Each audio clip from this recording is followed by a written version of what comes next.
His voice was filled with guilt. What if his life is in danger? The two were heartbroken to see Jingu like this, but they didn't know how to comfort him, so they chose silence. Night fell and moonlight illuminated the entire mansion. Outside it was unusually peaceful, but inside a storm was brewing. Earthkuden, with his arms crossed, questioned Dick, who was sitting on a stone bench with his head bowed. Dick Glenn, I didn't think you'd do such a crazy thing, he asked again. What are you going to do now? Dick pretended not to know what he was talking about. He looked up and glanced at Earthkuden, saying, I don't know what you're talking about. The two looked at each other. Seeing that Dick had no intention of talking to him, Earthkuden turned and left. Before leaving, he left a meaningful remark. All right, anyway, thanks to you, the next few days will be very interesting. So it's fine by me. Dick glared at Earthkuden's retreating back as if plotting another scheme. At this moment, in another dark and gloomy place, Earthkuden knelt. He reported the current situation to Andre. Andre read the report once, his expression unchanged. He asked, Do you think Snyder's disciple is involved in this? Earthkuden immediately said, Yes, he's denying it, but I'm sure he did it. Andre's eyes were full of cunning. It doesn't matter if Frame's valuable member is alive or dead. Just pin all the blame on Jian's disciple. Andre's eyes were full of hostility towards Jian. That way, Jian will have no choice but to appear. Andre's face was as sinister as Earthkuden's. A loud noise from outside the door echoed throughout the office, catching Shifri's attention. Muse opened the door with a very flustered face. Master, something big has happened. Andre Nim just ordered to drag Jingu away. Schiffer fell silent, deep in thought after hearing the bad news. Her expression was cold, as if she was planning something or hiding a secret. The atmosphere was dark and eerie. Inside the vast dark palace, giant red energy masses on the ceiling illuminated the entire room, creating a gloomy atmosphere. Dick stood with his head bowed before Andre. Andre said with a stern and sharp expression, Dick Glenn, I've heard your story. I know you're in a very difficult situation. Dick bowed his head in respect. It's nothing, Lord. Please don't concern yourself with a humble person like me. Andre seemed quite satisfied with Dick's contribution. Although the cooperation results weren't great, I won't forget your contribution. I've instructed Earthkuden to take special care of you. If you need anything, tell him. Dick bowed his head, deeply grateful. Thank you very much, Lord. He noticed something approaching. Dick turned his body and saw Earthkuden bringing Jingu to Andre. Jingu walked with Earthkuden, his expression cold and calm. Dick smirked cunningly as if plotting. This is beyond my expectation. Because of the previous incident, I didn't expect one of the world's top 10, Andre Nim, to get directly involved in this. This will lead to many more interesting things. Earthkuden angrily kicked Jingu, forcing him to his knees. Jingu frowned and looked up at him with an unpleasant expression. Andre stared at Dick with evil eyes, deep in thought. I knew this guy was truly outstanding among his peers, but I didn't know he had only been Jian's disciple for a year. Andre exuded a dignified and authoritative aura. Kid, I didn't expect to meet you again in this situation. Jingu looked up at him with a slightly disdainful and challenging look, but said nothing. Jingu recalled the moment Andre struggled to control his power. The two fierce duels in the sky made the onlookers feel an immense power unfolding, and Jian smiled confidently and dangerously. Even without this, I wanted to fight you. Let's fight. Jingu recalled those moments, and a sense of wariness and slight fear surged through his body. Jian, already in cat form, was hiding in a corner of the wall, watching the people dragging Jingu away. Jian said with an unpleasant look, Andre is the one who ordered Jingu to be dragged away. Caton poked his head out and said, Yes, he must still hold a deep grudge against us because of the last incident. Andre said with a grim face, Tell me, what did you do to our rookie? Jingu calmly replied, I just talked to him for a bit and then he left. I haven't seen him since. The next day, when you all mentioned it, I learned he was missing. Jian and Caton were still focused on their conversation. Andre asked angrily, Then where do you think that kid went? Jingu faced him and hesitated. I don't know, Andre said angrily, as if he couldn't understand him. You can't evade responsibility so easily. Our rookie number 6 disappeared right after meeting you, Andre said with murderous eyes. And all the surveillance cameras in that room were intentionally destroyed by you. Jingu's eyes were unwavering, exuding a calm and mysterious aura. Even so, Lord, you have no evidence to claim that number 6 disappeared because of me. Andre frowned, and his anger seemed to surge higher than ever, but he said nothing more. Suddenly, Earthkuden kicked Jingu in the face. The thud echoed so loudly it could be heard in Vietnam. Jian and Caton were also surprised and enraged by his actions. Earthkuden was furious. How dare you speak to Andre Nim in such a tone? Jingu covered his face and turned away after the kick. Jingu looked at Earthkuden with cold, indifferent eyes, and calmly wiped the blood from the corner of his mouth. Did I say something wrong? You have no evidence. Earthkuden completely lost his mind and violently stepped on Jingu's head, pressing it to the ground. You bastard, how dare you act so arrogant? It wasn't over yet. He kicked Jingu fiercely in the side. Jingu glared at him with helpless and angry eyes falling to the floor covered in blood. Earthkuden was enraged. You're just a lowly worm. He kicked Jingu in the stomach once more, cracking and shattering the floor. How dare you glare at me? The boy continued to stomp on Jingu, venting his rage. This kind of person who didn't know his place was pathologically pleased and excited, thinking as he watched Tort handle the situation is much better than I expected. That guy will be tortured to death. Jian and Kaiten, the two cats eavesdropping nearby, were extremely furious. Calm down, Kaiten urged. If you intervene, both you and Jingu will be in danger. Andre suddenly displayed a merciful gesture and stopped, surprising Earth-Kuten, who ceased his actions. Jingu had already collapsed in a pool of blood. He lay in the middle of a pool of blood, looking up at Andre with murderous eyes as if to devour him. Hey kid, Andre said, contemptuously, watching Jingu struggle to get up. Do you think we need evidence? Jingu looked up, trembling with an incomprehensible expression. What? Andre took on an eerily mysterious and powerful appearance. I am the one who decides what happened that night. I don't need any evidence. Jingu was startled by his words. Jingu's eyes revealed fierce anger. At the same time, Schiffer and Muse approached him. She was calm. But we are still investigating, and anyway, this child is Jian's disciple. The situation was now very chaotic, like a fight on the verge of a verbal altercation between two factions. Andre frowned with a cold face. Why are you interfering, Schiffer? She seemed to harbor an incomprehensible dissatisfaction. Andre, what exactly are you doing to this child? He said nonchalantly. What am I doing? Our precious rookie has gone missing. Do you think I'll be calm and let this slide with him? Schiffer was displeased and annoyed. Precious rookie, since when did he care about rookies? But she calmly replied, I'm not telling you to let it slide. It's just that we are currently investigating and in the process of gathering evidence. Andre looked at her with probing eyes. So what do you want me to do? Schiffer felt helpless. Andre, this child is Jian's disciple. Jingu, covered in blood, watched their argument, struggling to get up. Schiffer gave up. Do you think he'll let you be if you torment this child? Andre showed a grim face. Then what can he do? Schiffer, feeling displeased by his words, fell into helpless silence. Andre showed an insanely dangerous face. Don't you know that Frame has decided to consider Jian an enemy? That guy even ignored my warnings, so why should I care about his disciple? She returned to her previous calm state. Andre, calm down. Anyway, making an enemy of a powerful person like Jian doesn't benefit us. At this moment, worry was evident on Schiffer's face. He was even annoyed. Besides, you know Jian's crazy personality, don't you? If we make him resent us, he'll destroy us completely. Andre looked at her with bloodshot eyes red with anger, and a murderous aura enveloped the surroundings. No one but a top 10 seemed capable of stopping him. The atmosphere inside the palace was eerily dark now. Everyone was enduring the pressure of the violent power emanating from him. Andre slowly said, You mean our Frame? He revealed his extreme anger, and his bloodshot eyes were as unforgiving as the dawn burning in the darkness. Should bow its head to someone like Jian? Schiffer, annoyed, thought inwardly. This is really troublesome. Andre still held a grudge against Jian from last time. What exactly happened back then? Jingu was startled, suddenly engulfed in a red aura. Andre gathered his strength and lifted Jingu into the air. It's precisely because of that despicable thought that Jian despises us. Andre smiled triumphantly. His eyes burned with murderous intent. I think we should send a strong warning to Jian with a string made of his power. He tightened his grip on Jingu as if to tear him into 100 pieces. Earth-Kuten enjoyed his actions. Dick and Muse were horrified by Andre's cruel actions. Schiffer, furious, shouted, Andre? Jingu's struggling physical and mental pain and rage erupted like a flood. Jingu cried out in agony, feeling helpless. Andre was calm. He needs to know who he's up against, Dick laughed gleefully. Finally, that guy dies too. Schiffer and Muse were frozen, too surprised and scared by Andre's demonic actions. Earth-Kuten smirked wickedly, watching Jingu's suffering. Andre showed off his power to Jingu and said arrogantly, All who defy Frame must receive their rightful punishment. His eyes were bloodshot like blood, and the murderous aura around him put a chilling pressure on everyone. An unfamiliar voice startled him. That rightful punishment, you mean? Intense white and blue light covered the entire screen, making the characters blurry, with only faint shadows visible. Why don't you receive it? Jian's awakened electrical energy poured down from the sky. Super powerful and massive energy poured down. The energy seemed to explode everything. The energy was so strong that it destroyed almost everything. Kaiten had to hide behind a large rock to avoid the impact of the energy. Schiffer and her disciple also had to use a shield to block the awakened energy. Andre and his two disciples also used awakened energy. Andre smirked wickedly and widened his eyes. Finally, Jian shows up too. Jian stood proudly in front of Jingu, who lay on the ground. Everyone was surprised and horrified. Schiffer frowned and broke out in a cold sweat.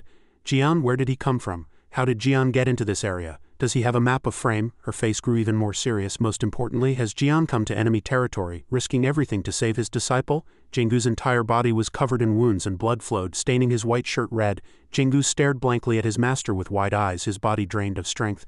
Jian Heng had to appear in this dangerous place. He once again felt a pang of emotion because of himself. It's because of me, Jian said. Stop your useless thoughts. Tears welled up in Jingu's eyes. Jian turned around and glanced at him. Everything you have to endure is because you are my disciple. Jingu's face was covered in wounds and he looked about to cry. Jian scoffed confidently. And everything I do is what I must do as your master. Jingu's eyes were glistening with tears. Jian looked at Kaiten, who was in white cat form, hiding behind a large rock. He frowned, thinking that Andre had tried to kill Jingu to lure Jian out. Jian said, It's truly shameful. Schiffer was startled and worried. Jian's voice was firm. My disciple came here despite being told not to. Is this how you repay his trust? Andre and Schiffer bowed their heads in guilt. Andre clasped his hands behind his back and replied, Jian, you've always been like this, not only reckless but also arrogant. Your disciple harmed our precious rookie, so of course we have to punish him. Jian stood upright and asked back firmly, where is the evidence? Andre clasped his hands behind his back and replied, all suspicion points to him. Jian replied in a mocking tone. My disciple didn't do it, Andre laughed. Didn't do it? On what grounds do you conclude that? Are you trying to say your disciple isn't that kind of person? Jian replied. No, I assert it with certainty. Andre frowned incomprehensibly and replied with an angry, bloodshot face. What? Jian scoffed contemptuously. Whether you have evidence or not, if I say he didn't do it, he didn't do it. Everyone there froze at his words. Caton poked his head out and laughed awkwardly, unable to understand. Ha ha. Everyone recalled the moment Andre had said angrily, I'm the one who decides what happened that night. I don't need any evidence. His face was angry, his lips tightly pressed, and his face and eyes were bloodshot with rage. Suddenly laughter erupted. Ha ha ha, Snyder laughed loudly. Jian Break, you're even crazier than the rumors say, he scoffed. Indeed, otherwise how could you have dared to come all the way here? Suddenly the atmosphere fell silent. Caton worried now. Snyder has appeared too. One of the world's top 10 Awakens disciples thought, I can't believe Jian walked all the way here himself to save his disciple. You're dead now. News broke out in a cold sweat, thinking, 3 of the world's top 10 Awakened are all here. Andre said contemptuously, Jian, I don't understand where you get such confidence. On what grounds can you appear in this place? This is frame, Jian. You will regret daring to enter here, Jian replied with a surprising laugh. Why should I regret it? Jian smirked wickedly. Have you forgotten that I've always wanted to fight you guys? His awakened energy was eerily powerful. Andre, Schiffer, and Snyder fell silent. Suddenly Jian called out loudly.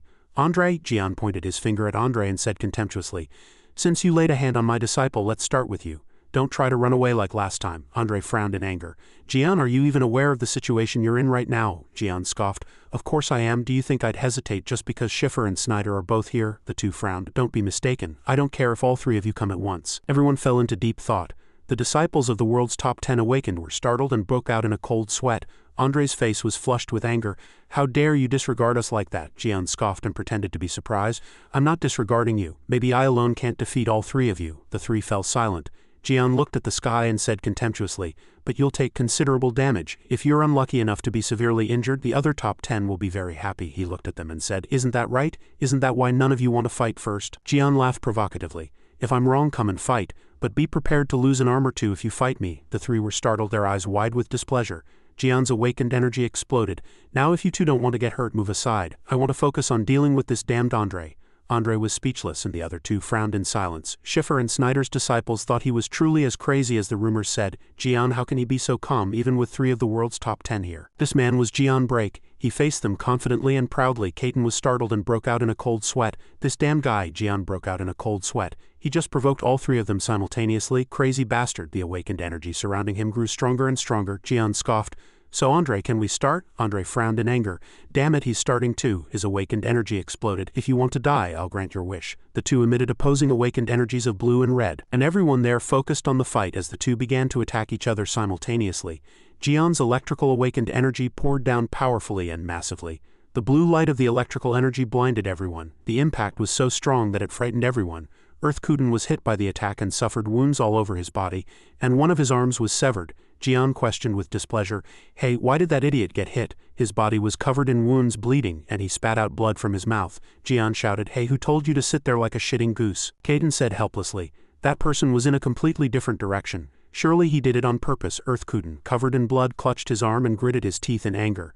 Do you think you can do that? Jian questioned. What can I do and what can't I do? He shouted. How is this possible? I was in a different position, Muse thought worriedly from behind. He's right. The direction he was standing was completely different from Andre Nim, Jian Nim's opponent. Even though he was in the same area as Andre Nim, this cannot be considered an accident. Snyder and Royce frowned in surprise. Jian scoffed and pouted his lips. Where is your evidence? The 3 were helpless. Jian provoked with a playful face. Do you think the world will accept an apology if you, the victim, have no evidence? Earth-Kuden gritted his teeth and fumed. Caton was helpless. What is this crazy guy even saying? Jian turned back to Andre, his voice turning serious. Now let's continue our fight. Andre was furious. Jian, your despicable actions will end here. Jian scoffed contemptuously. Oh, then go ahead. Earth-Kuden watched the 2 emit awakened energy. Earth-Kuden gritted his teeth in anger. No matter what, I must witness your death. Your death is coming soon. But before he died, he looked at Jingu. Before that, he won't pay attention to his disciple while fighting Andre Nim.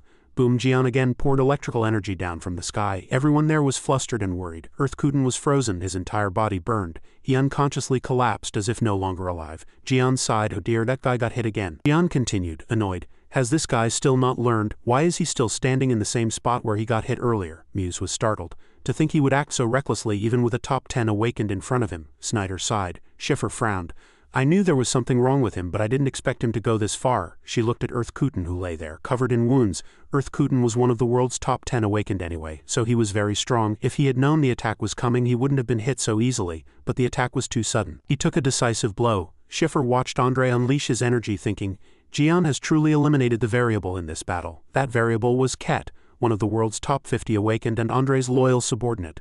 Andre frowned in anger and launched an energy attack at Jian, shouting, Jian! The moment that energy was about to reach him, he created a shield for Jingu, making Andre's attack vanish like smoke. A massive energy orb appeared, overwhelming everyone. Kaiten was also surprised. Muse was fighting against its influence. He suddenly remembered something. What about Jingu? Jingu's eyes widened and a red energy flow flew towards him, but Kaiten quickly dashed out and saved him with a shield. He frowned in anger. Royce looked at him in surprise.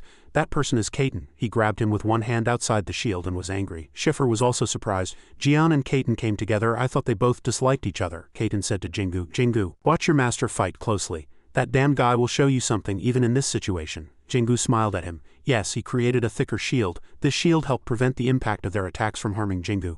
He thought, that damn guy will show Jingu something, even if it's a fight against a world top 10 awakened. Andre launched an attack in anger, shouting, do you even know where you stand? Do you think you can be compared to us top 10 awakened based on a few rumors? He dodged Andre's attack and counter-attacked with contempt. An electrical energy attack flew straight at Andre, and he dodged it in a panic. He created a massive energy to reflect the electrical sparks. He gathered all his energy and shouted, your pride will be compensated by your disciple's death. A massive fireball approached his face and he was startled. The fireball was hundreds of times larger, far bigger than a skyscraper. Everyone around watched in silence. Jian stood tall in the air, his eyes coldly fixed on Andre. He sneered. Do you think you can fight us top 10 awakened with that level of skill? Snyder, with his arms crossed, said seriously. I knew Jian's close combat skills were excellent, but seeing them directly, I don't quite agree. He still doesn't have enough skill to be considered a top 10 awakened. He can only be seen as the strongest among the top 50. Truly disappointing. Roy watched silently. Schiffer looked at him, thinking, I heard Jian was severely injured. Could that be why he couldn't properly use his skills? Kaiten frowned, watching him, and Jingu watched blankly with his mouth agape. He shouted, Katen! Jian concentrated a massive orb of power with his electrical awakened ability.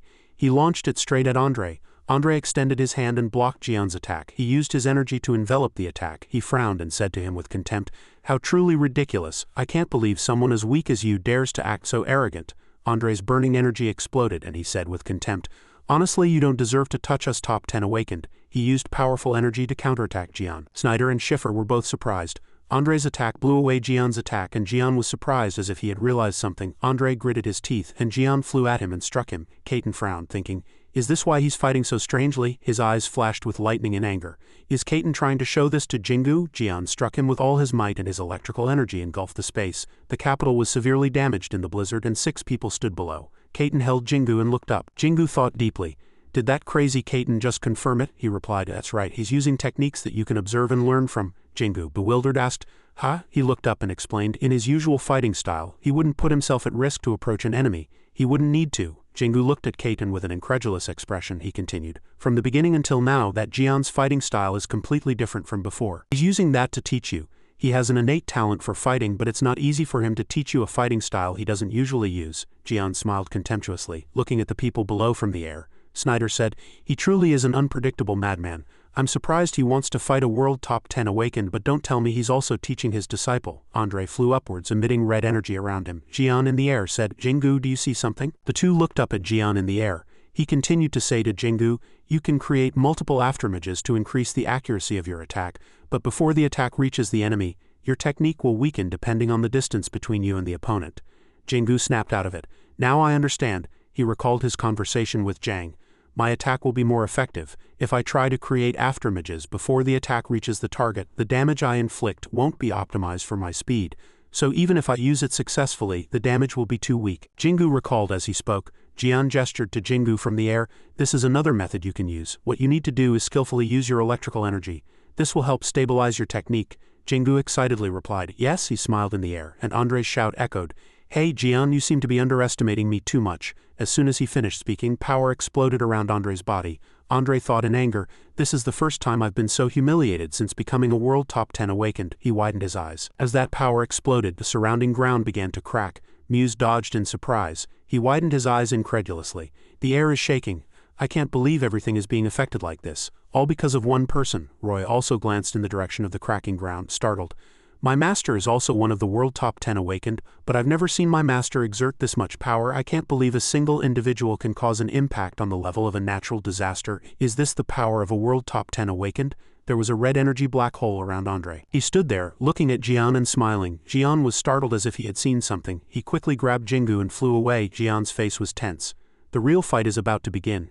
If we're caught in it, we'll also be affected by their power. Jingu looked back worriedly. Kaiten looked up from below as Andre unleashed his power in the air. Schiffer thought seriously. Andre seems to have gotten truly serious. She gathered power in her hands, and that power slowly created a barrier around the capital. Andre glared at Jian from the air.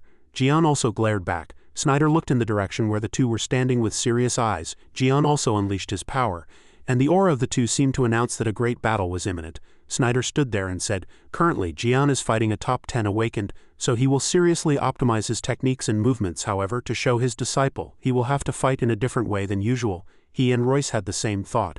That alone makes his chances of defeating Andre even more distant. Jian moved first and fired power towards where Andre was standing. Andre created a black hole-like circle and absorbed that power. Andre controlled space. Schiffer and Muse watched the situation. He absorbed the surrounding space to create an ultimate shield. In front of him was a red vortex. Overwhelming power was needed to destroy it. They couldn't help but wonder looking at him. But does Jian have the overwhelming power to destroy Andre's spatial shield? Does Jian possess such a technique? Two stood facing each other with burning intensity. Andre sneered contemptuously. "Jian, your cheap tricks won't work on me anymore." As soon as Andre finished speaking, Jian looked at him again in surprise, and Andre launched power at him. Jian looked back at his bleeding arm. Snyder said with a calm face, "He was hit. Andre's techniques aren't flashy, but they are very difficult to deal with, from defense to offense." Jian dodged Andre's attack in the air and leapt to the ground. Andre continued to control his attacks, directing them at Jian. Jian looked up from below with an angry face. He shouted and charged. "Jian, you damned bastard, vanish with this attack." He stood there, looking up at the attack flying towards him. The attack enveloped him. Then a loud explosion was heard and people were blinded by the light of the blast. The surroundings were completely yellow. Roy and Muse widened their eyes in surprise and the ground collapsed. After the explosion ended, Jian slowly appeared. His body swayed weakly, seeming on the verge of collapsing. His clothes were blackened by the explosion. Jingu shouted and tried to rush to Jian, but Kaiten held him back. Despite being severely injured and bleeding from his mouth due to the explosion, Jian looked up at Andre. The attack ended and Andre appeared. "Ho, you withstood that attack?" Jian said nothing but raised his hand and launched an attack at Andre. Andre blocked it with his spatial shield. "I told you, those cheap tricks won't work on me," he said with a confident face. "Well done. You are, after all, worthy of being considered a top 10 awakened. I will destroy the technique that old man prides himself on." Hearing that, Andre merely stood there, laughing with a contemptuous expression. Everyone there froze upon seeing the heavenly sword of judgment. Two powerful energies confronted each other. Everyone thought with surprised faces, "What is this terrifying power?" As the attack was launched, a powerful force poured down onto the spot where Andre had set up his spatial shield. Jian stood there and activated a shield to protect Jingu. He was startled. "I'm not ready yet." While Jian launched his attack, Andre struggled with all his might inside to block it, but after a moment he wore an incredulous expression.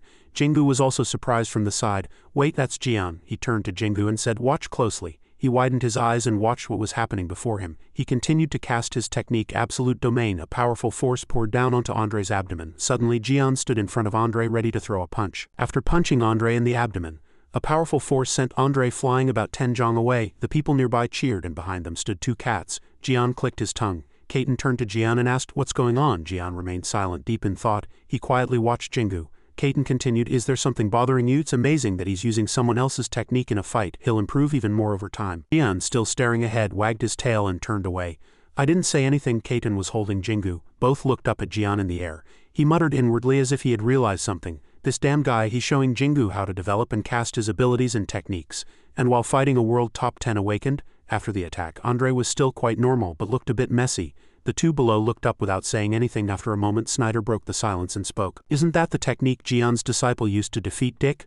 Roy still widened his eyes in surprise. "Yes, master, but the power is completely different." He sighed and said, "Truly, I have nothing to say." He didn't take his eyes off Jian but thought, the price he'll pay for using a technique twice will be significant. At this moment Muse's face was bloody, but he looked up at where Andre was standing on the opposite side. Andre was receiving the full force of his power. Andre counterattacked in an instant. Royce couldn't help but wonder, "Then was that Jian's foolish decision, master?" Snyder still said with doubt, "No, I'm sure Jian knew that would happen.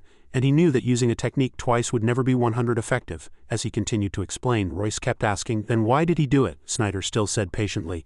Even though he knew it would happen, he chose that method to show his disciple that the technique is useful even when facing a powerful opponent. Andre looked back at his burned arm. Jingu widened his eyes at the explanation. Jian bled from his face but looked up at Andre. Jingu from below shed tears because of his master, Kaiten said. "Jingu, do you understand now?" Jingu, tear-streaked, replied, "Yes." Schiffer, who had been silent until now, opened her mouth. At this moment, Jian appears like a great being to Jingu. Even though 3 of the world's top 10 awakened have appeared here, Schiffer looked at Muse and asked, "Was Muse jealous of Jingu?" Muse was flustered. "No, how could I dare?" Schiffer reassured him. "No need to be so flustered. At this very moment, even I am jealous of Jian's disciple." He was slightly surprised by her honesty. At this time, Andre had not yet recovered his senses and couldn't believe he had been cornered by someone like Jian. Jian sneered and opened his mouth. "Andre, I'm not done yet, let's continue." Andre fell silent, his intentions unfathomable. Schiffer stopped the two from fighting. "You two, can you stop now? Jian, don't drag us deeper into this issue." The two looked down at where Schiffer was standing, her eyes coldly fixed upwards. "Andre, our frame organization's reputation will plummet because we broke our promise to our honored guests. Are we trying to invite them here to fight to the death?" Andre looked at Schiffer with a displeased expression. From afar, Snyder saw Schiffer trying to protect Andre's reputation. He was sure Andre knew that if he continued to fight Jian, he would have to put everything on the line. He assessed Andre's expression and wondered if Andre wanted to end this fight in exchange for being prepared to stake everything.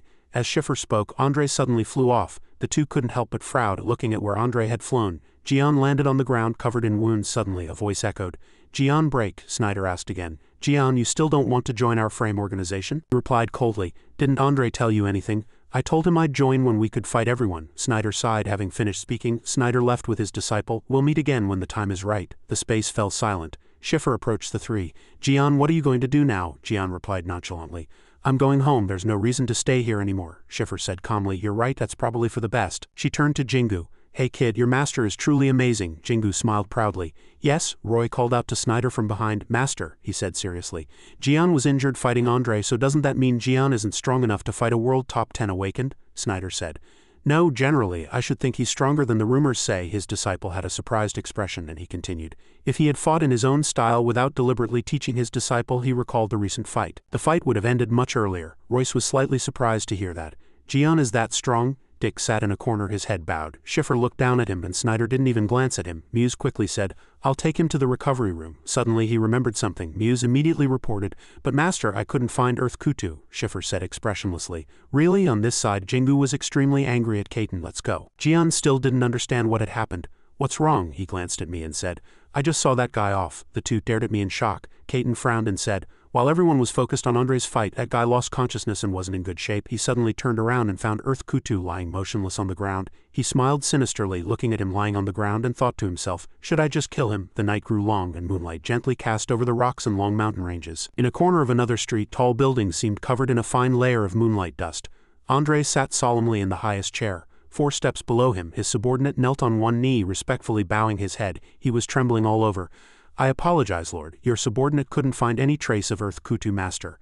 Andre's face contorted, his expression darkened, and killing intent emanated towards him. At this moment, a terrifying red aura surrounded him. He recalled the faces of Kaiten and Jian from the past. Elsewhere, there was an elevated gate and 2 people were inside. Snyder looked at the kneeling person and asked, "Do you think Earth Kutu was caught in Andre's and Jian's fight and went missing?" Royce knelt on one knee, bowing his head, and replied, "Yes, master, we searched the entire area but couldn't find any trace of him." Snyder sighed. "That's because of Kaiten." He was startled to hear that name. "Kaiten," Snyder replied without looking back. "However, I suddenly felt that Kaiten was very strong when he activated his power. That power is different from the power he used to protect Jingu." Hearing that, Royce's eyes widened and he asked, "Yes, master, what do you mean by that?" At this moment, Snyder turned around, convinced that Kaiten had eliminated Earth Kutu. Hearing that name, Royce's face trembled with fear and he sweated. Nevertheless, he was still kneeling before Snyder, trembling all over, but not daring to raise his head. However, for a short while his voice trembled slightly. Roy raised his head slightly and asked, "Isn't Kaiten Nim not one of the world top 50 awakened, like Earth Kutu Nim?" Snyder turned his body. "Under normal circumstances, of course not, but if he was severely injured before, that statement might sound rational." Those words instilled a slight fear in everyone. Elsewhere, Schiffer was talking with Muse. "Isn't Kaiten's main ability healing?" Her words made him slightly flustered. He hesitated a bit and said, "When I first heard of Kaiten Nim, I didn't think he was one of the world top 50 awakened." He was flustered. "I didn't think he would be strong because his ability is healing." Schiffer didn't look directly at Muse but said solemnly, "His power is hard to measure, but his personality is a bit difficult to understand." Hearing that, he repeated, Personality? She glanced at him coldly. Kaiten doesn't follow Jian, he is a free-spirited and cunning person, she explained to Muse. Jian is a person who loves to fight, so he goes around looking for opponents to make himself stronger, she mentioned another person again. But Kaiten is different. He is a mysterious person and disappears before people even realize it. Having finished speaking, she said to him sternly, even if his technique is healing, he is still one of the top 50 awakened. Everyone knows he has excellent healing abilities, but he doesn't heal everyone. Hearing that, Muse began to worry. He seemed slightly afraid. Finally he asked, then why does Master think he only focuses on improving his healing abilities? If he focused on improving his fighting abilities, I think he would be much stronger than many other awakened. Schiffer sighed. That's what makes him special. She recounted something that happened in the past. Kaiten didn't get along with other awakened, only Kaiten could heal those wounds. The awakened begged Kaiten to heal them and promised him many rewards. Having said this much, she recalled the things Kaiten had demanded. Kaiten accepted the offer. Muse still frowned listening to her explanation. Understood, so he only heals when he receives many rewards? Hearing her foolish disciple's words, Schiffer's face darkened and she said, no, he said he agreed. Simply put, he wanted to say he wouldn't heal them with that face. Hearing that, Muse's worried face also stiffened. He didn't understand what she had said. Schiffer saw that face and explained again. He simply lied that he would heal that person, but with his personality he wouldn't heal that person. Hearing that, Muse was completely confused and silent at her words. Schiffer continued to talk about the two. Based on the personalities of the two, you can tell that they don't like each other at all. She frowned displeased in hearing her words. Muse was completely silent. She continued. No matter how you look at it, I don't understand how the two can travel together. In the small house, the light of dusk shone. Inside the house, Kaiten was holding 2 papers to his nose, and with his other hand he was spoon-feeding Jian. On the other side, Kaiten was scooping food for the cats. Some cats kept tapping their trays. A gray cat was drooling. Jian again threatened with his finger, I told you not to steal food. Jingu suddenly burst out laughing, looking at the cat jumping onto him. Kaiten finished feeding Jian, then turned around and threatened. Kid, I just healed you. As he said that, Jingu again asserted, I'm fine, I don't want to bother Jian Hung. Kaiten said displeased to Jingu, look at that guy in that unstable state, he's just going to bother Hung even more. Jingu was startled by his scolding. He smiled while being scolded. Hung's healing abilities will only improve if Hung heals me with my body. After he finished speaking, Jingu finally opened his mouth. Nevertheless, thank you for healing me. Hearing that, Kaiten's mouth, which was about to curse, stopped. After that, he turned around and repeated, consider it, nonsense, that's just bothering me. I'm just uncomfortable with it. Jian finished feeding the cats, then stood up and left a message. I'm going to the underground floor to recover. I might be there for a while. Jingu watched him go. Eventually, he opened his mouth. Aren't you seriously injured? Hearing that, he glanced at Jingu. Jingu, covered in bandages, was looking up at him. Finally, Jian opened his mouth. Of course I am, because your Hung taught you a few things while fighting the world top 10 awakened. Hearing that, Jingu was startled and paused slightly. Jian smiled confidently, pointing his thumb at Jingu and said, but imagine if your Hung was this seriously injured. Then what about Andre? That guy must be shredded. He started laughing. Jingu also laughed along. Hearing that, his eyes also brightened. Kaiten again stroked Jingu's head. Kaiten came in and immediately saw the scene before him. Jian turned around and walked away. Don't worry about me, kid, you focus on your recovery. Jingu was obedient even at this time. Yes, behind him, Jian walked with his hands in his pockets, looking contemptuously. His eyes frowned unpleasantly. Nevertheless, Kaiten said nothing. Night fell again. In the underground floor, a blue light brightly illuminated one corner. Jian, back in cat form, was gasping roughly, condensing energy. He was constantly accumulating energy. Upstairs in the house, Kaiten, back in cat form, was frowning. He evaluated Jian and said, although Jian says he's fine looking at his injuries, it will take a long time to recover. He kept wagging his tail while thinking, and another cat kept following him. Eventually, Kaiten turned around and opened his mouth. I mean, I have to take care of that kid. Kaiten looked upstairs and speculated. Anyway, I just felt Jingu's energy source disappear. The door to the room opened, and Kaiten immediately saw someone lying on the floor asleep. Kaiten frowned. Asleep? After that, he lifted his foot and was about to leave, but suddenly a sound was heard. Hearing the sound, Kaiten glanced back at Jingu, who was lying on the floor, trembling and biting his lip tightly. Kaiten approached and observed that pained face. The cat's eyes narrowed slightly, looking at him. Finally, Kaiten leaned his body against Jingu and began to heal him. As Jingu's face stabilized, he breathed a sigh of relief. This should be enough. He began to stand up but still looked at him. When the kid recovers, he'll be able to improve his innate abilities just as he said before. He turned around and was about to walk towards the door, but suddenly his eyes met those of other cats. All the cats approached the room door and all stared at him intently. In particular, the scarred cat stared at Kaiten as if about to curse him. Seeing that, his face reddened and he stubbornly said, why, what's wrong? I just don't want that guy to be in that state. Eventually, Jingu was covered with a blanket and laid on the bed. Elsewhere, a blizzard was raging fiercely across a large palace. In a corner of the palace, a black-haired man was cultivating. Purple energy was continuously condensing. A person approached him. That person knelt respectfully. Master, he began to speak and reported, we have found Kaiten's residence. Hearing that name, his entire body paused slightly. Purple energy still swirled around his body, but he exerted pressure without turning around. We searched for him for years without a trace, so how did you find his residence? That person still spoke respectfully even after hearing that. We received information from the Frame organization, the black-haired man asserted and replied.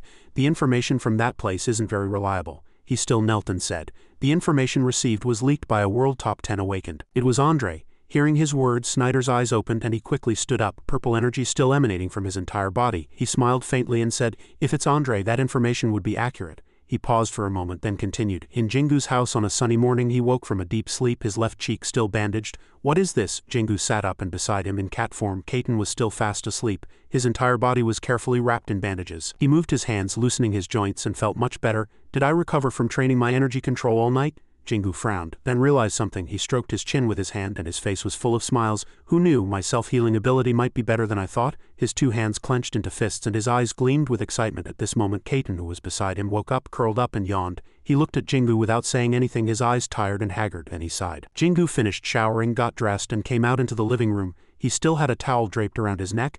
Is brother Kaiten still recovering in his room? Kaiten was now sitting upright on the sofa looking like a young old man. Probably. He frowned and sighed again. That guy must have sustained many injuries fighting the world top 10 awakened. He'll probably have to hide underground and recover for a while. Jingu paid no attention to Kaiten's words and looked out the window. That damned Andre must have also been severely injured and fled as soon as it was over. Hearing that, a look of worry crossed Jingu's face. Kaiten glanced at him, shook his head, and still sitting on the sofa said, Kid, you don't need to worry about him. It's not the first time he's fought like that. Jingu nodded and sweat ran down his cheek. Yes, Kaiten frowned, sensing Jingu was still uneasy. Kaiten advised in a gentle voice, and don't think it's your fault, okay? As soon as he finished speaking, Jingu quickly turned to him and Kaiten had clearly read his mind. Jingu's cautious gaze made Kaiten turn his face away. His tired face seemed to not want to meet Jingu's gaze. But when on earth will you stop thinking like that? Kaiten, with his face turned away, pondered the past. At that time he was in the snowy mountain region with Jian. At this moment Kaiten, in human form, frowned and accused, Are you crazy? Why are you fighting a world top 10 awakened like that? Even if you fought normally you'd only be barely on par. Jian was silent. He said nothing. His entire body was covered in wounds and blood dripped from his face and forehead. Kaiten stood behind Jian, still unable to hide the anger on his face. Besides, wasn't fighting a world top 10 awakened a golden opportunity for you? Why did you throw it away? Despite being accused, Jian still maintained a detached expression. This is also my way of fighting. Kaiten gnashed his teeth in annoyance. What? Jian still stood with his back to him. This was my chance to show Jingu how to fight the world top 10 awakened. Kaiten felt helpless at Jian's stubbornness. He said nothing more and quietly watched him. Returning to the present, he slowly rested his hand on his chin, his eyes lost in thought, still not out of his reverie. What a pathetic guy. Did he become so foolish after taking a disciple? That's why I didn't want to take any disciples. From a distance, the sound of a door opening and a familiar voice was heard. Oh, Jingu's back. Kaiten and Jingu simultaneously looked towards the sound. Jingu recognized the incoming person and was delighted. From the door, Subin, Disuk and Gwyn entered, their faces bright, full of laughter and excitement as they rushed towards Jingu. The four hugged each other and laughed loudly. They walked around the room arm in arm, joyful. Wait, when did you get back? Jingu smiled brightly at his close friends and replied, Yesterday. Subin said in a slightly scolding tone, You should have told us before we came back. Kaiten sat beside them, his hand on his chin, watching his friends chat and laugh in front of him. Subin asked Jingu, a little worried, You came back earlier than expected. Are you okay? Jingu seemed a little flustered by their excessive worry. As you can see, there were some things. The three looked at Jingu with curious eyes. Without further delay, Jingu began to explain everything that had happened. Subin was slightly surprised after listening. That's unbelievable. Disuk, who was sitting next to him, also couldn't hide his confusion. The group surrounded Jingu and listened to his story. Subin asked worriedly, Could such things really happen? Brother Jian is truly amazing. I can't believe Brother Jian could do such a thing to the organization. Disuk from frame, his eyes gleaming with surprise. Moreover, in front of 3 world top 10 awakened. Jingu just forced a laugh after listening. Haha. Subin looked at Jingu seriously. That guy is still an asshole as usual, isn't he? Ju grumbled, frowning. It seems that guy thinks he's great just because he's a disciple of a world top 10 awakened. Subin, listening from beside him, had a displeased expression. Perhaps that guy should have refrained from saying he's a disciple of a world top 10 awakened. Because he's the only disciple of a world top 10 awakened, we should beat that damn guy as much as possible. Jingu remained silent, lost in thought. Gwyn watched quietly without saying anything the whole time. That night, Jang sat in her office in a tall building handling documents. A pile of documents was stacked high in front of her. A message arrived and her phone vibrated lightly. A notification from Disuk appeared on the screen. Jingu's back, so I'll be sleeping at Jingu's house tonight, sis. Jang's face softened and her fatigue lessened slightly. She thought to herself, the kid came back safely. Suddenly, the office door burst open. Nyak entered with a tense expression. President, the Federation has reported that World Awakened have arrived in Korea. Facing a flustered Inhyuk, Jang maintained a calm expression. Judging by your report and their appearance, they don't seem to be ordinary awakened. Inhyok's face was serious and fearful. Yes, President. 2 World Top 50 awakened named Miraz and Gain and 1 World Top 100 awakened named Tanji. He imagined the 3 who were known to be led by Astra, a World Top 10 awakened. Jang looked at Inhyok, who was still clenching his hands in fear, with a cold expression. What is their purpose in coming to Korea? Inhyok's face hardened and he said, It seems they are looking for Kaiten's residence. Jang remained silent, but a slight worry flickered in her eyes. At the same time, in another tall building, Tan faced 2 pairs of angry eyes and shouted loudly, You don't know! He stood silently without moving. Behind him, Gain and Miraz sat on the sofa with their legs crossed. They quietly watched the conversation. Seonga still stood motionless, his posture tense but unwavering. Yes, with just one glance, Seonga vaguely guessed the purpose of these 3 awakened. He thought to himself, Judging by their methods, I have a feeling they are looking for Kaiten with ill intentions. Gain continued to watch the conversation, his eyes still fixed on the 2 people in front of him, and Miraz yawned, looking bored and uninterested. Seonga began to recall Kaiten's favor, he thought. The chairman of our federation owes Kaiten his life. I must not tell them his residence. Tan began to lose patience with Seonga, grinding his teeth and shouting loudly, Do you think I'll believe that? Seonga avoided his gaze from beginning to end. I'm serious, we used to know where he lived, but now he has left this country. Gain was silent for a moment, then began to speak. Do you mean he went to the Frame organization? Seonga sweated. He thought to himself, Do they know that too? Gain looked straight at Seonga with an amused expression. We know that Kaiten came here after returning from Frame. Seonga was startled and looked elsewhere. He avoided the purple-haired woman's gaze, sweat ran down his forehead and his thoughts were slightly confused. Unbelievable. Jingu's back. Gain got up from his seat and approached Tanji from behind. The 3 of us came here after fully grasping the situation. We also know that damned Kaiten has been here for a while. Tanji was even more angry when he discovered Seonga had lied. He lowered his voice, urging Seonga to tell the truth. Hurry up and tell me, where is Kaiten now? Seonga still stood in that spot. He looked up at them without wavering. I don't know. Gain and Miraz narrowed their eyes in anger and looked at Seonga. Tanji was startled when Seonga said nothing. Tanji clenched his fists in annoyance and punched Seonga, shouting, How dare an awakened like you say that? Seonga stood motionless, unable to react in time. He received all of Tan's powerful blow. Tan's attack power was so strong that the floor he was standing on shattered.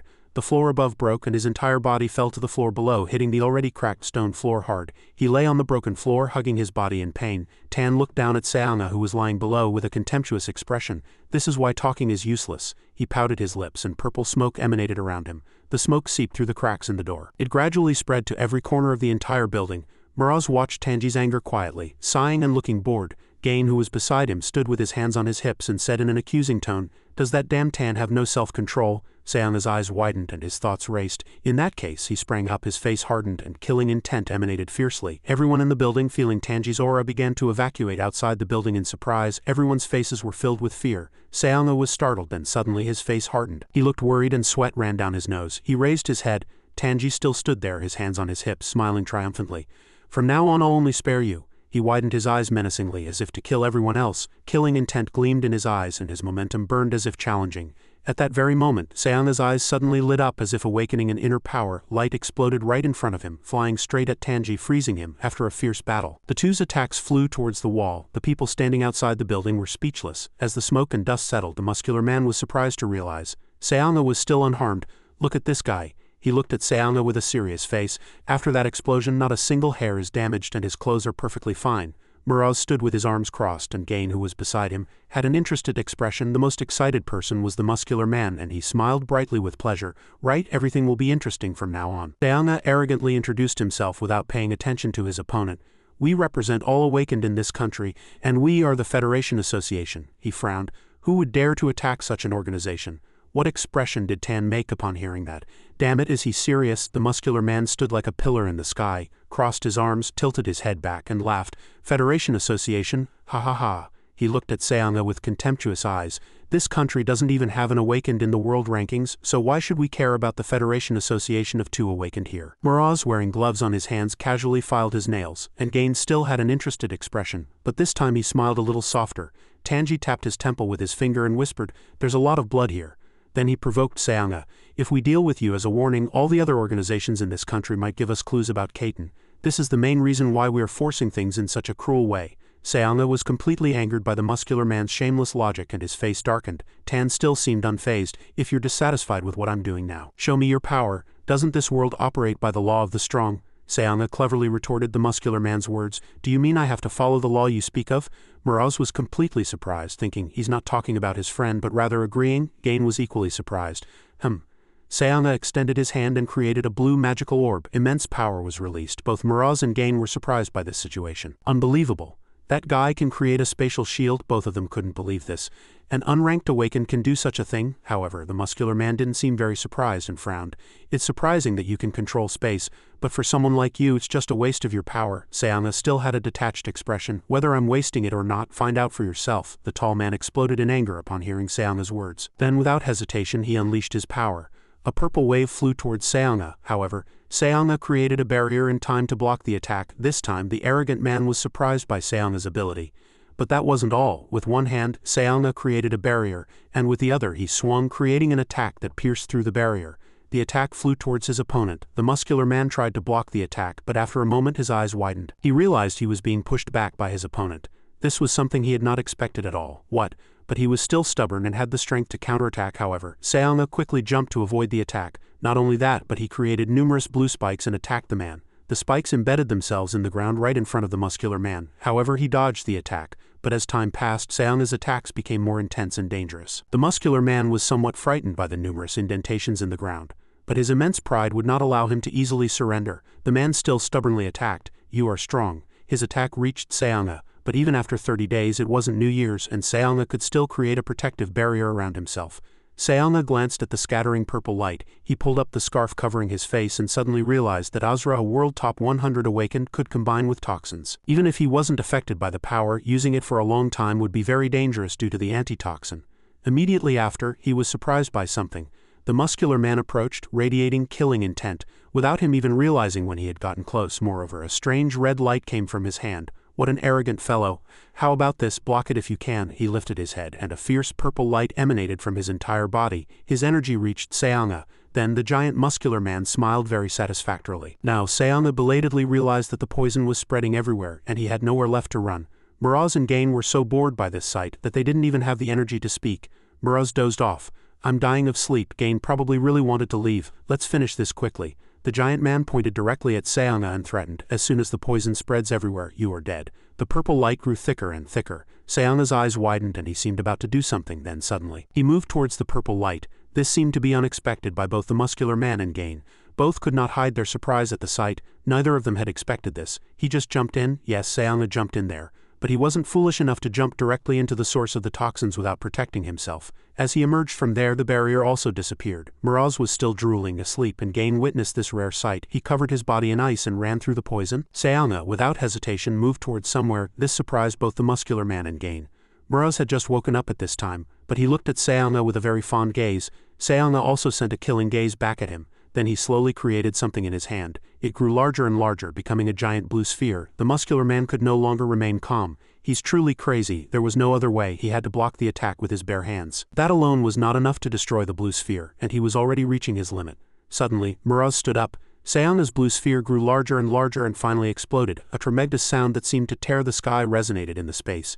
Chairs, tables, houses, everything was now in ruins. Nevertheless, Miraz desperately protected Gain. Gain seemed very flustered. Is this damned guy not even in the world top 100 yet? In the thick smoke and dust and amidst the ruins, a voice echoed. The muscular man could no longer stand, but his face still showed no kindness. In contrast, Seanga still stood firm and even looked strangely calm. I didn't expect you to withstand that attack. The muscular man's pride was hurt, so he was naturally very angry. Damn it, I can't believe I lost to an unknown awakened. Alright, let's end this fight. Seanga didn't move at all. Suddenly Gain spoke. Tan, step aside.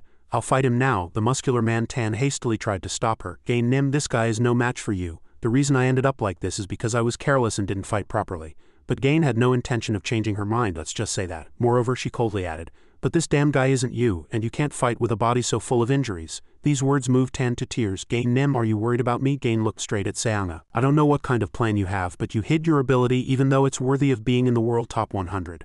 Miraz's expression was still the same as before, but Tanji's wasn't. His face was covered in sweat, and Seanga was still calm. Gain laughed and faced Seanga. I know you're backed by someone, that's why you don't listen to us. His two companions looked at him with displeased expressions. Gain wondered, it's a bit strange, why isn't he registered in the rankings? Seanga didn't answer her. Gain, who was about to fight him, was by no means an ordinary opponent. She was a powerful person, one of the world top 50 awakened. Seanga was slightly worried about this formidable opponent. He wondered if he could defeat her. Gain sighed in anger and said, "Why don't you answer? You haven't given a proper answer from the beginning until now, but you know, even if you're in the world top 100, nothing will change." Gain lightly waved her hand and her attack began. This attack flew directly at Seonga with immense power. Seonga was startled. The attack enveloped him like a fierce whirlwind. Seonga stood his ground, bent his body to minimize damage and defended. Gain looked at her opponent and laughed. Oh, he's still standing even after taking the attack. He charged forward in anger. Seonga threw an ice fist, but it had no effect. She raised one hand. Gain easily destroyed his attack. She scoffed, "That's a good counterattack. You could even counterattack." Seonga was extremely angry. He gritted his teeth, gathered strength and attacked. His ice energy quickly flew towards Gain. He was startled by something he saw. Gain was serious. Her eyes shone and her ability exploded. She fiercely attacked Seonga. He gritted his teeth and blocked this fierce attack. Seonga was horrified to see his house quickly corroding due to her poison technique. He immediately raised his fist and prepared to activate his technique. This power was very different from the opponent he had just fought. Seonga jumped and slammed his foot hard on the ground. Blue light flashed. It flew fiercely towards Gain and she had to block it with her hand. Giant sharp chunks of ice rose from where Gain was standing. Muraz frowned, slightly worried, and the muscular man trembled. Seonga looked worriedly at the slowly cracking ice chunks. The ice chunks shattered into pieces by Gain's power. She stood there, completely unharmed. The two stood facing each other amidst the flying ice shards. She put her hands on her hips and scoffed contemptuously. "Is that all?" Seonga's face darkened with rage. Gain laughed heartily. "Those cheap techniques you're using are enough. Why don't you use the technique you used on Tanji? That was quite formidable too." As Gain said that, he activated his power with sharp eyes as if to humor her. He raised his hand and created an ice sphere. Seonga poured all his strength into the sphere, making it grow larger and larger. He raised both hands and launched a shining, gigantic ice sphere. Gain was delighted to see the massive sphere. "Yes, that's it." His two companions stood there as if watching a good show. The muscular man pouted his lips. "Tisk." Seonga immediately launched it at Gain. The ice sphere flew rapidly. She calmly waited until the sphere came close to her and purple flowers were reflected in Gain's eyes. Gain floated in the air and blocked the sphere with a beautiful flower attack. The purple flowers seemed to engulf the sphere, which was slowly overpowered and tightly bound. Seonga was horrified. The ice sphere immediately exploded. It emitted a dazzling light. The energy after the sphere exploded was so powerful that Seonga was thrown out. He knelt and bowed his head. Seonga was covered in wounds and couldn't move. His two companions watched what Gain had just done, and the muscular man scoffed contemptuously. Gain approached and scoffed. "Know your place." She glanced at Seonga, who was kneeling on the ground. "Your power is enough to be in the world top 100, but that's as far as it goes. But from the moment you met a strong person like me, you are beneath me and dare not covet my position." Seonga was extremely angry, but with his wounded body he could do nothing. He simply remained silent. Suddenly a voice echoed, "What the hell are you doing here?" Seonga raised his head and Gain turned her head at the same time. Both were startled. A person in white clothes with long hair appeared. Kadin shone, radiating light from his entire body. He slowly approached and the muscular man shouted in surprise, "Kadin!" Kadin looked down. Muraz scoffed slightly at this sight. Kadin looked down from above it where Seonga and Gain were standing. Gain looked at him and laughed. "What are we doing? Of course we were looking for you," Kadin replied. "Looking for me? So you're causing a ruckus here," she replied nonchalantly. "Ha, did we have any other choice? Anyway, you're here now, so it's fine." Gain looked at him and laughed. "If you had come as Lord Asra commanded from the beginning, there would have been no reason for us to do such ordinary things." Kadin frowned. "I told you I wasn't going." Gain smiled cunningly. "Do you think you can decide whatever you want?" Kadin also replied unpleasantly. "Yes, I'll do whatever I want." She fell silent. Muraz scoffed at those words, and the muscular man feigned anger. Gain laughed and calmly stated their purpose. "I knew you'd say that, so we came here to drag you here." Suddenly another voice was heard, startling them, but before that a girl appeared, performing acrobatics in the sky. She landed in front of Gain. Seonga looked at her with surprised eyes. Her long hair fluttered in the wind. The girl was calm. "I challenge Gain, you must fight me first." Gain frowned and asked, "Who are you?" Kadin looked down from above and said, "Yudui Jang, this is my personal matter. You don't need to get involved." The muscular man scratched his head, slightly flustered by the name, and tried to remember. "Yudui Jang, I think I've heard that name before." Suddenly he shouted in surprise, "Oh, that person is the top one awakened of that country." Gain looked at the person in front of her with slightly suspicious eyes. "Her, top one, but she looks very weak." It was as if she would be blown away by a gust of wind. Jang looked at Kadin and replied, "These people attacked my people, so now this is my business too." Kadin also replied helplessly, "If you say so, then everything seems more convenient for me." Gain looked at her and laughed. "So you're the top one of that country? I understand why you're so arrogant, but don't forget where you stand." But Jang ignored her. She turned her head and asked Seonga if he was all right. Seonga, embarrassed, bowed his head. "I apologize for this troublesome matter." Jang didn't scold him and smiled softly. "It's all right, you did very well. Thank you, leave the rest to me." Jang recalled her conversation with Song Ji. He once said, "Some people might think I'm old and conservative, but I still believe that with greater power comes greater responsibility." He continued to speak, gazing into the distance. "Most awakened believe that their power allows them to dominate the weak, but I don't think that's entirely right. Moreover, being the strongest in a country doesn't give you the right to control that country. I had no right to interfere at this time, and I always respected your opinion. But I was just wondering what the title of Korea's strongest meant to you." Jang was silent for a moment after hearing the question. She watched the children playing happily in the yard and replied, "It changes nothing for me either." Song Ji was slightly surprised by this answer.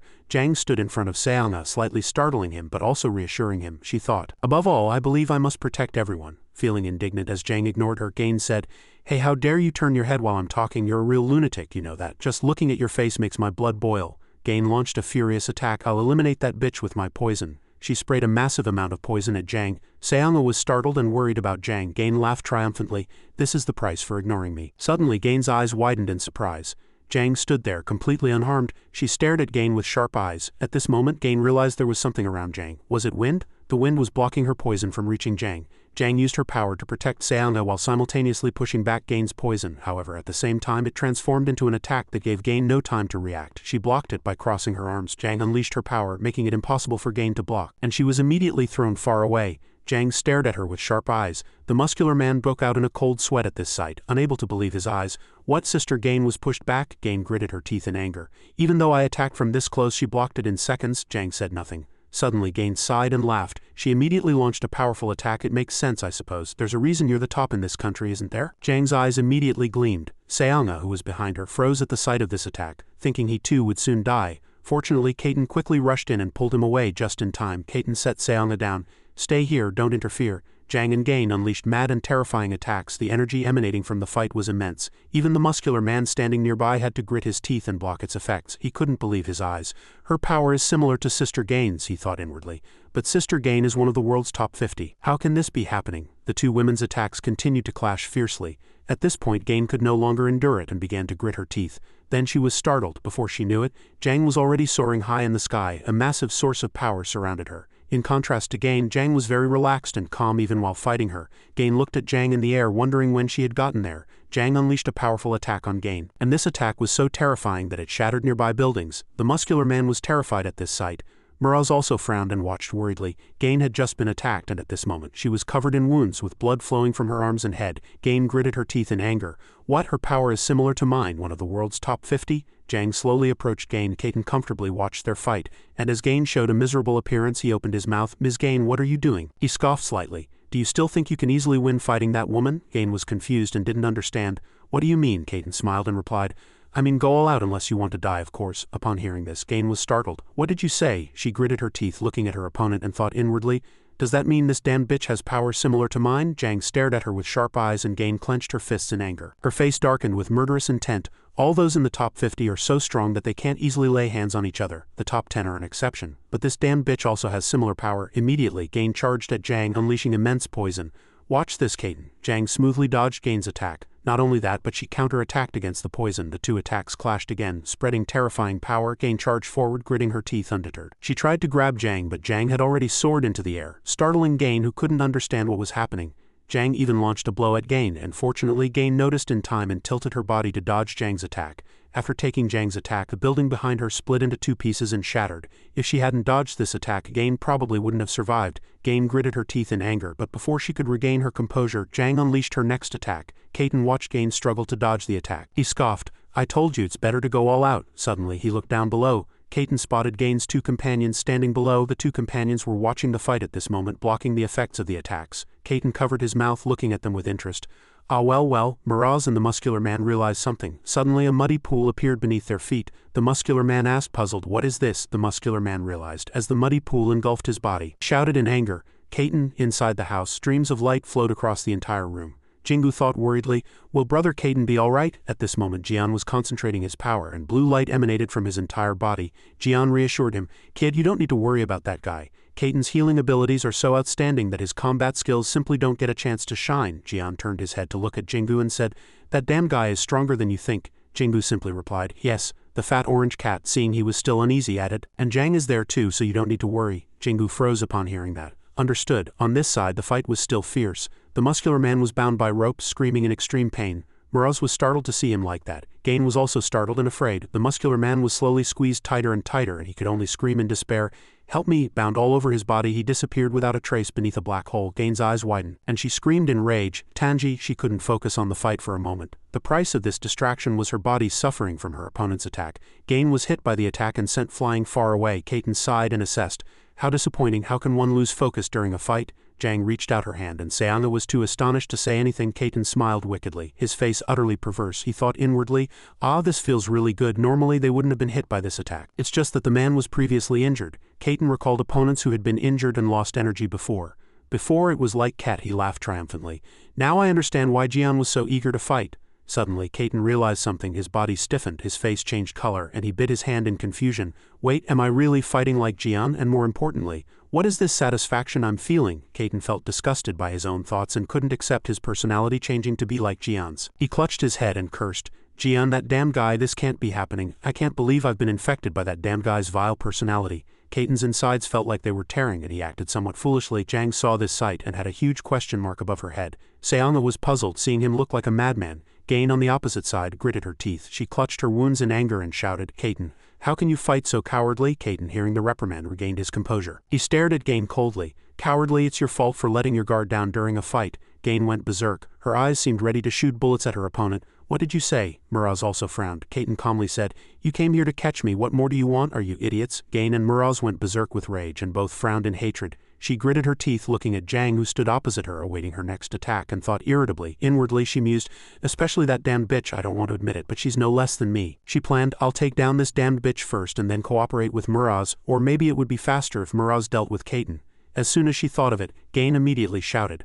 Muraz. Gain was resolute and gave him her complete trust. Go attack that damned Kaiten, and when you're done help me. We'll kill them all and leave this place. Muraz's face became resolute upon receiving her command. He confidently approached Kaiten. Kaiten said contemptuously, what, do you think you can take me down alone? Kaiten's eyes sharpened. You should consider why that guy named Azra sent the three of you to catch me. Upon hearing this, Muraz and Gain were slightly puzzled. What did you say? Kaiten immediately summoned his power. He said in a dangerous voice, that means that damned Azra knew he'd need at least 3 people to stand against me. The terrifying power emanating from Kaiten unconsciously made the two step back. Gain was startled and broke out in a cold sweat. Muraz immediately reminded her, Gain, focus on the fight. Then he frowned and resolutely clenched both hands. He walked coldly. Kaiten, will have to see whether what you say is true or not. Kaiten heard and laughed dangerously. He used his power to create 2 massive wings and attacked Muraz directly. He dodged agilely.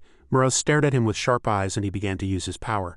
Muraz gritted his teeth and used all his power to create ropes and wrap them around Kaiten's 2 wings. Eventually, Kaiten's 2 massive wings were tightly bound by him, unable to move. He used his power to firmly hold the ropes he had created. Kaiten scoffed. Is that your interesting talent? But as you can see, he prevented Muraz from easily controlling him, and he pushed his wings to break free from his ropes. Muraz knew Kaiten was difficult to deal with and gritted his teeth, trying to hold his wings firmly. But then Muraz was startled. With just a little power, Muraz's ropes flew off, tearing into hundreds of pieces and even caused a big explosion. Gain was worried. Damn it, if this is true, Muraz won't be able to defeat Kaiten. She looked at Jang and regretted inwardly. It was a real mistake. I should have gone all out to fight her. If I had, I could have avoided the worst-case scenario. Gain spotted Seanga sitting weakly in a corner and smiled cunningly. Right at this moment, she harbored a sinister thought towards Seanga. That's right, this will make everything more interesting. Gain didn't hesitate and rushed at Seanga while Jang was surprised. Seanga was startled to see Gain rushing at him, and he unleashed a defensive attack, but with his current weakened body he was no match for her. In a few seconds she overpowered Seanga. Gain pushed Seanga's head down and Jang frowned. As she overpowered him, she said triumphantly, Gotcha, Gain shouted, demanding.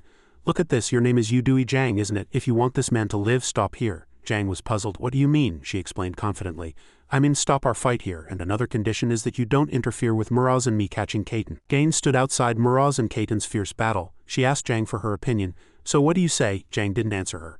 Seanga heard that and got angry. He used all his remaining strength to attack Gain. Gain stared at him madly. Is he resisting? She was just about to teach Seanga a lesson when something sharp flashed like lightning and blood splattered everywhere. Gain was startled to see her hands. Both of Gain's hands had been severed. She was sent flying far away. It was Jang's attack. She stared at her with sharp eyes. The pain hit her. She screamed miserably.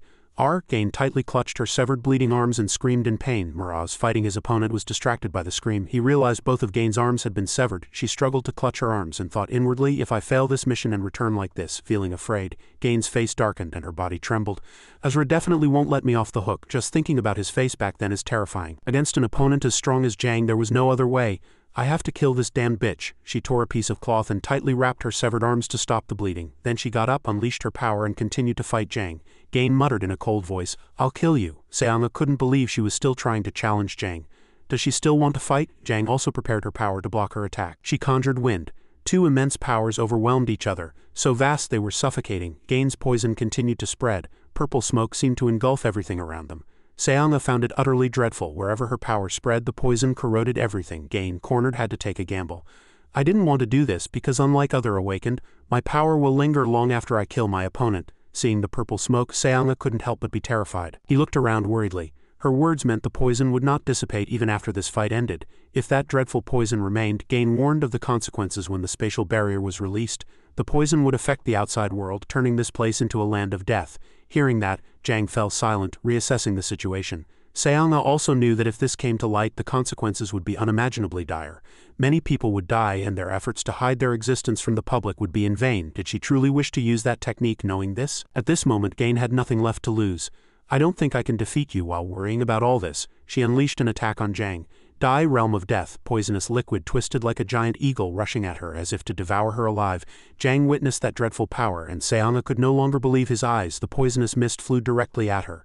Jang remained calm and reacted. Seeing so many technique changes, Jang immediately began her song. She performed the wind god technique. Her crane god appeared majestic and imposing. The crane god's appearance was arrogant, but its destructive power was so immense that it blew away Gain's small bird. It pierced through the poisonous mist and flew rapidly towards her. Gain was startled. What? The crane god spread its wings majestically and flew directly. It flew at an unimaginable speed. She couldn't react and ended up opting for Jang's rap battle combo. The crane god divided into countless winds, cutting her body like sharp blades. Only one wind was seen overlapping another, sweeping everything away. Seonga was sent flying by the attack's power just now. He was surprised to see In-hyuk blocking his way.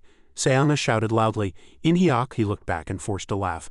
"I'm sorry, I arrived too late." The wind god and poison of the two intertwined, creating a massive magical orb. The bright light with immense power shook a wide area. As the wind gradually disappeared, Gain lay bleeding on the cold ground. Using this technique consumed a lot of energy, depleting much of Jang's stamina. She gasped for breath. Kaiten, chin in hand, observed from afar and couldn't help but exclaim, "Wow!" Miraz saw Kaiten. He gnashed his teeth in anger and spat a large, enormous glob of phlegm at Kaiten. Fortunately, it didn't hit him. Kaiten looked back unpleasantly. "Who dares to ambush me?" But that cowardly fellow had already tucked his tail and fled. He was also surprised by this fast speed. Where did he run off to? Miraz rushed to Gain and carefully picked her up. "You lost, but you still have to look cool," Miraz said. "All of you will pay for this." Kaiten looked at him with a disdainful expression. In-hyuk also couldn't hide his laughter while helping Seonga up. Jang said a word to Miraz.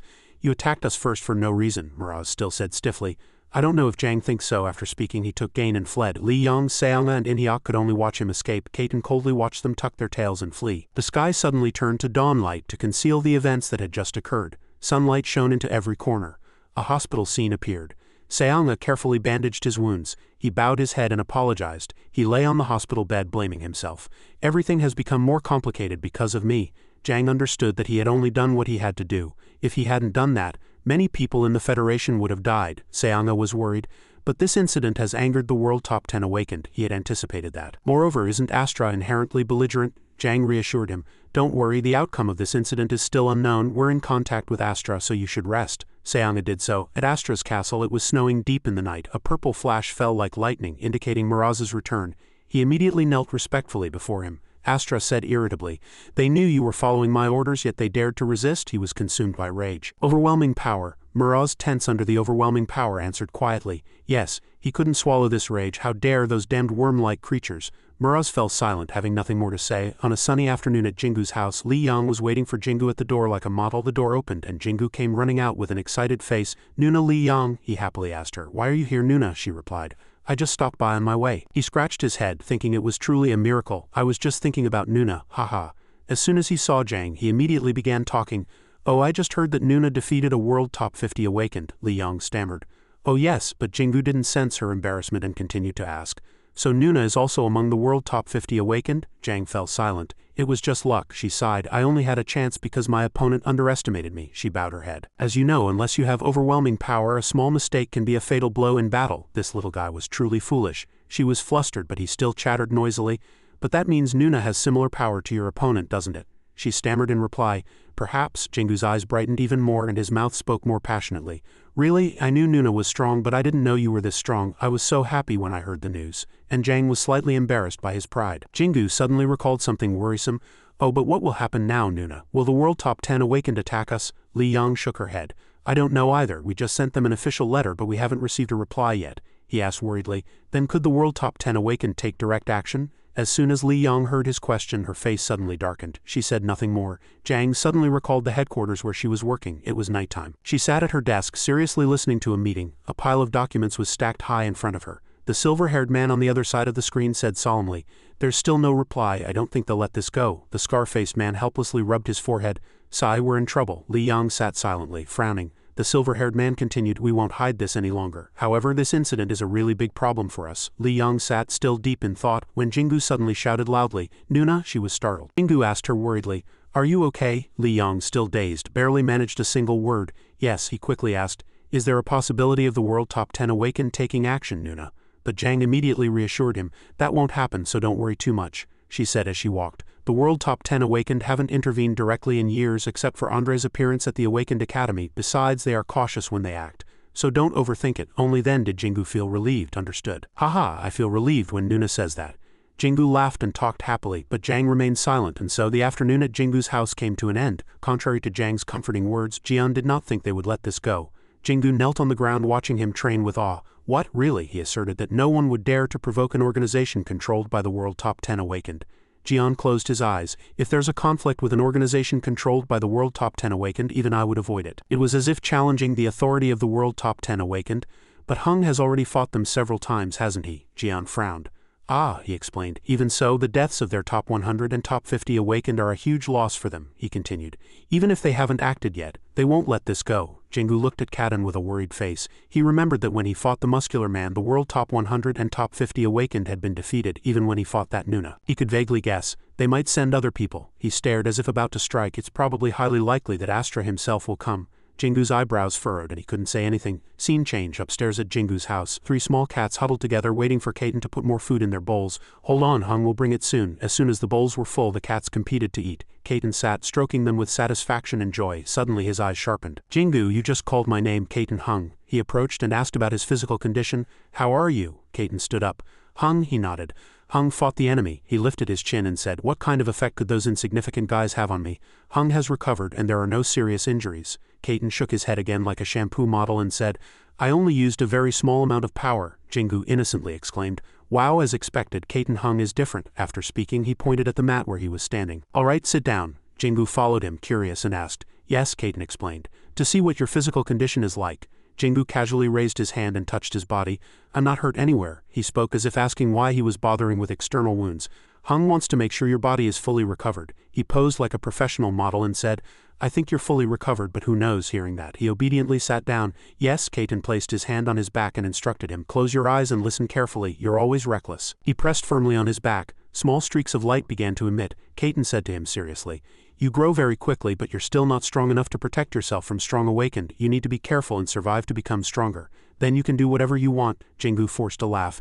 "Yes." Kaden was extremely focused and light flashed like a flame. "Remember the energy flow I just transmitted to you?" Jingu was startled. "What is this?" He looked down at his palm. His energy suddenly changed. Kaden seemed to have read his mind. He quickly explained, "When you're injured, the flow of light has already enveloped the entire room. This will help you heal." He frowned. "Remember, this can only be used on you. It has no effect on others." Jingu suddenly felt an invisible pressure and clenched his palms tightly. "Yes," Kaden instructed him.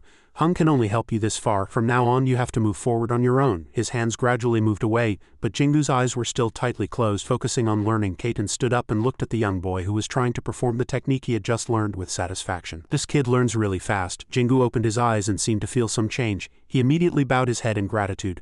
"Thank you, Kaden Hung." Kaden sighed and proudly said to him, "Don't go running around like that crazy guy." Jingu couldn't help but force a laugh. His eyes sharpened and he said with a playfully serious expression, "I'm teaching you because I'm afraid you'll die someday." Jingu scratched his head. "Haha." Kaden turned away from him and stopped. At night, Kaden went down to the basement. It was where Jian had been training since the afternoon. He leaned against the corner of the wall and slowly asked Jian, "How's your body?" Jian, with his eyes closed, replied, "Better." Kaden scoffed. "That's good. It's a relief that a clever guy like you didn't die fighting Andre in close combat. It was a different fighting style than before." Jian's face suddenly stiffened. Kaden looked at him seriously. Jian wagged his tail slightly. "Yeah, what I showed Jingu was a bit crazy, I guess." Kaden fell silent and then turned away. "All right, recover quickly." Kaden turned away. He stared intently at his back. As the night passed, the streets were covered in fresh green. Jingu walked around the house calling for Kaden. He searched everywhere, even the backyard, but still couldn't find him. Where did Kaden Hung go? He must have flown to the ice castle. That dark castle suddenly lit up today. Astra sat in a spacious room training. At this moment, Miraz entered and knelt. He greeted him carefully. "Lord Astra." Astra spoke solemnly. I told you not to come here until I emerged. Miraz broke into a sweat. There's an urgent matter, Lord. Outside the castle, white robes fluttered in the wind. The figure was Caton. Miraz announced Caton's arrival. Astra's hand trembled slightly, and he opened his eyes, frowning inadvertently. The scene was as familiar as any other day, but under the soft sunlight the entire house seemed bathed in a faint glow. Sunlight streamed through the window panes, gently embracing the interior space with a blend of warmth and tranquility. Caton's voice echoed coldly. Kid, have you seen Caton? Jingu, crouched on the floor, quietly replied. Yes, I was just wondering where he went, but it's already been a day and he hasn't told us where he went. Caton thought for a moment and then speculated. He probably had something to do. Jingu, unable to hide his worry, asked, Do you think so too, brother? Jian, noticing Jingu's concern, reassured him. Caton isn't a child, so there's no need to worry. Finally, Jingu calmed down and lowered his voice. You're right, brother. Normally I wouldn't have worried, however. When I saw brother Caton recently, he acted a bit strange. Hearing that, Jian closed his eyes and asked again. Strange? He started recalling Caton's strange behavior. Yes, he sat and played with the cats, his voice grew softer. And then he suddenly wanted to examine my body. He even taught me his energy control method. Hearing this, Jian was startled and his eyes widened. What? Caton taught you his energy control method? Jingu nodded, confirming. Yes, he said he'd help me heal myself, even if I can't heal others. Jian fell into deep thought. So he didn't teach you everything, just the core principles. Jingu bowed his head. I know, but aren't healing techniques really important? Yet he taught them to me. Jian's expression changed and he was speechless. That's true, but, Jian frowned, actually others would risk their lives to learn Caton's energy control abilities. Because when it comes to healing abilities, even the world's top 10 can't compare to Caton. Jingu's inner tension seemed to tighten and every nerve was stretched to its limit. Even Jian couldn't calm down and complex questions swirled in his mind. What the hell is that damned guy thinking? Not only is he looking after Jingu, but now he's teaching him energy control methods too. Caton was expressionless. He turned and left, leaving behind an enigmatic remark. Anyway, recover quickly. Finally, Jian also noticed Caton's strangeness. Now that I think about it, he said something odd yesterday too. Jian's eyes widened in surprise as if he had realized something. A thought flashed through his mind. Could he really be? Unimaginable thoughts struck Jian's mind, leaving him stunned, and all words caught in his throat. Night gently descended, shrouding the luxurious mansion in dark velvet, making it even more mysterious and elegant. Inside the exquisite and opulent room, everything was enveloped in silence. Caton was leisurely leaning on the sofa, his eyes serene as if everything was under control. He sat with his arms crossed and legs crossed, looking as comfortable as if he were in his own home. What are you doing? You used every method to bring me here. Caton frowned in annoyance. And then you made me wait in a place like this all day. Miraz said unpleasantly. Caton, how dare you speak to Lord Astra like that? However, Astra reassured his guard with a slight wave of his hand.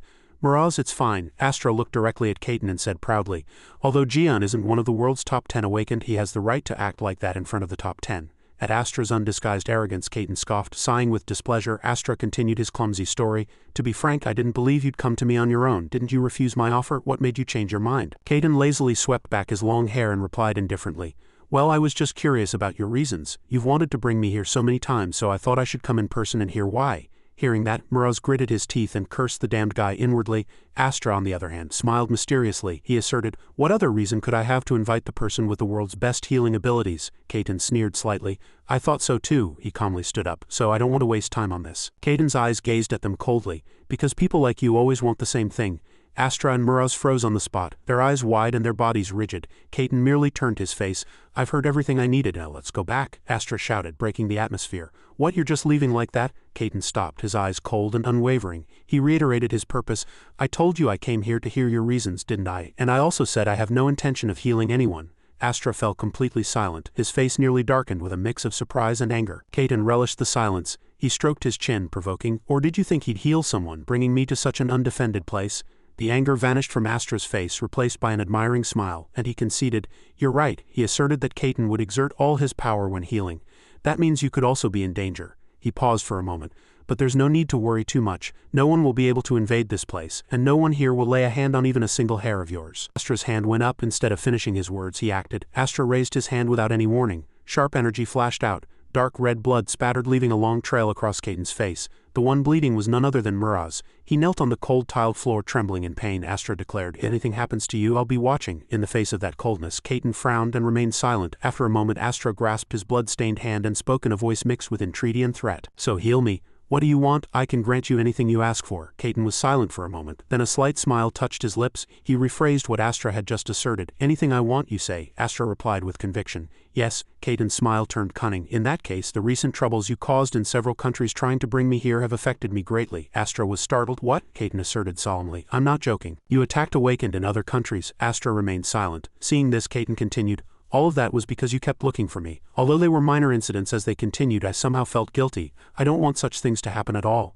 Moroz clutched his blood-stained face confused and thought inwardly, Kaiten, what in the world are you thinking? Astra turned his face away perplexed. A demand for others? Kaiten raised an eyebrow. Well then, didn't you say you'd grant all my demands? At this, Astra's face darkened with anger. He snarled. Those guys ignored my words and caused one of my subordinates to die, he growled threateningly.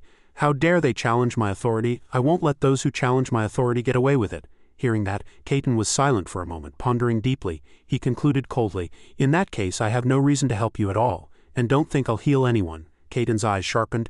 You won't know what I'll do when I heal them. As if a cold wind swept through, that declaration disfigured Astra's and Moroz's faces beyond recognition. Moroz analyzed the situation in silence. A worried thought flashed through his mind. Lord Astra is making concessions because he needs Kaiten right now. And Kaiten knows this, which is why he's making these demands. His face hardened with tension.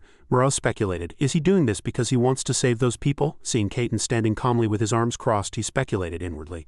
That must be why he came here. Kaiten lowered his eyes, lost in thought, and familiar images of his loved ones flashed through his mind. Faces sleeping deeply next to each other, warming each other when ill. Awkward moments arising, warm memories surfaced one by one, eating favorite foods together, sharing difficulties, being sad together when sad, and happy together when happy. These seemingly ordinary things made him hesitate no longer. He knew he had to choose. Astra was momentarily stunned, then suddenly burst into loud laughter which echoed through the space. It seemed something joyful had made him unable to stop. Kaiten merely watched Astra continue to laugh exaggeratedly, cold and indifferent. Finally Astra calmed down. He declared with a cunning smile, all right, I'll grant your demands, he commanded. Moroz, leave. Moroz obeyed, yes. Moroz, conscious of Kaiten's gaze, respectfully bowed his head to his master. Kaiten watched Moroz leave the room, puzzled. Once alone, Kaiten immediately asked, who do you want me to heal? You're confident even without your subordinates here? Astra bowed his head and said, I told you, anyone who ignores my words. Astra's face darkened and he snarled. I will personally make them die a painful death, including you. Kaiten flinched slightly at the threat but simply remained silent. Astra saw this and lowered his voice, reassuring him, don't worry, I always keep my promises when it concerns my reputation. He paused for a moment, then revealed a shocking truth. It's me. Kaiten was startled. He asked again, you? Astra, with a weary face, explicitly demanded, Kaiten, heal me. Immense surprise erupted in the heart of Kaiten when a world's top 10 awakened asked for healing. But he needs healing. He couldn't believe what he had just heard. He asked himself, what in the world happened that a person like a world's top 10 awakened needs healing? At this moment, Kaiten's eyes were on Astra. A man sat there quietly, but truly his usual arrogant demeanor was gone, leaving only a stillness as if he wanted to express something inexpressible. At Jingu's house, Kaiten was leaning back in a chair eating snacks, and Pluto was quietly sitting in a corner observing. Jian shouted, what are you doing? Is this all the speed you've got? Jingu gathered strength and punched the sandbag, and Jian observed his upper body. He opened his eyes wide and punched the sandbag repeatedly until it tore. Jian reminded him again, faster. Jingu followed his words, gritting his teeth and frowning. He tried to punch faster and stronger than before. Pluto stared intently at Jingu training. He assessed Jian's disciple. That guy is trying to use speed in his close combat training. Kaiten, holding a bag of food next to him, thought, Jingu's awakened ability is speed. His awakened ability isn't that outstanding. He watched Jian training Jingu. But Jian isn't forcing Jingu to change to his own fighting style. Instead, he's helping him optimize and improve his own power. Kaiten asked, you know what kind of fighting style Jian pursues, don't you? Pluto recalled Jian. Jian is the type to optimize and maximize his power to fight most effectively, and the most important point is, Pluto recalled an image of Jian holding a ghost stone and smiling. He's considered a genius in combat. That's what made him who he is today, at least in combat. A battle-hungry madman, Jian agreed, scoffing, perhaps. Pluto again stared at Jingu diligently punching the sandbag. He sighed. It looks good on the surface, but I can see the limits of this approach. Jian asked, what do you mean? Pluto explained, as you know, there's always a limit to using speed as a combat style. It can be useful initially, but once he reaches the level of a high-tier awakened, learning offensive techniques will be much more effective, rather than just learning speed. This has been proven by other awakened. Jian was silent. I used to think that too. Watching Jingu train diligently, Jian denied. But that's not always the case. Pluto looked up at him. What do you mean? Kaiten confided. I once thought that once a person reached a certain level it would be very difficult to increase their speed further. I realized that fact based on what I had seen. He was silent. But if that person breaks through their block point, we won't be able to say what we thought was right anymore. Jian shouted. Last one. Jingu's eyes widened and he focused intensely. He clenched his fists and spread his legs after that. Jingu moved at an incredibly fast speed, seemingly creating multiple afterimages. This startled Pluto. He threw a punch and Jingu used his technique punching around the sandbag. Wind brushed past Pluto's ear and he thought in confusion, what is this? What is that speed? A guy can achieve that speed at that age? Pluto thought, excluding his age with that speed, that guy is already on par with the world's top 100 awakened. Kaiten crossed his arms and reminded him. And remember, it's only been a year since Jingu became Kaiten's disciple. Pluto was startled and shouted, what? Watching Jingu train, he thought inwardly with disbelief. How can that be? It's only been a year. A moment later, the sandbag was still swaying slightly from the force of the punches. Jingu lay on the floor, his face flushed, mouth agape and panting. Huh? Pluto looked at him quizzically, asking himself. Was that power from a child who became Jian's disciple in just 1 year? Jingu's eyes widened. Hoo-ha! He stood up and smiled brightly. Brother's energy control training is really useful. My recovery speed has become much faster, Caden said proudly. Of course it is, it's my energy control, Pluto asked back in surprise. What did you say? He turned around with a suspicious expression. Caden, did I just mishear? Did you teach Jian's disciple your energy control method? Caden scratched his head and replied vaguely. What do you mean I taught Jingu my energy control method? I only taught him a part of it. It just helps speed up his recovery, he sighed. He looks fine on the surface, but he's weak. Every time a fight ends, he comes back in tatters. It's really annoying every time, Pluto thought helplessly. So this guy taught Jingu his energy control method? He muttered to himself. Truly amazing, that guy became Jian's disciple, who never takes on disciples, and he even learned energy control from Caden. He glanced at Jingu, who was tugging at his collar, complaining, It's hot. Pluto was confused. How is this possible? Jian climbed onto the sandbag and shouted, If you've recovered, let's continue. Jingu clenched his fists, determined. Yes, Jian continued to train Jingu under the watchful eyes of Caden and Pluto, at Zhang's company. Zhang silently glanced down while Julian smiled, staring intently at her. He opened his mouth. I apologize for showing up so suddenly. Li Yang replied, It's all right. Julian looked at Li Yang, who was sitting with her legs crossed behind him, looking around. He said, flustered, It's all because my brother kept complaining that we… Suddenly, footsteps were heard outside, drawing the attention of the 3 people in the room. Jingu opened the door and entered with 2 cats and a dog. Hello everyone. He opened his mouth. Li Yang immediately stood up when she saw him enter. Julian was the first to rush over. He smiled politely. Hello Jingu. Jingu bowed his head slightly. Hello. Li Yang's attention returned to the new dog. She stared intently at it. Jingu suddenly realized, Oh right, he introduced. It's a new pet I recently got. Li Yang maintained a nonchalant expression. I know, Julian asked. It's been a while. How have you been? Jingu replied politely. Yes, he explained. My brother wanted to meet you, so we came here today. Jingu tilted his head, looking at Li Yang. Isn't Julian using Li Yang as an excuse to meet Zhang Uni? Li Yang, noticing Jingu's gaze, quickly explained, Wait, this time I really came because I wanted to meet him. Jingu was slightly surprised. To meet me? Li Yang smiled. I wanted to meet you. Mr. Jingu, the disciple of a world top 10 awakened. Jingu became even more nervous hearing those words. Li Yang declared, Mr. Jingu, let's have a match. Jingu exclaimed in surprise. What? Zhang, Jian and Caden were equally surprised. The 2 brothers both smiled. Li Yang said, I've heard news about you recently. You showed overwhelming results at the World Awakened Academy recently, right? Jingu modestly denied, No, that's not true. It wasn't that big of a deal. Li Yang cut him off. There's no need to be humble. I also have my own sources of information. I also heard stories from some people there. He leaned closer to Jingu's face. Everyone admits that you are very strong. Everyone says you are stronger than them. Everyone in the room, and even the dog and cats, were watching them. Li Yang continued, I also know that you overwhelmed the rookies of the Frame organization. Jingu was silent. He shouted. Seru, he put his hands in his pockets and persuaded Jingu. No one your age can beat you right now. Li Yang smiled cunningly. Like me, the 2 looked at each other again. He asked under Jingu's sharp gaze, Wouldn't it be better to find someone at your level right now? Jingu looked at the blonde-haired boy in front of him and laughed confidently and loudly. In the afternoon in Jingu's backyard, Caden, Jian and Pluto were watching intently from outside the door. Jingu sat in the yard with his back to the window, looking dejected. He sighed in disappointment. Caden saw him and asked, What's wrong with that guy? Pluto replied nonchalantly. Isn't it obvious? Of course he's scared because of that person, Li Yang. Caden frowned and turned around. What? I know Jingu is a talented kid, but it's impossible to beat Patrick's nephew. If he had more time, maybe it would be possible for him. Pluto looked at Jingu's sad face. It's truly amazing that he's so strong after only being Jian's disciple for a year. He recalled Li Yang and his grandfather. Li Yang Verimond is someone who has held the position of a world top 10 awakened for 10 years. That guy taught Li Yang everything since he was young. So not only in experience but also in cognitive ability, he is superior to other kids. Jian lowered his eyes and said, In that case, this fight will be really difficult for Jingu. Clearly, Li Yang is an opponent on a different level than the kids he has fought so far. Jian next to him was startled and widened his eyes. He stared intently at Jingu in the yard. Jingu dazedly recalled his conversation with Li Yang. Li Yang sighed. What are you so worried about? He pointed at Jingu.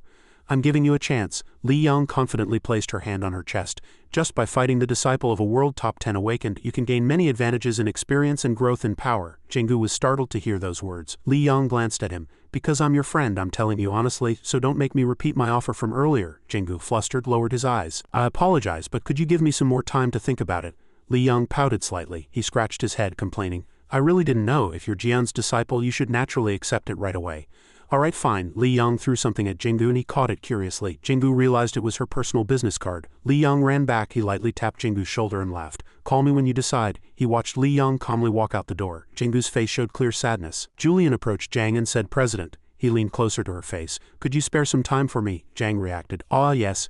Jingu silently watched the two standing close by. Currently he was standing behind the house fence. Jingu was rubbing his neck, looking tired. Are you alright? Suddenly he was startled by a voice from somewhere. Li Yang was already standing in front of the fence looking at him. Jingu stammered, Jang honey, didn't you go with Julian Hung? Jang replied with a short, ah. She answered, I was just seeing them off. Jingu, embarrassed, said, oh yes. Li Yang focused intently on Jingu, whose face was flushed in front of her. On a city road, a black luxury car drove smoothly. Inside the car, the two brothers Patrick sat silently. Li Yang looked at his brother and asked, no, didn't you tell me to go first earlier? Did that woman reject your date invitation again? Going back to that moment, Li Yang stood next to Li Yang and invited, it's been a while, shall we have a cup of coffee together? She firmly refused. I'm sorry, but I have some things to do. Recalling that cold rejection, Julian bowed his head and did not answer his brother's question. He flusteredly covered his mouth with his hand and lightly coughed. Li Yang looked back at his brother, secretly pleased. Hit the nail on the head, didn't I? Returning to Jingu and Li Yang, Jingu was bowing his head in anger and Li Yang was staring intently at him. She opened her mouth, breaking the silence. Looking at your expression now, you seem very worried, don't you? Jingu hastily denied. I'm not worried. I just have a lot on my mind. Li Yang asked Jingu again. Jingu, what do you want to do? He widened his eyes. What? She explained seriously. If you have a lot on your mind, you have to find the answer yourself. Li Yang confirmed again. Jingu, do you want to fight that guy, or do you not want to fight? Jingu clenched his fists. Be honest, his eyes sharpened. I want to fight that guy. I want to know how strong I am right now. Jang was also surprised by the change in expression on that gentle face. Jingu placed his hand on the fence and confessed his thoughts, but now that Kaiten Hung is recognized as one of the world's top 10, if Kaiten Hung's disciple loses, it will affect Kaiten Hung's reputation. So I'm hesitating whether to accept that guy's challenge, he agonized. But from another perspective, if I don't accept that challenge, I won't be qualified as Jian Hung's disciple. That will also affect Jian Hung, Jingu worried. Right now I don't know how to decide. A hand was gently placed on his shoulder, Jang advised. It would be better to ask Jian than to think alone. Her eyes sparkled and her voice resonated firmly. Jingu, you have the right to ask Jian. Jingu was startled when she said that. I am Jian's disciple. His eyes brightened. Jingu quickly ran, shouting to Jang, Honey, please wait here for a moment. Jang followed his footsteps, smiling slightly. Jingu bust open the door and ran into the living room, shouting loudly, Jian Hung. The three people in the room turned to look at him curiously. Jingu urgently shouted, I want to fight the disciple of a world top 10 awakened. Jian paused and widened his eyes. Jingu said timidly, to be honest, I think I'll lose, but I still want to fight. Can I do that? Jian thought in silence, then sighed. If you want, it's okay to fight that guy. Jingu again looked dejected with a sad expression. But if I lose, it means Jian's disciple lost to another top 10 awakens disciple. Jian scoffed. What's the problem with that? Just fight again. At his words, Jingu, who had been dejected, widened his eyes. His voice was filled with confidence. You always fought against stronger opponents, didn't you? You didn't fight with the fear of losing, Jian scoffed. Because winning and losing, he added arrogantly, will just make you stronger. Those words gave Jingu new motivation, and he looked at him joyfully. Kaiten also smiled helplessly. Pluto watched them enjoy themselves from behind. Jian warned, get ready for some crazy training. Jingu also responded with interest. Pluto wondered what their trust was and why they looked so happy. Jingu was complaining to Jian, I've been agonizing over that thought since earlier. Jian laughed, teasing him. Jang was waiting in the yard. A voice resonated. Jang Unni. She paid attention and turned her head. Jingu ran over with a face full of joy, bringing news. I've decided to fight. Jang heard that and breathed a sigh of relief, smiling slightly. Jingu suddenly realized. He asked, oh right, but why did Unni come here? She replied with a short, ah. She recalled Jingu's face in the workshop earlier. Li Yang replied, I was just a little confused in my thoughts. She checked her wristwatch and informed Jingu, time's up, I think I should go now. His face turned red. Oh, could I see Unni off for a bit? Jang agreed. The two walked and talked under the sky filled with the light of dawn as night fell in a luxury hotel. Someone's phone kept ringing. Li Yang had just finished showering and was wiping his hair with a towel, putting his phone to his ear and answering the call. Yes, it's Jingu, the other party replied. Oh, you've decided? He was slightly surprised. Oh, you've decided, Jingu said seriously from the other end. Do as you wish. Let's fight in a month. Li Yang heard that, smiled brightly and agreed. All right. In a room with intricate carved doors, Veramand asked angrily, who decided to fight Jian's disciple? Li Yang and Julian stood with their arms crossed. Li Yang opened his mouth. It was me. Veramand slammed the table hard. He shouted in anger, who gave you the right to decide so arbitrarily? Julian tried to interject. Veramand turned to him. Julian, you are also responsible for this. He reprimanded. When you saw your brother doing that, you should have stopped him. Wasn't that why you two brothers went around together? Julian bowed his head in guilt. I apologize. Li Yang, who had been silent until now, suddenly retorted. Then who can I fight right now? He said angrily. As grandfather also knows, there's no one my age who can fight me. Li Yang complained unfairly. Fighting those kids doesn't help me at all, and most importantly, the disciple of a top 10 awakened shouldn't bully weaker people, right? He clenched his fists. On the other hand, I'm not allowed to fight other top 10 awakens disciples. If I lose, it will bring shame to the family. Looking at his grandfather, Li Yang said in a low voice. Li Yang asked gloomily, who can I fight? The sharp gazes of the grandson and grandfather clashed. Varamond calmly replied, "You can debut after receiving your awakened certificate, like Julian." Li Yong said indignantly. "Does that mean I can't fight anyone until then?" Varamond reminded him. "That is the responsibility of your current position." Li Yong pressed his lips together. Varamond explained, "Many people have trusted and followed our family until now. If the disciple of a world top 10 awakened loses, others will surely doubt the abilities of our Patrick family. If such a vulnerability arises, our enemies will not miss that opportunity. This will bring difficulties not only to our family but also to those who trusted and followed us." Hearing his grandfather's words, Li Yong clenched his fists. "But this fight can no longer be avoided." Varamond was startled. "What do you mean?" Li Yong slowly said. "I challenged Jingu first. If I back down now," looking at his grandfather's stern face, Li Yong said, "that would be another problem affecting our family, wouldn't it?" Julian tried to stop his brother, but Li Yong held up a hand. Li Yong smiled and loosened his tie. "Grandfather," Li Yong said confidently, "you're worried I'll lose, aren't you?" "I will never lose," he scoffed. "So I don't think your worries are necessary." Varamond merely looked at Li Yong in silence, and the scene shifted to Jingu's house. Jian reminded Jingu, "This fight will be different from when you fought Julian." Jingu sat before him listening carefully. Jian continued, "Last time Julian had no intention of fighting you. We were able to make a plan by taking advantage of his carelessness. But this time is different. I've taught you that you must approach the fight with the mindset that your opponent will fight with all their might." "Yes," Jingu replied obediently. "Yes," Jian continued. "Li Yong is your age, but he is the disciple of a world top 10 awakened, and that top 10 awakened has personally spared no effort in providing all methods and family support. According to him, that kid's level will definitely be different from the kids you fought." Jingu nodded. Jian also agreed. "Kaiten is right." The two were shown standing with their backs turned. "That kid grew up in a completely different environment than you. On the other hand, you only recently developed and I taught you. I myself have walked a completely different path from the world top 10 awakened. So the difference between us will be even clearer. Rather than finding and learning new techniques, I think it's most important to trust the techniques you have and develop them to the highest level." Jingu knelt down and clenched his hands. Jingu smiled, truly excited. "I think what I need to do now is diligently train the techniques I usually practice." Jian curled his lips and said, "Exactly." Pluto muttered to himself, seeing Jingu in front of him. "Then let's train now," he thought deeply. Late in the afternoon, Jingu was still diligently training. He moved quickly around the sandbag and punched with force. Pluto and Kaiten sat in a corner observing him carefully. After that, Jingu concentrated his punches and sat with them, training his energy control. Pluto stared intently at Jingu as if contemplating something. He called out to someone, but Jian ignored Pluto and muttered to himself, "It seems that kid's recovery speed has gotten faster, even while training like crazy." Pluto lifted his foot and said, "I have something important to tell you. Can we go outside for a moment and talk?" Kaiten refused again, muttering, "It seems he's making good use of it." "No," but Kaiten suddenly seemed to remember something and said to him, "Hold on. If you're going outside, can you clean up the cat poop on your way?" Hearing that, Pluto was speechless and stared at Kaiten. Jingu was still diligently punching the sandbag. Jian shouted from behind, "Harder, faster, make your fist pierce through your opponent." Jingu gritted his teeth and opened his eyes wide. He punched again at his fastest speed, and a blue lightning flash followed his fist. A voice echoed from behind him. "Do you two really think that kid will improve by just punching like that?" Pluto, in human form, stood tall with his arms crossed. He commanded, "Punch me with that fist." Jingu replied dazedly. "Huh?" Pluto pointed at the sandbag and approached. "If you keep punching only one target all day, there will be limits." He opened his eyes and hit his own body hard, shouting, "Jingu, use your technique on me." Jingu was flustered and silence fell between the two people and two cats. Pluto looked at Jingu, then tapped his chest a few more times. Jian continued, "Don't pay attention to him. He's just talking nonsense during training." Jingu stammered, "Ah yes." Jingu continued to train. Pluto was startled. "Ha," Kaiten said to him. "Pluto, if you're going to be in that form, hurry up and go clean the cat poop." Eventually, Pluto resigned himself and went out to clean the cat poop with 3 cats clinging to him. He muttered softly to himself, thinking, Another afternoon, Jingu was diligently training. Then a voice echoed, "That won't be enough." The 3 people in the room turned their heads towards the door and saw Pluto standing confidently with his arms crossed in front of the door. Jian said, displeased, "Ly, what is it this time?" "Do you have a better method?" Pluto conceded.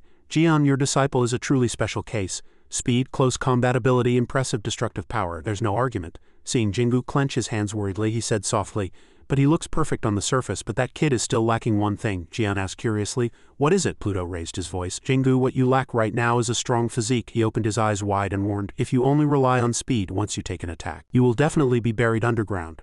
Jian and Kaiten, who were nearby, asked in confusion, "What are you talking about?" Jingu also looked at him, flustered. Pluto glared at Jingu while Jian and Kaiten watched in cat form. Suddenly he broke the gloomy atmosphere by saying, "Jingu, when fighting an opponent of your level, if they land an accurate blow, you'll be out of the game immediately. Moreover, that means you won't be able to survive longer than others." Pluto looked straight into Jingu's eyes. "Am I wrong?" Hot sweat beaded on his cheeks. Jingu looked up at him and conceded, "Yes, you're right." He continued to explain, "For an awakened, endurance doesn't just mean protecting oneself from an opponent's attacks. It also allows one to withstand the force of recoil, especially for a close combat specialist like you. Jingu stood blankly for a few seconds at his words, implicitly acknowledging in his mind that Pluto was right. Thanks to the power control method he recently learned from Jian, the damage from techniques was not as bad as before. Jingu clenched his hands and thought, but rather than strengthening physical endurance, it's more similar to making the movement of power more efficient in close combat. He crossed his arms and stared intently at Jingu. Seeing Jingu hesitate, he said, "Are you going to continue to lack endurance?" Jingu was startled and looked at his two bandaged hands, saying, "I want to strengthen my physical endurance too. Honestly, I've felt that lack many times." His gaze sharpened and he asked, "What, you feel it too?" Slight worry was etched on Jingu's face. "But I don't know how to strengthen my endurance." He frowned and leaned towards Jingu, saying, You don't know?" Before he could finish speaking, Jian, who had been standing quietly beside him, suddenly spoke. "Forget about it. Don't worry." Jian continued to ask him, "Do you think no one here knows how important endurance is?" Caton stood up and scolded the two. "We're focusing on what you're good at, that's more effective, rather than wasting time on something that's not immediately helpful." He sat down and sighed. "Unless you accidentally gain a power control ability specialized in endurance, you can't get something you can use right now." He stroked his smooth chin and replied, "Oh, it's definitely not easy to get, and it would be a problem even for outstanding individuals." Jian glared at him and said, "Yes, forget about getting it." Before he turned and left, he reminded, "Anyway, stop talking nonsense to that kid. We're too busy right now, so don't interrupt whenever you get a chance." Caton also chimed in. "Yes, you too, Jingu. Don't mind what that guy says and just focus on your training." Jingu replied obediently, "Yes." The three of them left in turn, leaving Pluto alone. He scoffed coldly, "HMPH." As he was leaving, Caton suddenly seemed to remember something and said, "Oh right." He turned around and called Pluto, "If you have time, go clean up the cat poop." He seemed to disbelieve his ears but unhappily sat down and cleaned up the cat poop. He held a bag and cleaned up the cat poop, unable to resist stroking the cute cats. And then he continued to grumble while working, "You really are unfortunate poop-making machines." Outside was clear and underground. Jingu was diligently punching the sandbag. The sandbag tore and his bandaged hands trembled uncontrollably. Caton, supervising from afar, saw this and asked worriedly, "Did you get hurt again? Let me see." Jingu approached and held out his hands to Caton. Caton used his cat paws to unwrap the bandages layer by layer, and his heart ached at the sight of old and new wounds overlapping. "Your hands are a mess. Let's go back and I'll heal you." Jingu sat on the floor with his back to Caton, and Caton healed him. Meanwhile, Pluto, after cleaning up the cat poop, transformed into a dog and observed the situation from the side. His face turned sinister and he muttered to himself, "Damn it, if only that kid had a little more endurance, his techniques would be stronger and last longer." Jian, who appeared out of nowhere, asked, "Are you all right?" Jingu replied, pretending to be very healthy. Yes, no one was outside the house, a contrast to the scene inside. Jian sat opposite Jingu and began to explain. Jingu applied and became more accustomed to what Jian had taught him. But if they wanted to directly help him in a fight, Jingu needed more training. Jingu listened intently, not missing a single word, and nodded and replied, "Yes." Caton, sitting next to him, also gestured and taught an additional lesson. "This is how you use the power you have." Pluto lay exhausted in a corner. Jingu inadvertently saw this scene. Night fell, and moonlight illuminated the street. Pluto felt quite bored inside the house, so he went out and sat by the door, lost in thought. Pluto scratched his ear, recalling the training scene from earlier. "Jian, that damn bastard, I can't believe he's teaching his disciple without focusing on his recovery." As he was very angry, a voice echoed. Jingu approached with a bag, and Pluto glanced at the bag in Jingu's hand and asked, "Where have you been?" Jingu held up the bag in his hand and honestly replied, "Yes, I just went out to buy some necessities." For some reason he suddenly got angry and shouted, "Who gave you permission to go out alone without saying anything?" Jingu was quite surprised by the words that came out of his mouth. "What if you get attacked while you're out alone?" Jingu hastily apologized. "I'm sorry. I just thought it would be fine since it's right in front of the house." He didn't back down at all and frowned, reminding him, "It's that kind of complacency that can cost you your life." Jingu also knew that his words were out of concern for his safety, so he scratched his head in embarrassment and promised, "Yes, I'll be more careful from now on." He turned and walked in another direction, scoffing coldly, no longer paying attention to Jingu. Jingu hesitated and looked at him. Here." Pluto glanced at him, puzzled. Jingu held out a bone in front of him. Pluto stared at it silently, his thoughts unreadable. Jingu smiled and explained, "Jian hung and Caton hung like churu, but I didn't know what Pluto hung like, so I bought this." He looked at what Jingu was holding and asked, puzzled, "You went out to buy this?" Jingu smiled and replied, "Yes." He didn't immediately take it. He remembered his old self. Wealthy merchants constantly spent money to attract him. "Pluto, tell me what you want. If you join us, we'll give you everything you desire." Or as the politician said, "Pluto, I'll let you rule any country you want." Pluto, Pluto, Pluto. But he still coldly refused and left. But now, faced with Jingu's expectant eyes, Pluto sighed helplessly. He slowly opened his mouth, giving dog food to Pluto. Unbelievable. Jingu flinched slightly and said, "Are you perhaps uncomfortable with it?" he asked softly. He changed his attitude 180 degrees again and commanded Jingu, "Sit down right now." Jingu, puzzled, asked, "Huh?" He lost his patience, opened his eyes wide and shouted, "Sit." Jingu didn't understand what was happening but still obediently knelt. Yes, he wondered inwardly but didn't dare to ask. Does he dislike dog food? While Jingu was surprised, Pluto placed his hand on his back. He closed his eyes and a yellow energy flow slowly appeared. Jingu was startled, realizing something. Pluto gravely reminded Jingu, "Remember how the energy moves within your body." Jingu raised both hands, feeling the source of power moving within him, yet he couldn't believe this was real. Is this really true? Pluto had not stopped and continued to pour energy into Jingu. Your master, Jian Break, is at least the one who should teach you combat abilities, and no one can match Caton's healing abilities. Pluto's eyes widened and he confidently declared, "I, Pluto, am confident that my defensive abilities surpass anyone else's." The yellow power he poured into Jingu's body continuously increased and slowly began to glow. Finally, it shone brilliantly. Pluto slowly withdrew his power. Jingu closed his eyes and absorbed all the energy. As expected, Pluto watched from behind as Jingu quickly made that power his own. Pluto casually looked at a discarded bone nearby, then wagged his tail and looked at Jingu. Jingu slowly opened his eyes. He was startled to feel his body changing. Suddenly, Pluto moved forward and bit the bone. Jingu felt much lighter and said, "Thank you, Pluto." He approached Pluto and proudly boasted of his achievement. "I definitely feel much stronger." Pluto, still holding the bone, proudly stated the obvious, then turned his back and walked away, leaving Jingu to continue his excitement. The sky was slowly brightening, and the surroundings of the house were quiet as usual. In the brightly lit underground floor, Jingu was constantly training. He sat cross-legged, concentrating his power and training without rest. On the other side, Jian and Caton were scolding Pluto with burning eyes. "Are you crazy?" Pluto lay stretched out on the sofa with the other cats and calmly asked, "Why are you suddenly so noisy?" But inwardly he was cursing the two who had disturbed his sleep since morning. Jian angrily demanded, "Are you seriously asking?" Caton growled, "What in the world are you thinking? Teaching Jingu energy control methods? Do you think you can teach it just because you want to?" Pluto sighed in displeasure, but didn't think what he had done was wrong and defended himself.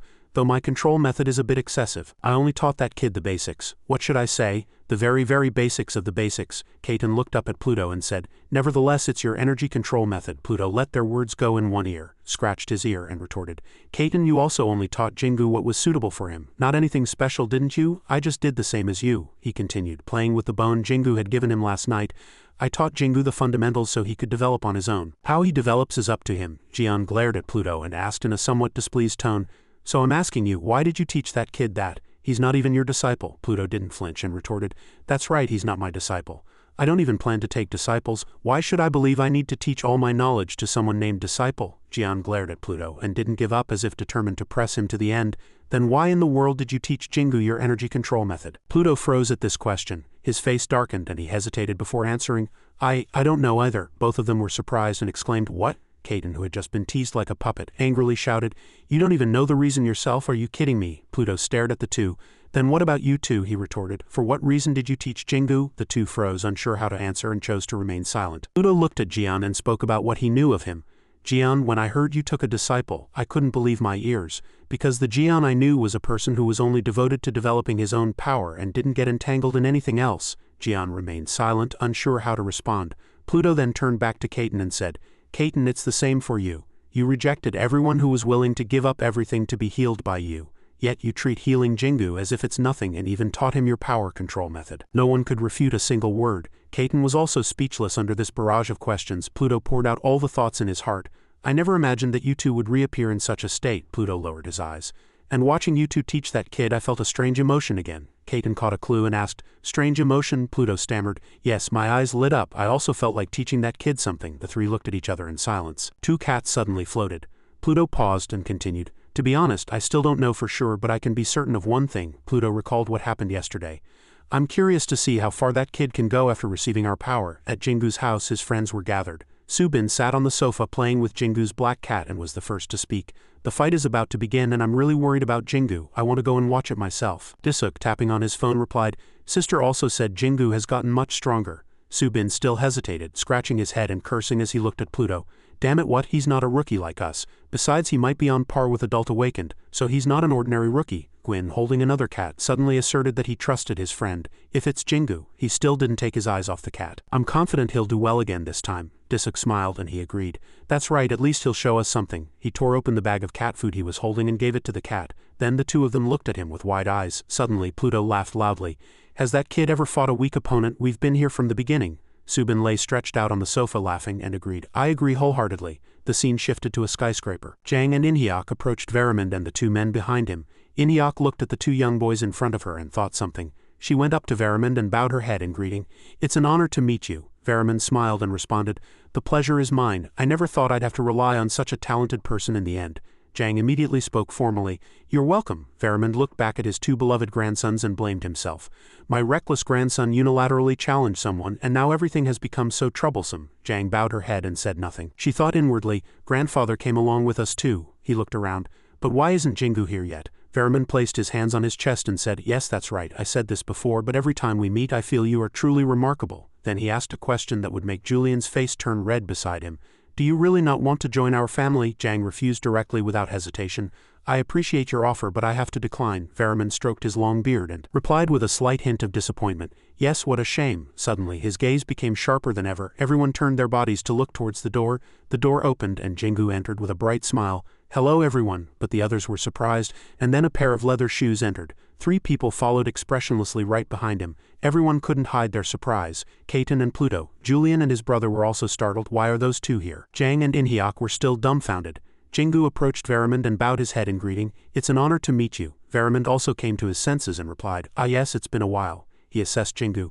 "I heard you've made quite a lot of progress. It's a bit sudden, but thank you for accepting Li Yang's challenge." Jingu smiled shyly and said, "You're welcome. It's a good opportunity for me too." Then the 3 of them looked at Variman with contempt. Variman's gaze had been fixed on those 3 until now. He frowned and asked with unconcealed curiosity, "But it's quite surprising. I mean, why are you together? What in the world is going on?" Kaiten ignored Variman, glared at him and said in a cold tone, "Is that something you need to know? Get lost." At those words Variman was so embarrassed he didn't know what to do, and Julian hid behind him, shrinking. Jian, unaware of the opponent's identity, complained inwardly, "How dare he act like that to the head of a family? Who is that guy anyway?" Jingu was talking to these 3 in a low voice. "I'll say hello and be right back," Jian replied briefly. "All right?" Jingu approached Li Yang and greeted him. "Hello." Li Yang also nodded and replied, "Yes, hello." But his eyes were directed towards where Jian and his group were standing, and he thought, "Jian is Seru's master, so that's understandable, but why are those 2 here?" Pluto expressed his displeasure with a frown and grumbled, "It's too cramped here. At least a training ground should be as big as a field, shouldn't it?" Kaiten had switched to silent mode and didn't speak at all. Jingu confidently opened his mouth. "Let's start quickly." Li Yang still maintained an arrogant attitude, keeping his hands in his pockets and saying nothing. Initially it was a wide square landscape. Li Yang faced Jingu and the fight seemed about to begin. On the other side, a group of people watched intently. Jingu stretched his arms, warming up. Jingu sighed. Li Yang stared intently at Jingu. Li Yang asked Jingu, "You seem a little nervous, don't you?" Jingu scratched his head and stammered, "Ah well, a little. I didn't sleep well last night." Jang looked on, dumbfounded. The people on the other side had strange expressions. Jian frowned. "He's clearly provoking Jingu." Kaiten also sighed next to him. "HMPH, that fool, he's too kind," Pluto calmly said. "It's always good to warm up before a fight." Li Yang sneered with sharp eyes, looking arrogant. Li Yang recalled Julian's words to his brother. Jingu uses his exceptional speed to employ a unique fast close combat style. Li Yang put his hands in his pockets and tilted his head back. "I heard that too, but a fight that relies solely on speed will surely have its limits, especially for someone who engages in close combat like him." Li Yang was slightly puzzled. "Does that mean his fighting style is too different from Jian Nim's? How can that be?" Julian still urged Li Yang not to let his guard down. "Anyway, don't be careless." Brother also couldn't keep up with that kid's speed, partly because he didn't expect the kid to move so fast, but Seru's speed completely surpassed a rookie's level. He said with a smile, "But if you're not careless, everything will be fine." Back in reality, Li Yang thought with a triumphant expression, "As my brother said, if I'm not careless, victory will surely be mine." Li Yang watched Jingu still warming up and thought inwardly, "Jingu, I'm sorry." Li Yang looked directly at Jingu. "I think you'll have to help me so I don't have to wait any longer for my debut fight." Inhyuk shouted loudly, "Are you two ready to fight?" Jingu clenched his fists and replied yes. Li Yang sneered, "I've been ready for a long time." The bell signaling the start rang out and everyone's eyes were fixed on the two. Jingu used his speed, clenched his fist and rushed towards Li Yang. Li Yang was startled and broke out in a cold sweat. Jingu's blue magic fist was right in front of his eyes. Jingu rushed forward and grabbed Li Yang's shoulder. He was somewhat flustered but remained calm and used his hand to cast a technique. Li Yang swung his hand and an eerie blue magical energy enveloped him. Li Yang was startled. Jingu had disappeared. He was somewhat confused. Jingu rushed from behind and Li Yang's face turned pale. He turned around but it seemed too late. With Jingu's superhuman speed he struck Li Yang in the abdomen. This dreadful punch sent Li Yang flying far away. Li Yang was flustered and didn't properly grasp what was happening. He didn't even have time to defend himself and Jingu rushed again. Jingu charged and Li Yang was pushed back by the magic. Inhyuk, observing the fight, was somewhat surprised. Jingu's speed has improved, moreover the way he combines his attacks has become much more natural. Jingu threw a punch but this time Li Yang barely managed to dodge it. Li Yang clenched his hands tightly as if absorbing magic. He raised his fist and threw an astonishing punch, but Jingu disappeared again. Jingu appeared behind Li Yang. Li Yang turned around with a bewildered expression. Julian was startled. It seems Jingu poured a lot of magic into this punch. Jingu delivered a blow. This punch was very powerful, and Li Yong was sent flying far away. The punch exploded like a bomb in the air, and magic were covered in smoke. Variman watched from afar. His face was filled with shock and horror. As the smoke slowly cleared, Li Yong was pushed far away, his shoe prints stretching long across the floor. He unclenched his hands and thought with angry eyes, "How can this guy be so fast?" Jingu stopped and asked with an innocent face. "Hey Li Yong," he asked, "aren't you going to use your dark techniques?" Li Yong asked with a bewildered face. "What did you say?" Kate and Jian and Pluto all looked incredulous. They hadn't expected Jingu to ask such a question. Jian slapped his forehead. "Damn, that was your chance. You should have knocked him down while he was off guard." Kate facepalmed in exasperation. "Tisk, this kid." Variman grinned and laughed heartily. "Ha ha ha." The other three had bewildered expressions. Caton thought, "Is that old man crazy?" He evaluated him. "This house is full of madmen," he called his nephew with a solemn face. "Li Yong, Patrick, what do you think you're doing right now?" His sharp eyes swept over him. "Don't you still understand?" He declared, "Your opponent is not someone you can defeat as easily as you think." Li Yong tilted his head to look at him, then frowned and stared at his opponent again. Jian looked at him and said, "Did that old man really send that kid into battle with such thoughts? What can you expect from an old man like that?" Caton replied. "Tisk, because he's that old man's nephew." Pluto thought, "The old man must want to make sure his grandson won't disgrace the family name." Variman's face contorted, and with a reddening face he seemed very angry. Julian stood by, slightly afraid. Li Yong sighed and said, "I apologize. Honestly, I thought I could win easily." Jingu replied innocently, "Oh, it's all right, I'm used to it." Li Yong took a step forward. "From now on," he said with a triumphant expression, "I'll go all out." Dark blue magic appeared beneath his feet. That magic rushed towards Jingu, wrapping around him like claws. Jingu quickly dodged the flow of magic. Jingu took the opportunity and rushed towards Li Yong, preparing to throw a punch. Li Yong sneered at him and absorbed the power with his hand. As Jingu charged, he swung that magic to block Jingu. Jingu was bewildered, and without time to react, he entered that magic. Jian and Caton had blank expressions. That magic held Jingu for a moment, then released him. Jingu was thrown back. His body was covered in blood, full of wounds everywhere. Jingu groaned in pain. Soon after, Jang, Pluto, Caton and Jian were all bewildered and still focused on the fight. White smoke filled the air. Jingu, covered in wounds all over his body, forced himself to stand up. "Ah," he panted and looked at Li Yong. Li Yong said triumphantly, "Honestly, your super speed ability makes you very difficult to hit, but when you rush at me, the story changes, so if I use my power when you charge to attack me, it will be very simple." Jingu glanced at Li Yong without speaking. Li Yong looked around and asked, "Can you continue? Your speed is good, but your power isn't, and if you take an attack, your fighting ability will drop significantly." He scratched his face and continued, teasing Jingu, "If you keep fighting like this, I'll become the bad guy and keep bothering you." Jian frowned in anger. "This arrogant punk, what did he just say?" Pluto assessed. "That's why systematic education is truly important." Caton thought, "Disciples or descendants of top 10 awakened always think they're invincible." Upon hearing that, Variman was so angry his veins were about to burst. Inhyuk observed, "Li Yong has grasped all information about Jingu. It's natural, given that Jingu is already gaining attention from awakened worldwide." Jingu swayed slightly, unable to stand properly. Jingu opened his mouth. "Of course I have to continue. We've only just begun." Li Yong turned. He looked at Jingu. Jingu wiped his face and said, "If it ends too quickly, I'll disappoint you." Li Yong was slightly surprised. Variman watched the two silently. Inhyuk looked at Jingu, slightly surprised. Jingu has changed. Normally he would have sustained considerable injuries from an attack like that. Jang was also somewhat bewildered. Li Yong scoffed. "Phew," he laughed, "ha ha ha." Jingu was bewildered and didn't understand why he was laughing. Caton was displeased, thinking, "Is this guy crazy?" Li Yong laughed and replied, "He's really just like his grandfather." Pluto frowned and remained silent. Li Yang's eyes sparkled and he smiled brightly. "You're truly much better than I expected.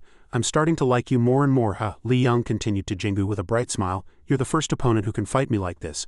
Now I can truly enjoy this fight with you." Jingu scratched his face, seemingly not understanding what Li Yong had just said. Li Yong laughed and said, "All right, let's start again." Jingu took a fighting stance.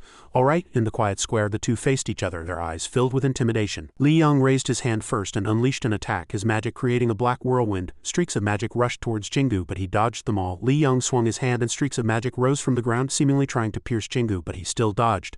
Li Yong clenched his fist and sneered, saying, "Are you just going to keep dodging? Then how do you plan to attack me?" Jingu stomped his foot and his eyes gleamed. Streaks of magic scattered, and he rushed towards Li Yong at lightning speed. Li Yong sneered and absorbed the magic with his hand. As Jingu charged, streaks of magic rose from the ground. Li Yong was startled. Jingu moved quickly above his head, appearing to create afterimages. Jingu clenched his fist and rushed towards Li Yong. It exploded amidst the bewilderment of both sides. As the smoke slowly cleared, Li Yong appeared, his body already bearing several wounds. The two faced each other, and Jingu slightly bowed his head. He clutched his stomach with his hand and looked at Li Yong. Sweat ran down his face, and he recalled when Jingu had just punched Li Yong. Li Yong quickly sent a stream of magic to pierce Jingu.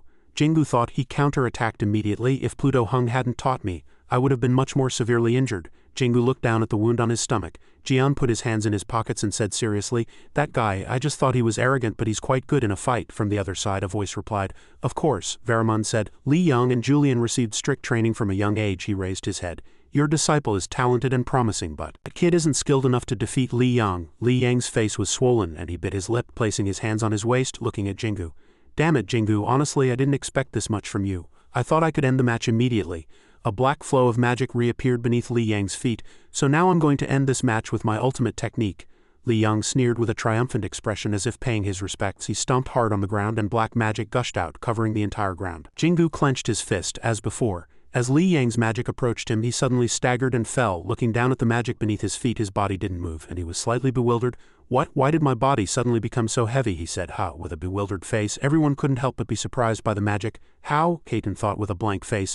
"That guy created a barrier with darkness?" Li Yang laughed triumphantly, pulled his hand back and said, "Gotcha." Streams of magic poured down. Jingu quickly dodged. Jingu was startled to see streaks of magic rising from the ground and had no time to dodge. Streaks of magic rose from all directions, brushing past Jingu's face. Jingu continued to dodge, but seemed to have been hit in several places already. The streaks of magic continued to rush forward, piercing Jingu multiple times. He thought, dangerous. Without time to think, seeing the wound on his hand, other streaks rushed forward. "If I don't escape from this, I won't have a good ending." Jian's face was tense, and he thought, even strong individuals on the leaderboard would find it difficult to create such a technique. Indeed, that guy is truly talented. Everyone fixed their gaze on the fight. Li Yang said triumphantly, "Jingu, you will never defeat me. You can never escape." Jingu thought, having no time to dodge. Li Yang thought to himself, "I won't even give him a moment to breathe. Try to find an opportunity to attack me." Streaks of magic poured down like lightning, and Jingu moved quickly, dodging them all. The streaks of magic continued to attack Jingu. Li Yang triumphantly thought, "He'll keep having to dodge my attacks." Li Yang thought to himself, "He'll have to keep dodging my attacks." They tried to pierce Jingu from all directions like thorns, and he dodged but couldn't avoid injury. Li Yang smiled triumphantly. "Until you're exhausted and your speed drops, that's when the fight ends." Li Yang attacked relentlessly, and Jingu seemed unable to counterattack. Jingu's face was cut, and he thought, "If I can't escape this barrier, I won't be able to counterattack." Li Yang continued to use his techniques frantically, and Jingu was afraid, but how could he escape? Li Yang sneered. "Jingu, I pity you. You agreed to fight even though you knew you weren't my match." He continued to use his techniques, and Jingu had no time to dodge. Li Yang swung his hand. "It's truly unfortunate, but I have no other way to change my grandfather's mind," he continued. "Instead, I'll finish this quickly." A swirling streak pierced Jingu's waist. Before he could even calm down, another streak pierced his shoulder. Jingu staggered, clutching his shoulder. Julian observed. Inhyuk did as well. He thought, "It's over." Jang was silent, her face full of worry. Jingu's blood poured and he was severely injured, clutching his waist. He raised his head. He panted, his face bewildered. "I'm out of energy. Am I really going to lose like this?" Jingu turned his head, and behind him was Jian watching him. Jingu frowned slightly. He recalled asking Jian before, "Jian Hung, have you ever been afraid of losing?" Jian was slightly surprised. Why are you suddenly asking that?" Jingu frowned. "Oh, just," Jian rubbed his chin, seemingly lost in thought, and said, Actually, rather than being afraid of losing, I was afraid of giving up myself." He bowed his head. "But that's just an old thought." Jian smiled brightly. "Now I enjoy everything I do." Jingu's eyes sparkled as he looked at him. Jingu shook off his thoughts and clenched his fist. "That's right, now is not the time to worry about losing." He took his stance. "It's not time to give up yet." He rushed forward like lightning. He dodged all attacks. He clenched his fist, ready to strike. Li Yang continued to use his techniques. "What else are you trying to do? Give up." Jingu rushed forward like lightning, clenched his fist and slammed it hard on the ground, startling Li Yang. Julian and Inhyuk were also very shocked. Jian smiled proudly. "That's right, that's it." Varamon was startled. "That guy broke the arena to break through the barrier." Jingu punched Li Yang hard, sending him flying, and the arena shattered into pieces, destroying the barrier. He looked at Li Yang. He seemed very angry. Li Yang gritted his teeth and continued to use his techniques. He shouted loudly, "Do you really think this will work?" He extended his hand, creating magic-like ropes, and launched them to grab Jingu. Jingu landed on the ground. He saw magic appearing all over his body and calmly thought, "I can do it." Looking straight at Li Yang, Jingu thought, "Thanks to the recovery technique Jian Hung taught me, I can fight longer now." He summoned power, placed his hand on the ground, and muttered, "Thanks to Pluto Hung's energy control method, my offensive power has also been enhanced." Electricity. Varamon had a blank face. Truly powerful. Jingu slammed hard on the ground and at maximum speed rushed through all of Li Yang's defenses. Li Yang, with a blank face, caused a massive explosion. Everyone covered their faces to block the smoke. Inhyuk covered her face with her hand and looked closely. Jingu's technique was blocked. Jingu was blocked by Li Yang's shield. He was afraid. "Damn it, I can't keep up with Jingu's speed. All I can do is follow my brother's advice and maintain maximum alert." Li Yang blocked Jingu's punch. "Anyway, I'm the winner." Li Yang extended his hand and shouted loudly, "Shadowless destruction." Jingu had a bewildered face. "What?" Jingu's recent punch sent Li Yang flying. Due to the power of the punch, everyone had to block with their hands. That punch was truly powerful, and blue light and streaks of lightning burst forth. Everyone had blank expressions. As the smoke slowly cleared, Li Yang appeared, pushed back against the wall, breaking it. Li Yang fell. He was covered in blood all over his body. He lifted his head. Ah, damn it, Jingu knelt, bewildered. Kaden and Kaiten smiled proudly. Someone called Jian from across the way and Vermin looked at him and said, "You have an excellent disciple." Jian scoffed. "Of course he's my disciple." Yang leaned against the wall panting, thinking, "Damn it, I thought I could easily defeat Seru and quickly enter the rankings. Something unimaginable has happened." Jingu wiped his face with his hand while Yang across the way was barely trying to get up. He called Jingu. Jingu lifted his head. Yang clutched the wound on his abdomen. "You won," Yang continued. "I lost." Jingu was bewildered. Yang stumbled and Jingu was surprised. Ah, he fell. Julian barely caught him. Julian said to Jingu, "No need to worry, he just fainted for a moment." He fell silent. The wide square was severely damaged. Jingu and Julian helped Yang away. Inhyuk pointed at Jingu and declared Seru the winner. Jingu exclaimed joyfully, "I won." Jian praised him. "Yes, well done." Inhyuk smiled at him thinking, who would have thought Seru would defeat a world top 10 Awakens disciple? At that moment Jingu was talking to Jian. He scratched his head.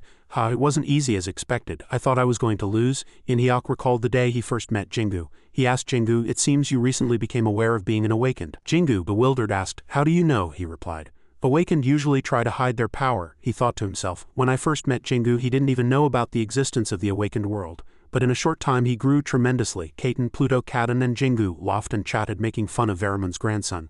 Ha ha ha. Jang and Inhyuk smiled watching them. Meanwhile Varamund had many thoughts. In my opinion Yang's awakened ability is definitely stronger. But Jian's disciple proved himself worthy of the title. He seems to have been thoroughly trained for combat. He recalled the moments Jingu exploded. He even endured until the last moment and seized the opportunity for a decisive counterattack. He remembered that he could even use intent. Normally for an awakened to use a technique, they must strongly desire that technique and fully visualize it in their mind. He imagined Jingu's dignified appearance, but that wasn't enough. There was a method of technique activation one step higher than general technique activation. That was to shout the name of the technique and make it a reality. That was intent. He focused and thought. Theoretically, yes, but most awakened cannot properly use intent. This applies to all top awakened worldwide. His thoughts did not stop. The awakened known to be most proficient in intent techniques was none other than Jian Break. Suddenly his face darkened. Who would have known that Jian's disciple was already starting to use intent? Varaman stood like a statue while the other four continued to circle him and tease him. How embarrassing. He was furious. "These damned rascals," he cleared his throat. "Was your name Jingu?" Jingu replied. "Yes." Varaman smiled slightly. "That was a very interesting fight. Thank you for showing your skill. Thanks to you, both Yang and Julian must have broadened their perspective on the awakened world." Jingu scratched his head. "It was nothing." He smiled faintly. "Ha ha ha, no need to be humble. Watching you fight was eye-opening," he evaluated. "Seeing you act so humbly, it makes me wonder if you're really Jian's disciple. The two have completely different personalities, and your disciple is much more likable." Jian was slightly annoyed and Jingu was a little flustered. He scratched his head. "It's all thanks to Jian Heng's teachings over the past year." He glanced sideways. "HMPH, Varamund was surprised. "Only 1 year?" Jian approached and patted Jingu's shoulder. "That's right, it's only been a little over a year since this kid became my disciple." Jingu was slightly embarrassed. He was bewildered. He became Jian's disciple in just 1 year? He recalled Jingu's attacks.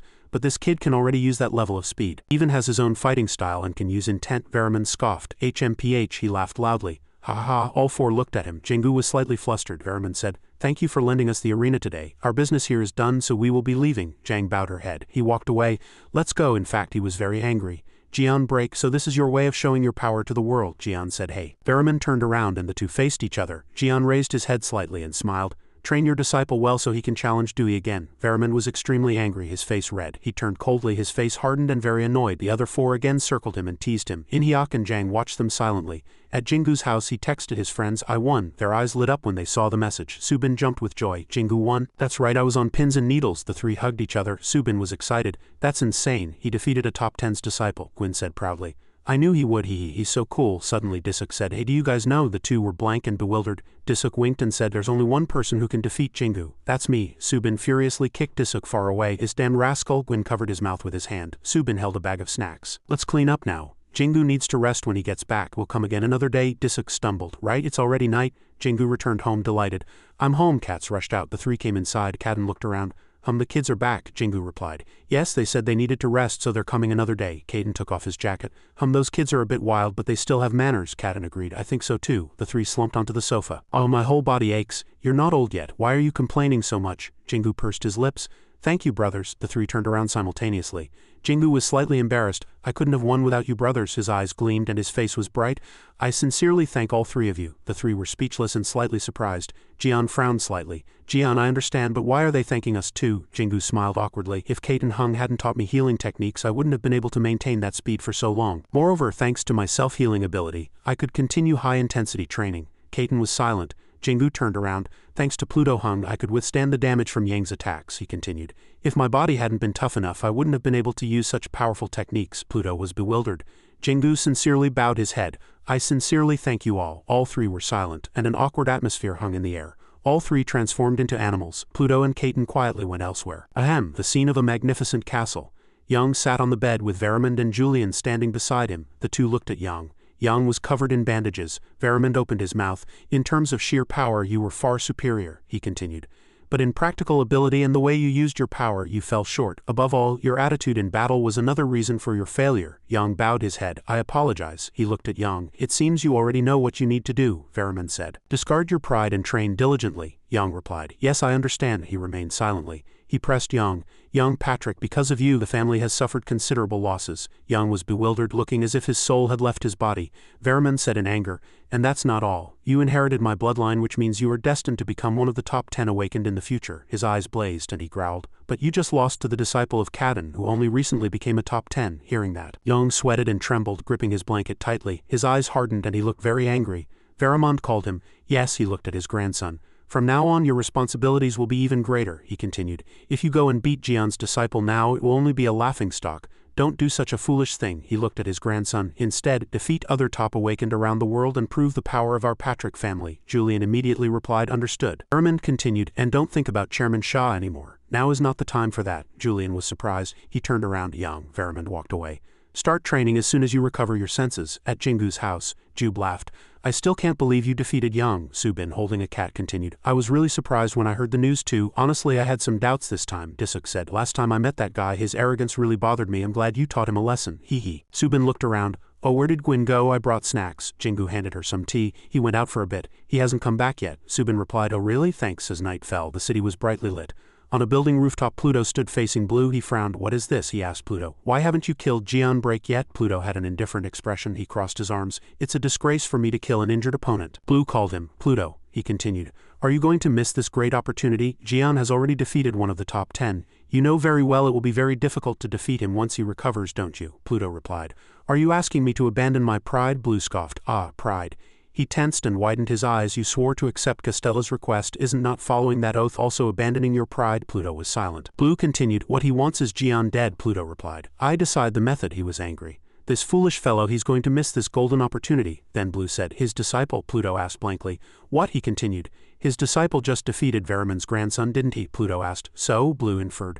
Given that he trained such a capable disciple, isn't Jian very fond of that child? Pluto was silent. He was angry. Judging by that child's current abilities, he will become a nuisance in the future.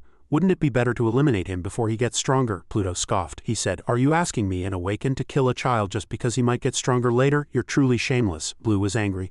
That's my business. You just mind your pride and deal with Kadin. He turned around. I'll take care of him. Suddenly, a whoosh sound came from behind and Blue froze. He looked back. He thought blankly. A spatial barrier. Pluto quickly rushed behind him. He abruptly turned and counterattacked Pluto. There was a bang.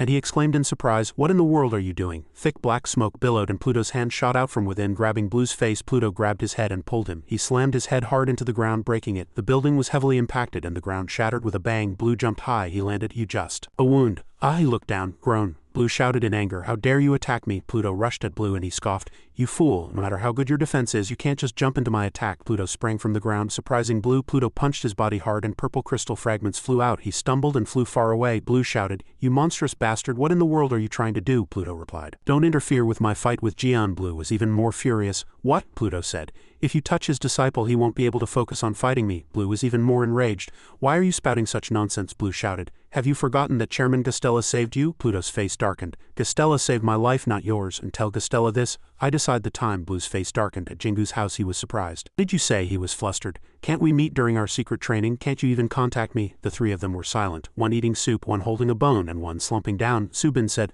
they call it secret training, but it's really just being cooped up, eating and training. Jingu was a little dumbfounded. Disuk, Gwyn, you too. Gwyn looked at Jingu. Yeah, Subin said. Gwyn decided to help our organization. Jingu silently gaped. Disuk turned around. We can't be lazy while you keep growing, can we? Subin said. We've been training but our skills haven't improved much, so we asked our grandfather and Jang Uni and they all said we've reached a limit in our development. Jingu was blank. A limit in development, Subin replied. Yeah, it roughly means we've entered a stage of stabilizing our power before moving on to the next level, Subin continued. If we get the chance, we'll be able to break through and move on to a new stage. This will be different for everyone. Jingu scratched his face. I didn't think such a thing existed, Jube laughed. It's probably because you've kept defeating stronger opponents even in life or death battles. Jube praised Jingu to help him break through. Jingu humbly said, Subin leaned back in her chair. People say that once you pass that stage you're considered an adult awakened. I don't know what it feels like, but anyway I'm ready. Jingu asked her, how long will the secret training be? Subin replied, about 3 or 4 months, maybe even half a year or more than a year until I break through. Jingu was startled. What? I can't meet you for that long, can I even call? Subin answered casually. Aha, Jingu muttered with a sad expression. That long? Everyone turned to look at him. Jingu recalled the past. He had gotten used to being with his friends. Jingu said with a sad expression, sometimes we couldn't meet for 2 weeks but for that long. He was slightly tearful. He fell silent. Everyone looked at him. Disuk gritted his teeth, pointed his finger at him and shouted, what kind of attitude is that, damn it? Subin next to him was startled. Disuk continued, anyone would think we're saying goodbye forever. Do you think we like this? Jingu was dumbfounded. Ha, Disuk said. For some reason everyone only talks about you, and now no matter what we do they only talk about you without a word to us. Subin smiled bitterly.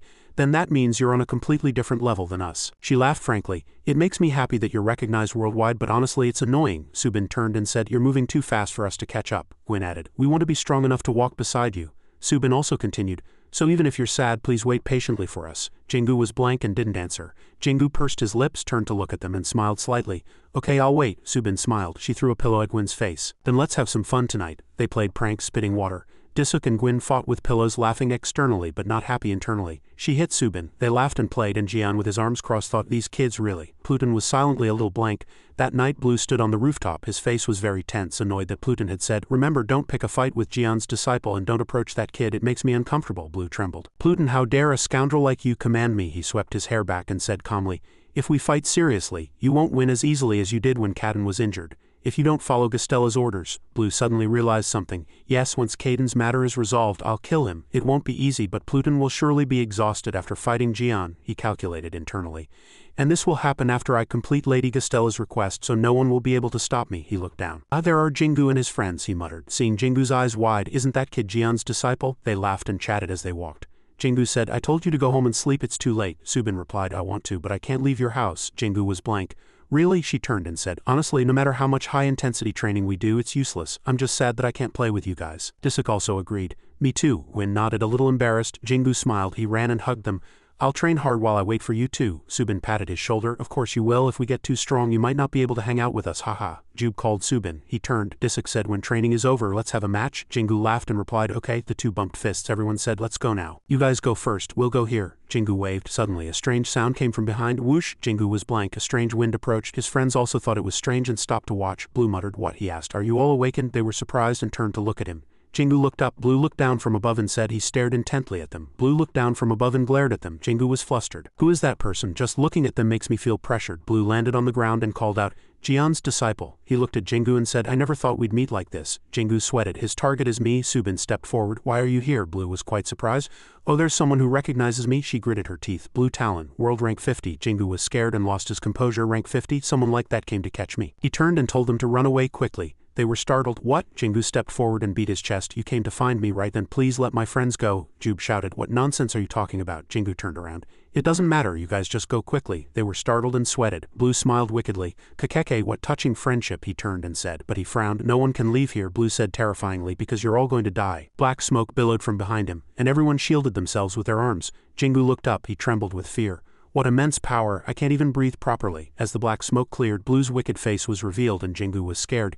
Is this the true power of a world rank 50 awakened? Blue said. When I first heard the rumor that Jian had a disciple, I thought it was ridiculous nonsense. It makes no sense for a guy like him to have a disciple, but I kept hearing rumors about you. Jingu was blank, he continued. And when you defeated Varaman's grandson, I had no choice but to admit the truth. He looked at Jingu.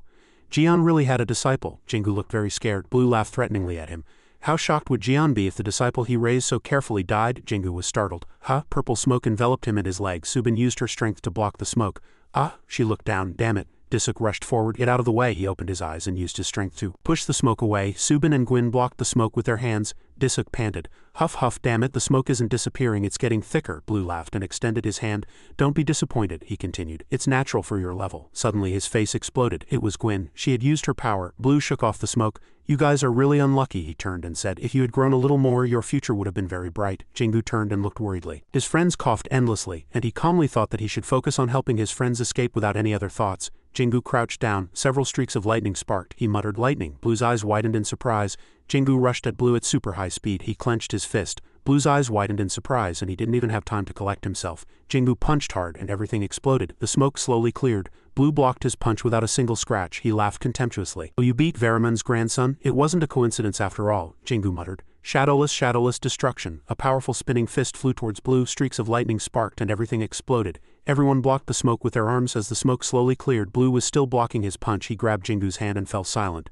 Jingu began to tremble with fear. My technique isn't working, Blue said. It's as I expected. He gripped his hand tightly and glared. I'll kill you. Jingu trembled with fear. Suddenly Blue faltered and looked back in surprise. Pluton rushed in from somewhere. Didn't I tell you to disappear? He flew in hard and a bang resonated. The floor shattered and Jingu flew far away. Jingu slumped down as the smoke slowly cleared. Pluton was revealed. His face was tense. Jingu shouted with joy. Pluton hung. Blue got up, stomping his foot. Ah, he was injured. He frowned and looked at Pluton. Damn it, Pluton, you bastard. Pluton grabbed his foot and slammed him hard on the ground. He dragged him around. Pluton shouted. He grabbed him and threw him hard on the ground in anger. I told you to disappear. Blue swung him around. He shouted in anger, are you challenging me? Then he threw him hard. Blue flew far away and crashed hard into a building. He flew through several buildings and finally landed. Everyone was blank. Jingu admired inwardly. Pluton hung. Truly strong. The wind blew and Pluton looked majestic. Pluton looked up. Ah, Blue was trying to get up. This time he was extremely angry and shouted, Pluton, you crazy dog bastard, last time I left because of Lady Gastella's orders. Do you think I was being merciful? Pluton laughed contemptuously. Don't use her as an excuse, you were always nothing. Blue gritted his teeth. He said to Pluton with a terrifying and wicked expression, now it doesn't matter whether you follow Lady Gastella's orders or not. I'll deal with you here and then kill Cadden. He angrily absorbed all the faint smoke. Pluton laughed. Do you think you can kill me? Why are you spouting impossible nonsense? The ground shook. Pluton summoned his power. Everyone lost their balance. Subin shouted, guys, let's get out of here quickly. If you're not careful, you'll lose your lives too. Pluton turned, knelt down, and sprang hard into the sky. He flew right in front of Blue. He laughed and spread his arms. You were always so foolish, just relying on that sturdy body. Pluton continued to charge, and a massive explosion occurred. An immense force seemed to blow everyone away. Jingu spread his hands and watched the smoke clear. Pluton charged straight ahead. Blue jumped down. He looked down and said, you're a foolish wild boar. He released his hand and used his technique. Let's see how long you can last. Pluton stomped his foot and looked at him. Pluton used his strength to create a massive explosion. He jumped far away. The building shattered. In the faint smoke, Pluton's figure could be seen. He charged and seemed to grab Blue's face. He grabbed his clothes, but he didn't even have time to react. Blue jumped far away. Pluton landed and approached him. He laughed. You always acted like you could kill me anytime, right? But now you're trying to run away. He was extremely suppressed and gritted his teeth. Subin was completely shocked. Wow, he's crazy. He took a rank 50 attack and is still unharmed. Jingu turned, and as Subin said, Pluton hung was blocking his attacks with his body, not caring about anything else. He was flustered. How is that possible? He recalled Kaiten saying it was very difficult to fight Pluton. He continued, but he'll keep blocking attacks with his body and charging like a bull. Anyone fighting him will be very flustered. Kaiten admired inwardly. When I heard that fighting style, I couldn't even imagine it, but everyone who fought him said they were very surprised. Jingu heard. It must have been really hard to accept that their attacks weren't doing any damage to their opponent. Moreover, Pluton doesn't give his opponents time to use their most powerful techniques. Cadden sighed. Anyway, his physical strength is beyond anyone's imagination. He continued. Jian is someone who can defeat any top 10 awakened if they let their guard down. The top 10 awakened always avoid him because of his reckless personality, but Pluton is completely the opposite. Cadden wiped his mouth and said, I mean, try to imagine how difficult it is to face him. Jingu thought inwardly. His defense must be superior to that of the top 10. Suddenly, black smoke billowed up, startling Jingu. Blue called out to Pluton and summoned his power. His eyes were covered in black, unable to hide his rage. Let's see if your defensive ability can block my ultimate technique. He unleashed his power wildly. Disuk shouted. Damn it, he's about to use a terrifying technique. Subin yelled. Quickly, focus and create a barrier. Everyone extended their arms forward. They outstretched their arms as if forming a barrier. They blocked the smoke. Blue unleashed his power madly. Circling Pluton, he pointed his finger. You'll never avoid my attack. Pluton, I'll blow your body to pieces. Blue looked up and everything was swept away. Gwyn was startled. Subin cried out. The barrier is breaking. Push harder, Blue shouted. Die, Pluton, and everything exploded. Jingu's friends looked worried. Jingu was also blank on the other side. Pluton was still blocking the attack. He gathered his strength. Golden light flashed around him. Pluton dashed forward. He charged directly at Blue. The light seemed to blow him away as the light approached him. Blue was blank and everything exploded. Pluton landed on the ground and the white smoke slowly cleared. Jingu's friends collapsed to the ground. Disick said they were like monsters. Subin replied, yeah. The white smoke disappeared. Pluton turned around. He escaped, he ordered. You guys go home quickly. He wasn't dead but severely injured. He won't bother you anymore. Jingu stepped forward. Yes. Pluton hung. Are you all right? Pluton patted his body. I'm fine. This much is nothing, Subin exclaimed in admiration. Hung endured all the attacks of a world top 50 awakened with his body even though that technique attacked him so powerfully, Disick continued. It's truly insane. I think the rumor that you have the world's strongest defense is true. Pluton scratched his head in another alley. The sun was shining brightly. Blue lay on the ground gritting his teeth. Damn it. His body was covered in wounds and he was enraged. Damn it, my attack was useless, he thought. If only that monstrous guy hadn't been there I could have dealt with Jian's disciple. Blue thought of Jingu. That kid is still young but already has that much power. He scratched his head. If I don't kill him early he'll be as annoying as Jian later. But if Pluton intervenes I can't do anything. How can I deal with him? He looked up in surprise. There was a giant fat cat. Blue clutched his head. Damn it, it's just a fat cat. I can't believe there's such a giant cat. He looked at the cat and asked, what do you eat to get so fat? Blue turned around. First I need to find a safe place to recover. Just then the cat suddenly pounced from behind. He turned his head in surprise. Ha! The cat roared and grabbed Blue's head. It was Cadden. He used electricity to shock Blue. He screamed "Arr!" as if the sky would tear. It was a tremendous lightning bolt and Cadden could see it from afar. Cadden, he was startled. He can use that technique in cat form. To Jingu's house. Pluton was licking the wounds on his hand. Jingu said, if you keep licking it you might get an infection. I'll put some medicine on it for you. Pluton turned around. What? Why use medicine? Animal saliva helps heal wounds. Jingu laughed. The wound is a bit big so using medicine might heal it faster, he replied. It's just a scratch. Why do I need medicine for it? Jingu replied. Oh really? Despite saying that, Jingu still took out the medicine. Still, I think using this will heal it faster. Pluton remained silent, saying nothing. Jingu applied medicine to Pluton's hand. He said to Jingu, you saw how I fight, right? If you train hard following what I taught you, you'll be able to do that too. Jingu smiled brightly. Yes, I never imagined that I could withstand such powerful attacks with just my body. Pluton scoffed triumphantly. His attacks didn't even reach us. I could easily dodge them. Jingu replied. That's amazing. Jingu was slightly embarrassed. He began to speak. Thank you for your help. He took Pluton's hand. Thanks to you, Hung, we were safe. Pluton replied indifferently. There's no need to thank me. I promised to protect you until Jian recovered. Your friends were nearby so I just saved them along with you. Jingu looked at him and smiled. Still, I want to thank you. Pluton was blank and remained silent, saying nothing. He turned around. Tisk, night fell. Jingu sat in the middle of an empty room. Flow of power circulated around him. He thought quietly, my techniques were useless. His eyes were tightly closed. More dangerous things could happen in the future. He clenched his fists. I need to get stronger. Jingu absorbed the energy. Outside the living room the lights were brightly lit. Jian asked, is Jingu training in the basement? Cadden replied, yeah, it's been quite a while. Cadden turned to Pluton and asked, by the way, why did Blue attack Jingu? Pluton was holding a bone in his mouth. Costella requested me to kill Jian and he clearly came to monitor me. Then he coincidentally met Jingu and tried to kill him because he's Jian's disciple. Cadden was blank. What? Top 10 Costella? He turned around. Jian Hung, what kind of grudge do you have with Costella? Jian replied while eating soup. There have always been people who want to kill me. Cadden nodded. Right? Cadden sighed. Anyway, I could deal with that guy this time. Even though he still escaped, it will take him a long time to recover. He also turned to Pluton and said, it's also fortunate that Pluton injured him first, otherwise I wouldn't have been able to deal with him so easily. Haha, Cadden thought seriously. In the future, more people will target Jingu. Not just people we can easily deal with, but also famous awakened. Pluton was lost in thought. Jian's face darkened. In a distant castle a woman sat. A girl entered and said, Lady Costella, I can't reach Blue. It seems he's been attacked. She replied, you mean he was defeated by Jian? Mei replied. I don't know, she continued. But who else could do such a thing besides Jian? Costella was silent. Mei trembled slightly. She felt a strange emotion, she continued. Although Blue sometimes acts out of control, losing him would be a great loss for us. Costella stood up and Mei hastily looked up at her. She shed her outer garments. She turned and her red eyes were captivating. She commanded, we must kill Cadden by any means necessary. To Jingu's small house, he asked blankly, so Pluton Hung was trying to kill Jian Hung at the request of a top 10 awakened? Jian replied while eating soup. That's what the rumors said. Jingu recalled when he met Blue. He said then, now it doesn't matter whether you follow Lady Costella's orders or not. I'll deal with you here and then kill Cadden. Jingu's face darkened as soon as he thought of it. So that's why he said that. He looked up and asked, where's Pluton Hung? Cadden replied. He went outside to keep an eye on strange people. Jingu bowed his head and became gloomy. He asked Jian Hung, are you alright? Jian asked blankly, huh? Jingu hesitated slightly. Pluton Hung is trying to kill you. Jian and Cadden were flustered. Jian asked, let me ask you why. Jingu hastily replied, because you're with someone who's trying to kill you. The two remained silent, saying nothing. Jian bowed his head. I already told you. Awakened must always risk their lives. Jingu was enraged. But it's different now. Pluton Hung is here too, after all. Jian frowned. What does it matter if I'm with someone who wants to kill me or not? What can that change? Jingu had nothing to say. Kadin continued.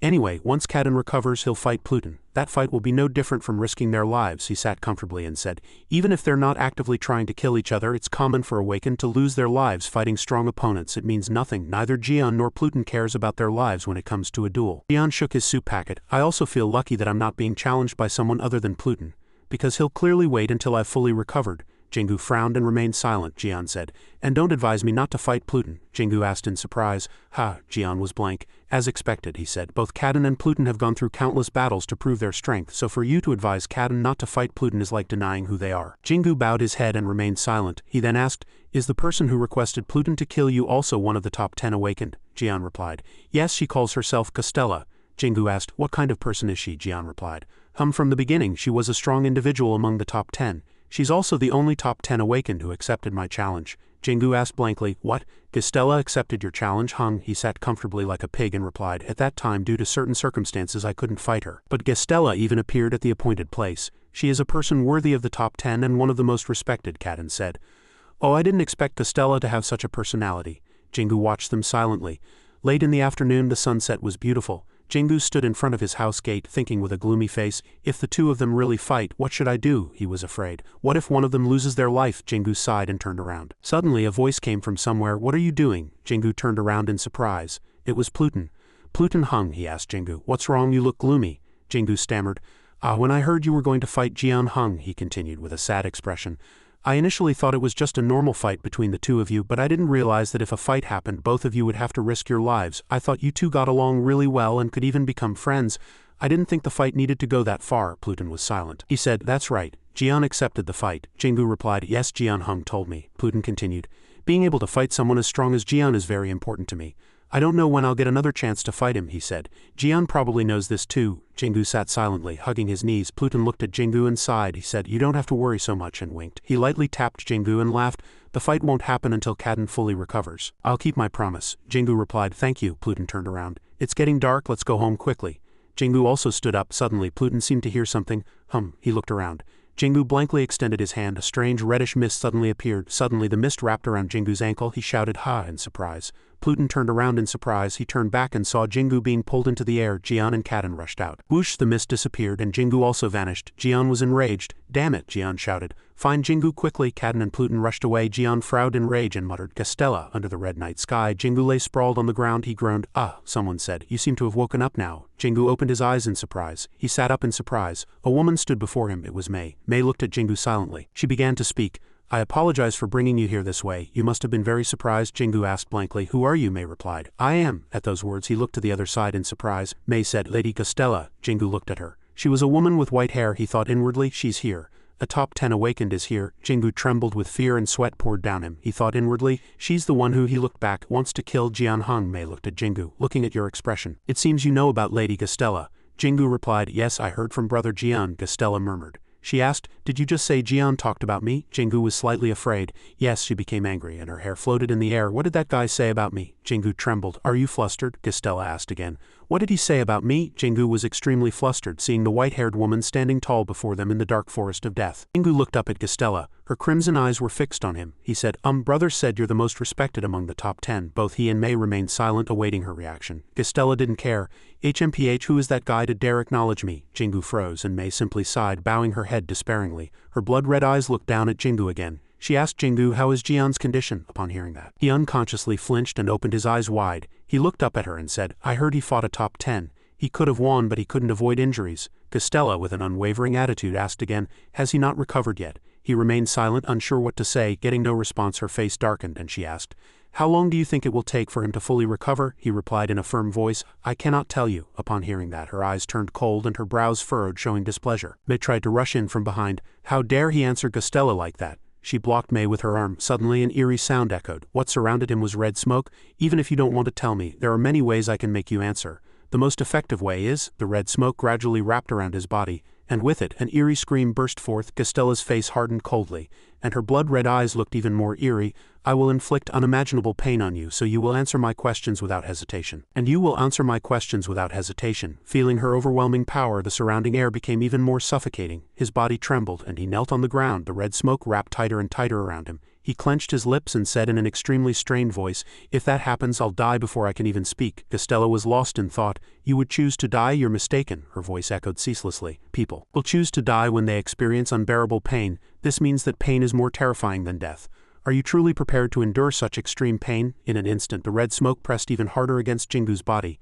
Jingu sweated, thinking, "I can't breathe, she's displaying her power in front of me." But Mei suddenly paid attention to Jingu. Seeing his painful body, her gaze was fixed on him. Mei thought inwardly, "That young boy can withstand the pressure emanating from Lady Gastella's power." Gastella looked down from above and said, "Interesting. I didn't expect you to be able to withstand the pressure of my power and remain sane," she said. "Are you really risking your life to protect information about your master? I really like that." A finger snap echoed, and the smoke around him slowly dissipated. Jingu wiped his sweat and glared at her. Why did she stop? He thought inwardly. Wasn't her intention to torture me to get answers? Just being in the aura emanating from her power was this painful. If she had truly done that, could I have endured it? He closed his eyes and recalled the scene. She still observed him from afar. In the quiet dark forest, only the three of them remained. He opened his eyes with a suspicious expression. He cautiously asked, "Then when will you torture me again?" She replied, "Didn't I just say I liked your attitude?" He looked bewildered, unable to believe what he had heard. Jingu asked again. "Yes," she replied calmly. "If I had really tortured you, would you have been able to say such a thing?" His eyes widened. "Oh, don't ordinary people act immediately when someone says that? They even inflict more pain on the opponent than expected. And when the torture is over, doesn't that guy shout that he really enjoyed it? The villains in comic books usually do that, right?" Jingu had seen many comic books and anime with cruel villains, and in his mind, Gastella was such a person. She said, "Who in their right mind would do such a thing?" Before he could react to her words, the space suddenly fell silent. "So you brought me here as a hostage to get Brother Jian to come? Why would I do that?" he said loudly.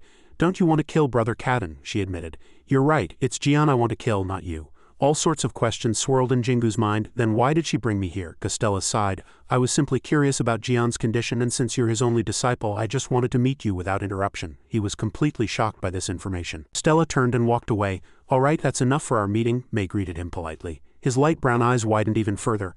"How really?" he said. "I'm sorry." She turned around, her face clearly displeased. "What is it again? You're annoying." Jingu asked again. "Then are you going to let me go now?" She replied with sharp eyes. "Ah, I forgot one thing." He tensed. As expected, there's no way she'd let me go so easily. As her hand reached out, he flinched. Gastella approached. "I apologize. I will take you to your house." He crouched down and clenched his fists. "Why is the space silent again?" Mei reached out her hand. "Get up now." Red mist surrounded him. "This is the red mist I saw when I was first abducted." Gastella said, "Don't resist and let this flow of energy take you home. You fainted when you resisted coming here the first time. If you just relax your body, you can return home safely without fainting." He replied, "Understood." He thought inwardly, "I keep sweating. She's much different from what I thought. She looks scary, but she's very kind." The smoke wrapped tighter and tighter around him, and he felt like he would be home soon. Suddenly a strange sound came from behind them. Gastella turned her head, and she was startled. A dazzling blue light appeared. It rushed through the trees. Red and blue light collided in the space. She observed. She created a red barrier to block the light that rushed in with lightning. A man with a sooty face, fierce eyes and blue hair stood before Jingu. The two faced each other. Jian and Gastella, both Jingu and Mei were flustered by the sudden appearance, and their eyes were filled with surprise. The two called out each other's names simultaneously. "Jian, Gastella." The space was eerily quiet, with only the four of them remaining. He said, "Kid, are you all right?" Jingu replied, "Yes." She unpleasantly questioned, "Do you think you're going to harm my disciple?" He replied firmly, "I don't think it's reasonable for the person who just abducted him to say such a thing." She crossed her arms. "I just wanted to meet him directly. If you were next to him, we wouldn't be able to talk normally." Jian's eyes turned cold as he looked at her. "If you want to meet my disciple, I will naturally stop you." Gastella also got angry.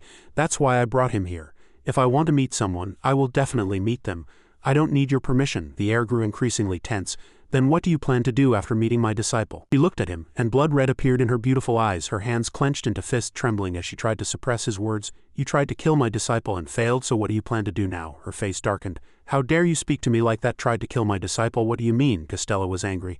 "How dare you think I'm that kind of person?" he replied calmly. "Isn't it obvious? You tried once and failed." Upon hearing that, she suddenly flinched. "Tried and failed? What do you mean?" he snarled. "Your subordinate Blue Talon tried to kill that kid." She was startled. He continued, "Gastella, I'm truly disappointed. I thought you wouldn't target my disciple." Mei defended her, saying, "Lady Gastella never gave such an order." Jingu thought inwardly, "Never gave such an order?" He thought inwardly, "Looking at her attitude towards me earlier, it seems to be true that she had no intention of harming me." He called out to Brother Jian. "Actually, she was about to take me home." Mei continued, "What your disciple said is true. Blue Talon is a reckless fellow, and sometimes he causes trouble for us too. That incident was probably something he did on his own.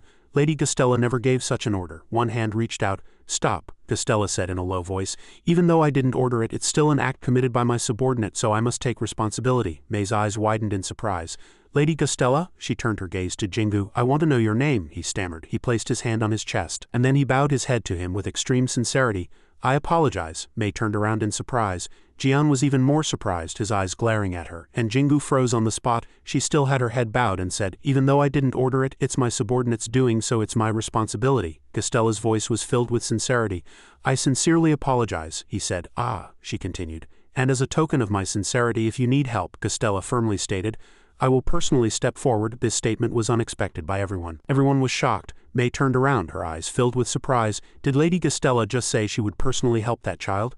That's not just Lady Costella's personal issue. May's eyes widened. That means our entire power system across the world will help that child. Then if that child wants to destroy a country, power will be provided to allow him to do so? He asked again. You'll help me? She replied firmly. Yes. Jingu glanced at Jian and Jian met his gaze. Then can I ask for it right now? She was puzzled. Right now, Jingu asserted. Yes, I need help. May broke out in a cold sweat. Costella replied.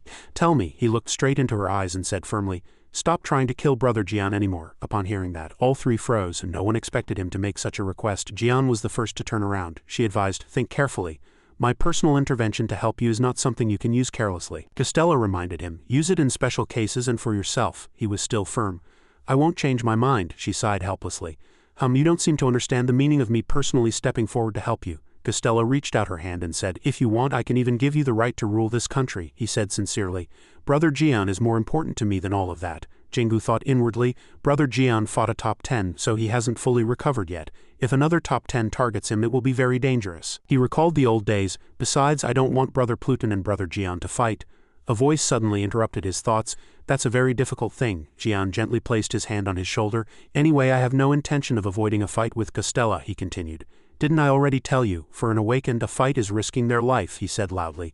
I know, I'm not asking you to stop fighting, but at least until you've fully recovered. His eyes deepened. Jingu's eyes looking at him turned red and tears welled up. Please just pretend until then, he gently explained. That's a very difficult thing, not just for me but for Costella as well. Because if I weren't in my current state, Costella would certainly suffer severe damage, Jian said in a low voice. On the contrary, if I recover, she would have to take immense risks fighting me. That's why she's trying to deal with me now. I can't help it. It's only natural. Jingu bowed his head, his face flushed. He just remained silent. Without saying anything, he said to her, I'm sorry. My disciple made an absurd suggestion, she sneered. Do you think I'm worried that targeting me now will be dangerous when we fight in the future? He asked with a bewildered expression. How wasn't it? She got angry, her body trembled, and immense killing intent emanated from her entire body. Jian, I think you're no longer worth talking to. She turned around and tossed out a single word. I'll hear your request later. The two men froze. Jian muttered, Is that woman ignoring me? Jingu, as if helpless, remained motionless like a statue. Let's return to Jingu's house. Caton, in his cat form, lifted his paw and scratched his fur, fluttering. Did she really let this kid go? He asked again. And he just said Costella didn't order Blue Talon to be killed, didn't he? Jingu approached. Yes, he sat on a chair and looked at Caton. She treated me very respectfully. She even apologized for Blue Talon's actions. Caton's face was blank as if he couldn't believe what he was hearing. Jian was also sitting in his fat cat form. He sighed. I was truly surprised too. For Costella, a world top 10 awakened, to apologize like that. Jingu took a sip of water. Although it wasn't something she personally caused, she gave me the right to ask for help. She said she would personally step forward. Caton and Pluton simultaneously broke out in a cold sweat and were startled. What did you say? Jingu was surprised. Pluton asked first. Costella said that. Yes, it was very intense, Caton assessed. It seems Costella was greatly impressed by Jingu. Exactly. He glanced at Caton, but Jian was leisurely tearing open a snack bag. Why does Costella want to kill that guy? Jian grinned slyly. Did I trick her somehow? What? Why ask me? Pluton thought deeply. Actually, I got the feeling she hates Jian because of something he did. Jingu and Caton said simultaneously. Hates him? Caton, chin in hand, asked. What on earth did you do? Jian retorted. What did I do? All I did was send her a challenge, so hate is nonsense. He sighed helplessly. All right, I'll tell you everything. He spilled everything. As you know, back then all the top 10 refused my challenge. I even waited for days at the appointed fighting spot, but no one came. However, Costella's image flashed in his mind, her eyes blood red. Only Costella came to the appointed place back then. So I had a brief battle with Costella. Caton listened intently, his eyes full of curiosity. So, Jian said, in my first attack I used the divine judgment technique. Everyone's eyes widened. Pluton praised, well done, a very effective preemptive strike strategy. Well, my opponent was a top 10 awakened after all, Jian said proudly. A triumphant expression was clearly visible on his face. That was my first fight against a top 10 awakened. Back then I was far more passionate than I am now, so I unleashed the strongest attack I could. He laughed heartily, coughing. Jingu, unable to help himself, was speechless. Oh, who wouldn't know how arrogant Hung Nim was back then? In a luxurious and grand room elsewhere, the sound of flowing water filled the space. A beautiful white-haired woman with a stunning figure was dipping her feet in the water. Suddenly, a voice was heard. "Lady Gastella, he sent another letter." May knelt on one knee and respectfully reported. "I don't know how many times this is already. This person has been sending letters like this for years." Gastella silently gazed at the letter in front of her. "Gastella, from the moment I knew you, I made you my goal, and your image has always been etched in my mind. Now I believe I am worthy to face you." She sighed. "Ha," she commanded May. "Send the letter back and ask him for the time and place he desires." May was blank. "That's strange." Gastella strode purposefully. "Among all the top 10 awakened until now, no one has sent letters as persistently as he has." May's eyes widened in even greater surprise. Gastella turned her back and tossed the letter. "Since he sent letters so persistently, it would be rude of me not to meet him." May bowed her head and respectfully said, "Yes, I will prepare." She walked away, a desolate space, the sky stained a deep black. Gastella arrived there, her white hair fluttering in the wind. She looked around and thought to herself, To ask to meet in a place like this, it's a bit strange." A voice interrupted her thoughts. "You've arrived. Jian is here." Seeing Gastella at the appointed place, Jian said he hadn't truly expected her to show up. HMPH. Her captivating crimson eyes gazed at him. Seeing that, Jian smiled slightly and returned her gaze. Gastella blushed slightly in embarrassment. "Tell me quickly what's going on." "All right, let's begin." Blue light appeared from the ground beneath her feet, crackling. Only then did she realize she had fallen into a trap. She was surprised. "Ah!" Her eyes widened. Jian, using divine judgment, descended from above with a smile, blue lightning bolts crackling around him. Gastella was startled by the power and had no time to react. Only a sound was heard. Bang! Recalling that memory, her and May's faces darkened. May clenched her hands in anger. "Damn it, Jian Break's brazenness disgusts me," she added. As if what he did wasn't enough, now he's accusing Lady Gastella of trying to eliminate him when she was injured. Gastella frowned, pressing a hand to her forehead, lost in thought. She recalled Jian's face at that time. Gastella truly disappointing. Suddenly a sound drew the attention of the two. Blue stood with difficulty, his entire body covered in blood and wounds. "Lady Gastella," she asked with blood-red eyes. "What happened?" Blue knelt and respectfully said, "I was attacked by Pluton. It seems he never intended to follow your orders from the start." She cut him off. "I didn't ask that." Her face hardened coldly. "What I'm asking is why you tried to kill Jian's disciple." Blue stiffened as if an important secret had been exposed. "Ah, it was to mentally shock Jian," Blue answered honestly. "Besides, Jian's disciple is truly outstanding, and if we let him continue to grow, he'll become a real nuisance later." Suddenly, red energy appeared before his eyes. Gastella grabbed his neck tightly, giving him no time to react. "Ah!" Her eyes were filled with murderous intent.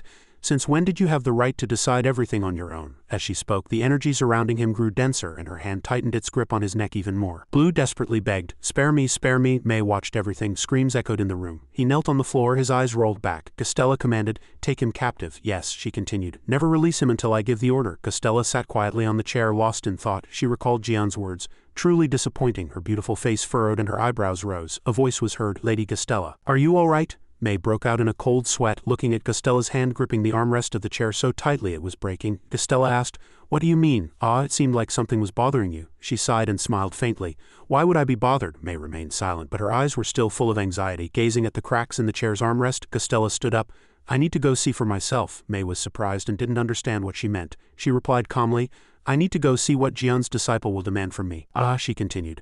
"That child is probably thinking about it right now," May respectfully said. "In that case, I will go meet the child and hear his demands. You don't need to go personally." She raised her head. Seeing Gastella's eyes glowing red and filled with murderous intent, May stammered, feeling somewhat intimidated. "Ah, but I think it would be better for Lady Gastella to hear it personally. After all, this is something Lady Gastella must handle herself." Her gaze softened. "That's right." She gently swept her hair back. "That would be best." Yes. Night slowly fell. Jingu's house was still lit. Jian stretched and yawned widely. Blue light emanated from Jingu's body. He closed his eyes, and only the meows of cats were heard in the room. Pluton sat beside him, observing him intently. Suddenly his eyes widened. All the cats also followed suit, standing up and staring intently at a distant spot. Jingu asked blankly, What's going on?" Caton ran at full speed, his face hardening coldly. Everyone looked outside the door. Red energy emanated. Gastella was nearby. The red energy surrounding their house grew denser and denser. Anxiety was clearly visible on everyone's faces. Caton said, "For her to openly use her power like this means she's summoning someone." In the empty yard, Gastella and May appeared at the center of the red energy. She remained silent. May suddenly turned around. A black-haired woman landed from above. Gastella silently observed the woman in front of her. May asked, "Who are you?" The woman stood straight and said, "I'm Zhang." Immediately after, she bowed her head and greeted respectfully. "It's an honor to meet Lady Gastella, a world top 10 awakened." She approached. "Did you come to see me? What is it?" Zhang was still bowing her head. "If you had informed us beforehand that you would be coming, we would have received you more respectfully. Unfortunately, I just learned that you came personally." Gastella's eyes scanned Zhang and darkened. She turned her head and replied calmly, "Never mind, I apologize." Zhang said, "Could you tell me why you came here?" May answered for her.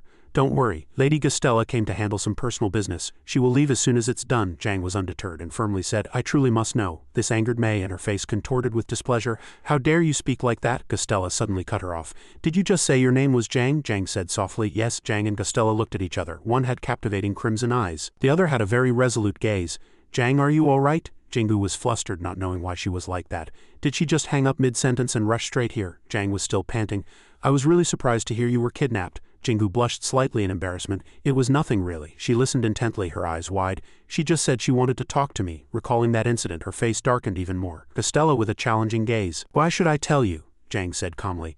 I merely wish for Lady Gastella to answer my questions adequately. The ground began to shake and red murderous intent surrounded her. A threatening voice was heard. So you insist on hearing my purpose for being here? Gastella's rage intensified and her power enveloped the entire space. Blue energy appeared where Jang stood, blocking Gastella's pressure. She stood straight and the energy enveloped her like a protective shield. The power Gastella emanated grew stronger and stronger. The red energy grew denser, but only the spot where Jang stood was surrounded by blue energy and remained unaffected. Jang's eyes gazed at Gastella, deep in thought. Witnessing this scene, May couldn't hide her surprise even from afar. She's truly young, yet she can block Lady Gastella's power to this extent. Suddenly, a brilliant light appeared from the sky. It pierced through the red energy and poured down, making a bang sound. Bang! Gastella and May simultaneously closed their eyes. She gently opened her eyes and Jian stood before her. He was shielding Jang. She said, Jian, he said, why don't you stop now? I think it's abnormal for you to act in a way that doesn't befit your status. She was unconcerned. It's abnormal for you to interfere in others' affairs, he said. I feel I must stop her actions. He glanced at Jang. Besides, I know this woman, she thought to herself. So they know each other, Kaden said. She overstepped her bounds first, May continued. We clearly stated that we would return after handling our personal business, but she kept pressing for the reason Lady Gastella came here. Jian sighed helplessly. If you're not someone who acts arbitrarily, an awakened of world top 50 rank or higher has a responsibility to report to the country they visit. And in this country they must report to Jang, the representative of the awakened. May was blank, startled by the rule Jian had mentioned. Behind her, Gastella's face darkened even more and her hand moved slightly. Jian turned around. Jang, this is my business, so step aside. Gastella's hand was completely clenched. Her face hardened coldly, and she said nothing. She turned around. We will return later. Ha! May looked at her, her expression helpless as if she couldn't understand her intentions. After that, the two disappeared with the red energy, leaving only Jian and Jang. Jang thought, why on earth did she come here in a spacious room? Gastella sat on a high chair in the center, chin in hand. She was deep in thought, recalling Jian and Jang. Her eyes darkened even further. Suddenly a voice was heard. Lady Gastella, May approached. She bowed her head in greeting, her face clouded and covered in sweat. Has Blue Star disappeared? Gastella's eyes widened and she remained silent. May said, we're still searching, but we haven't found any traces yet.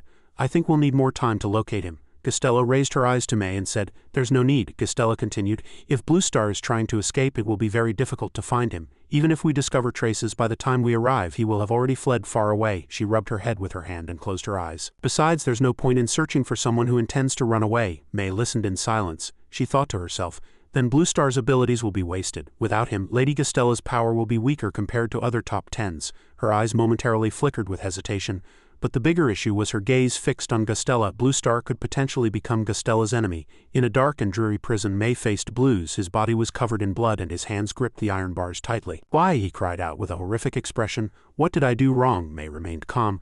Blues, do you really think you can decide such an important matter without Lady Gastella's consent? He went mad, his eyes rolling back. Whatever I did, it was all for Lady Gastella. Blues, think about it. Isn't killing Caden's disciple eliminating a future threat? Why should I spare the life of someone who will become a future threat? I can't let that guy grow any further. May helplessly sighed. You've always been like this, always acting on your own, and claiming everything is for Lady Gastella. Her eyes were firm. Even if you are right and it benefits Lady Gastella, she would never want such a thing. Hearing that, he became even more enraged. He gritted his teeth and his hands gripping the iron bars tightened further. But everything I did was for Lady Gastella. May sighed deeply, unable to say anything. He gasped. HMPH, look at what Lady Gastella has done. Blues, he continued. Other top 10 awakened are now manipulating people who influence politics and economy, and now they have become immeasurably wealthy. They own countless corporations, places where ordinary people can work and earn money, he continued. Aside from their awakened abilities, other top 10s wield great influence in the countries they live in and neighboring countries. His eyes gleamed darkly. So, what about Lady Gastella? She's always stuck in this mess. Blues faced May. It's just you and me, and we don't accept anyone else. His body was covered in blood. Even those not in the world's top 100 don't live like this. His hands trembled. What in the world has she been doing all this time? His eyes filled with tears and the iron bars seemed to bend.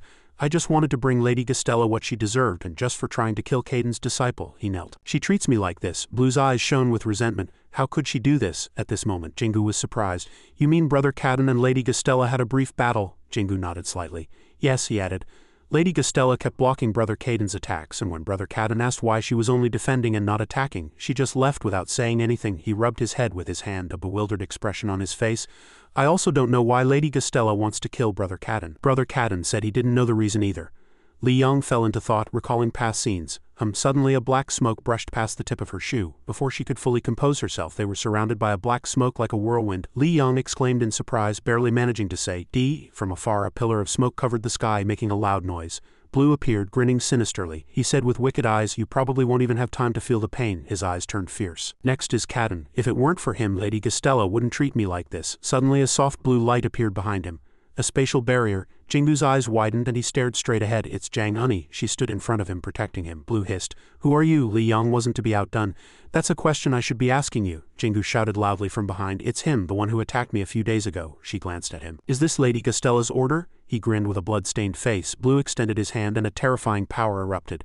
Do you think I need her orders to kill that rat? He created a massive smoke cloud and rushed it towards Jingu and Li Yong. Just then, Li Yong with shining eyes clasped her hands and condensed energy into a sphere. She swung her hand like a knife splitting the air. It pushed back all the source of power that Blue had just launched at them. The situation reversed. He was startled. The power she had just launched flew back at him at lightning speed. An explosion occurred, and the entire space was greatly impacted. The smoke cloud slowly cleared. Blue had taken the attack head-on, his body stiff and his wounds deepened. Li Yong said, Then I'll rephrase my question. Are you acting against Lady Gastella's will? He gritted his teeth, his body covered in black, and a wicked gaze overwhelmed everything. This arrogant girl. Li Yong embraced Jingu.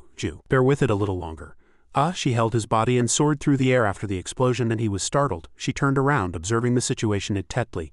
At this moment, Blue noticed the two floating in the air. He continued to attack. Where do you think you're going? A black smoke cloud rushed towards them again. Li Yong looked back at him. She said nothing and pushed him hard with her hand. A slight force erupted from her hand, pushing him further away. Jingu helplessly watched her as he was pushed far away. He tried to reach out his hand to her. Another loud explosion followed. Bang! Jingu was thrown to the other side. Suddenly a long trail appeared. Before he could even feel the pain, he exclaimed with a startled face, Uni! But she was not in front of him, only the smoke cloud slowly clearing. At this moment, Li Yong appeared, gently supported by the wind, and slowly landed. She stared intently at him, and there was a wound on her shoulder. Blue and Li Yong stood face to face, and he observed the woman in front of him with suspicious eyes. Who in the world are you? She stood straight and introduced herself. Singapore leader, an awakened organization in Korea. Blue asked again suspiciously. You Dijong? He continued. I've heard some rumors recently about a powerful awakened in a small country, and I suppose those rumors were about you. He scoffed. Anyway, one thing is clear, Blue's hissed, and thick black smoke emanated from his hand. Unless I take you down, I won't be able to lay a hand on Caden's disciple. Just then, a faint blue light also emanated from Li Yang's hand, and the two flows of power clashed, creating a stark contrast. His eyes turned blank and he was disoriented. Blue swung his hand and his magic erupted, covered in deep black. Li Yong counterattacked, and in contrast her magic had a soft blue hue. The two clashed and the wind hissed continuously as if tearing the space apart. A huge explosion occurred there, and fragments flew everywhere, and the ground split into several pieces. Jingu was affected by this explosion even from afar. He flew for a long time, raising his hands to block the sharp objects flying at him.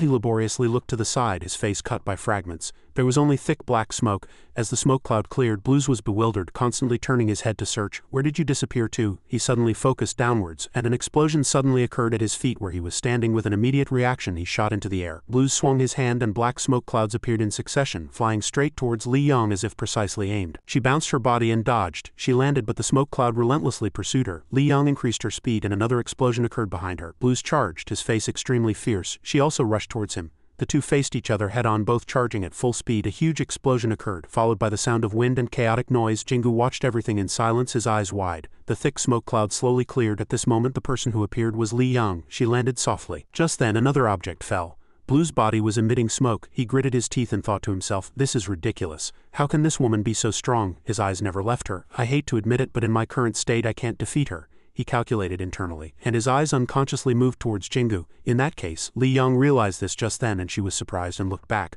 Blues was rushing towards him at this moment. Following that, Li Yong shouted loudly, Ju. Blues sneered, and a wicked smile permeated his eyes. She rushed forward. Be careful, black smoke clouds were surrounding her at this moment. Li Yong suddenly realized this just then. Without even giving her time to think, the smoke cloud attacked. At this moment what surrounded her was thick black smoke. Jingu shouted loudly. "Unnie!" Blues clenched his hands into fists and a sense of triumph was clearly visible on his face. "I've got your weakness," he condensed magic in his hands and said, "because you were too focused on this guy I could easily trick you. I didn't expect you to fall into my trap so easily." He swung his black hand. Electricity flashed, and feeling the pressure he suddenly flinched. He looked back and streaks of lightning were clearly visible flying towards him. Just then, Jingu with his hands full of energy rushed forward at lightning speed. His eyes turned blank and his face was extremely angry. He was too fast to dodge. Blues took his attack head-on and streaks of light like lightning streaked across the entire space, leaving thick black smoke. A black shadow flashed and he grabbed his wrist. At this moment the situation became Jingu and Blues facing each other. The two stood in the middle of the smoke cloud and Blue's eyes were blood red. "Too fast, I can't let that guy grow any further." Jingu was also extremely tense, his eyes wide, and drops of sweat ran down his cheeks. Blues gritted his teeth, holding his hand with one hand. Just then a faint light appeared in the distant sky. "In the end, you are the one I must eliminate." A blue glowing slash flew in and with a whooshing sound the attack split Blues and Jingu in half. The ground split and he barely stood, rubbing his wound with his hand, observing. From above a tall and lean shadow appeared, emitting a faint blue light. Li Yang with murderous eyes condensed a flow of power in her hand. She launched that power directly at Blues and he struggled to resist. A dazzling explosion occurred and the wind hissed continuously. Jingu squinted and looked at the spot. Li Yang landed softly and there was still a bloody wound on her shoulder. He shouted, "Unnie?" Jingu quickly ran to her. "Unnie, are you all right?" She smiled softly and replied, "Yes, thank you." "Ju," he blushed. "I didn't do anything." She looked at him silently, not having had a chance to rest. Li Yang suddenly became alert again. She spoke, signaling with her hand, "It will be very dangerous. You should step back." "Ah," he bowed his head and said, "Yes." Jingu ran. Looking back at her back, he thought to himself, "I want to help Unnie, but if I stay here I'll only be a hindrance to her." She also looked at him. Just then an eerie laugh suddenly echoed. Hee. Footsteps approached, accompanied by darkness. Blues appeared in a very strange form. "Just to eliminate one scared rat I have to go to this extent." He had truly turned into a demon, and his pupils were covered in endless black. "Even if I die today I will definitely kill you all." The blue sky soared high, blending with the majestic mountain range, forming a peaceful and serene landscape. A pair of kneeling legs touched the ground and a relatively loud thud was heard. Blues gasped. Smoke was rising from his body and sweat and tears mixed and flowed down. He smiled happily, his hands clenched into fists. "I did it. The technique Lady Costella taught me." Just then a sound interrupted his thoughts. "It will be very dangerous." Blues raised his eyes and looked at him. Costella appeared in front of him. She stood on a distant rock cliff looking down. "Costella," he was immediately startled and bowed his head. "Thank you for your help." She waved her hand. "It seems you've improved a lot since I helped you. It's still too early to teach you this technique." Red mist swirled around her wrist. "Unlike the power projection technique you use, this technique allows the body to blend into the mist, unleashing far greater power. If not executed perfectly, it's extremely dangerous." She added, "Once the technique is activated, your body will disintegrate, making it difficult to return it to its original state after use." Blues swallowed hard, sweating, but his eyes conveyed defiance. He looked up at her resolutely. With glittering eyes he said, "I'll keep that in mind." Smoke billowed around Blues and his body was fluid, as if on the verge of collapsing. The air was stifling, and cracks appeared on the surrounding walls. Jingu observed, "The mist is getting thicker." He muttered to himself, "Everything it touches is crumbling." Jang condensed magical energy into a sphere in her hand. She launched it at Blues with great force. It pierced his body like an arrow, but he was unaffected. All attacks were blocked by the mist. Countless arrows also shot up from the ground, heading towards him. Jang's eyes widened with a serious expression. An eerie laugh erupted, and Blues transformed completely into a demon. Smoke even billowed from his mouth. "No matter what technique you use, you won't be able to defeat us. This black mist is the source of my power, and at the same time I myself am dissolved within it." At this moment Blues had merged into the mist, his form unrecognizable. Jingu was startled. "Sister's attack isn't working." Jang swung her hand, creating a shield around him. She soared into the air with the thick mist pursuing her. Jang's eyes gleamed with a strange light. She swung her hand, pushing the mist away. Just when she thought she had escaped, the mist stretched out again and gripped her tightly. "I told you it's useless." The mist directly attacked her and she could only curl up and defend herself. Seeing this, Jingu shouted loudly, "Sister!" She was hit hard by something and grimaced in pain. She gritted her teeth. Her green eyes widened as she observed. At this moment the mist swirled around her like a vortex. Jang tried to touch it with magical energy, but her hand was injured and blood flowed. She recoiled her hand and cried out, "Ah!" An eerie laugh reached her ears. "Hee, it's useless." Brightly glowing eyes stared at her. "You won't be able to defeat me, will you?" Jang frowned. "You are this mist itself," he replied. "Yes, still don't understand?" A face appeared in the mist. "You won't be able to escape my grasp. You'll die in this mist." She was silent. From afar, Jingu watched everything. He couldn't hide his worry. Sister Jang reached out her hand, piercing through the black mist and creating a dazzling sphere of light. Layer upon layer of air seemed to condense in her hand. Blues sneered contemptuously. "Useless," she attacked. Jingu's mouth dropped open. Jang stood in the midst of a massive wind. The wind was blowing away the mist. Blues hissed. "What are you doing?" she said. I'm going to blow away all your mist. His face faintly appeared in the mist. What? He asked, startled. The wind grew stronger. Blue's entire body was swept away by the wind. Unable to resist, countless thoughts flashed through his mind. I'm disintegrating, all because of this gale. Jang continuously exerted her power, making the wind even fiercer. He gritted his teeth, his eyes filled with hatred. Damn it, why? Her face was impassive, and only the light of the wind enveloped everything. The more he tried to escape, the worse the situation became. Jang's power was so strong that it even destroyed the shield she had created for Jingu. A dazzling explosion occurred, and the light was incredibly intense. When everything subsided, only thick white dust and ruins remained. Jingu lay on the ground and struggled to get up. Ah, he looked up. White hair appeared. Jang remained silent. Although I feel very sorry for him. The surroundings were enveloped in vivid red mist, and a slender woman appeared. She set foot on the ground. It was Castella. Behind her, Blue's lake collapsed, but I can't just stand by and watch. Jang looked at her with sharp eyes. Jingu thought to himself, she blocked Sister Jang's attack. Blues was trembling on the ground. Castella didn't look back at him. Castella, with blood-red eyes, glanced at him and said, I'll punish you when we return. This moment, another voice interrupted. Why should I go back and wait? Jingu was startled. The ground was pressed down by immense pressure. Jian and Castella were forming two poles with their tremendous power. He concentrated, looking at her. Castella also observed him intently and opened her mouth. Then there's no other way. At the same time, she emitted red mist from her hands. Jian also launched streaks of lightning. Good, he attacked, and streaks of light flew straight towards her. She created a shield. It completely blocked the attack. Castella's eyes turned white, emitting terrifying pressure. At this very moment, a massive explosion occurred. Jingu covered his face with his hands. Ah! Jang stood in front of him, creating a shield to protect them both. The two of them silently watched Jian and Castella prepare to fight above. Jian smiled slightly, and dazzling streaks of lightning were in his hand. Castella also stood firm, looking at him without fear. The two rushed at each other, and another explosion occurred in their one-on-one duel. The dazzling light spread to where Jang and Jingu stood. The ground trembled from the aftermath of the explosion. Jingu grimaced. Brother Jian. He looked at him, flying in the sky. There were several bloody cuts on his face. He hasn't recovered yet from the fight with a top 10 awakened a while ago. If this fight continues, Jingu's mind turned completely black and his eyes filled with despair. His hands clenched tightly. Stop! Castella attacked, and the two continued to prepare to fight. They couldn't take their eyes off each other. At this moment, Jingu shouted loudly, Stop! Jang turned back to him. Startled, he pleaded, Sister Castella, I have a request. Please don't fight Brother Jian anymore here. Castella said nothing. Jian angrily approached him. Jingu. He lowered his head. Brother Jian, stop. Jingu, what are you trying to do again? He shouted at him. Use that request properly. He pointed at him in the distance. That guy tried to kill you twice. Are you going to just let him go? What exactly are you trying to do? I don't have any requests for you, sister. I just don't want you two to fight. Jian was blank. His face stiffened. Ha, Jingu continued. Because of me you had to fight in this unrecovered state. I don't want that. I'm safe now, but if you keep fighting you might be in danger. Wouldn't that be like I pushed you to your death? He spoke at length. No one could interrupt him. You yourself told me to be careful, that Awakened could target me anytime, anywhere. Then you should be just as careful. Even Jang watched him in silence.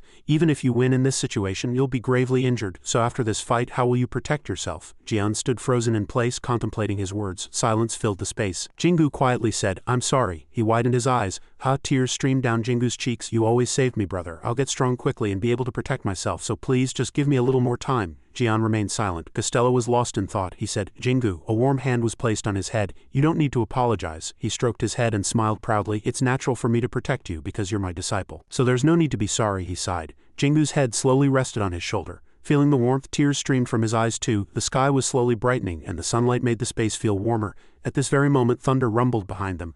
Bang! Jingu looked up. Castella had already created a shield, protecting Blues from the recent attack. Jian grumbled. Tisk, his face was cold. Too bad I almost killed him. Jang's face was stunned with surprise. He said, take that damn guy and disappear. Never show your face in front of me again, he warned. If you appear again, I can't guarantee what will happen to me. Castella thought to herself. Jian, he stopped fighting because his disciple told him to, she replied. This request will not be counted yet. Go quickly. Yes, but she continued. If Jian hadn't interfered, there would have been no reason to fight. Oh, mist swirled around her feet. I still haven't repaid my debt from last time, Castella quietly said. I owe another debt this time. I'll repay it later. After that, she disappeared into thin air before everyone's eyes. An arm pulled Jingu. Jian sighed.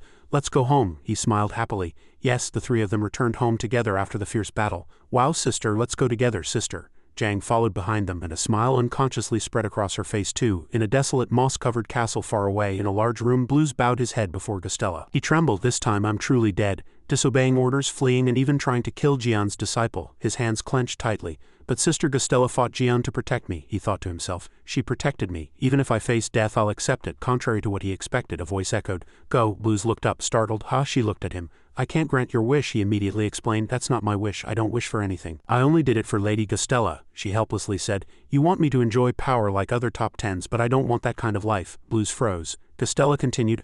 I won't hold you responsible for acting against my will. You've followed me for a long time, so this is all I can do for you." Blues shed tears, his eyes filled with emotion. Sister Gustella walked away with Blues trembling ceaselessly behind her. The blue sky was high and wide. Like at Jingu's house, blue light shimmered in the room. Kaiten rested his chin on his hand and sighed. "I know you're disappointed, but Jingu's reaction is understandable too," Jian grumbled. "What? Think about it." Kaiten analyzed from Jingu's perspective. He was unwillingly drawn into the fight, and he was fighting for you, not for himself. Jian frowned and said nothing. Kaiten continued, "Besides, it was a fight where one of them could have died. He was already a sensitive child due to his childhood trauma, wasn't he? Witnessing someone die because of him would be an immense burden, wouldn't it?" Jian's eyes widened. He seemed to realize something. Kaiten quietly explained, "Sometimes we get so caught up in the child's exceptional growth that we forget he only stepped into this awakened world a little over a year ago." Jian turned around, still silent. He opened his mouth. Suddenly he kicked Pluton and his bone away. "You should have acted first anyway," he pointed at him. "Pluton, didn't you say you were protecting Jingu?" Pluton shouted, demanding fairness. "Sister Jang was going with him, how could I have followed? She was protecting Jingu too." The two immediately engaged in a brawl. Dog style, cat style, and even Gustella joined in. Gustella wouldn't kill Jingu, so wasn't he safe? Kaiten was helplessly accustomed to this scene. It was just luck. In the end, only the result matters. The sky was clear and the morning sun shone on their house. Jingu awkwardly asked, "Sister, are you okay?" Jang held up her hand to confirm she was fine.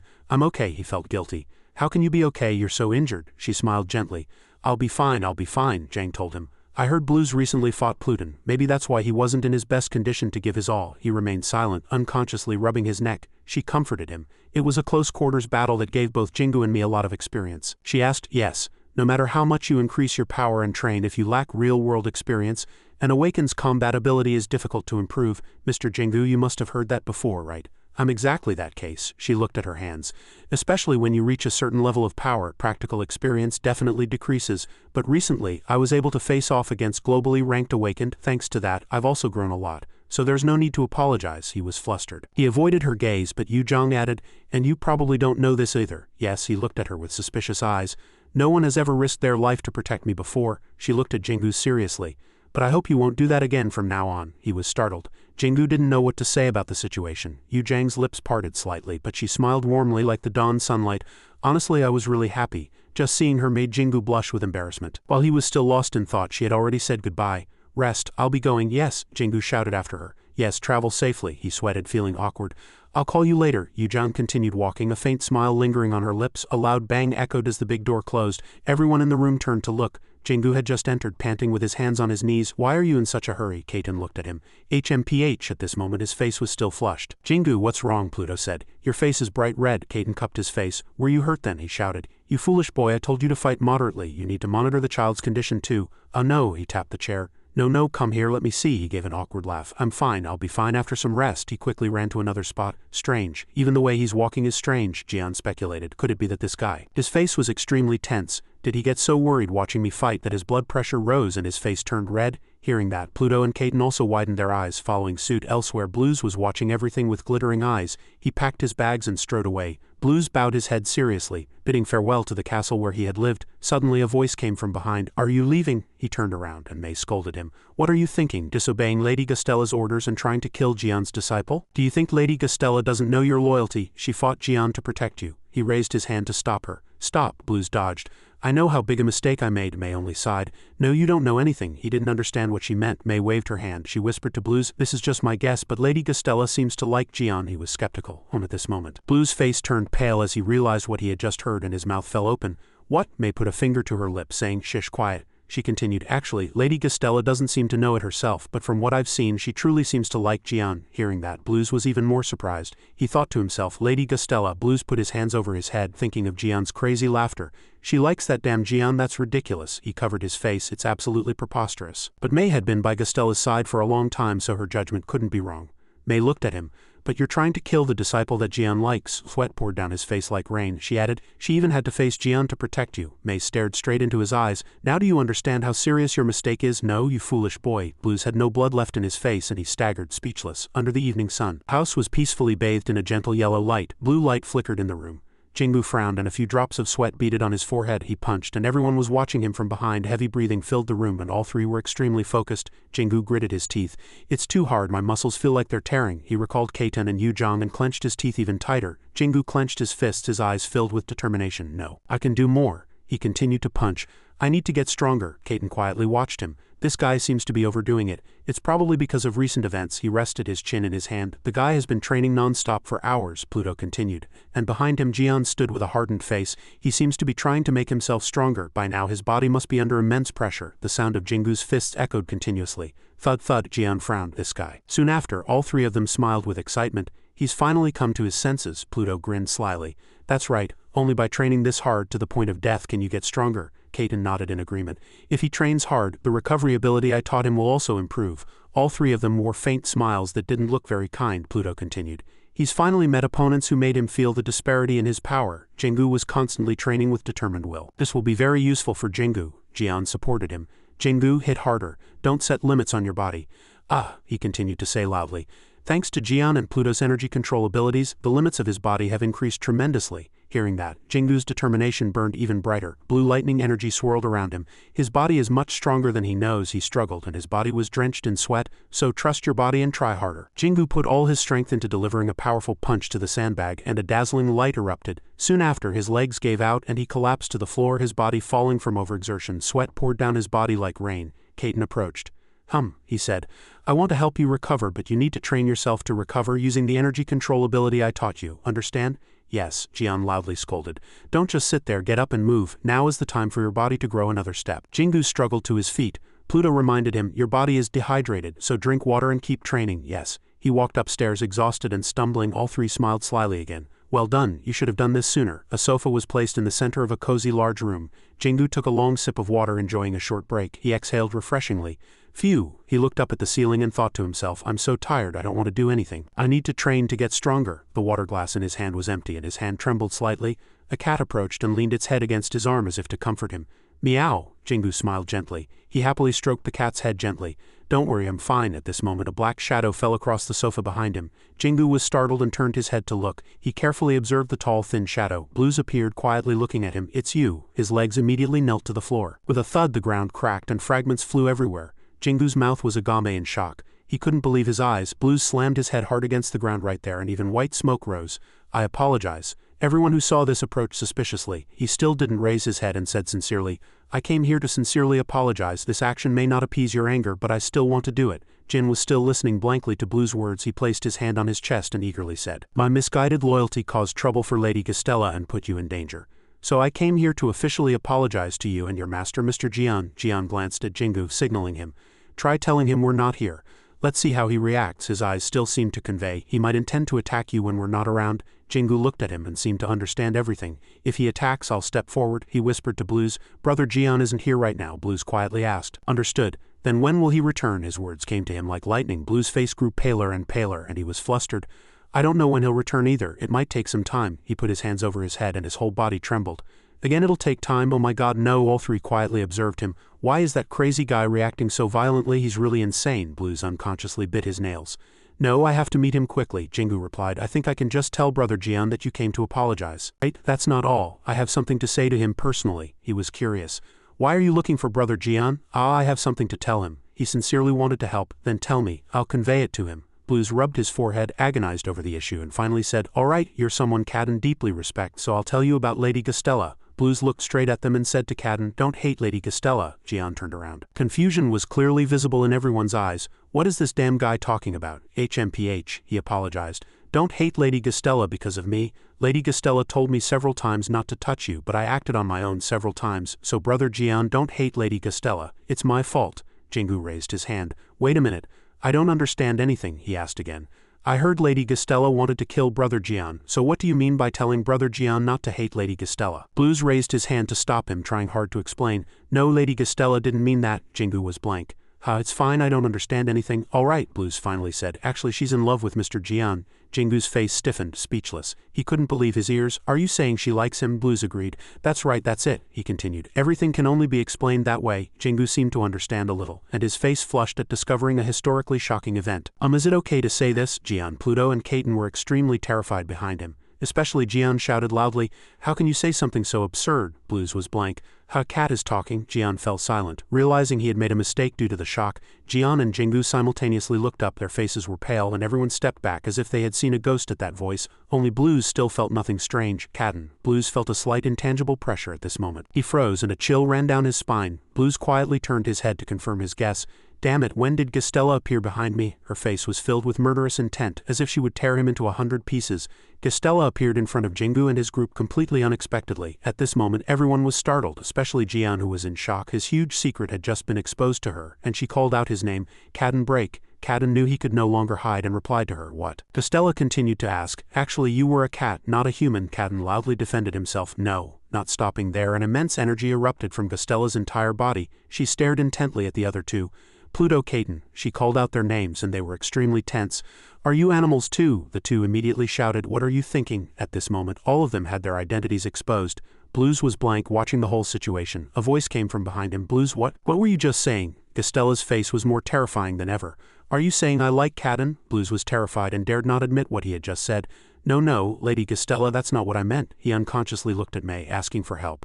May looked at him with a warning glance, telling him to deny it to the end. He kept nodding as if clutching a lifeline. Then he said to Gastella, "Ah, that's right." Jian and his group became noisy again, and at this moment it goes without saying how unsightly Gastella's face was. With a serious expression she said, "How can you even think such a ridiculous thing?" Gastella's face was filled with murderous intent, and her eyes looked as if they could kill. May too was sweating, thinking inwardly, "This crazy fool." Blue continued to stare at her as if trying to read her eyes, and then nodded as if he understood. May was even more flustered. "What in the world is he nodding about now?" Blue continued to tell everyone. "I'm not the only one who thinks so." He pointed at May with his hand as if May thought so too. He didn't even have time to finish his sentence before a fist from the sky struck his face. They screamed, "Die!" She truly looked like she was going to commit murder. If this guy kept spouting nonsense and she didn't shut him up, he would bring death upon them all. May hit him a few more times. "Die, you idiot." Jingu covered his mouth with both hands. Caden and the others couldn't help but admire. "This woman's punch is really powerful." May didn't stop there and said to Gastella, "Lady Gastella, this insane traitor must be dealt with." Blue, unable to comprehend, barely managed to utter, "May, why are you?" "I thought you were." Before he could finish, he was hit again. "I told you to shut up and die," May said, almost yelling. Caden and the others whispered while eating popcorn. "Did he die? Did they have some huge grudge? He must be knocked out after that punch." May whispered in his ear, "Blue, I just saved your life." Then she grabbed his collar, shook him up and down, and loudly questioned, "How could you think Lady Gastella would like someone like Jian?" Jian interjected, "Hey, get to the point. What are you talking about?" Gastella finally spoke. "Why? I don't understand why you would think that." "How could I like someone like Jian?" Jian angrily retorted. "Hey, what's wrong with me?" Caden beside him sneered. "You're fat as a pig." Everyone fell silent at his words. Gastella continued, "It's not something a cat can change. The fact that you deceived me with your lies remains unchanged. Besides, you attacked me as soon as we met." Everyone immediately looked at Jian. Jian defended himself. "When did I ever deceive her with lies?" she retorted. "Are you going to lie until the very end? Are you writing letters to seduce me and then denying everything as if nothing happened?" Jian was puzzled. "Ha, letters? Why letters?" He looked bewildered by her words. Gastella firmly said, "Jian, break. No matter how much you deny it, what you did won't change. I will never forget it, and I will make you pay. So recover your strength quickly." Then she disappeared with her subordinates, leaving only Blue and the bewildered group. Jian silently pondered Gastella's recent words. Caden nudged Blue's body. "What should we do with this guy?" Everyone truly didn't know what to do. What had just happened was so sudden that no one fully understood it. The scene shifted and Caden, chin in hand, asked, "Was it written in the letter?" "Yeah, that's what it said," Jian confirmed, and everyone gathered excitedly. Blue, now an outsider, continued to listen to Jian's story. Caden sighed. "Actually, I don't really see a problem with it." Pluton also chimed in. "Although it was despicable, I can't help but praise you for using any means necessary to entice your opponent." Jian nodded. It was indeed despicable, however. Gastella had also let her guard down and fallen for his scheme, so the two praised each other, enraging Jian. "That's truly despicable and dirty." "What? How can you say that? I wasn't even trying to trick that woman, was I?" Jian shouted. Pluton countered him, still making excuses. "It looked just like a love letter, didn't it?" Caden, chin in hand, said. "It looked like you were asking Gastella out on a date." Jian was shocked. "Ha?" Pluton continued to ask. "Do you still think it was a pure challenge?" Even Jingu secretly admired. "To call it a pure challenge, it was too much like a love letter," Jian stammered, explaining. "I was rejected so many times that I just thought if I wrote it more politely, the outcome would be better." Caden was speechless upon hearing this. "Ah, I see, you sent a challenge that looked like a love letter, and as soon as she arrived at the designated meeting spot, you hit her with a divine judgment on the head. Bang!" Jian looked as if he had been struck by lightning, and everyone else just shook their heads. Who knew such a foolish person existed in the world? But while everyone chatted inside the house, Blue remained outside, still lying unconscious on the ground. He had been left neglected at Jingu's house. At this moment, Jingu asked Jian, puzzled, "Then will you and Lady Gastella keep fighting, brother Jian?" Jian chewed on a pate packet and replied casually. Probably. Everyone fell silent again. Jinggu continued, but it's true that Lady Gastella likes you, isn't it? I don't think fighting like that is good, this Jian fellow once again replied with a disgusted expression. I told you Gastella doesn't like me. Besides, I have to face a top 10, so I can't miss this opportunity. Caden, helpless, opened his mouth. If she likes you, could you really fight properly? Do you want to fight like that? Pluton from the side sighed, feigning pity for Jian. Poor Jian. With just that they succeeded in annoying Jian. He shouted, That's not true, I told you Gastella doesn't like me. At this moment a weak voice countered. She was very different from her usual self. The words immediately drew the attention of Jinggu and the others. It turned out Blue had just woken up. He sat kneeling at Jingu's house and spoke. Lady Gastella showed a completely different attitude towards Mr. Jian. Normally she's indifferent to everything, he continued. Besides, May told me this. She has served Lady Gastella for a long time too. He poured out his words as soon as he entered. Everyone silently watched him. Finally Jian asked, Are you still spouting nonsense here? Blue lamented. I have nowhere to go. Caden asked, puzzled. Nowhere to go? You can just go back to where you came from. He replied, I was kicked out. Because I tracked you without permission. Jingu and Pluton, without any sympathy, said, Then go somewhere else, you're strong. Everyone would want to take you in, or create an organization and gather other awakened. He averted his gaze and finally confessed his true feelings. I don't want to do that, and no matter what I do it will be difficult to meet Lady Gastella again. Jian shook his ears scornfully. You were kicked out and you're still thinking about Gastella? Blue's entire body lit up brightly as if basking in the sun when Jian mentioned Gastella. She is my everything. He continued to leave everyone speechless. Caden asked in displeasure, Who knows when Gastella will come back here? If you want to see how she is, go find her yourself. Blue's face became gloomy. I can't enter Lady Gastella's territory without her permission. Then he turned to Jingu. I heard Lady Gastella will definitely accept Mr. Jingu's request, so she will probably come back soon to hear Mr. Jingu's request, then I'll be able to see her from afar. That's enough for me. Jian laughed scornfully upon hearing this. Haha, how pathetic. So if Gastella tells you to kill me again, you'll do it again, Blue answered without hesitation. Of course I have to. Jian was so furious he wanted to hit him a few times. All right, you bastard, I'll kill you here. Jingu, helpless, tried to stop him. Jian's shouts echoed throughout the house. Get out of my sight right now. The scene shifted to an isolated mansion. Gastella was talking to herself at this moment. Jian, break, are you still not admitting it? Am I thinking about that Jian guy again? May watched her helplessly from the side. Gastella once again let out a curious laugh. Then she rubbed her temples. My heart is definitely conflicted. No way, right? How could I like a person like that? May worried inwardly, seeing her in such distress. This is serious. Lady Gastella has been like this for 2 days. As she was lost in thought, Gastella called May, startling her. Yes, Lady Gastella. Gastella asked again. Don't you think so? May was flustered. Think what? What happened between me and Jian Break? Gastella did not expect to ask her this question. May was in a difficult situation and flustered. If she answered in a way that didn't satisfy Gastella, she might end up like Blue. She worried if she asked that I'd be dead. After a moment's thought, she decided to answer. I swear I didn't think that. I can even gouge out my heart and swear. Gastella silently looked at her and she was slightly flustered. Finally, Gastella said with satisfaction, Right, how could I like him? Blue must have suffered a concussion in a recent battle, otherwise how could he spout such nonsense, right? May had no choice but to answer. Yes, Gastella called May again. May immediately replied. What did you call me for? Gastella moved on to another question. What does it feel like to like someone? May asked blankly. Gastella said. Actually, I don't think I've ever felt emotions for anyone. May tilted her head slightly. That's hard to define precisely. There are so many different emotions. Gastella asked again. Different emotions? May replied. Yes, for example, your heart races when you meet that person. She couldn't help but recall the scene where she met Jian. She recalled another scene at that time. She asked May if Jian was injured. May replied, Yes, in the battle against top 10 awakened Astra. Astra was expected to win, but Jian won. I heard Jian was injured in that battle at that time. Gastella felt something strange. Why does he keep lingering in my mind? Back in reality, she asked May again, Have you still not found Jian's whereabouts? May reported the situation. Yes, we've tried every method, but no one has any information about Jian. The words May said earlier flashed in her mind. You always think about them when you don't see them. Gastella suddenly slammed her fist on the desk. No, May was startled again. Gastella muttered, She muttered that, blushing, startling May. May hastily asked, Lady Gastella, are you all right? Why suddenly, as she was speaking, both of them sensed something strange.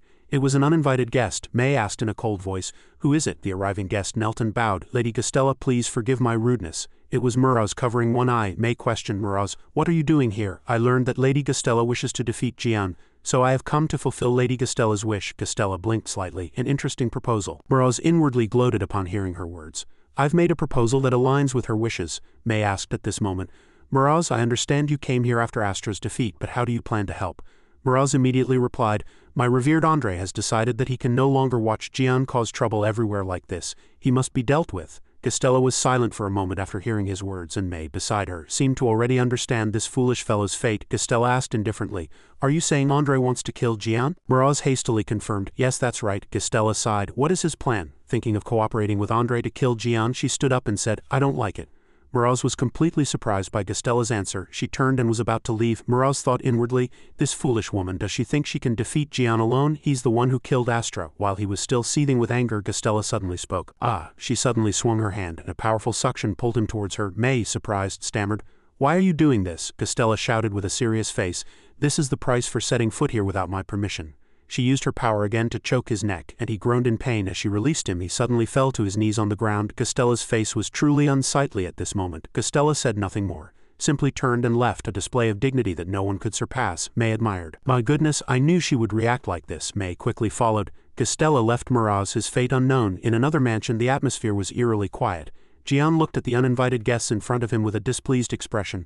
"Ah, what are you here for again?" Everyone looked on with curiosity. It turned out to be Gastella and May. Gastella took a breath and replied, "Don't worry, I didn't come to see you." She cast her gaze at Jingu, startling him. Gastella warned him word for word. "Jingu, be careful. Andre is targeting Jian, so as Jian's disciple, you will also be in danger." He was startled to hear that. "Andre, I mean," Jian with an annoyed expression raised his leg and scratched. "When have we ever not been on guard? Why does she need to tell me? I'm targeted by more than just one or two guys." He bowed his head and said to her, "Besides, you wanted to kill me too." Gastella, caught off guard, simply averted her gaze. Blue, hearing his master being insulted, flared up in anger. "Do I need to? How dare you speak to Lady Gastella that way?" Before he could finish, he was hit in the face with a fist for daring to do so. May relentlessly threw punches, and not content with that, slapped him a few more times. "Shut up," Jian from behind happily thought. "Good hit." Gastella remained silent for a long time before speaking. "Kaiten," she asked Jian, "do you have a plan for recovery?" Jian didn't want to answer. Seeing her displeased face, why had she suddenly brought that up? Gastella pointed a finger at him. "You should be trying to recover as quickly as possible, yet you're in this state." Kaiten, the chubby cat, was enraged at the reprimand. "This form helps me recover faster." She was speechless and flustered. She nonchalantly asked him again.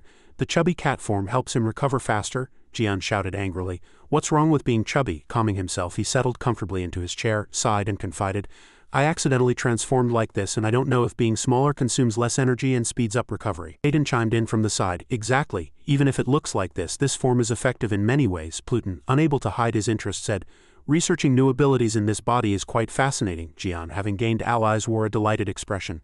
"That's the most important part." May, having just given Blue a thorough beating, secretly listened in, seizing the opportunity. She thought with curiosity, effective and fascinating. Cold sweat ran down her face and she froze, thinking, what kind of bizarre ability are these mad monsters praising? May was even more surprised to see Gastella listening intently. Why is Lady Gastella listening so hard too? Gastella looked at the scene before her. Kaiten was feeding the cat. "Should I feed him?" Jian was licking his fur and Pluton was holding a fake bone in his mouth. Gastella stood there dumbfounded. Jian looked at her and thought, "What are you staring at?" She told him honestly, "Judging by the energy you're emitting, this seems to be a complete transformation, not just a change in appearance." Jian was momentarily stunned by those words. "That's right, I've completely transformed into an animal," Gastella continued firmly. "In that case," she threw a remark at the three cats that left them speechless, "does the transformation have to be so hideous to be perfect?" Pluton couldn't help but shout, "Do you have a problem with your eyes?" May turned around looking bored and added fuel to the fire. "Exactly, it really hurts my eyes." The three cats fumed, emitting smoke. "Shut up." Gastella rested her chin in her hand, thinking for a long time. Interesting," she made May puzzled. Jian scoffed, shaking his head. "I have no intention of teaching you, so forget about it," she replied, completely unfazed. "Why would I need to learn from you? I can do it myself if I want to." Jian scoffed. "It won't be that easy. These guys also need to learn from me." He pointed at the glowing cat and dog behind him. Gastella raised an eyebrow slightly, confidently replying, "There's nothing you can do that I can't. Such a thing doesn't exist." Katen ignored her and subtly remarked, If you're done talking with Jingu, why don't you return to your territory?" "What are you doing here?" Feeling rejected, she trembled with rage. She turned to leave but then came back to remind him, "Jingu, hurry up." "Yes." Gastella looked at Jingu with sharp eyes, emphasizing each word. "You should think carefully about what you want to request from me." Before Jingu could even utter yes twice, she vanished without a trace. Pluton said curiously, "Is Gastella interested in animal transformation too?" Kaiten from the side replied nonchalantly, "It's a change in people's perception of awakened abilities, so it's not surprising." Kaiten sat in a cool posture, displaying an arrogant attitude. "Heh, truly troublesome. As expected, the technique I created is different. Everyone wants to learn it." Pluton frowned, thinking with annoyance.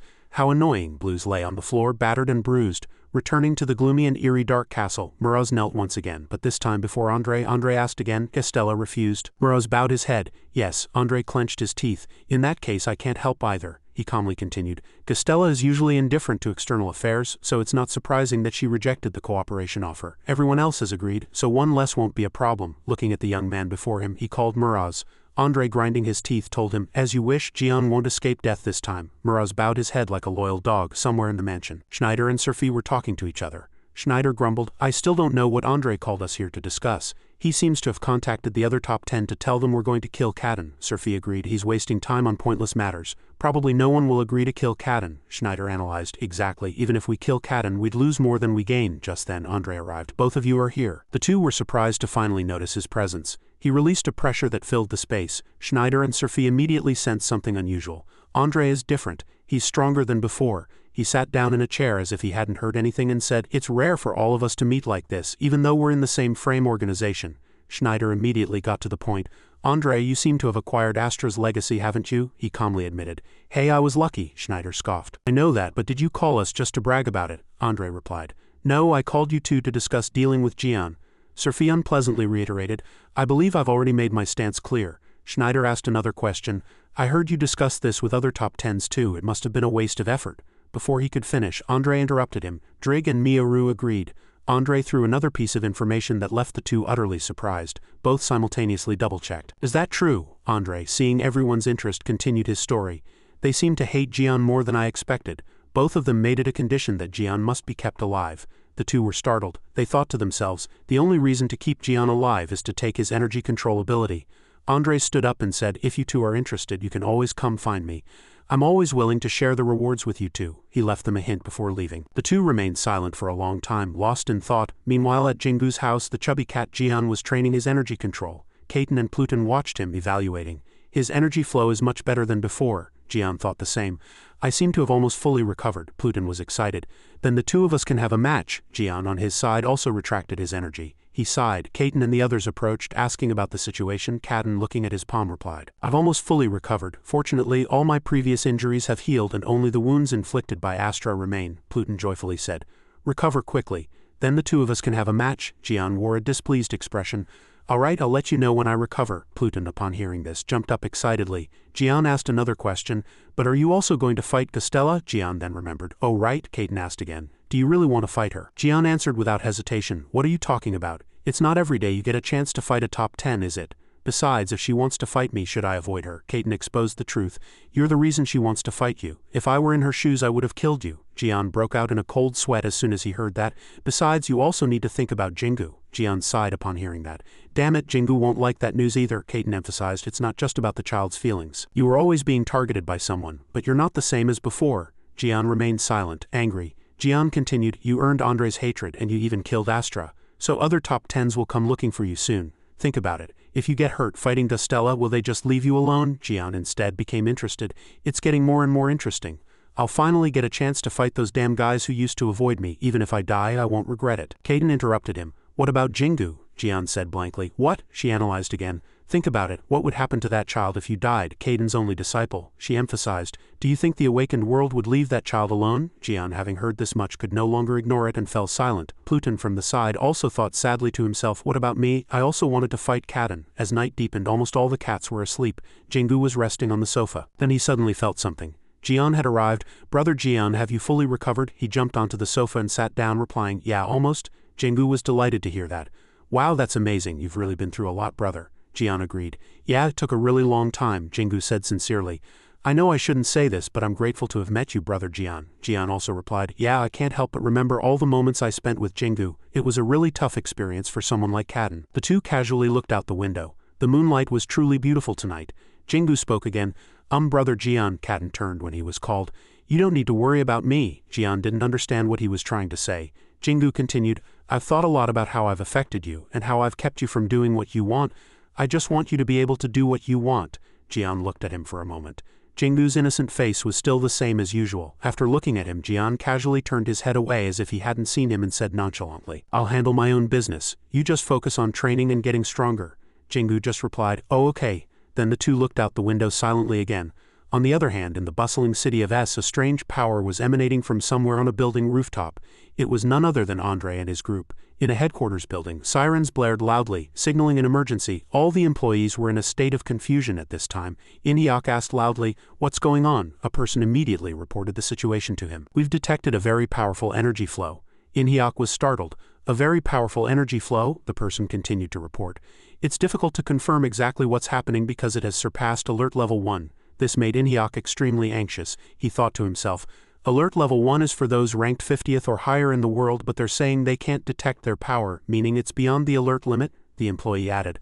"All machines are malfunctioning, so we can't get an accurate grasp of the situation." In-hyuk angrily gritted his teeth. He immediately shouted, "Check the security cameras from before the incident. You're sure to find something." So everyone, following In-hyuk's words, quickly checked the cameras. After a while they finally found the cause, but the person who appeared on the camera surprised In-hyuk even more. The employees also immediately realized who was causing the chaos. He was Andre, a world top 10. In-hyuk immediately judged if he didn't want a confrontation he would hide his power, but he didn't. He's boldly displaying his power. He must be planning to attack someone. Just then an employee discovered something new. "There's another energy flow."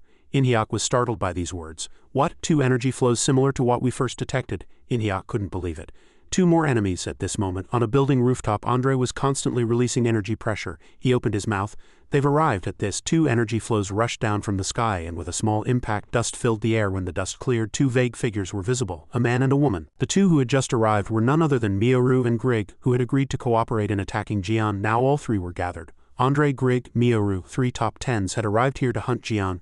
Mraz watched this scene with satisfaction. "Jian, you're finished too." At this moment, Grig asked, "Is Jian really here?" Andre immediately confirmed, "Yes, the opportunity to attack him has finally come." Mioru chimed in. Andre was slightly puzzled. "But are only you 2 here?" Mioru replied. "We sent our subordinates to deal with the awakened in this country. I also found this place to be quite useful. So when Greg and I came here, we decided to split the proceeds in half." Inside the headquarters, the blaring sirens continued to sound. A staff who had been monitoring the situation shouted again, "We've detected another energy flow. The location is..." Before he could finish, he stopped, startled. He barely managed to calm down and continued, "The location is directly above us." In-hyuk also instinctively looked up, startled. Above the building, an awakened was floating, and furthermore he was continuously emitting energy pressure. On the 31.5th floor, he looked down with an expressionless face. Elsewhere in the building, Jang also detected an ominous energy. At the same time, the Korean Awakened Association building was enveloped in flame energy, and Wanik and one other person came out. Wanik's face was not good. He asked the person in front of him, "Who are you? Why are you flaunting your power here?" The man standing in the air was none other than the arrogant owner of the energy flow. He introduced himself.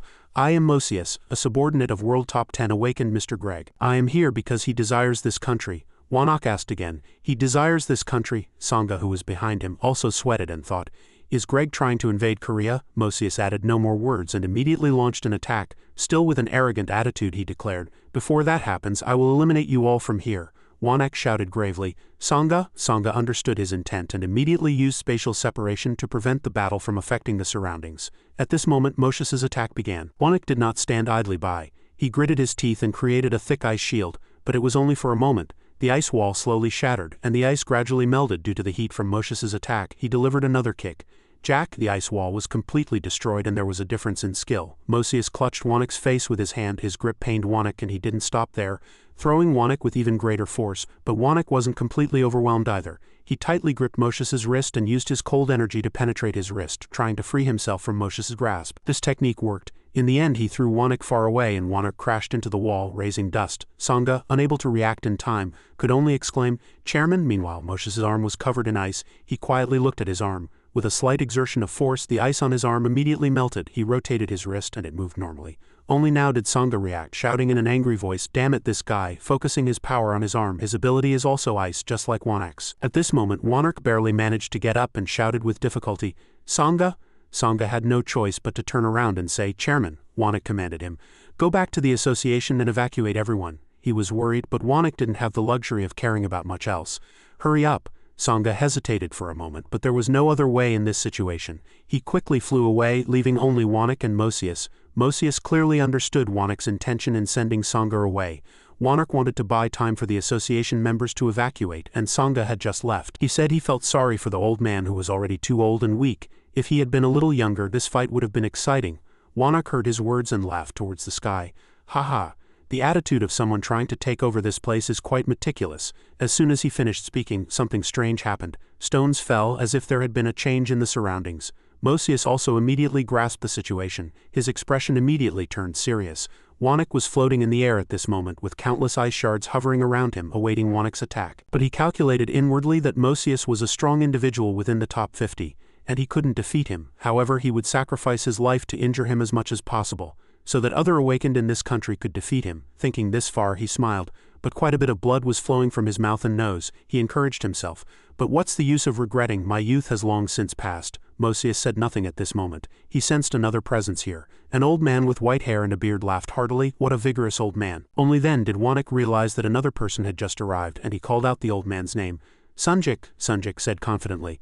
Wanek, please go back. I will handle this place. Wanek was floating in the air with numerous sharp ice shards at this moment. He was preparing to fight Mosius, a world top 50 awakened. He knew that his chances of stopping him were low, but Wanek wanted to buy time. Unexpectedly, Sunjik appeared. Wanek was very worried because Sunjik wanted to fight Mosius alone. Sunjik, then I will fight with you. This person is a world top 50, Sunjik replied confidently. There's no need, you haven't fully recovered yet. Wanek was still worried, but Sunjik cut him off. Unlike someone like you who has been busy your whole life, I have lived for this moment. Wanek's eyes widened, and he recalled why Sunjik said that. Scenes from the past rewound. At that time it was just the two of them. Wanek loudly objected. No, absolutely not. Sunjik, on the other hand, was silently deep in thought. Wanek continued. A child named Li Yang has appeared and surpassed you. Now we can look forward to a brighter future. I can't believe you would choose to rest now. If you retire, the country's power will weaken. You know better than anyone how much humiliation we would suffer if that happened, don't you? Sunjik calmly replied to him. That's why I decided to put everything down and train to become stronger. Sunjik looked at him and said, both you and I are getting old and our bodies are weakening. If we train while working like this, I can't guarantee that we can overcome the current stagnation in our development. So I decided to put everything down and try to become even a little stronger, so that I can be of help to this country someday. Wanek was surprised by Sunjik's words and said nothing. Sunjik spoke again. I just feel sorry for you. What? I can do that, but someone like you can't put everything down. The memory flashed, and back in reality Wanek was still silent. Mosius spoke again. Even if you want to go alone, I won't go easy on you at all. But as he spoke he glanced at Sunjik. He couldn't help but underestimate Sunjik.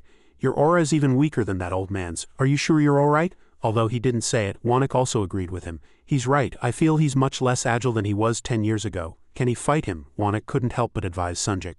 Sunjik, considering this situation, Sunjik knew what Wanek wanted to say. He just smiled and replied, you haven't fully recovered yet. Don't overdo it. What if you get injured again? You probably think I can't be trusted. This body is too old to grow anymore, so I need to conserve as much energy as possible. A faint aura slowly spread around Sunjik. Wanek was surprised. What? Even an arrogant person like Mosius was surprised. He evaluated inwardly. Does that mean he can even control the emission of energy? Returning to Sunjik, he suddenly got an inspiration and threw a punch, startling Mosius and sending him flying far away. What was even more surprising was that the power of this single blow was tremendously strong, making him crash into the wall with a great impact.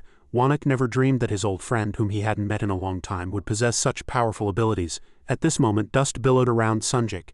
He calmly asked Mosius, how's that? Do you think I'm worth facing now? Of course, the previous blow alone did not injure him as seriously as Wanek, but at this moment he had no choice but to abandon his contemptuous attitude towards his opponent and fight with all his might. Wanek observed the battle and analyzed, does he only unleash his power when he attacks? The power Sunjik just emitted was at least equivalent to alert level 1, the power of a world top 50. Han Sunjik, what level have you reached? Wanek clenched his hands tightly. It was as if some fighting spirit was burning within his body. Mosius had already stood up at this moment and adjusted his tie. I apologize. I underestimated you. He immediately assumed a serious battle stance. Sunjik also replied politely.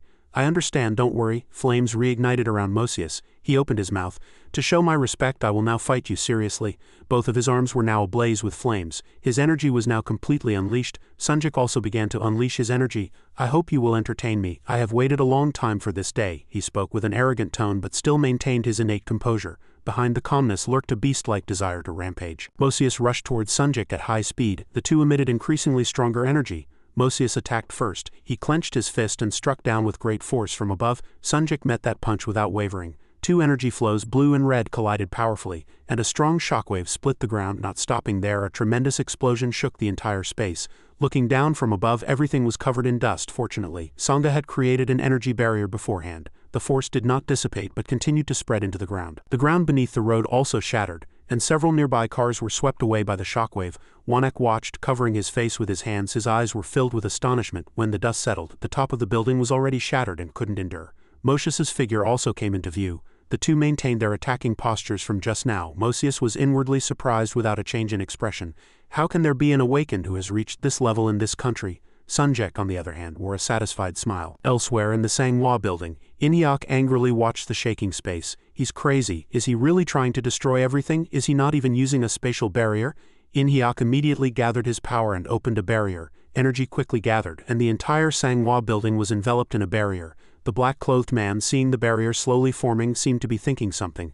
A spatial barrier. This guy is quite strong too, but I'll destroy it soon. As soon as he thought it, he quickly gathered energy in his palms. In an instant, a voice called him. What are you doing? When he turned around, it was Jang. He was surprised to recognize her immediately. Oh, you, Jang, just as the information I received said, you are strong.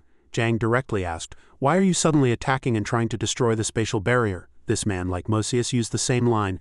I am here because Mr. Mioru desires this country. You all just need to accept it submissively. Faced with such an arrogant person, Yu Zhang became even colder. Even a world top 10 cannot oppress a country like that, the black-clothed man said with an arrogant expression. That is why I am here to eliminate obstacles like you first. Yu Zhang was silent for a moment. This madman is truly arrogant. Then we'll see who eliminates whom, me or you. Only then did she reveal her power. Yu Zhang's wind attribute energy powerfully enveloped the space. The black-clothed man, on the other hand, was completely unconcerned. You are too overconfident. I recently heard news about you. You were a recognized newcomer after your duel with Yang, weren't you? As he spoke, he manipulated iron dust around his palms. This was his ability. Jang also immediately noticed it. Countless fine black iron dust gathered. The black-clothed man still spoke with that attitude. But recognition and actual power are different. As soon as he finished speaking, he manipulated the iron dust to create numerous sharp iron spears and attacked Jang. The sharp spears rushed forward with extreme power and ferocity, but Jang did not delay. She swung her hand, manipulating the wind to neutralize the black-clothed man's attack, and they immediately returned to iron dust. The black-clothed man realized that Jang's ability was wind. The iron dust quickly gathered again to attack her. Jang deftly dodged his continuous attacks. Meanwhile, she focused her power in her palms, creating wind that scattered in all directions. The flow of wind not only neutralized the man's technique, but also gave her the ability to counterattack him. But in response to Jang's counterattack, he slowly waited until it came close, then lightly swung his hand. An iron shield formed, blocking her wind. Yu Zhang, seeing this, said nothing, as she was already a person of few words, but the man had already spoken. Your movements and reflexes are all good, but is this all a little disappointing? He gathered sharp iron chunks from the iron dust again and threw them at Jang. Jang also quickly blocked them with the power of wind. Bang, the iron chunks shattered into ashen black dust, but this time they quickly reassembled into iron fragments and swiftly attacked her. Jang blocked them repeatedly, but the iron fragments shattered and became sharp shards, attacking her again. At this point, Jang's expression grew urgent. As the ability of a top 50 awakened was by no means ordinary, she knew this was not the time to conserve strength, and she needed to exert more power. Jang's eyes suddenly shone and the wind became several times stronger, immediately scattering the iron fragments. The black-clad man still spoke with a dismissive attitude towards Jang. I don't know how you could have gained recognition when that's all you're capable of. Just as he was about to say this, he realized something. What did you say? Jang was gathering the power of wind in her palm, and its intensity was incomparable to before. The technique Jang was using was called Divine Wind God, and the ordinary wind slowly transformed into the shape of a giant bird, exuding immense momentum. Even with such a powerful strike, the black-clad man seemed to enjoy it. Ha ha ha, that's more like it. He was seen gathering countless iron filings again. Just then, Jang's Divine Wind God arrived, and he also gathered an enormous amount of iron filings. The iron filings directly confronted the wind attack. With a bang, the two attacks collided, and Jang's proud strike was instantly neutralized. This left Jang in utter astonishment. Furthermore, she was subjected to a counterattack from the iron filings, and nearby buildings were also damaged by the attack's aftermath. The iron filings continued their destruction. Returning to Jang, she was now on one knee, collapsed on the ground with numerous small wounds all over her body. She thought inwardly, what's happening? Why isn't my power working? An expression of incomprehension was clearly visible on her face. The black-clad man laughed triumphantly, seeing Jang in such a pathetic state. Ha ha ha ha, that technique just now was interesting. It might have been dangerous for other enemies, but it's useless against me. He looked at her contemptuously and said, Jang, you can't touch me. You know that too. An iron shield was erected, completely blocking the wind blade. He continued, your wind won't be able to reach me. Since you've shown me a few interesting things, I'll tell you this story. She really wanted to know how he had so easily neutralized her powerful technique. He began to explain, I manipulate iron molecules like this. The iron particles provide me with ultimate defense. The iron molecules moved around as he willed them, proving his words. He continued, it's especially effective against those with sharp attacks like yours. At this moment, an iron disc formed around the black-clad man. He raised his hand and manipulated the iron disc. Thanks for the fun. His hand made a killing motion. And Jang was immediately subjected to an attack of iron filings. She struggled to escape as the iron filings were trying to encircle her. Once surrounded by the iron filings, Jang would surely be torn to shreds.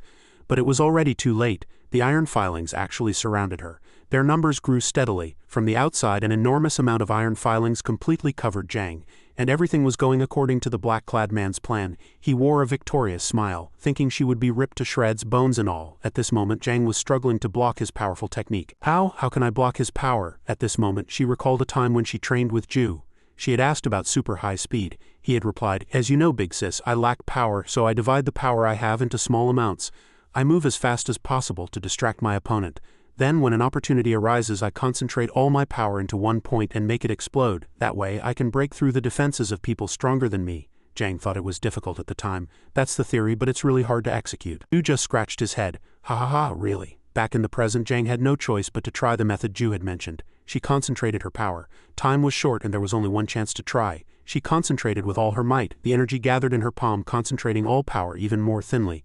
Jang's eyes became increasingly bright and sharp. Outside, the black-clad man continuously used his power, 100 confident in his technique, and seeing Jang struggling within the iron filings, he just said coldly, "It's useless to resist." Suddenly he realized something. The iron filing sphere was shaking violently, indicating that something unexpected had happened. An incredibly powerful and sharp wind blade inside the sphere split the iron filing sphere that was covering her in two. The black-clad man was surprised by the unexpected situation, but before he could react, a sharp wind blade brushed past him. At that very moment, blood splattered, his wrist was severed, and he was surprised. The black-clad man was filled with pain and rage. HMPH, how could she break through my power? He had to hold his bloody wrist. Jang too was exhausted, panting heavily and struggling to maintain her balance. The black-clad man looked at her and shouted gleefully, "Aha, just as I thought, after using that technique you're exhausted, and your body's energy has noticeably diminished." Jang's arm trembled slightly, and she struggled to stabilize her body. Just as he said, like Ju's technique, I instantly consumed an enormous amount of energy, and furthermore, due to his quick reaction, the attack trajectory was off. I should have finished him off with that technique just now, Jang thought regretfully,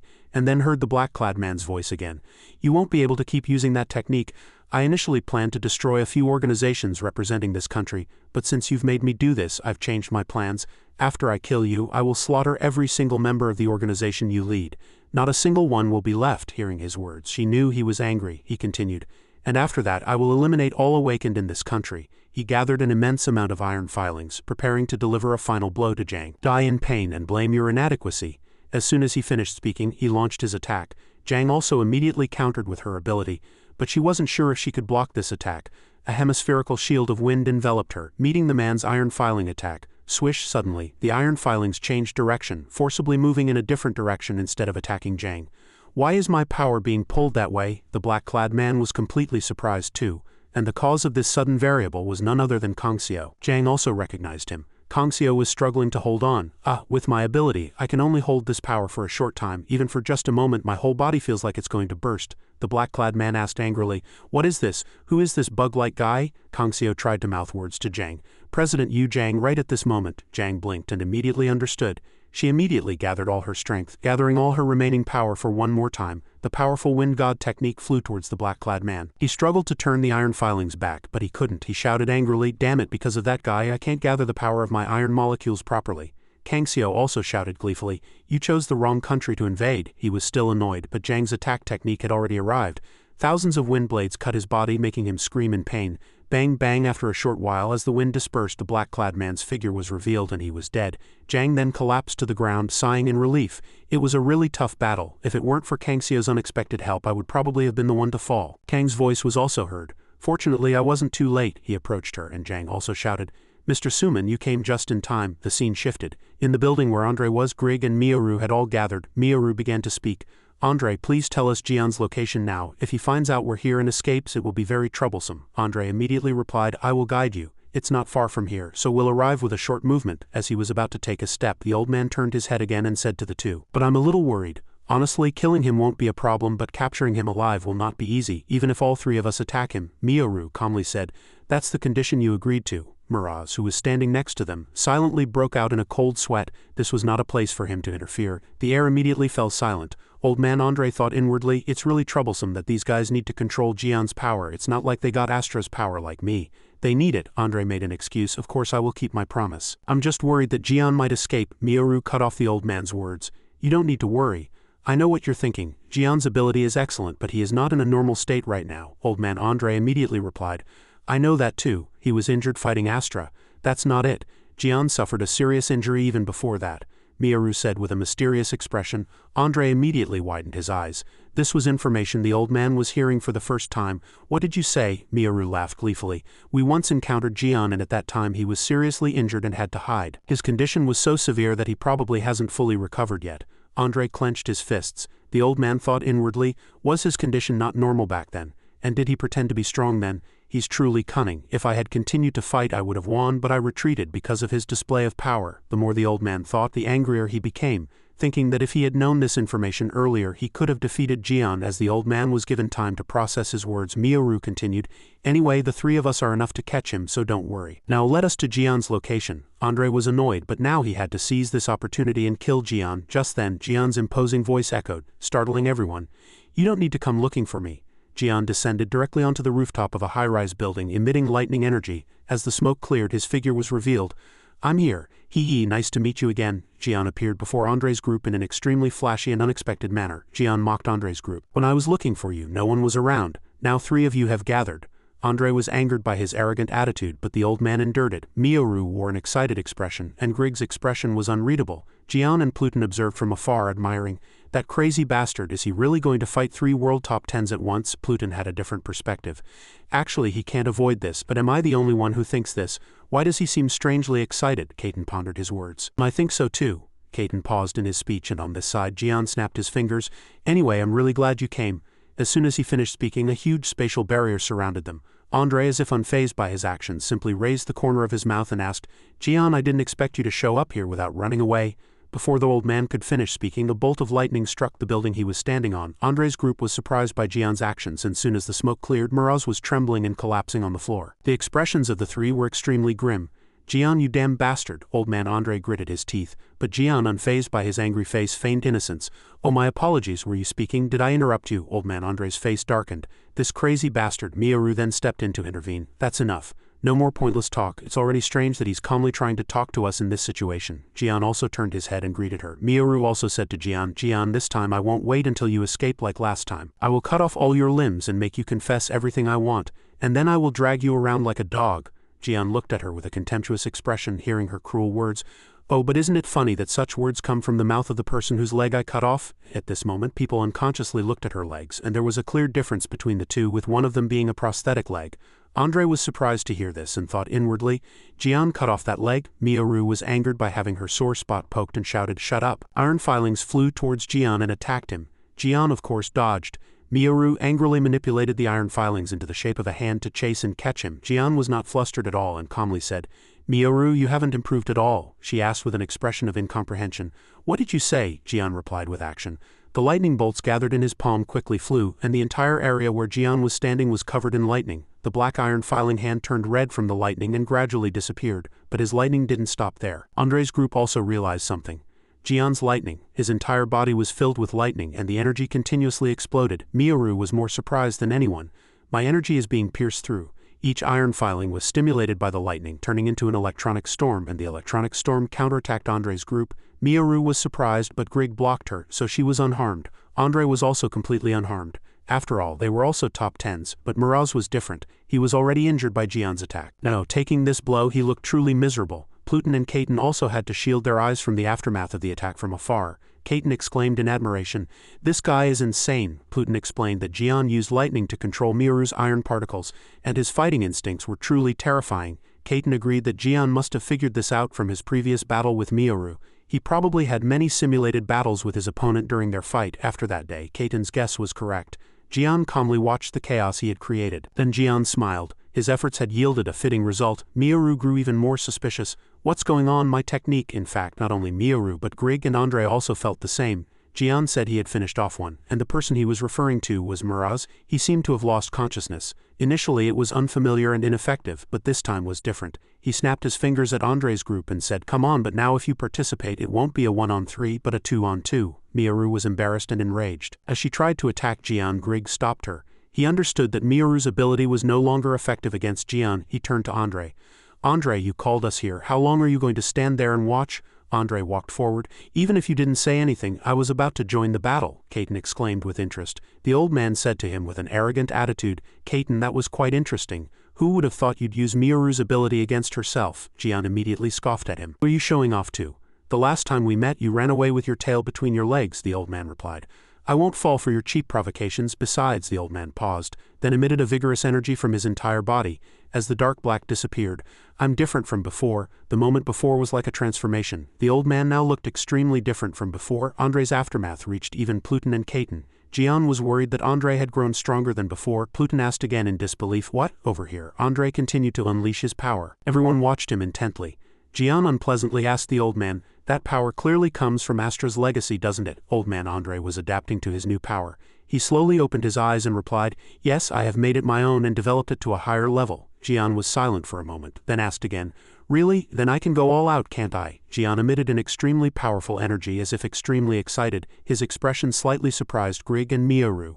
Andre was also paying attention to him. Jian continued to erupt even more powerfully. This expression caught Caton's eye and he immediately drew a conclusion. He said to his comrade, Pluton, didn't you just say Jian seemed strangely excited? Pluton didn't understand why Jian was suddenly asking that, but he still replied, yes, Caton continued. Hearing you say that, I had a similar feeling, but now it's certain. That guy has fully recovered. Caton was still observing Jian. It was an extremely fierce lightning bolt. Jian scoffed. He was preparing for a life or death battle with a top 10. Jian and Andre confronted each other.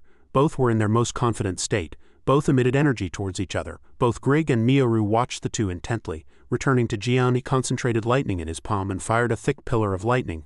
Andre gritted his teeth and resisted, and the aftermath of the battle caused some disruption to the people. Andre created a red barrier to block Jian's attack. He blocked the attack. Jian was slightly surprised by the old man's new ability. Meanwhile, Miyoru, observing, thought inwardly. He is fully recovered now, but it could be a trick. He's just pretending to fight. Do you think we'll fall into your trap? Andre thought the same. He scoffed at Jian. Don't overexert your body, you look pathetic. Jian was slightly sad, forcing a smile, but at this moment red spatial gates appeared behind Jian and Caton's lightning flowed out through them. Miyoru said triumphantly, Andre used his spatial gates to transfer the attack to Jian's back. Boom! Caton quickly dodged, and the lightning struck the building, sending stones and dust cascading down.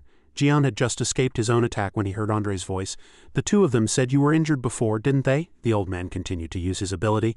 And you fought Astra with that injured body, didn't you? Andre scoffed. If that's the case, that injured body couldn't possibly recover so quickly. As he spoke, he launched a red attack technique at Jian. Caton desperately dodged the attack to prevent it from hitting his body. But the red streaks of attack didn't let him go, rapidly approaching Jian, and the red beams of light surrounded him. Even Pluton and Caton, observing from afar, were startled by such a fierce attack. Andre shouted at Jian, Jian, feel my power? The old man seemed to compress the red attack technique by bringing his two hands together.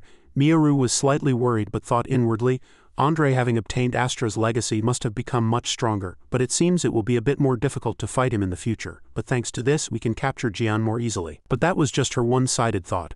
On this side, Jian, who was at the center of Andre's attack, extended one hand. The old man is indeed stronger than before. Jian's entire body gradually became visible. Andre didn't fully understand the meaning of his words. Jian didn't make the old man wait long and threw a lightning punch, adding an extremely arrogant remark. Your combat techniques, old man Andre and old man Astra, are still too pathetic. As soon as he finished speaking, Jian unleashed a series of lightning attacks. Streaks of lightning spread in all directions, dazzling the entire area. Even the people surrounding them could no longer see and had to cover their eyes with their hands. The lightning continued for a while longer. A moment later, the smoke and dust cleared. Grig and Miyoru were astonished. Andre gritted his teeth. He destroyed my technique so easily. Seeing Jian standing calmly in that space, which was previously the epicenter of the old man's attack, but now Jian had neutralized the technique without any injury. Caton continued to scoff, you'd better find new powers, it's too late now. Meanwhile, Miyoru questioned, how can your body be fully recovered? You should still be injured. Jian was also willing to explain. You seem to be misunderstanding something. I've fully recovered now. As soon as he finished speaking, Miyoru's group was even more incredulous. They knew that Jian had been injured fighting Astra before and was then pursued by her and Grig, but now in such a short time he appears and claims to be fully recovered. Andre instinctively asked again. Why, in fact, the old man was partly confident because he had obtained Astra's power. The other part was knowing that Jian was injured and not fully recovered. Jian replied with a punch. Old man, I already told you. Do I have to repeat it? He skillfully manipulated lightning to attack Andre. The old man dodged and looked back at Miyoru. Miyoru, what's going on? Jian's lightning spread to Miyoru and Grig at this moment. I don't understand at all, it can't be. The injuries he sustained should take much longer to heal. I was sure his injuries hadn't healed yet. The battle with Astra wasn't that simple, Andre asked again. But he said he's fully recovered, Jian interjected. It's true. His attitude left Miyaru speechless. But Andre also spoke at this moment. It's fine, the outcome won't change. Even if he's recovered, he won't be able to stop all of us. Miyaru, hearing the old man's words, calmed down again. Ah, that's right, if we work together we can still win. Then Andre unleashed his power. Come on both of you, let's take him down together, Grig finally spoke. Good, this Grig is truly a man of few words, only speaking when truly necessary. After that, flames engulfed his entire body, and his arms turned into lava. This was his ability. Miyaru also unleashed her ability and was ready for battle. On this side, Jian said happily. That's how you should have been from the start. Jian's energy erupted, covering the sky, and numerous streaks of lightning descended again. Andre's group said to each other, something strange. His power seems to be covering this entire area. He seems stronger than before. Jian smiled sinisterly and unleashed lightning everywhere. And Andre's group, with nowhere to hide, barely held on. Die all of you. Jian unleashed an even fiercer blow. Andre wondered how he could unleash such powerful techniques consecutively. This damn guy, thinking that, Grig and Miyaru seriously prepared to join the battle. At this moment, Jian shouted loudly, Kaiten, Pluton. Not only Andre's three but Pluton and Kaiten, whose names he called, were also stunned. Ha, Jian continued, now is the time. At his words, Andre's three turned their gaze. Pluton was flustered. What is he talking about? What time is it? Kaiten was also enraged. That damn guy, what is he trying to do? Is he trying to drag all of us into his trap? Andre was familiar with the two names Kaiten just mentioned. The old man seriously asked Pluton. Jian, Miyaru continued. So, are the two of you cooperating with Jian? The two tried desperately to explain at this moment. Don't say that. We never cooperated with him. You're mistaken. Kaiten now raised his hand to stop them. It's fine, I've already figured out my plan, Kaiten said with a serious expression. These words made Pluton and Kaiten even more flustered. Is that damn guy trying to sow discord among us? Miyaru immediately asked. Then what does that mean? So you received help from Kaiten? There's no way you could have recovered from your injuries so quickly on your own. Kaiten, hearing this, denied it. Don't be ridiculous. I didn't help him. But at this moment another voice interjected. He said so. The one who just spoke was Muraz. Both of these guys were on Kaiten's side. His words drew everyone's attention. He continued. Lord Astra also fell into their trap that way. Kaiten swore angrily. This damn guy, everything was Astra's doing. He tried to kidnap, and before Kaiten could finish speaking, Kaiten's lightning rained down on Muraz. This was no different from confirming Andre's group's suspicions. Muraz was now reduced to ashes and could no longer be seen. Jian said regretfully, it seems I was a bit late. I should have taken him down before he spouted such nonsense. Jian clearly intended to drag these two into his battle. Pluton and Kaiten were even more speechless. At this moment a powerful fiery punch flew in. Pluton and Kaiten quickly dodged. Grig was the one. Pluton and Jian landed on another building. Looking back at where they had just stood, the building was completely destroyed by Grig's attack, leaving only its foundations. He now finally spoke. Andre, the two of us will handle these two in no time, then we'll help you. Miyaru also agreed. These damn guys will get what they deserve, trying to betray us and set a trap. Pluton and Kaiten both lamented inwardly. Damn it, the situation is irreversible. We have no choice but to help Jian. Jian, still not giving up, shouted loudly from afar, both of you hang in there. I'll deal with old man Andre and then come to help you. These words annoyed them even more. Shut up. As he spoke, a voice came from above. Hey, where are you looking? Miyaru unleashed iron filings to attack, and Pluton, while dodging, noticed Grig's punch flying in. He had no time to dodge, and had to endure this powerful blow.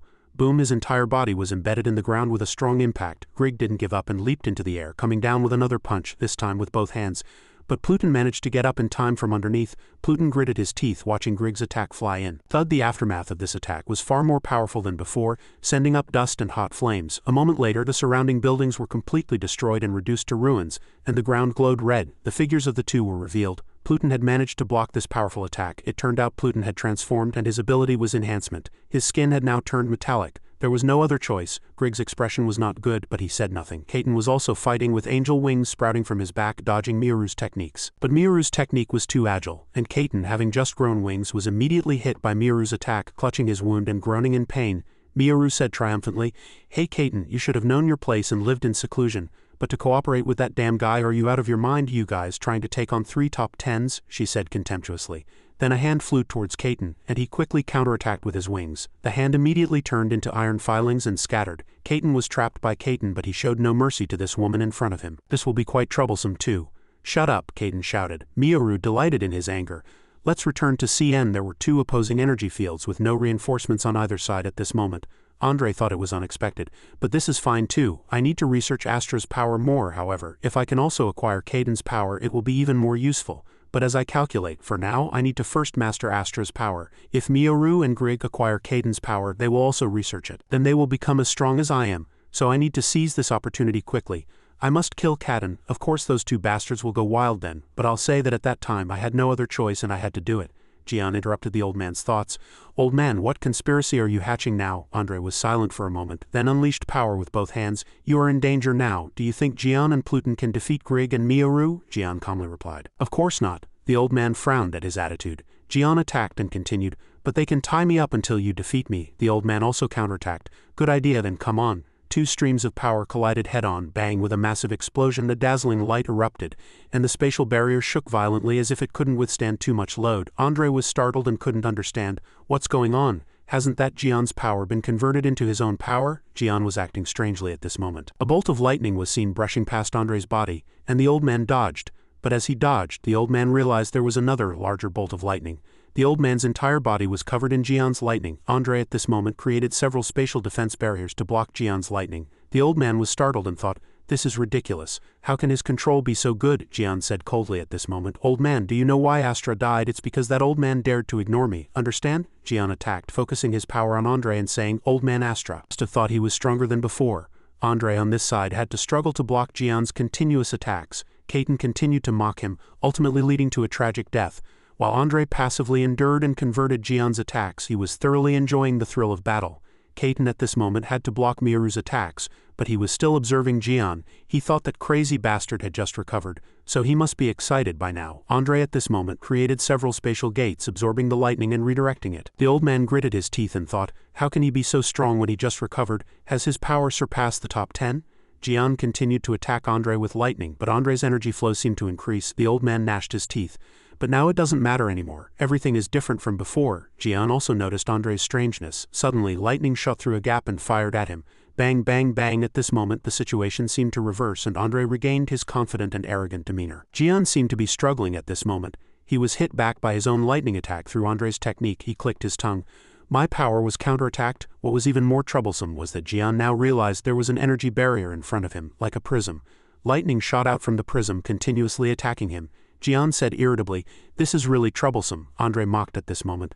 I admit you are very strong, Jian, but you won't be able to escape from this spatial field I created. Jian of course didn't believe the old man's words. Are you kidding me? Everyone who arrogantly boasted in front of me has died. I will tear you to shreds with this power, he said, unleashing a powerful attack. Kaiten couldn't help but worry when he saw this.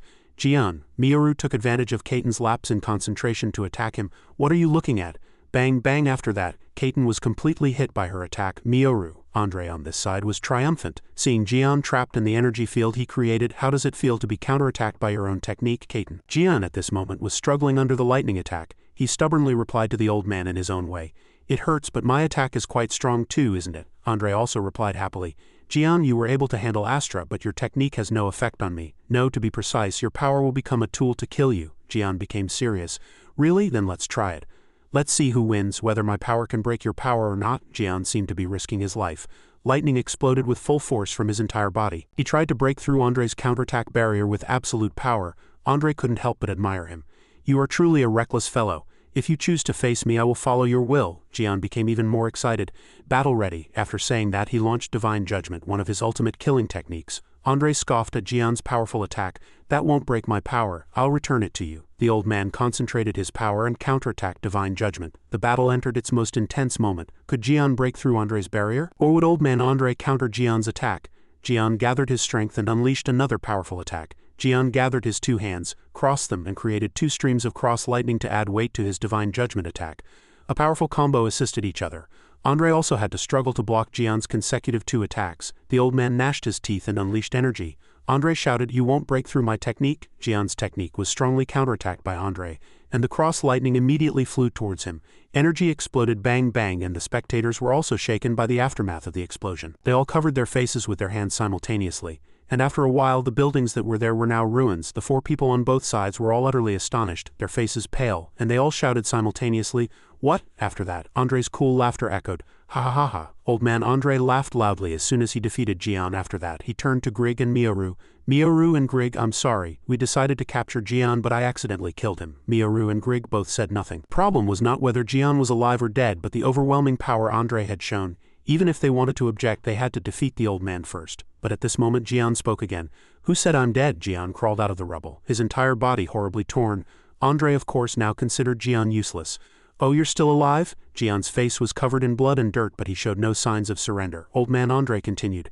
You're really lucky. You were hit by a counterattack technique and still managed to defend yourself in time, but that technique couldn't have been light. Simply put, the damage was reduced because the technique had the same attributes as yours, right? Jian scoffed.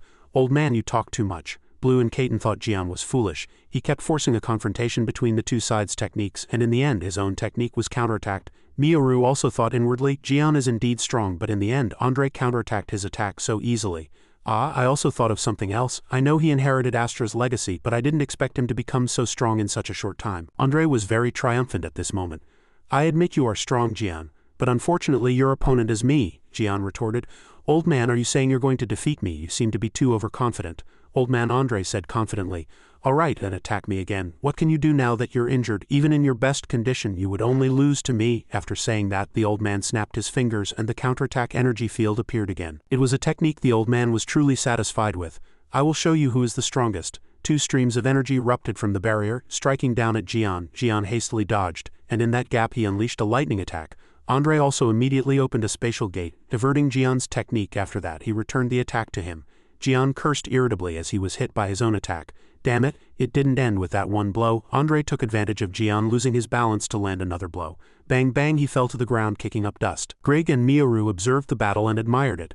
Andre's attacks are not only powerful but also precise, and his counterattack method is also very good. Jian's attacks were all counterattacked. Not only Miyoru but Kaiten also fully acknowledged his offense and defense. Andre looked down from above and said, You are still too stubborn, Jian. You will not be able to defeat me. Do not fight in vain. Jian's eyes were unyielding and did not give up. He did not reply to the old man. The old man mocked again. HMPH, you don't seem to give up at all. Your eyes are still full of determination. Then I'll have no choice but to eliminate you. In an instant, Andre's energy made counterattack barriers surrounded Jian. Jian said irritably, Here we go again, absorbing power and counterattacking techniques to damage me. Is that all you can do? Then I'll just not attack and wait for an opportunity. Andre scoffed. The old man said, Do you think all I can do is counterattack your attacks to damage you? After that, the old man unleashed his powerful attack and countless blood-like rays attacked Jian. He was surprised when he noticed this ability.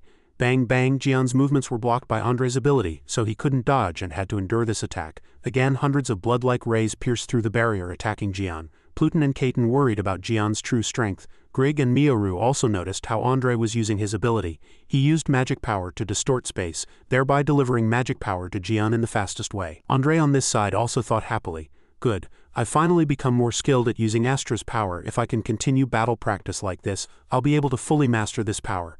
Then I'll truly be invincible. Thinking this far, the old man couldn't hide his emotions and laughed loudly. Ha ha ha ha, Miyoru worried. Now that Jian bastard is no longer an obstacle to me. Now Andre's power development is the problem. At this moment, Andre's figure subconsciously appeared larger in their eyes. Greg also had the same thoughts as Miyoru.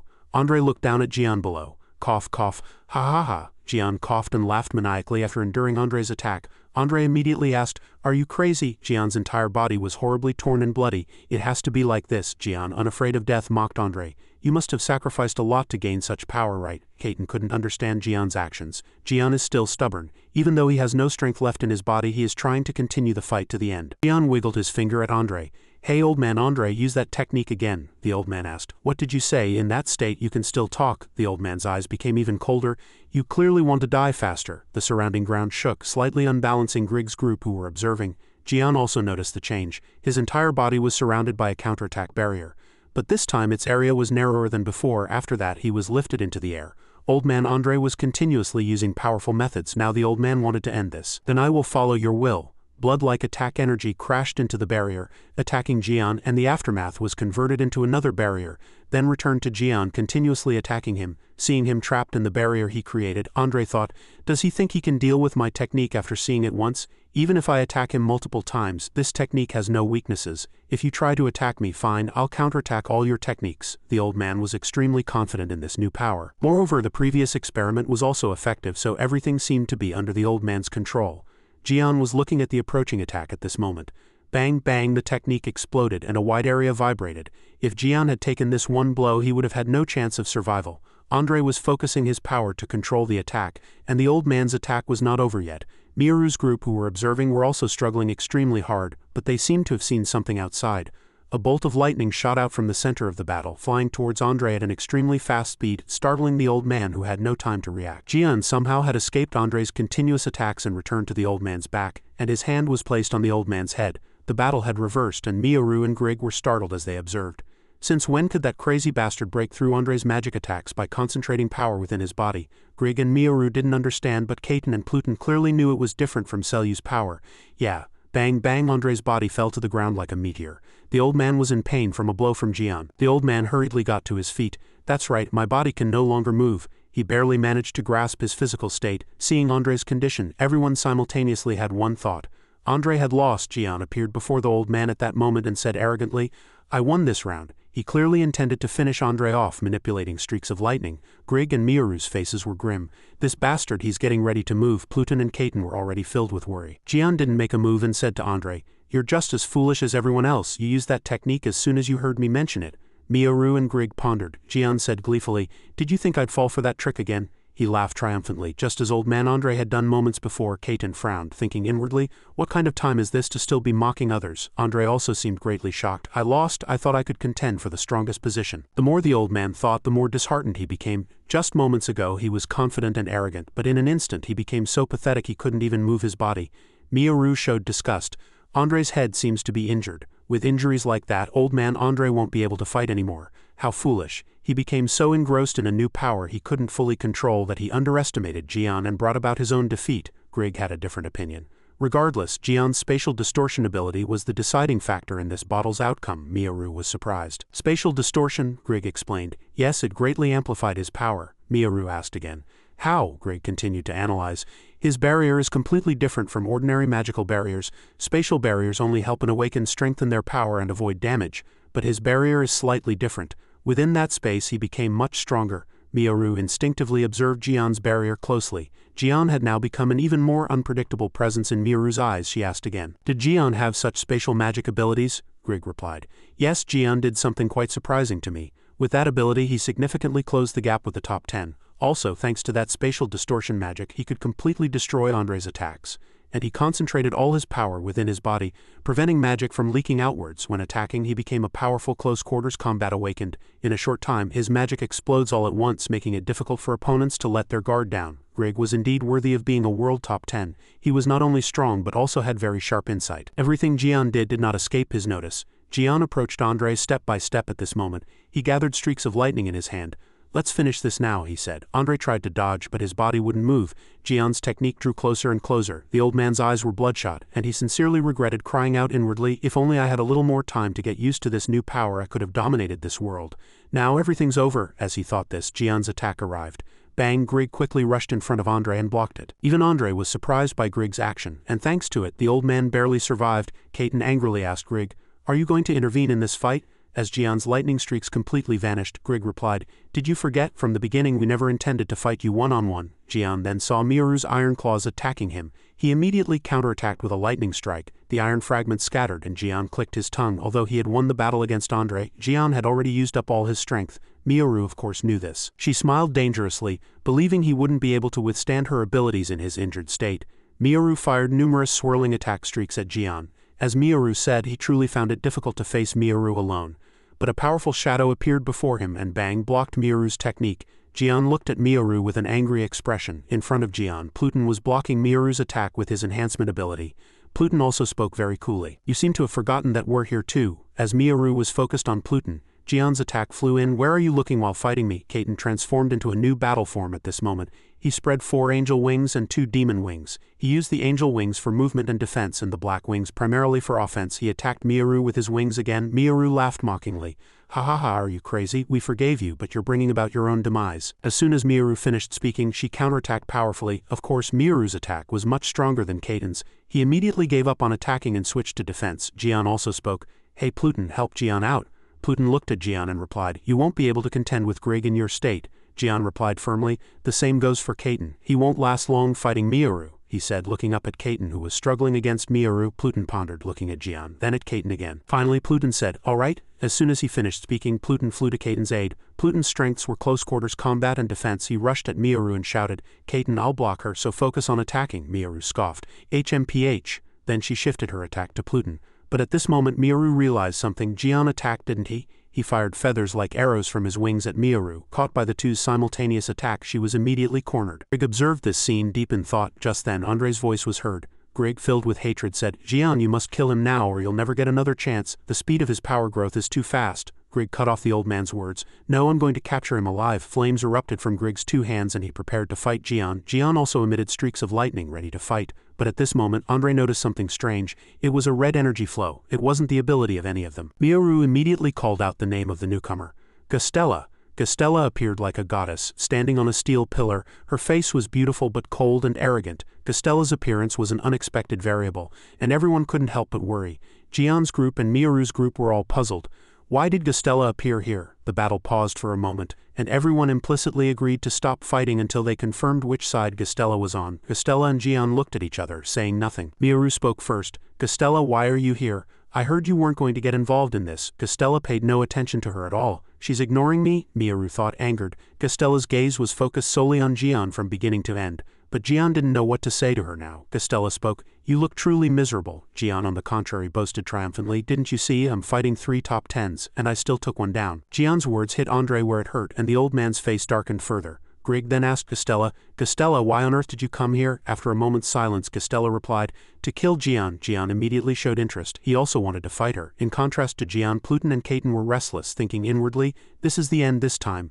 How can Jian contend with an alliance of 4 top 10s? The situation is not good. Grig heard her but said nothing. Miyoru said impatiently, then it seems he has a grudge against you too. Old man Andre also heard and rejoiced, thinking, then that bastard will die. Gastella said nonchalantly, now that you know, you can all leave. I'll handle Jian. Gastella's words were a cold shower for Miyoru's group. Jian's group and Pluton were also surprised. This attitude is too arbitrary. Miyoru shouted in anger. What, we're just supposed to leave and let you fight Jian alone? Gastella still maintained a cold demeanor. I came here to kill him. That was my previous plan. I was waiting for him to appear. You all ruined my plan today. Hearing Gastella's words, Miyoru grew even angrier. Who would listen to such an absurd demand from you? You must be crazy, Gastella replied. Crazy, that word suits you better. Miyoru no longer wanted to talk to Gastella. Then she wants to fight. Miyoru activated her ability again, preparing to fight Gastella. Just then, Grig shouted loudly, stop. Then he stomped hard on the ground, drawing everyone's attention. He said, Gastella, I understand your intentions, but there's no need for that. Don't we all have the same goal of eliminating Jian? Grig glanced at the others. You two aren't trying to kill Jian, are you? You're just trying to capture him, right? Grig didn't contradict him. He calculated inwardly, Andre can no longer fight. Miyoru and I have to face Jian, Kaiten, Pluton, and now even Gastella. If the two of us fight, we'll definitely be exhausted. Grig turned his head and said, all right, we'll withdraw as you wish. Miyoru was angry yet incredulous. Grig? Only Andre reacted most vehemently. The old man shouted, no, we can't miss this opportunity. Grig glared at him as if he would kill him. Andre, if you could still fight, we wouldn't need to retreat like this. Grig's words left the old man speechless, and he could only suppress his rage and tremble all over. Then he gritted his teeth and had no choice but to agree. Grig turned and said, Miyoru, let's go back. Miyoru, for some unknown reason, quickly agreed with Grig at this moment. All right, the three prepared to leave together. Just then Jian spoke again. You guys better be prepared for a dangerous situation later. The three immediately turned back to him. Jian continued, I've seen all your powers and techniques. The next time we meet, I won't let you off so easily. Grig's group of 3 heard Jian's words but no longer lingered and flew off in one direction, disappearing. Kaiten thought inwardly, is that bastard crazy? They've already left, so why is he still threatening them? Jian then turned and looked at Gastella. Gastella, now we can fight, right? Gastella looked at him, saying nothing. The two stared at each other for a while. Finally, Gastella spoke, killing you in this state isn't fun for me. I don't need it. As soon as she finished speaking, Gastella turned and left. Jian was startled. What? This stubborn guy really wants to fight. Seeing Jian's appearance, he looked truly pathetic. He was puzzled. What is she thinking? Pluton and Kaiten couldn't tell if Jian was pretending to be foolish or if he was truly foolish. Gastella had come all that way to save him, not to fight as she had claimed. The scene shifted to a desolate place elsewhere where Andre's group of 3 was flying. They had just finished a battle without gaining any advantage. But Andre was still nagging. You two were wrong. We should have dealt with Jian this time. Did you hear what he said before we left? He's going to improve quickly. Grig said firmly. Those are just empty threats. There's no need to take them too seriously. We won't just sit idly by either. Andre cursed inwardly. How foolish. I've fought him twice, so I know him quite well. His incredible growth rate in every battle is truly terrifying. As Andre pondered, he was suddenly bound in midair by Miyoru's ability. The old man was startled and Miyoru smiled dangerously. That's right, we'll deal with you and take the power you possess, Andre asked again, incredulous. What? She continued. Capturing Jian is only a matter of time, but acquiring Astra's power is also something we desire, Andre cried out. Are you betraying me? Grig was puzzled. Betrayal? We're not family. We do what benefits us, so there's no betrayal involved. Miyoru chimed in. How could we miss such a good opportunity? Andre, terrified at this moment, shouted.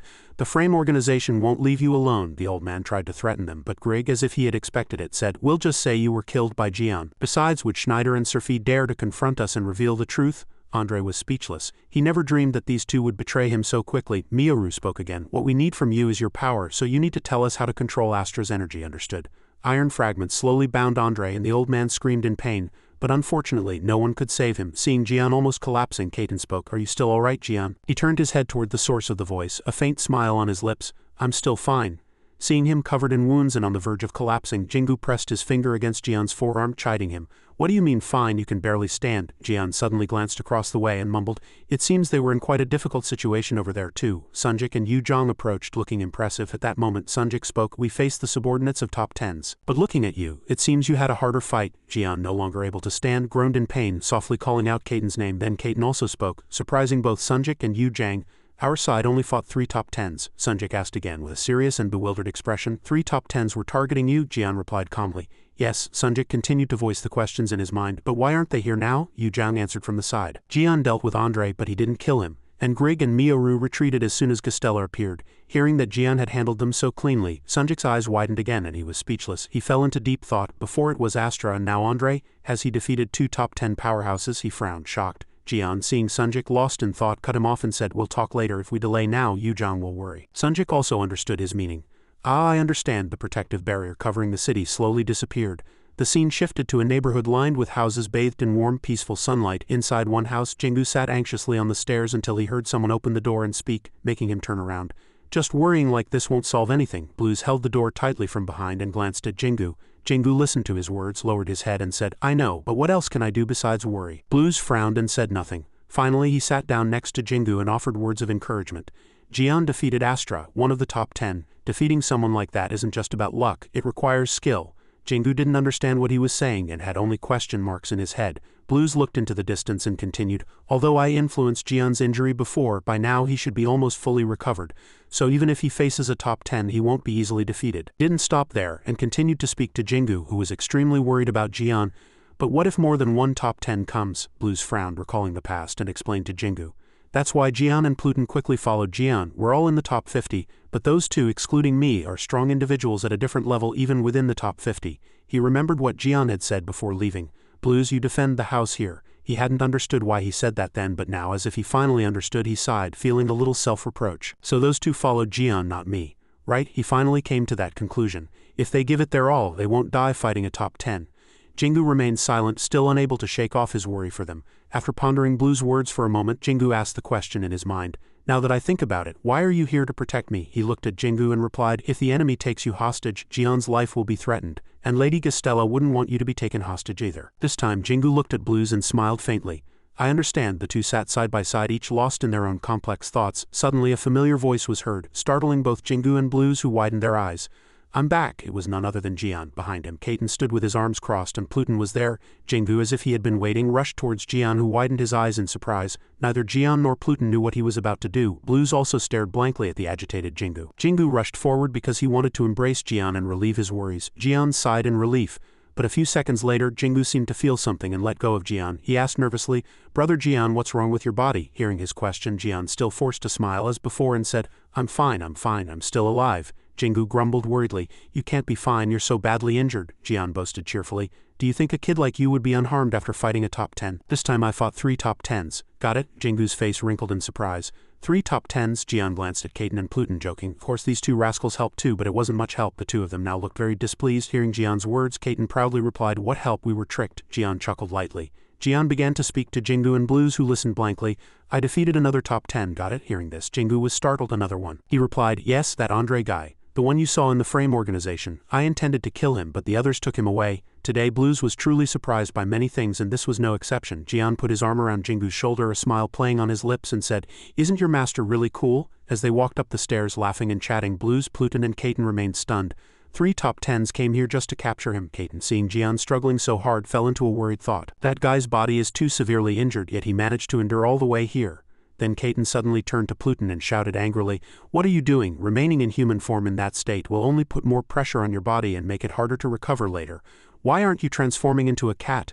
Hearing his words, Jian lowered his head and sighed, no longer as energetic as before. He gasped and replied, "That's because I wanted to show a confident appearance." Hearing Jian's answer, both Caton and Pluton were startled. "What did you say?" Jian wiped the blood from his mouth with his hand and said, "After a fight I can't show a weak appearance to that guy, can I?" His answer once again left them speechless. The two looked at Jian's trembling back. "Damn it." Pluton looked at Jian, a serious expression on his face, and said to Caton, "I didn't expect Jian to act like that." Caton at this moment sighed and returned to reality, and they watched Jingu and Jian enter the house. Then Caton spoke. "Me neither," Pluton continued, but this time with a slightly chiding tone towards Caton. "Our actions were the same. I didn't expect you to worry about Jian so much. It's truly surprising." Caton's face was full of questions, unable to know what he was thinking. Then he suddenly got angry. "Who's worrying about whom? You helped him first." Pluton also retorted, "That's because I'm the one who'll be fighting Jian, got it?" At this moment no one paid attention to Blues. He remained silent and sighed. Jian even defeated Andre. He suddenly looked up at the sky, clenching his hands, and thought, "He's truly someone worthy of Lady Gastella's devotion." As soon as Jian entered the house, the cats greeted him. He sat on the floor and stroked the cats. Then Jingu appeared behind him, holding a first aid kit and speaking in a small voice. "Brother Jian." Jingu stepped forward and said, "I'll wipe your blood for you." Jian, worried that Jingu would see how badly he was injured, refused and stood up. "I'll do it later. I'm a bit tired right now and want to recover in the basement." Jingu just watched him enter the basement and replied, "Okay." As soon as he entered the basement, Jian turned around and raised his hand. "See you later." Jingu could only stare at the closed wooden door from outside. Inside the basement, only a faint yellow light created a lonely and empty feeling. As a ray of light poured in, Jian slowly transformed back into a cat. Jian walked limping. He was no longer the vibrant figure he had been, and sighed. A single ray of light enveloped Jian. He closed his eyes and said, "In a remote snow-covered land, towering castles stood. Inside one castle, candlelight illuminated the interior, giving it a mysterious ambiance." Surfi sat in a chair, arms crossed, and asked with a serious expression, "Schneider, what do you think about what Grigg and Mioru said?" Schneider stood with his arms crossed, looking at the opposite side, his face devoid of emotion. He continued to analyze. "If Jian really killed Andre, it means they either allowed it to happen or had other motives. It doesn't make sense for 3 top 10s to fight and only one die." Hearing his analysis, Surfi fell into deep thought and then offered her own conjecture. "They probably dealt with Andre. Jian was injured before that, after all. Andre had Astra's energy control technique anyway." Schneider heard her conjecture, leaned back in his chair, crossed his arms and lowered his head. In any case, it was Andre's wrong choice to think he could cooperate with other top 10s. He should have expected to be stabbed in the back by those two after being dealt with by Jian. Schneider suddenly frowned, stood up and asked Surfi, "How are you going to handle this?" She still said calmly, "We need to investigate if they told the truth, but even if they did, there's nothing we can do. Fighting Grigg and Mioru, as well as Jian, would only cause us greater damage." Surfi's eyes turned cold. "Losing Andre's power is a bit disappointing, but perhaps it's for the best. Having him was like a ticking time bomb." Their conversation echoed in the space. "For almost 10 years our top 10s have always maintained a balance compared to other factions, but that was only on the surface. Recently I feel that balance is slowly breaking." Schneider continued his thoughts. "At a time like this, I can't let Andre put any more burden on the frame organization." In the heart of the city, countless skyscrapers stood. In a conference room of one high-rise building, many people gathered to discuss something. Wanik reported to those present, "Through this incident, we have learned that Chairman Zhang is now among the top 50. Zhang and Yu Zhang both listened intently. "However, we also know that other awakened are targeting our country." Suddenly, Chairman Kim Hei-yi stood up and praised the two but also sighed, worrying about something. "I sincerely thank both of you for your efforts in protecting our country. However, so many powerful enemies are targeting us. This situation is truly not good." As the meeting was in full discussion, Kong Tae spoke, "I think our current situation is truly dire. Because of our lack of power, our country is facing a lot of political and economic pressure. Also, the regulations for awakened exist only on the surface. They can be broken at any time." He stood up and spoke frankly. "Above all, awakened are openly flaunting their power and also attempting to control non-awakened." His eyes were fixed directly on the issues raised. "I believe the best method now is to let the awakened know about your powers." Both Zhang and Yu Zhang remained silent. Hearing those words, both Chairman Baek Suman and Chairman Hanra lowered their heads and said nothing. Hei Yang silently observed the surroundings. Hei Yang strongly agreed with Kong Tae's approach. "I am truly reassured to see young people thinking in a more positive direction than us older folks." Everyone in the conference room was startled. She continued, "We also need to think about the positive aspects of the recent top 10 incident." After thinking several times, Sunjik finally spoke, "I don't think we need to worry about top 10s coming to bother us." As he spoke, everyone had different thoughts. "Ever since we got Chairman Jian," Chairman KPO shook his head and retorted, "There's no guarantee that Jian will help us, especially since everyone knows his personality well." He began to think negatively about Jian. "He might not even consider helping us." Sunjik didn't deny it but said, "But what's clear is that he'll greatly enjoy it." His words puzzled everyone in the conference room. Seeing everyone looking at him with confused expressions, Sunjik hastily explained, Unlike other top 10s, they fear being hunted by others after fighting another top. He paused for a moment and then continued. But Jian always wants to fight top 10s. The conference room buzzed with surprised and fearful expressions. Their minds were filled with thoughts of Jian, the top 10 killer, the top 10 hunter. In a basement, Jian was treating his wounds surrounded by a blue light. He was slightly displeased in his mind. I won this time, but I couldn't avoid the attention of other top 10s. Now that I've dealt with 2 top 10s, even those in neutral positions will consider me an enemy. He paced nervously, lost in thought. He was the one who had shattered the 10-year balance of the top 10. He frowned as if determined. I can't be satisfied with this. I need to get stronger. Jian's face was contorted in a scowl, and as he was thinking, Caton and Pluton, who were wrestling on the floor, distracted him. Jian turned his head and shouted loudly, "Both of you be quiet, I'm trying to recover. Why are you making so much noise?" Despite his shouting, Caton and Pluton were still wrestling on the floor. Caton, frowning, held Pluton tightly and said, "This guy keeps talking nonsense and won't give up." Pluton retorted, "You're the one talking nonsense." Unable to tolerate them, Jian kicked them away and warned, "Both of you shut up and disappear from here right now." Surprised by Jian's anger, they hid behind the door and watched him stealthily. Jian was thinking about something alone. Once the noisy two were gone, he closed his eyes and continued to think. Jian closed his eyes for a moment, but then approached the two hiding behind the door, exhaling smoke. "Damn it, I can't concentrate because of you two. Why are you doing this at such an important time?"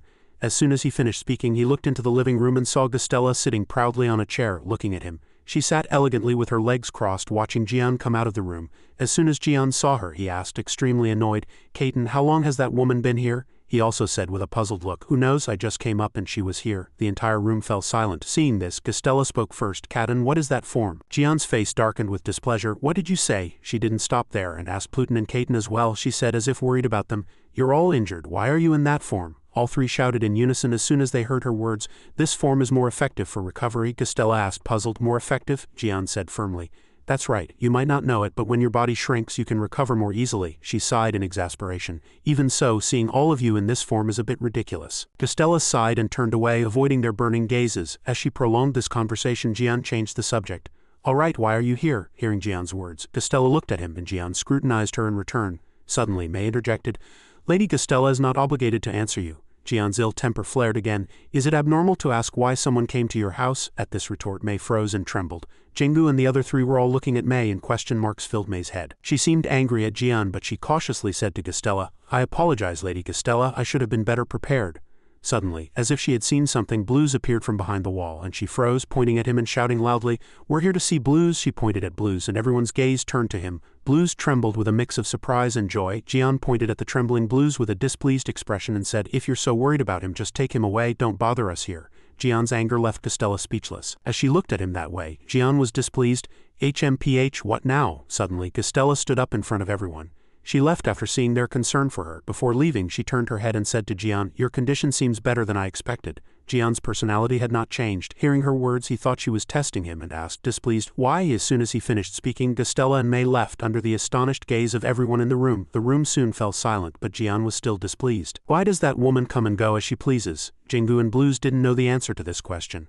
The scene shifted to an early morning, a peaceful street bathed in clear sky. Inside Jian's house, the cats were sleeping comfortably, making it quiet.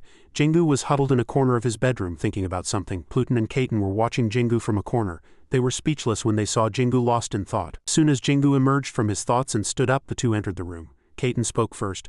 "You don't need to worry so much." Jingu just smiled faintly. He sat down again and confided his worries to them. "I've never seen brother so severely injured before. His recovery ability seems slower than before." Caton sighed but did not deny it. "Yes, he's badly hurt. He fought a top 10 after all. Besides, other top 10s are also targeting him. Jian told you, didn't he? He was lucky to survive after that incident." Hearing Caton's explanation, Jingu became even more worried. "That's right, but he continued to pour out his feelings. Days have passed, but brother's condition doesn't seem to be getting better." Caton also looked worried and a little gloomy.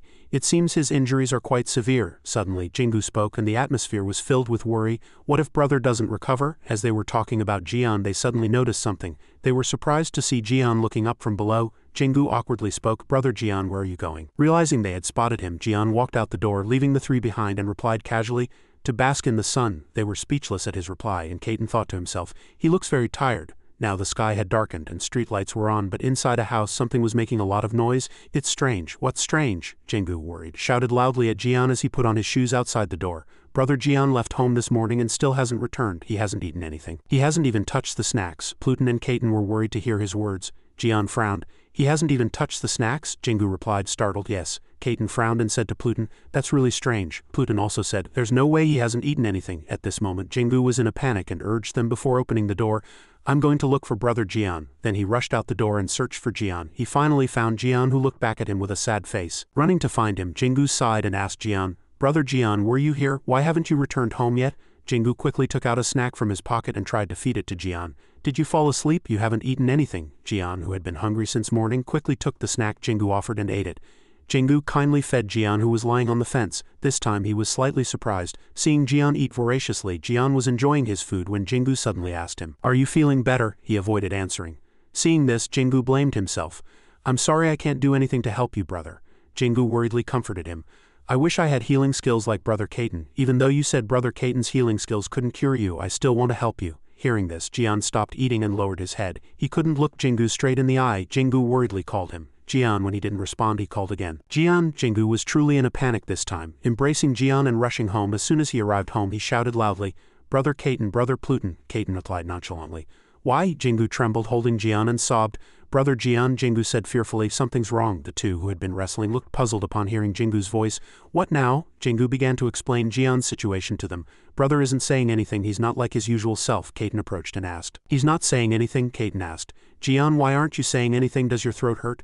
Hearing Jingu's words, Jian grabbed Jingu's arm and widened his eyes. Meanwhile, Kaiten was surprised by Jian's actions. What are you doing? Meanwhile, Jian was looking at Kaiten, and Jingu said what he had conjectured. I think Brother Jian doesn't understand what we're saying. Kaiten reacted to this.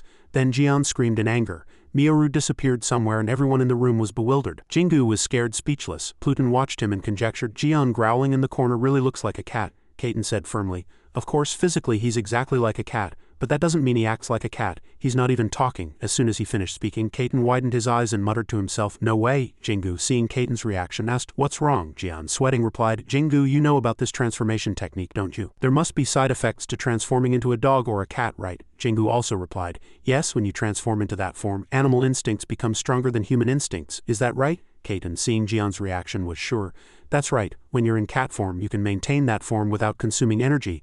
But when you're in human form, you have to consume energy. Jian was still wary of them, and if he used too much strength he would automatically revert to cat form. Jingu was helplessly silent. Kaiten lowered his eyes and continued, So brother had no choice but to guess that because Jian had suffered his most severe injury before. From what I've observed, Jian couldn't maintain his human form and transformed into a cat.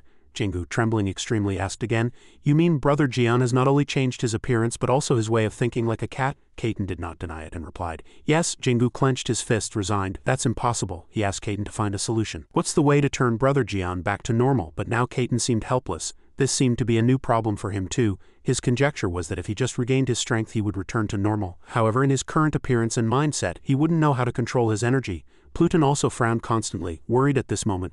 So Jian has to stay in this form forever? Kaiten said the most heartbreaking words. He might. The person suffering the most right now was probably Jingu. He couldn't accept this fact, no. Suddenly, Gastella appeared from behind. She had just heard everything everyone was talking about, but she couldn't accept this fact either. That's impossible. Everyone looked at Jian. Pluton's face darkened as if he had seen something. Pluton suddenly shouted angrily, Jian, wake up. Pluton tried hard to say, To wake Kaiten. You're the strongest awakened and you've even defeated top 10s. How can you be in such a disgusting state? Kaiten growled, not understanding what Pluton was saying. Didn't you want to fight me? Come back to your original state. Suddenly, Jian's past memories resurfaced. Jingu's memories were filled with happy scenes one after another. Now he could only sob, thinking that his brother might never return to normal. Suddenly, something made everyone turn around. What are you all doing? Why are you shouting so loudly? It turned out Jian had returned to normal and was bewildered. What are you all doing? Gastella, why are you here again? Jingu, Kaiten, and Pluton were dumbfounded by this sight. May and Gastella were also the same. May stammered, seeing Jian standing as usual in front of her. Jian opened his mouth at that disrespectful attitude. HMPH, Kaiten pointed at the cat next to him.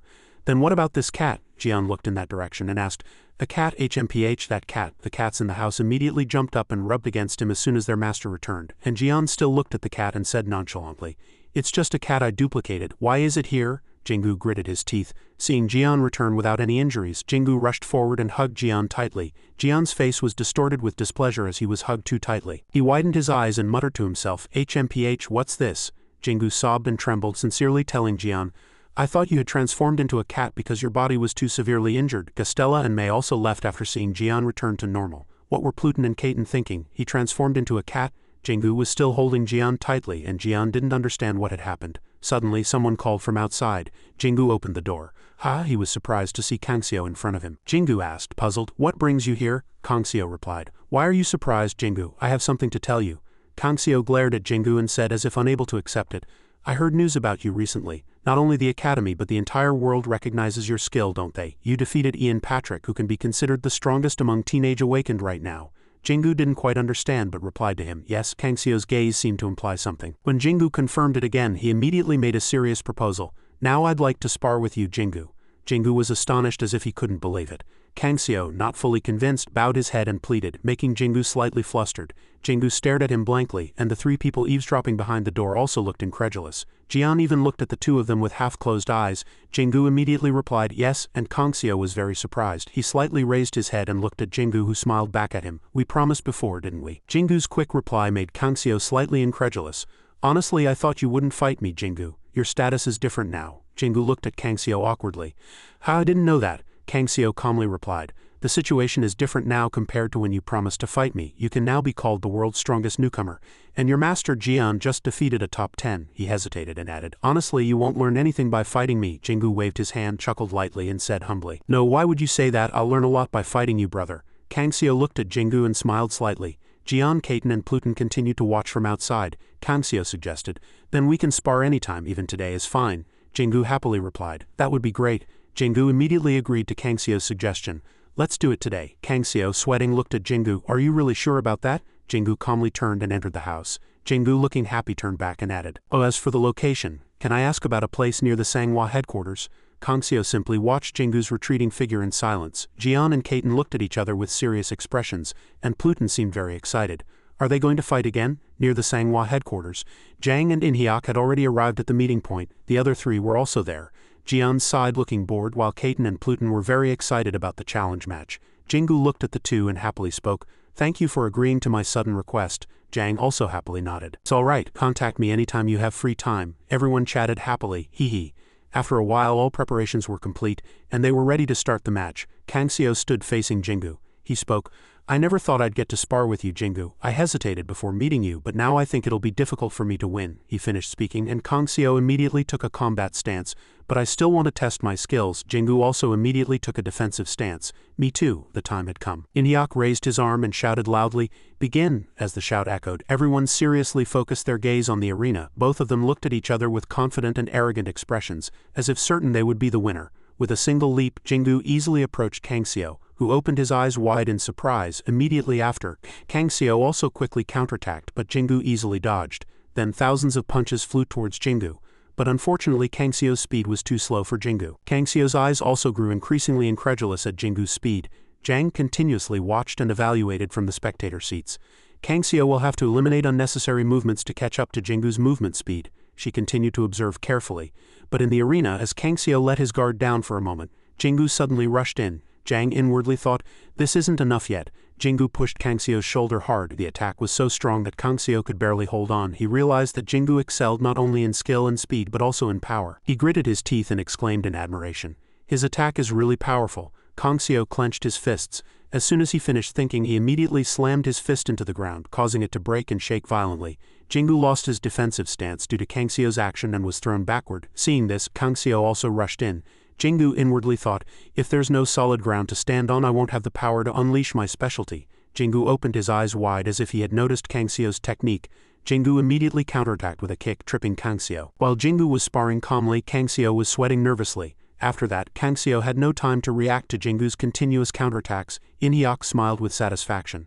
The arena has been warped and affected, so now Jingu is more advantaged in offense than defense. With the arena like this, it'll be harder for both of them to dodge. After a long time, Kangxiu was still maintaining his defensive stance. Kangxiu's defensive technique was very solid, but he still lost his balance and retreated. On the other hand, Jingu remained determined. Kangxiu exclaimed in admiration, "You're truly strong." Jingu smiled and also praised Kangxiu. "You too, brother." As Kangxiu couldn't fight Jingu for a long time, he devised a new strategy. "I won't try to catch up to your speed anymore." Suddenly, an extremely powerful energy erupted from Kangxiu's body. He decided to decide the victor with a single attack. He began to take a defensive stance. "I will pour all my skill and power into this technique." Jingu smiled triumphantly. He probably already believed he had won. Kaiten and Pluton speculated, "That Jingu, he's going to confront it head-on again." Jian carefully looked down at the arena. If that guy had used his speed, he could have easily dodged the opponent's technique. To confront it head-on, he's truly Jian's disciple. He looked down at the arena and inwardly thought triumphantly, yes, that guy. Sometimes avoiding isn't always good. You can only develop by facing and overcoming reality and difficulties. The two watched Kangxiu and Jinggu's eyes locking onto each other. Kangxiu's foot moved slightly. Kangxiu began to move his foot and gather strength. Then the two rushed towards each other. Kangxiu inwardly thanked Jinggu. Thank you, Jinggu. After this spar I'll aim to surpass you. The two's eyes shone like flames. The two rushed towards each other at the speed of light, causing a violent tremor. The flow of power spreading into the ground spread in all directions. Thick smoke and dust rose, preventing the spectators from opening their eyes. After a while, as the smoke slowly cleared, a faint shadow could be seen standing beneath the arena. Upon closer inspection, it was Jinggu. His right arm was injured. He looked at Kangxiu tiredly. Kangxiu lay amidst the rubble, blood flowing from his entire arm. Kangxiu looked at Jinggu tiredly, his eyes filled with admiration. He spoke. I lost. Jinggu simply smiled faintly at Kangxiu. In another scene, Jinggu was holding his body, enduring thousands of punches. Pluton continued to encourage him while punching. Endure with all your might. You can last longer than that guy. Jinggu was reaching his limit. He was sweating. Pluton continued to punch Jinggu with all his might. Well done, I won't go easy on you. Pluton's hand was as big as Jinggu's chest and contained enormous energy. Jinggu was thrown backward. Seeing this, Jinggu immediately used his feet to stabilize his body and barely held on. He looked at Pluton tiredly, panting and sweating. But he still didn't seem to be in pain and continued to suggest, I can keep going. Suddenly he felt an excruciating pain in his wrist and groaned. Pluton folded his arms and smiled brightly. He praised Jinggu. This time only one arm is broken, so you've improved a lot. Something flew past. Hearing that, Kaiten immediately jumped onto Pluton's shoulder and scolded him angrily. What do you mean improved? Why does that guy break a bone every time he trains with you? He didn't finish speaking and seemed to still be angry, so he scratched Pluton's face a few times with his claws. Unable to bear his unreasonable anger, Pluton explained. I didn't break it, he broke it himself. If that guy had done as I told him, his bone wouldn't have broken. Kaiten, angry, threatened to scratch him more.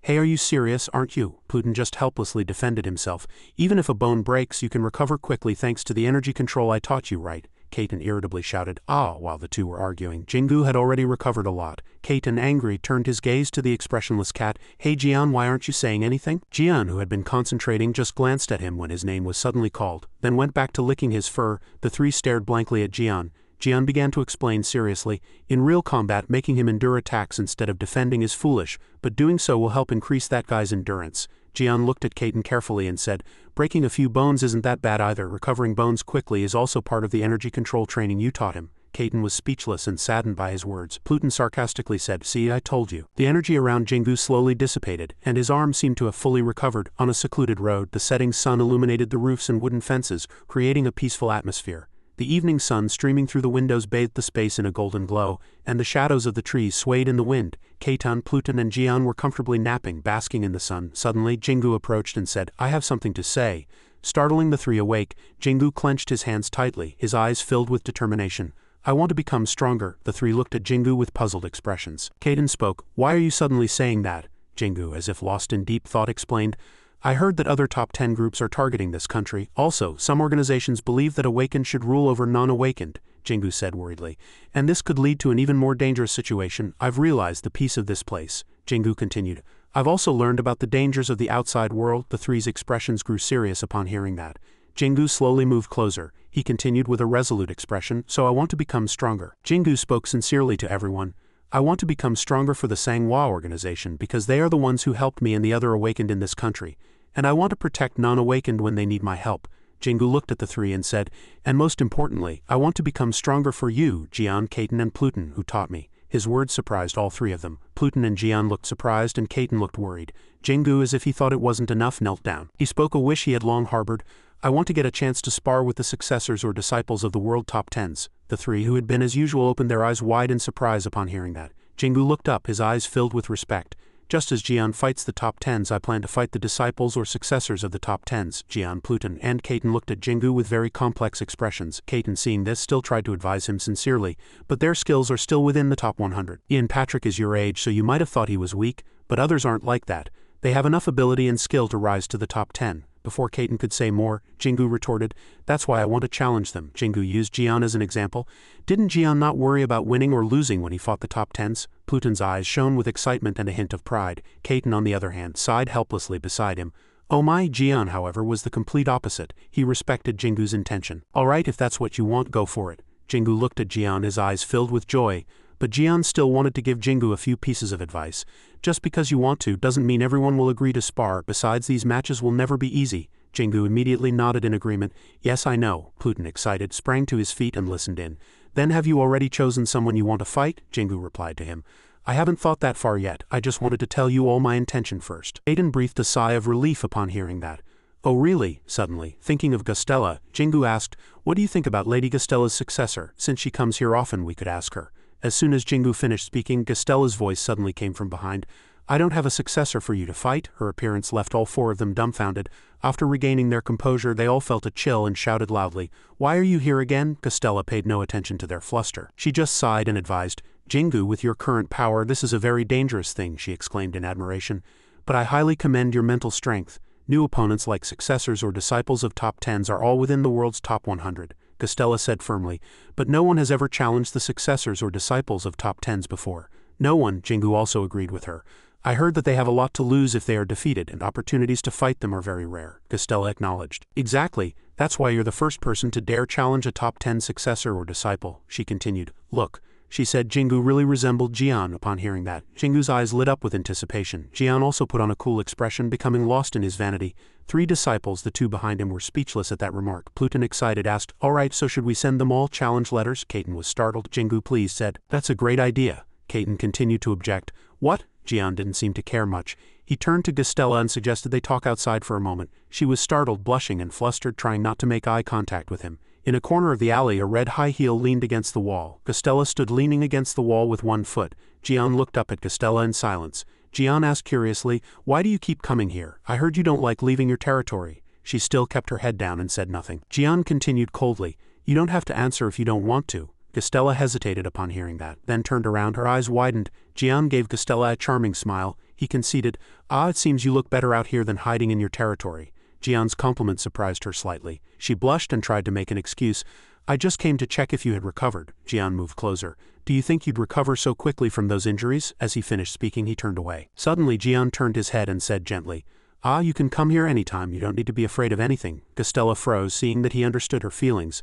As soon as Jian finished speaking, he immediately turned and entered the house. An explosion occurred, and white dust scattered everywhere with the wind. The dust blew towards where Royce stood, and his hair fluttered in the strong wind. Schneider said loudly, You mean Jian's disciple, the one you mentioned, wants to challenge a top 10 successor? He twisted his lips. That kid is quite interesting too.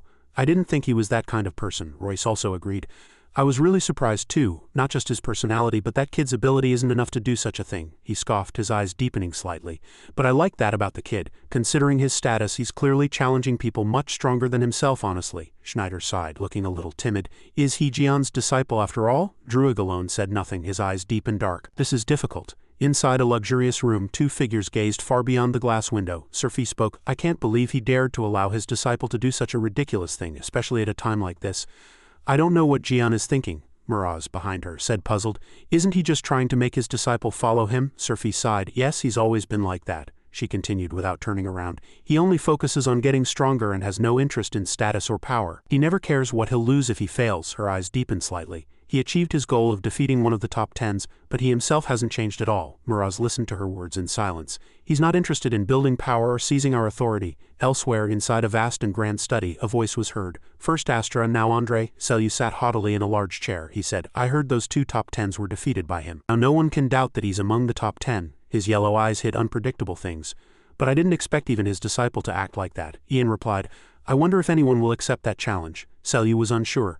I don't know, he continued. But if Jian's disciple can defeat a top 10 successor, I can't deny the fact that the entire world will revolve around Jian and his disciple. Upon hearing that, Ian froze. He stood rooted to the spot, lost in complex thoughts. On the rooftop of a towering building, Zhang asked puzzled, Are you really okay? Jingu looked at her.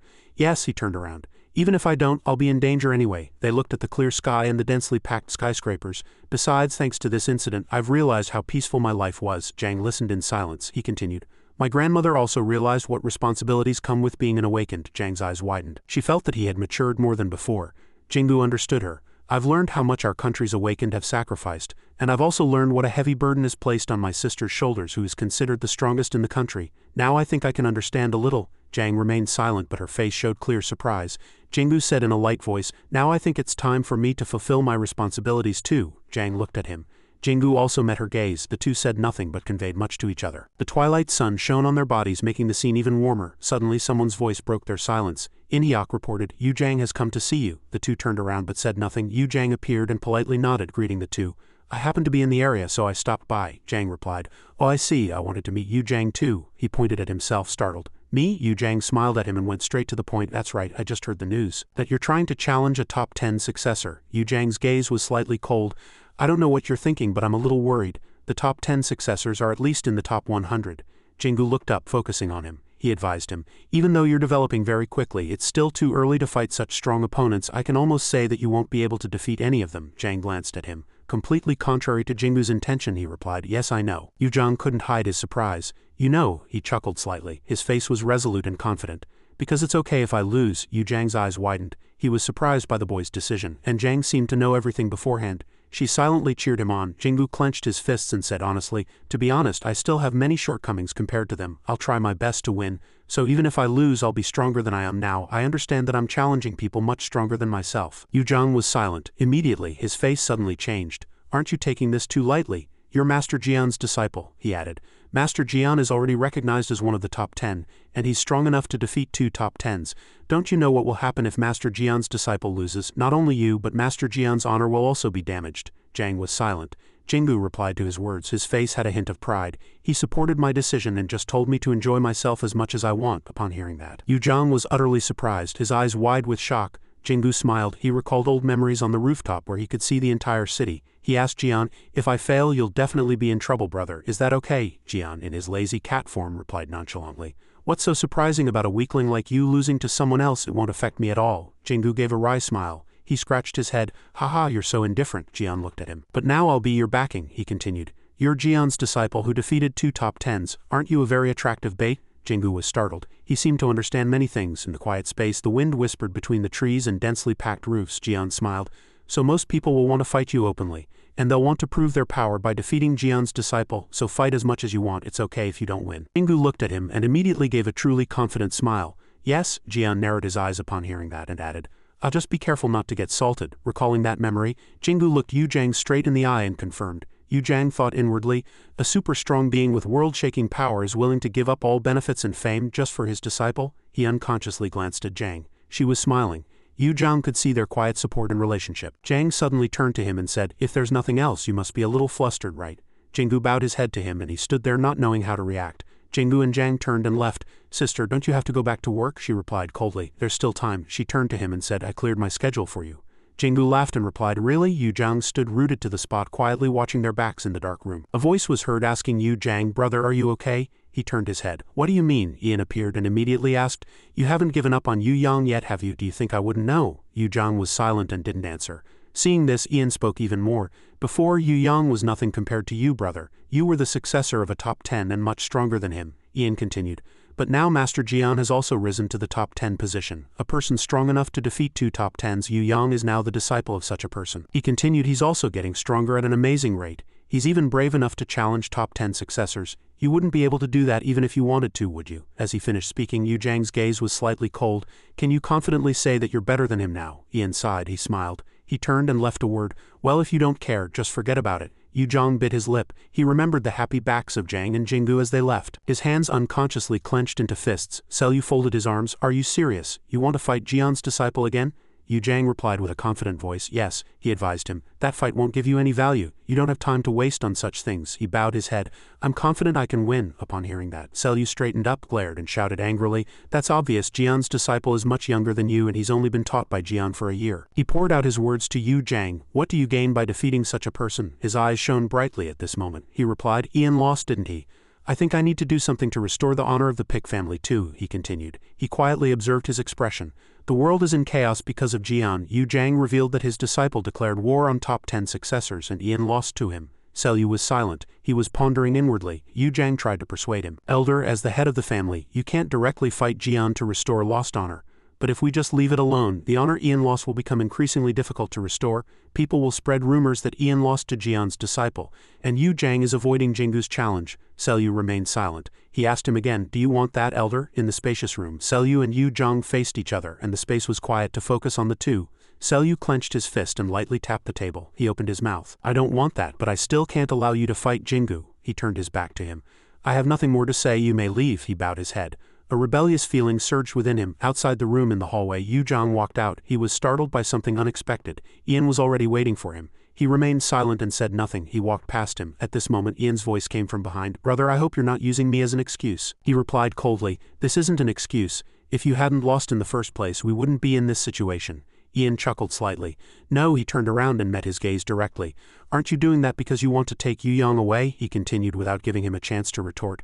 You've always been able to get what you want, whether it's material things, money, or even a country. Everything became yours if you just wanted it. Yu Zhang lowered his eyes and said nothing. He scoffed and his yellow eyes held a provocative glint. But the woman he loved was by Su's side and didn't even look at him. That made him angry. He used to believe he could take her from him anytime, but now that was no longer the case. Outside the window, cold snow fell ceaselessly, as did the way Ian stared through him. Julian called Ian Patrick's name. He walked away. If you have time for such nonsense, you'd better go train instead. Ian watched him, sighing helplessly. Inside Jingu's house, from the familiar room, a shimmering turquoise light emanated again. Jingu was meditating with his eyes closed, surrounded by a blue flame-like magic power. One hand was cleaning with a duster. Blue said, this is unexpected. Not only did he learn energy control from Lord Jian, but also from both of you? Pluton, gnawing on a bone, explained. There was no other way. He always came home with all sorts of injuries. Jingu continued to meditate, regardless of the chatter around him. Jian suddenly shot a turquoise lightning bolt, quickly catching the sandbag Jingu had thrown. On the other hand, Jingu was sweating profusely and grimacing. Jingu was doing a handstand with Jian hanging from one arm and Pluton and Kaiten from each leg. This was strength training.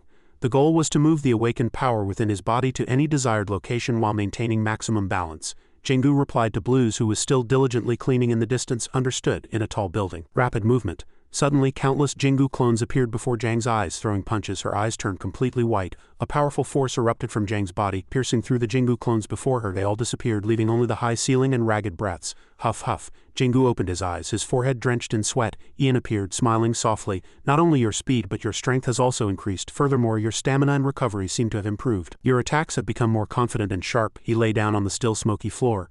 But your attacks are still ineffective against me, she comforted him. It's true for now, but soon you'll be able to put me in a difficult situation. Jingu sprang up, turned his head, and smiled brightly despite the nosebleed. Really? Zhang asked softly. Yes, elsewhere. Julian received a notice. The chairman is busy and cannot be met. The staff member bowed his head. He said, bending at the waist, I apologize. Julian stood motionless in front of the door. His yellow eyes deepened further. On a desolate snow-covered mountain, cold snow ceaselessly blanketed the ground. Inside the base, a man sat in the darkness, quietly observing the surrounding landscape. Royce watched silently, his eyes blood red. He watched a small raven pick up a square piece of wood with its beak and drop it precisely into a square slot in a box, and the small raven looked back at him as if it were a trophy. Royce chuckled, amused by his performance. He clapped and praised. Keep going, my dear. At this moment a voice was heard.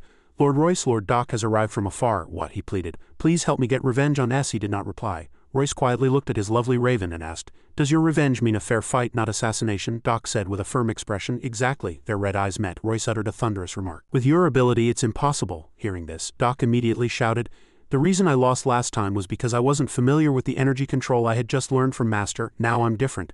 If Lord Royce teaches me, I can defeat S. He sighed helplessly at his words. Doc, you do have talent. That's why our master told me to take you as a disciple. You truly have talent. Doc's eyes shone with hope. In that case, before he could finish, he was doused with cold water. But Sue is beyond your reach, Royce added. It's not good to keep comparing yourself to him. Give up. Continuously staring at an insurmountable wall will only block your own path, he sincerely advised. If you truly want to eliminate Shu, Doc's eyes widened, find a way to assassinate him. Those words pierced Doc like a knife and his face gradually darkened. That would be the best choice for you right now. A massive scream erupted, scattering snow everywhere. Shoo, that damn bastard. Doc tumbled on the ice floor. His body trembled and he gasped for breath. Huff, huff. He gritted his teeth. Does he mean my talent is inferior to his? At this moment a voice came from behind him. Do you want to defeat Seo Ju? Doc immediately turned around. Who is it? A black shadow stood on a distant mountain peak. He replied, Who I am doesn't matter. His face was covered by a cloak. What matters is whether you truly want to defeat Seo Ju. He bowed his head. Do I want to defeat him? No, I don't want to defeat him. His eyes were blood red. I want to kill him. The stranger looked at him with dazzling yellow eyes and said nothing. Blues was cleaning cat fur in Jingu's house at this time, his face filled with satisfaction. He was a true cat butler. The entire house sparkled spotless after finishing the cleaning, but before he could even admire it, cats appeared from somewhere. They ran around playing, and in an instant the room became a chaotic mess. Blues cried out helplessly, Damn it. The sunset streamed into the house and Blues was wrestling with Jingu's pets. At this moment Jingu had just returned and delivered news to everyone. I received a call from S saying someone wants to fight me.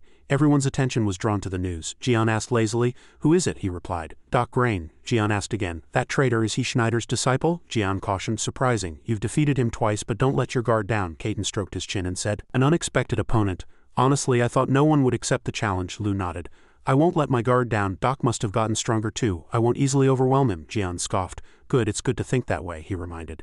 As always, prepare yourself. If he dared to issue a challenge this time, he'll have nowhere to retreat. You don't know what he might do, Lu replied obediently. Yes. Elsewhere, Schneider looked at his disciple with cold eyes. Royce and Doc bowed their heads, unable to meet Schneider's gaze directly. He opened his mouth. I didn't expect you to make such a decision without my permission. Royce said nothing.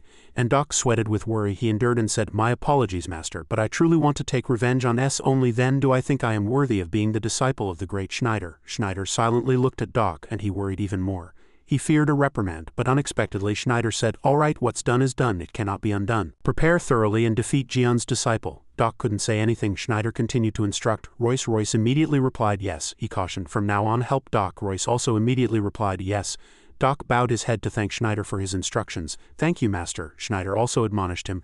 Doc, devote yourself to your training. Doc immediately replied yes. Doc then left. However, he thought to himself, I can't believe I was forgiven so easily. I won't let you off this time. Royce waited until Doc had left the room and then said, Master, that guy is acting beyond his capabilities. Royce's eyes turned cold. And he dared to do such a thing without your permission? Schneider smiled. It's all right. I took him as a disciple precisely because I knew he was that kind of person, Royce said, puzzled. Schneider explained. Doc is someone who will stop at nothing to achieve his ambitions. Moreover, he has talent. When I found him, I was curious to see how much he would grow. Royce silently listened to Schneider's words. Schneider continued, And while outwardly you still appear arrogant, your absolute loyalty to me is a bit boring at times. Hearing Schneider's words, Royce was shocked and asked Schneider again, puzzled, Master. Back at Jingu's house, Pluton was training Jingu at this time. He threw a punch and shouted, Concentrate. Jingu was enduring Pluton's attacks at this time, building his endurance. But now he seemed to be losing strength. Pluton also shouted, Your stamina is dropping rapidly. Jingu lost a bit of focus and thought inwardly, I can't endure this. Pluton was only delivering light attacks. Pluton kept reminding him, What are you doing? Your defense is sloppy and you've lost the strength you were concentrating in your legs. Pluton continued to attack while speaking, Your reactions are very fast, but have you forgotten that your stamina is very weak? At this rate, you won't be able to build enough stamina for a fight a month from now. His eyes shone like flames. Suddenly, Lu was slightly careless and Pluton's attack hit his arm. With a bang, Jingu was thrown against the wall. He felt extreme pain at this moment, and above all, Jingu's right arm was already broken. Caden immediately reminded him, What are you doing? Don't just stand there. Focus on healing immediately. The enemy won't wait for you. Hearing this, Jingu gritted his teeth and obeyed. He knelt on the ground and tried to heal according to the energy control method Caden had taught him, but Jian was lost in thought the whole time. Suddenly he said to rest for a moment and then continue. Pluton and Caden looked at him, puzzled. Jian explained. I saw that guy was confused. Hearing this, the two looked at Jingu and were silent for a moment. After that, the two left the room, leaving only Jingu and Jian. Jian finally asked, Why did you lose your concentration so much? Lu was silent for a moment, thinking, then explained, Because everything is different from what I thought. I feel like I'm hitting a wall. Jian glanced at him. You are still growing very quickly right now, but compared to your ambition, Lu interrupted Jian's words, but still understood his meaning. He replied, The people I have to face won't be affected by my growth rate. They won't care about my age, will they? Jian scoffed. You still remember, and he stared intently at Jingu. After a moment he said leisurely, Do as you always do. Lu was slightly confused and said, Jian explained. Last time, to compensate for your lack of strength and experience, you focused on strengthening your offense, especially your speed. And you focused on the parts needed for offense. Jingu listened intently. Jian tried to make him understand. It's the same now. Don't try to increase your entire body's stamina, he suggested to Jingu. Only increase the stamina of the parts needed for defense using the method Pluton taught you. It's the same for recovery. Only recover what's necessary, don't try to recover everything. Lu's eyes widened. These were things he hadn't thought of yet. Jian continued, I taught you how to compensate for your lack of experience and strength. He praised him with a smile. And you followed very well. The same goes for what Pluton and Caden taught you. He blushed slightly at Jian's compliment. Yes, I will try my best. The two continued to talk, unaware that Pluton and Caden had arrived. Moreover, Costello was listening to Jian's words with her chin in her hand, and it was unclear when she had arrived at the Sanghua headquarters. Yu Zhang asked worriedly. To the Frame Organization's base? Inhyuk replied. Yes, it's news that Doc Nim himself revealed, he reported seriously. Doc Nim is a traitor. He caused harm to his own family, so he cannot go out now. Yu Zhang asked thoughtfully. Does Jingu know this fact? Inhyuk replied. Yes, Chairman. The scene shifted to Jingu's house. Pluton said with a gloomy expression, That guy is really nothing. Jingu asked, puzzled. Isn't it normal to meet someone in their territory? Caden analyzed. No, usually the battle location is decided in a neutral zone, Jian interjected, and I always go directly into their lair. The entire room immediately fell silent. Kaiten shouted, "That's because you're reckless and careless, like you always breaking into their lairs." Lu said again, "I don't think Doc's side is entirely wrong, besides this isn't my first time going there." Kaiten analyzed. "The situation is different now. Back then it was an issue between newcomers, but now you're not the same as before. Lu, you've risen to a new position," he warned seriously. "They will stop at nothing to defeat you. They don't just want a challenge. They're truly after is revenge." Jingu still wore a naive expression. Kaiten had said so much, but he wondered if Jingu had understood a word of it. Jian added, "Even if he wins, the situation could be more dangerous than ever, and they might even kill him to silence him." He listened and said nothing, once again imagining the faces of the Frame organization members. Jingu innocently said, "I don't think either of them is that cruel." Kaiten frowned and warned, "But they change faster than flipping a page. Never trust any of them." Pluton and Kaiten nodded in agreement. Jingu seemed to understand something as well. Suddenly he said, "I only trust you three brothers." Seeing Jingu's innocent, sincere, and somewhat adorable face as he said that, Jian's group of three was slightly surprised and instantly felt triumphant. Kaiten said that this matter was very dangerous anyway. Kaiten rubbed his chin and said, "We'll go with you in our animal forms. Even if we follow, the danger will still remain. If Jian wasn't injured, nothing would have happened." Jian was fine, then his name was called. Jian made a provocative expression and extended his claws. In such a situation, a true warrior should know how to fight back. Kaiten kicked him and shouted, "Do it yourself. Do you think I have that much free time?" Pluton summarized the problem, saying the current situation was not optimistic. He said seriously, "This trip has too high a risk level." Pluton's intention was for Jingu to think carefully because of the risk of this challenge. Jian and Kaiten also waited for his decision. Jingu also understood the current situation, so he was not happy, but he made a decision. "All right then, I won't do it." Before he could finish, a voice interrupted, "I will go with you." The group turned around in surprise at the voice. The person who spoke was none other than Gastella, still with a chic expression, and May accompanying her from behind. The group exclaimed, "Gastella!" Kaiten was puzzled. "You're going with that guy?" Gastella replied. "Yes." Jian was also puzzled. "You're acting unlike yourself. Haven't you always stayed in your territory?" Gastella still looked at him silently. Jian pressed on, "Are you going to the Frame organization's base?" Gastella didn't answer, just looked at him silently. For some reason the atmosphere instantly became tense. May whispered softly into Gastella's ear, "Are you all right?" Gastella glanced at her and said, "What do you mean by asking that?" May obediently stepped back a few paces and said nothing more. Jingu's group was still waiting for Gastella's answer, but she remained silent. May, who was next to them, quietly told them, "Lady Gastella's intention is that she doesn't object." However, everyone's faces were tense, and only Blue's face turned red as he looked at Gastella. Jian also spoke, "Then there's no reason to refuse. Even if they're at their base with the three of us and Gastella, we can handle them." Pluton also added, "Even if Kaiten is useless, he's better than nothing. If the situation gets tense, we can switch Jian with Jingu." Jingu also spoke at this moment. "Thank you." Gastella turned around and saw Jingu's kind and adorable face looking at her. Gastella was slightly flustered but pretended to be calm. "No need to thank me. I'm just bothered that your master might go there in his current state and something unfortunate might happen." Jian muttered with a displeased face, "What's wrong with my state?" The two faced each other again. She looked at Kaiten for a moment, then turned and left inside the room. Pluton said happily, "Then everything's settled, right? Great, let's kill them all from now on. We need to focus on training." Jingu also replied happily. Yes, outside, Gastella still maintained a cold expression. May always paid attention to her, but still felt something strange. Suddenly, she heard Gastella smile. Good." Both May and Blues were surprised. What, did she just laugh? Elsewhere, Schneider was training shirtless under the snowy sky. He was slightly surprised by the news he received. "They agreed to come here," Royce replied. "Yes, I just got that information, Master." Schneider thought for a moment. After that, he smiled. "Ha, that guy really is entertaining." He twisted his lips. From that point on, he clearly understood that everything had changed. Schneider's eyes were filled with killing intent. I wondered why Jian took on a disciple at this point. It's probably not just because of talent. Royce listened and said nothing. It was irrelevant to him anyway. Doc was not happy to hear it, and his eyes grew colder. Back at Jingu's house, Jingu lay on the floor panting. He seemed to have just finished training. Jian entered at this moment and said, "Rest and listen to me. I'll teach you something new." Jingu immediately shot up. "Something new?" Jian twisted his lips, stroked his chin, and smiled cunningly. "It's time for you to learn my special lightning emission ability." Jingu listened and was excited. His fatigue instantly disappeared. At Jingu's house, Jingu lay on the floor panting when Jian entered. Jian said, "You can rest and listen to me. Now I'll teach you something new." Jingu immediately shot up. "Something new?" Jian extended his claws and said, "I think you should learn how to emit energy like me." Jingu listened, excited, his face flushed. Jian began to explain, "Emitting energy allows you to attack distant enemies, but it consumes a lot of energy." He lectured seriously, "For people with not much energy, this technique won't be effective. That's why I haven't taught you this technique yet." Jingu replied, "Brother also told me that I should focus on familiar techniques rather than learning too many." Jian confirmed, "That's right. Now I'll teach you this technique, but I don't think you should use it in actual combat yet." Jingu obediently replied, "Yes." Jian seriously told him, "Now close your eyes." After that, he moved behind Jingu, touched his back, and began to teach him. Jian's lightning energy began to be transmitted to Jingu. He said, "Now I'll transmit my power into your body. Try to remember this energy transmission method." After speaking, he concentrated the trajectory of the energy flow within his body, allowing Jingu to imagine how the technique works. Jingu calmly felt the energy flow that Jian transmitted to him, and how the energy moved. Pluton and Kaiten watched quietly from the side. After a while, Jian took his foot off Jingu. Jian flapped his ears and then asked Jingu, "How is it? Do you understand?" Jingu also slowly opened his eyes, turned around and happily told Jian, "I understand." Kaiten, Pluton and Jian were all satisfied with Jingu's answer. He said, "Then try it." Jingu replied yes, and then closed his eyes and thought for a moment. After that he opened his eyes and prepared to try the technique. Small streaks of electricity appeared around Jingu. His face grew serious, and he extended his left hand forward, taking a stance to unleash lightning. Jian's group watched intently. And then Jian's group opened their eyes wide in surprise. However, the lightning that had been powerfully unleashed in their imagination did not appear, and only silence ensued. Jingu was puzzled and said, "Huh?" He tried once more, but the result was the same. Nothing happened.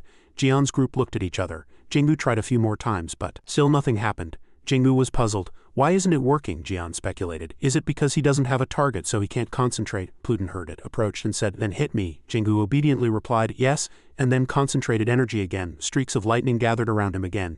Jingu opened his eyes wide and concentrated. After that, nothing happened. Pluton yawned widely, his eyes closing from boredom. Jingu was dumbfounded. He asked himself, "Why isn't it working?" Jian spoke at this moment. "It's the first practice, so it's natural that it's not working. Anyway, you've learned all techniques too quickly until now. This technique is quite special, so it's quite difficult to learn. You'll need time to adapt." Jingu remained silent, thinking. Jian comforted him. "Don't be too disappointed, concentrate again and try to learn." Jian finished speaking, turned around and left, leaving Jingu alone to realize it for himself. He thought inwardly, "I clearly remember the method my brother transmitted to me. Why can't I succeed in emitting energy?" Jingu quickly composed himself and told himself, "All right, I need to practice many times again. Then I'll definitely understand." He sat down again. He repeated the energy movement trajectory again, and after that, Jingu practiced like crazy, failed and practiced again. He repeated that every day. Jian was chewing on pate at this moment and talking with Jian. "That guy has been training in the basement for almost half a month and there's still no sign of him coming out. I wonder if he's learned that technique." Jian was also enjoying a bag of cat food. He listened and replied, "If he gets hurt, Jingu will recover in a short time. He always learns everything quickly anyway." Pluton chewed on a bone and interjected, "Honestly, too smooth isn't good. He might not be able to overcome difficulties when they arise. Learning that technique is not just a technique, it will help him learn many more important things in the process of pondering and exploring." Jian and Kaiten both agreed. "That's right, we've all been through that process." Jian's group was eating and the stray cats were playing and running around, making the room even more messy. Blues sighed at this sight. At this moment, Jingu came out of the basement. Seeing his face, Kaiten's group immediately asked, "Hey, did you succeed?" Jingu scratched his head and said, "Not yet. While learning this technique, I realized that I still have many shortcomings. I also realized that I don't have much knowledge in controlling my power. Sometimes learning too much too quickly wasn't good for me." Hearing his words, Jian and Pluton were both surprised. Jian was satisfied. "I'm glad you realized that problem. It's all right to practice repeatedly. The important thing is what you learned in the process." Jingu happily said, "Yes, I want to practice more until the match starts. I don't think I'll be able to practice this technique in the remaining time." Kaiten and Jian agreed. Pluton quickly rushed in and said, "Then you're going to train your recovery ability now, right?" Jingu confirmed, "Yes." Pluton heard it and returned to his human form. He clenched his two hands into fists and clapped them together, saying, "All right, it's been a while since I've trained with you, so I'll go easy on you. This time don't just focus on defense, attack me more powerfully." Jingu was ready to fight. "Yes." Pluton rushed in and attacked continuously, and Jingu said, "Pay attention to my attacks and dodge well. What are you doing? Why are you only in a defensive stance?" "Attack," Jian commented. "This guy is quite enthusiastic." Kaiten also seemed displeased and said, "He's having so much fun fighting as if it's a warm-up. It looks like he's trying to kill that guy." Jingu also counterattacked as Pluton told him. Pluton encouraged, "Harder." His eyes were cold. "What are you doing at this rate?" he shouted loudly. "You'll never be able to break through my attacks." Jingu took a hit and retreated. He used his feet to stabilize his body, then made a fist and prepared to counterattack Pluton. Pluton crooked his finger at Jingu, beckoning him to come. Jingu gritted his teeth and threw a punch. Suddenly, streaks of lightning burst from his arm and flew towards Pluton. After a while, as the smoke and dust cleared, the group was surprised. Even Jingu was surprised by his previous attack. Jian was puzzled and said, "Ha." Pluton was also puzzled and said, "Ha." Everyone was momentarily dumbfounded. Jian reacted in time and asked again, "Didn't something just shoot out from Jingu's fist?" Jingu was overjoyed and jumped up. "I learned the energy emission technique," Jian happily praised him. "I didn't expect this guy to use that technique in this situation." On a beautiful morning, splendid sunlight reflected off every glass window of the tall buildings in the training ground. Jingu knelt. White smoke and dust billowed around him. Beads of sweat trickled down his handsome face. Jingu panted. Ian slowly approached. Jingu's clothes were torn from the previous training and he was breathing heavily. She looked at his physical condition and was worried. Ian told him, "Stop now, that's enough training for today." Jingu slumped to the ground and said with difficulty, "Thank you, big sister." She asked, "May, right, you were the one at the frame organization that day?" Jingu clasped his hands and rested them on his knees. "Yes, that's right. As time draws closer, I'm worried." Ian smiled lightly and reassured him, "You'll definitely do well." Jingu stared blankly into space. He couldn't know what he would face. Jingu looked up puzzled. "Big sister, don't worry about me. As you said, I'll be fine. I've received a lot of help training with you, big sister." He was sincerely happy that she was helping him by his side, although it was a little late. "But I'm really grateful for your help, sis." Jang unexpectedly countered. "Grateful? You confirmed it, right?" She doesn't understand why." Jingu was also slightly flustered by the question. He scratched his head and answered awkwardly, "Well, even though you were busy, you always made time to train with me. You always gave me feedback and helped me improve throughout the training." Jingu smiled. "You even adjusted your own schedule to fit my training schedule. I'm really grateful, sis." He looked at Jang, as if expecting something from her. She bent down and looked at him indifferently. "Why would you be grateful for something like that?" Jingu sat down to match her eye level. The distance between them was very close, but he acted as if she were far away. She rested her chin on her hand and said poutily, "I'm your girlfriend now, remember. What's so excessive about helping you like that?" Their gazes both stopped on each other, and as their eyes met they looked at each other with such intense focus. He couldn't resist her loveliness. Jingu's face turned red and he stammered, too embarrassed to speak. "Oh right, I forgot." But from afar a bodyguard cautiously looked at his watch and felt awkward witnessing this scene. "It's time for the chairman to leave, but how can I interrupt in this situation?" The scene shifted to a desolate red-hued desert where a massive castle slowly emerged. A huge ancient castle. In a room covered in red velvet, white snow could be seen falling outside the window. Surfi, with her arms crossed, interrogated her opponent. "You really came all this way alone? When I heard the news that you would personally bring your disciple Jingu here, I thought I had misheard." Gastella, in a captivating red dress, still sat before her with a stern and strong demeanor. She showed no change in expression at Surfi's words. Surfi looked at her with cold eyes and scoffed. "You've been inside the castle all day. Are you out of your mind now? How can someone like this come so comfortably into our two territories?" Gastella crossed her legs. Her gaze was sharp. Her request to meet the two was very simple. "I didn't come here to fight you. I just brought that child here. What's wrong with that?" Schneider, with his arms crossed, wore a displeased expression. "Is that what you think?" The previous conversation made the atmosphere in the room grow increasingly tense. Her blood-red eyes seemed capable of piercing his heart. Gastella continued to negotiate. "My purpose for coming here is just to bring that child here and take him back. That's all." Schneider looked at her with a displeased face. "And we were wondering why you would do such a thing." He frowned, suspecting she might be allied with Jingu. She flinched slightly at his words. That remark hit exactly her sore spot. Gastella still remembered how his hand had gripped her tightly. Those mesmerizing eyes couldn't help but shake her. She lightly scratched the chair cushion in fear. Gastella looked down at the two. "Who said I was allied with anyone?" Surfi and Schneider looked at her simultaneously, enraged. Before their eyes was Gastella, trembling with anger. Her reaction further suggested that the story they had just heard was likely true. Surfi was convinced that her way of answering felt like a lie. Schneider also wondered why Gastella had to bring Jingu here. Switching to Jingu, he had finished preparing to meet someone. It was a meeting with Miraz. He began. "Long time no see, right?" Jingu greeted him politely. "Hello." Miraz saw the cat sprawled out in the sun and said, "Did you add a new cat?" He replied awkwardly, "Ah yes." "Recently." Miraz wanted to confirm again. "I heard you defeated Ian Patrick, right? That's quite surprising, but after that you challenged the successors of top 10s. Jingu scratched his head, feeling awkward upon hearing that. "All I want is to spar with them, and I have no other intentions," he warned him. "The awakened world won't think like you, that's for sure." Jingu also cautiously replied, "I'm a little worried too." Miraz carefully reminded him, "You have to prepare for this match too. Doc has changed a lot since that incident." Jingu carefully remembered his words. He also provided some additional information. Unlike before, Doc could now fully control Schneider's power, and Royce personally guided and trained Doc. Miraz emphasized his opponent. "He has prepared special training to deal with you." Jingu saw cracks in the wall extending to the floor in the private training room of his house. Doc was resting with his hands on his knees. He was panting and his body was already drenched in sweat. Royce approached him. "Let's stop here. Now focus on recovery." Doc complied obediently. "Yes," Royce informed him. "Jingu just arrived at our frame organization." Doc paused for a moment. He looked up and stared directly at Royce, ready to listen to his instructions. He clearly stated the current situation.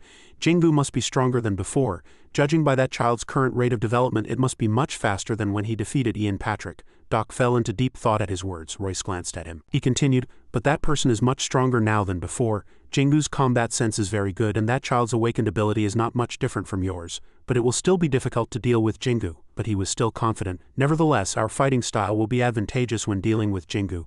So as long as you do as you practiced, there will be no failure." In the depths of Doc's eyes, a resolve to defeat Jingu at all costs flickered. He bowed to Royce in gratitude. "Thank you very much for helping me with my training all this time." Royce sighed. "It would be best not to harm our master's reputation." He turned and left, and the sound of his footsteps grew fainter. Doc still bowed respectfully. Now Doc was standing alone in this room, lost in thought. He clenched his fist tightly. The desire to defeat Jingu was evident on Doc's face. He was sure that this time he didn't need to worry. I'll win. At the same time, Jingu was also focused on regulating his power. Jian, Kaiten and Pluton supervised his training process. And finally that day arrived.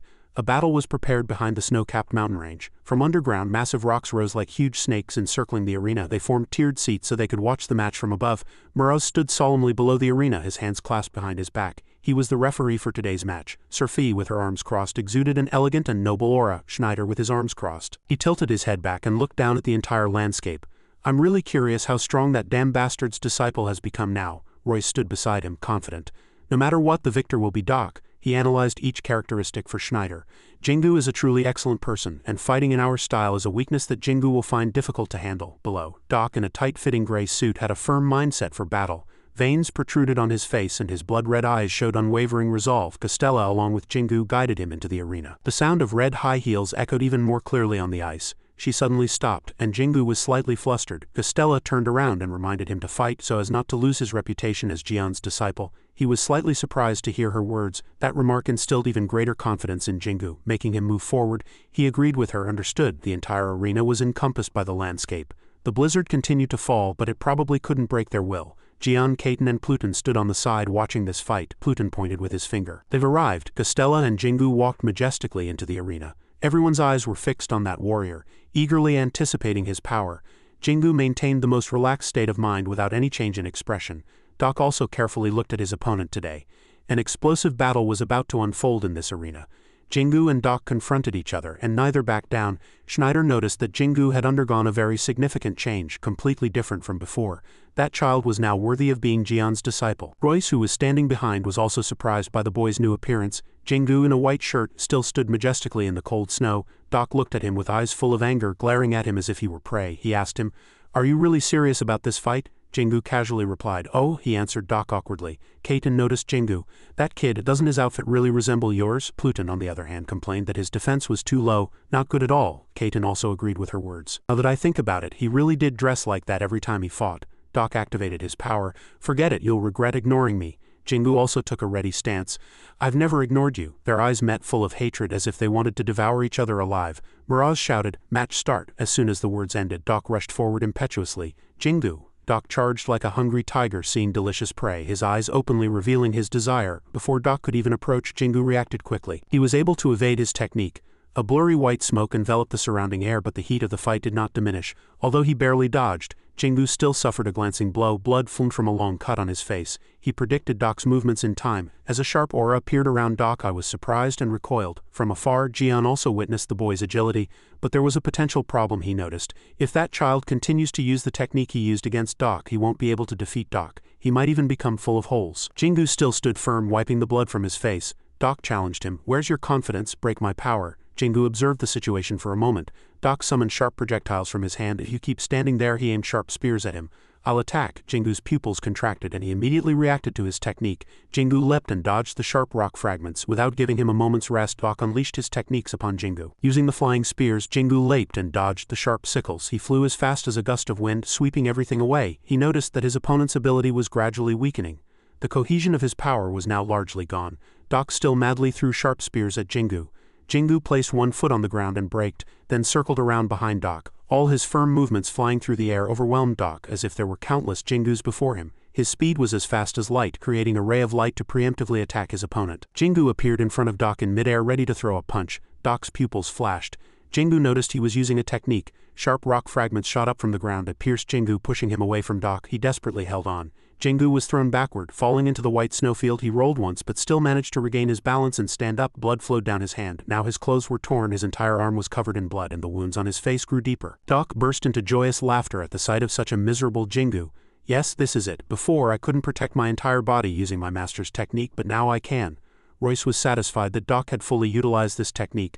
Doc seemed to have finally realized the subtleties contained in his master's technique and systematically optimized it. He seemed to have seen the outcome of this fight. Now the fight seems to be ending soon. Schneider still carefully observed the next situation. Jian, Kaiten, Pluton and Gostella watched the match with extreme tension. Jingu collapsed, panting. He realized that Doc had upgraded his technique and was not easy to deal with.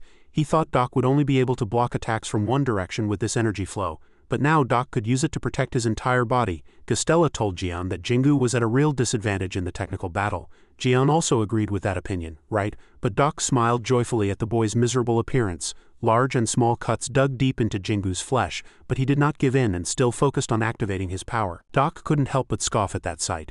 Still not giving up? If you give up so easily, you won't be able to wash away your previous shame.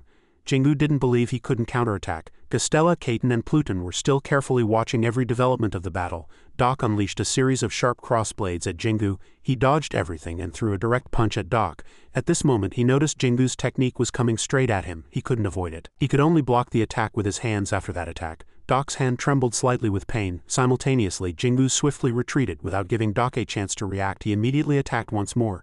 Numerous magic orbs flew directly at Doc. They left a long, deep mark on his face. The next orb accurately struck Doc's abdomen, sending him flying far away.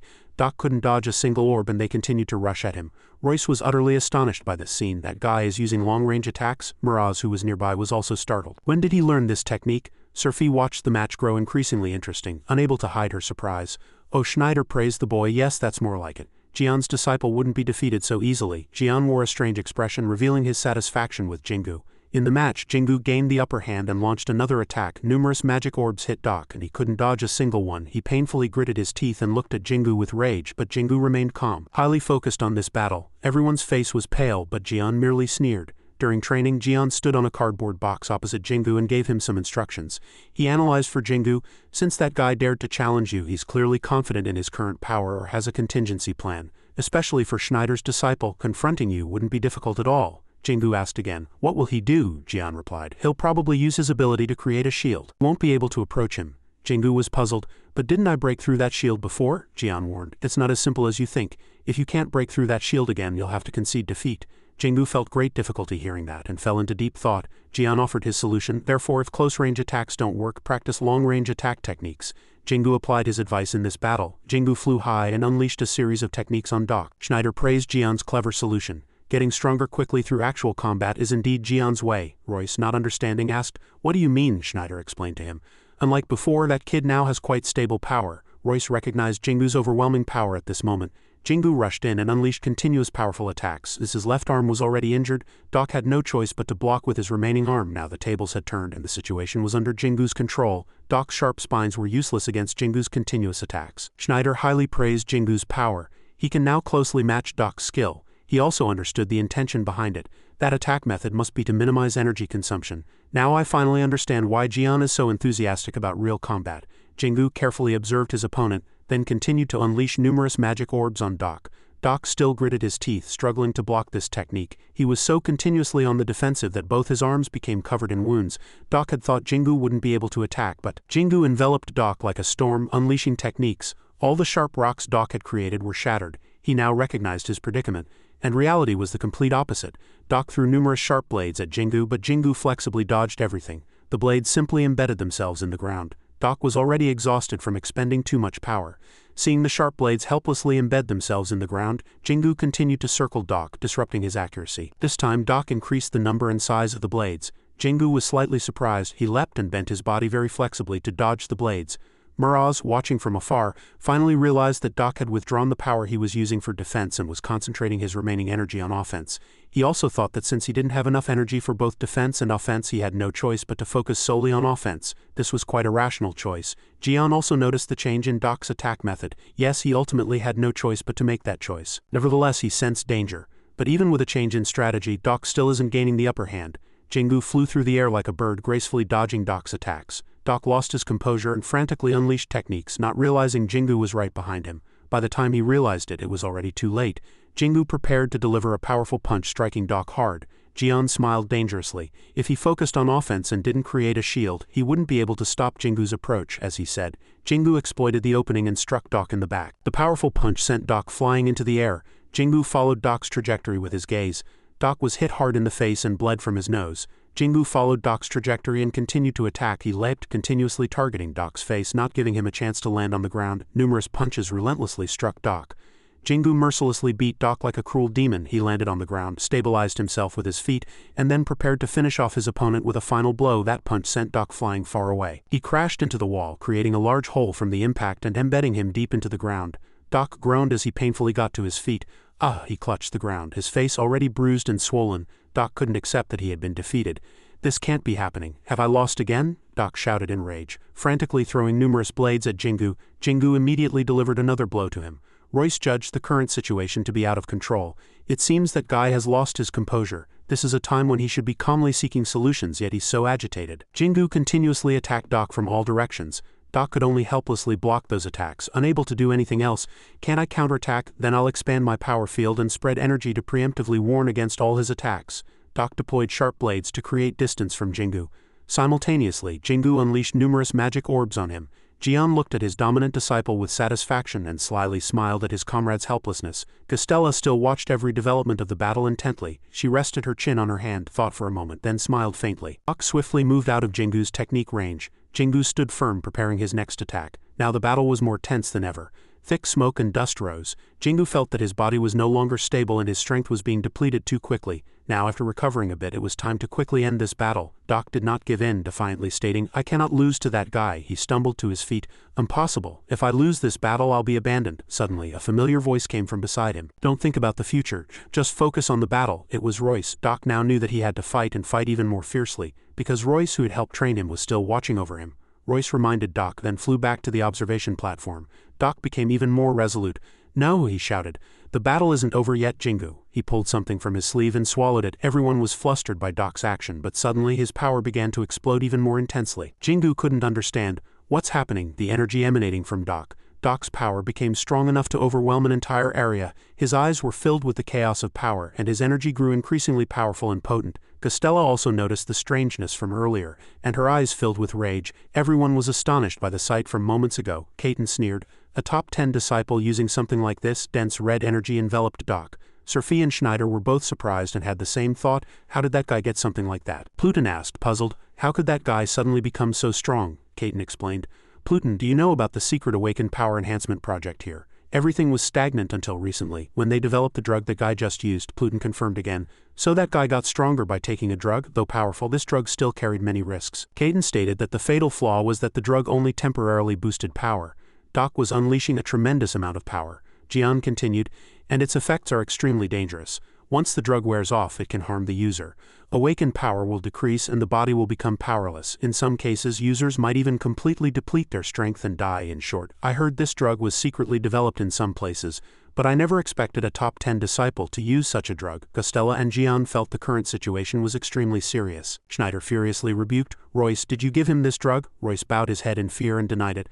"No, I didn't." Schneider's fierce gaze shot at him. Schneider sighed. "Then he acquired it himself? It must have been an unavoidable situation for him." This could be considered the third time. He must have truly despaired when facing an insurmountable wall. Royce worried about Doc's hasty action. If that guy thinks that, then he's not blaming a lack of skill, but he must think the problem lies in the technique of the master who taught him, shouldn't he? Schneider had a more urgent concern. That's not the important issue now. The problem is that he doesn't seem to know about the drug's side effects yet.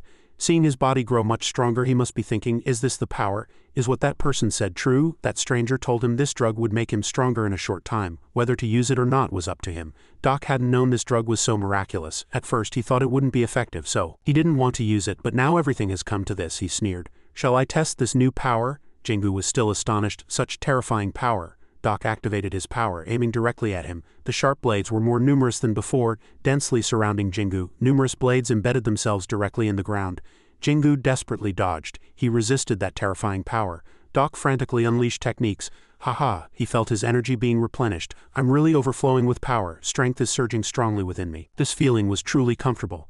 Jingu used his speed advantage to quickly pass through the obstacles. He moved his body flexibly like a dazzling flash, piercing through the blades. Jingu escaped the encirclement, struggling to maintain distance from Doc, and Doc swiftly pursued him closely. After Doc approached, Jingu prepared to deliver a punch. Jingu noticed it and reacted immediately. Doc approached very closely, but Jingu's rapid teleportation caused the punch to miss. Doc looked back to see Jingu had already fled far away. Streaks of light cut through the air. Jingu's blurry shadow appeared amidst the white flash. He could clearly see his movements. Doc thought inwardly, I can see it, and strengthened his punch. Thanks to the drug's efficacy, Doc could now gradually match Selyu's movement speed. Doc punched him hard. Jingu was forced down into the ground by the strong force and flew away like a rocket. He fell, rolled several times, and was sent flying far away. His entire body ached, and he lay face down on the ground. Doc laughed heartily with joy. Ha ha ha ha, his craving was fulfilled. He had brought down Jingu. Jian and Pluton carefully observed Jingu's next move. Jingu painfully crawled to his feet. His entire body was covered in countless wounds, but he struggled to fight to the very end, remembering Jian telling him, "There's nothing despicable or cheap here." Jingu asked again. "Ha?" Jian explained to him. "All the battles you fought were fair, friendly matches between young people. No matter what methods or means your opponent uses to win, you must overwhelm them in your own way. We don't need things like sportsmanship in what we do." Jingu looked at his palms, still feeling very vague. But Jingu asked him, "Then what if they use unexpected methods?" Jian stated firmly. "You just have to win," Jingu questioned. "Then what if it's very difficult to win?" Jian looked at him helplessly. He said seriously, "Then you must find a way to win. You must find your opponent's weaknesses and ways to win. As long as you don't give up, you will find it." The advice at that time gave him the determination to become stronger. He believed he would find a way to win. Doc provoked him. "Jingu, it's useless." He dashed forward as if teleporting and punched him directly. He was slightly flustered and quickly retreated from Doc. Doc kept a close eye on all his movements. He swiftly pursued him. "At that speed, you can't outrun me anymore," Doc said, pressing close to Jingu. "Got you." He struck Jingu hard, knocking him to the ground. Jingu struggled to block the attack with both hands. Doc continued to charge, giving Jingu no chance to counter. Whenever Jingu tried to distance himself, Doc swiftly pursued. Doc lost control, hitting Jingu like a madman as if he were a punching bag. Doc intended to end the fight with one final blow. The powerful punch shook an entire area, and residual magic condensed and swirled in the air. However, as the smoke slowly cleared after the tremor, Doc's eyes widened in disbelief. Jingu was still standing, having taken all those attacks head-on without giving Doc a chance to react. Jingu put all his energy into his fist. Everyone was speechless, astonished by the sight. Surfi hadn't expected Jingu to take the direct attacks.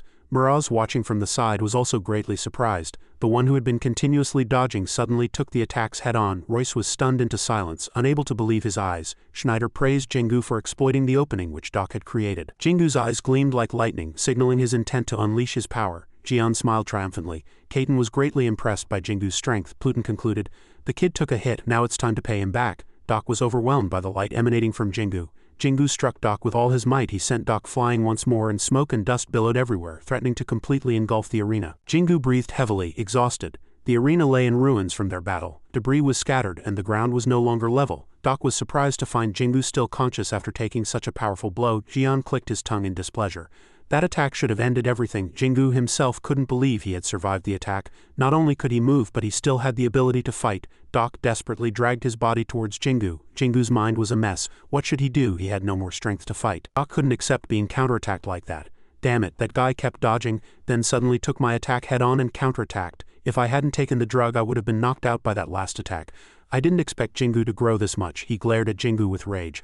"I must kill him. I must kill and eliminate him here to secure my future. As long as he's alive, I'll forever be in his shadow." Jingu was utterly exhausted. He mentally encouraged himself. "Come on, don't lose focus until the very last moment." Kaiten praised Jingu's will. "Yes, that's it. Focus and do what needs to be done." Surfi was startled. "Oh?" Schneider re-examined what he was seeing. Indeed, it wasn't an illusion. Royce didn't understand. "Master, what do you mean?" Schneider told Royce that Jingu had been constantly dodging and counterattacking at a very high speed until now. But just now he endured Doc's powerful attack. It's natural that he's stronger than before, but I sense that his physical body itself has changed, Schneider also emphasized. After the attack, though very subtly, his body is gradually recovering. Hearing Schneider's words, Royce realized that Jingu's change this time was significant. Royce also couldn't understand how this mechanism was real or how it worked. A self-recovering body? He fell into deep thought. If Schneider mentioned it, it surely wasn't a natural ability of his body. Schneider continued, "His body's resistance and recovery power suddenly increased. It seems the rumor that Pluton and Kaiten are with Jian is true," Royce then realized. Perhaps Schneider agreed with what Royce was thinking. That's right. That guy learned energy control from Pluton and Kaiten. Jingu was slowly recovering his body. Royce was startled by this news and broke out in a cold sweat. Surfi also fell into deep thought over this issue. They all trained him with incredible techniques. She hadn't expected this at all. I didn't expect Jian and those two to teach him energy control. Jingu was now also trying to use what he had learned to focus his power and recover his body. Jingu calmly recovered little by little without delay. Doc's lips curled into a smile. "Ha ha ha," he crawled out of the rubble and slowly gathered his strength.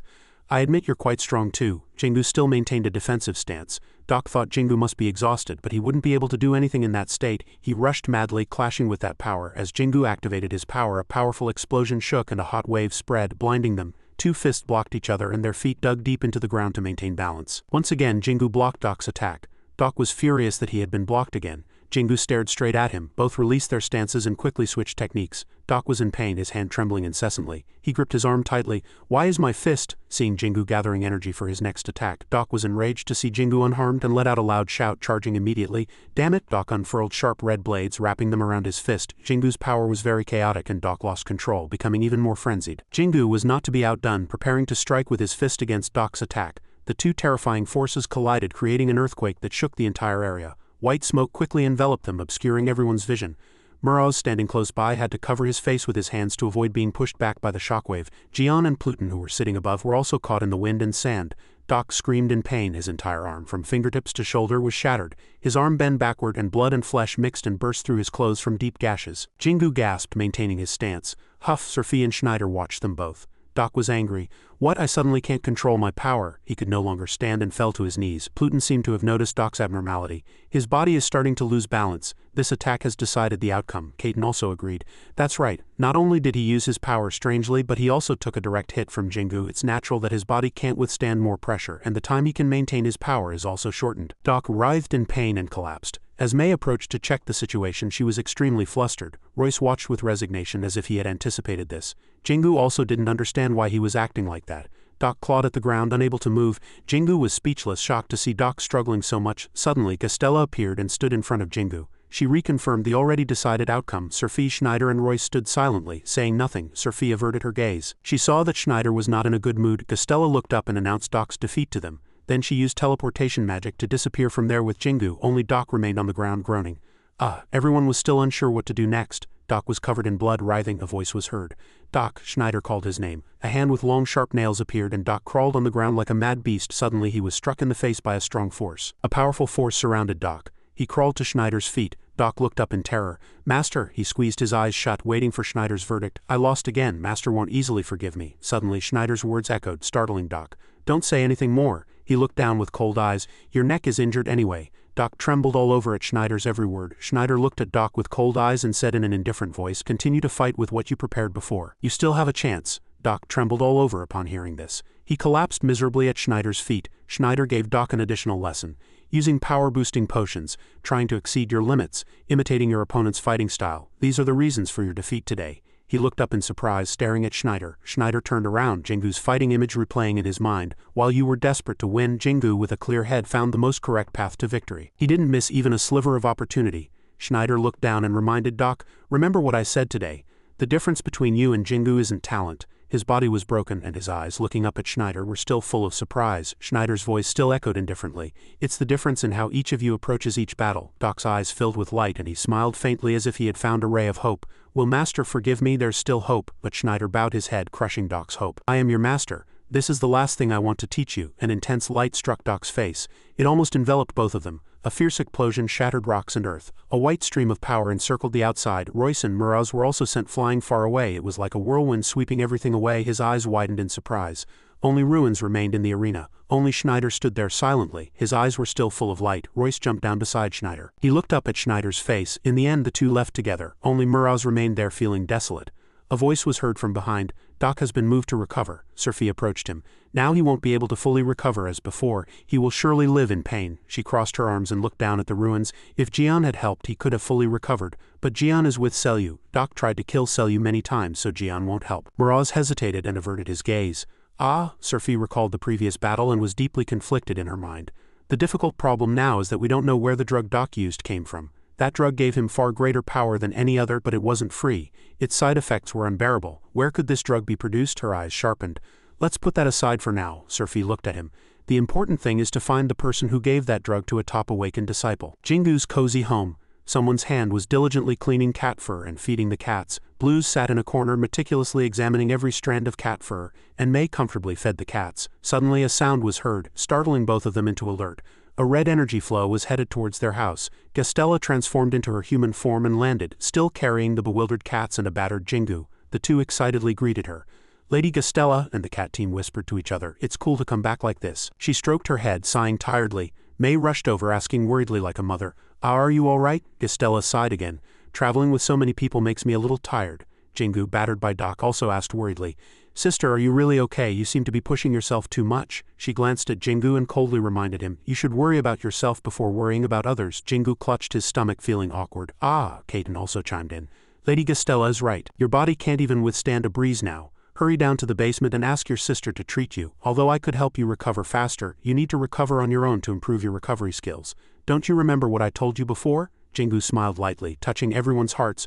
Understood. Pluton wagged his tail, constantly reminding him, besides recovering, you need to remember how the fight you just went through unfolded. Jingu happily replied, Roger that. As Jingu was about to leave, Jian called out to Jingu. He turned back, asking curiously, Yes? Jian smiled and praised him. You did very well. Jingu was a little surprised to hear the compliment, and his lips twitched as if he wanted to say something, but in the end he just smiled happily and waved to everyone. Everyone watched Jingu intently, each with a different expression. In the house, bathed in warm sunlight, Blues asked again, extremely surprised, Really? Schneider Nim's disciple lost to Jingu? But the whole room fell silent and no one felt the need to answer him. After a moment, Kaiten crossed his arms and proudly said, That's right, though it was a bit tough. Pluton immediately followed up. I didn't expect that guy to grow this much. Such a thing doesn't happen all the time, does it?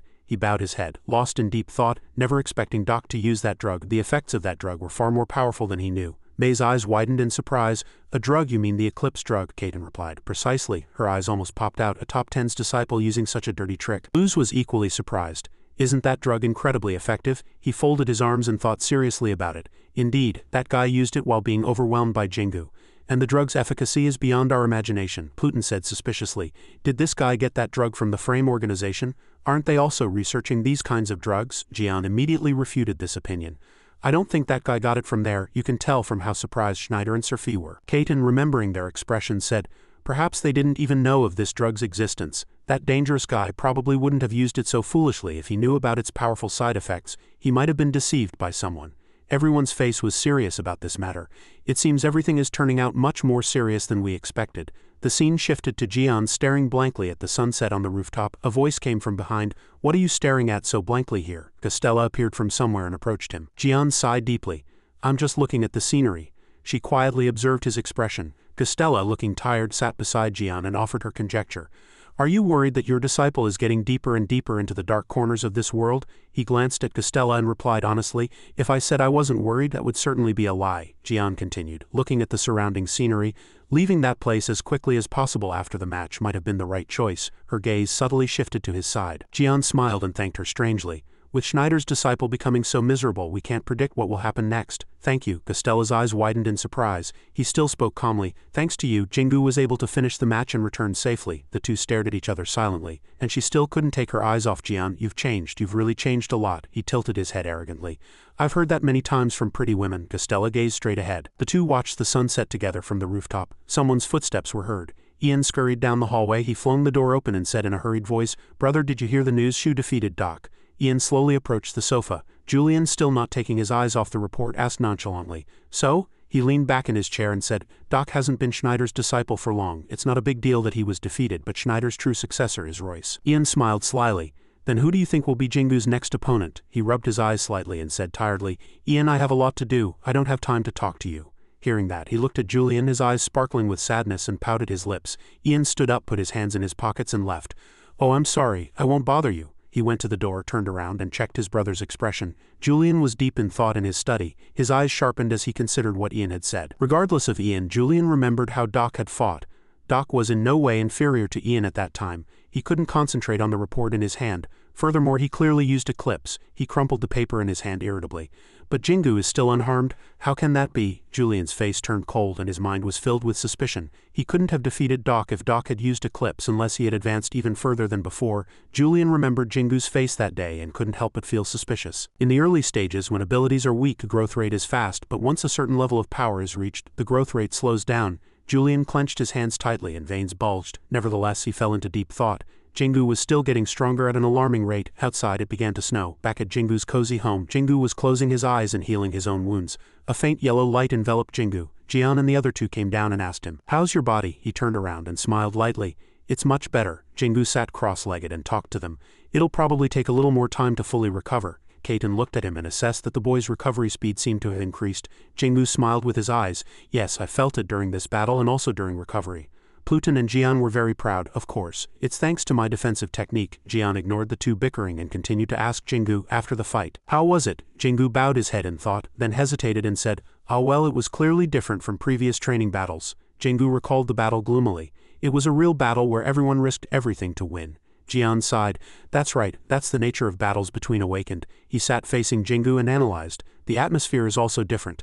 That's because any technique could kill the opponent, Jian warned seriously. In battle, a momentary loss of concentration can cost you your life. Jingu also listened seriously. Yes, the two talked to each other, not even paying attention to the other two fighting. He hesitated and asked, "But what made Doc's power suddenly so strong?" Kaiten stopped fighting and replied, "That's the eclipse drug.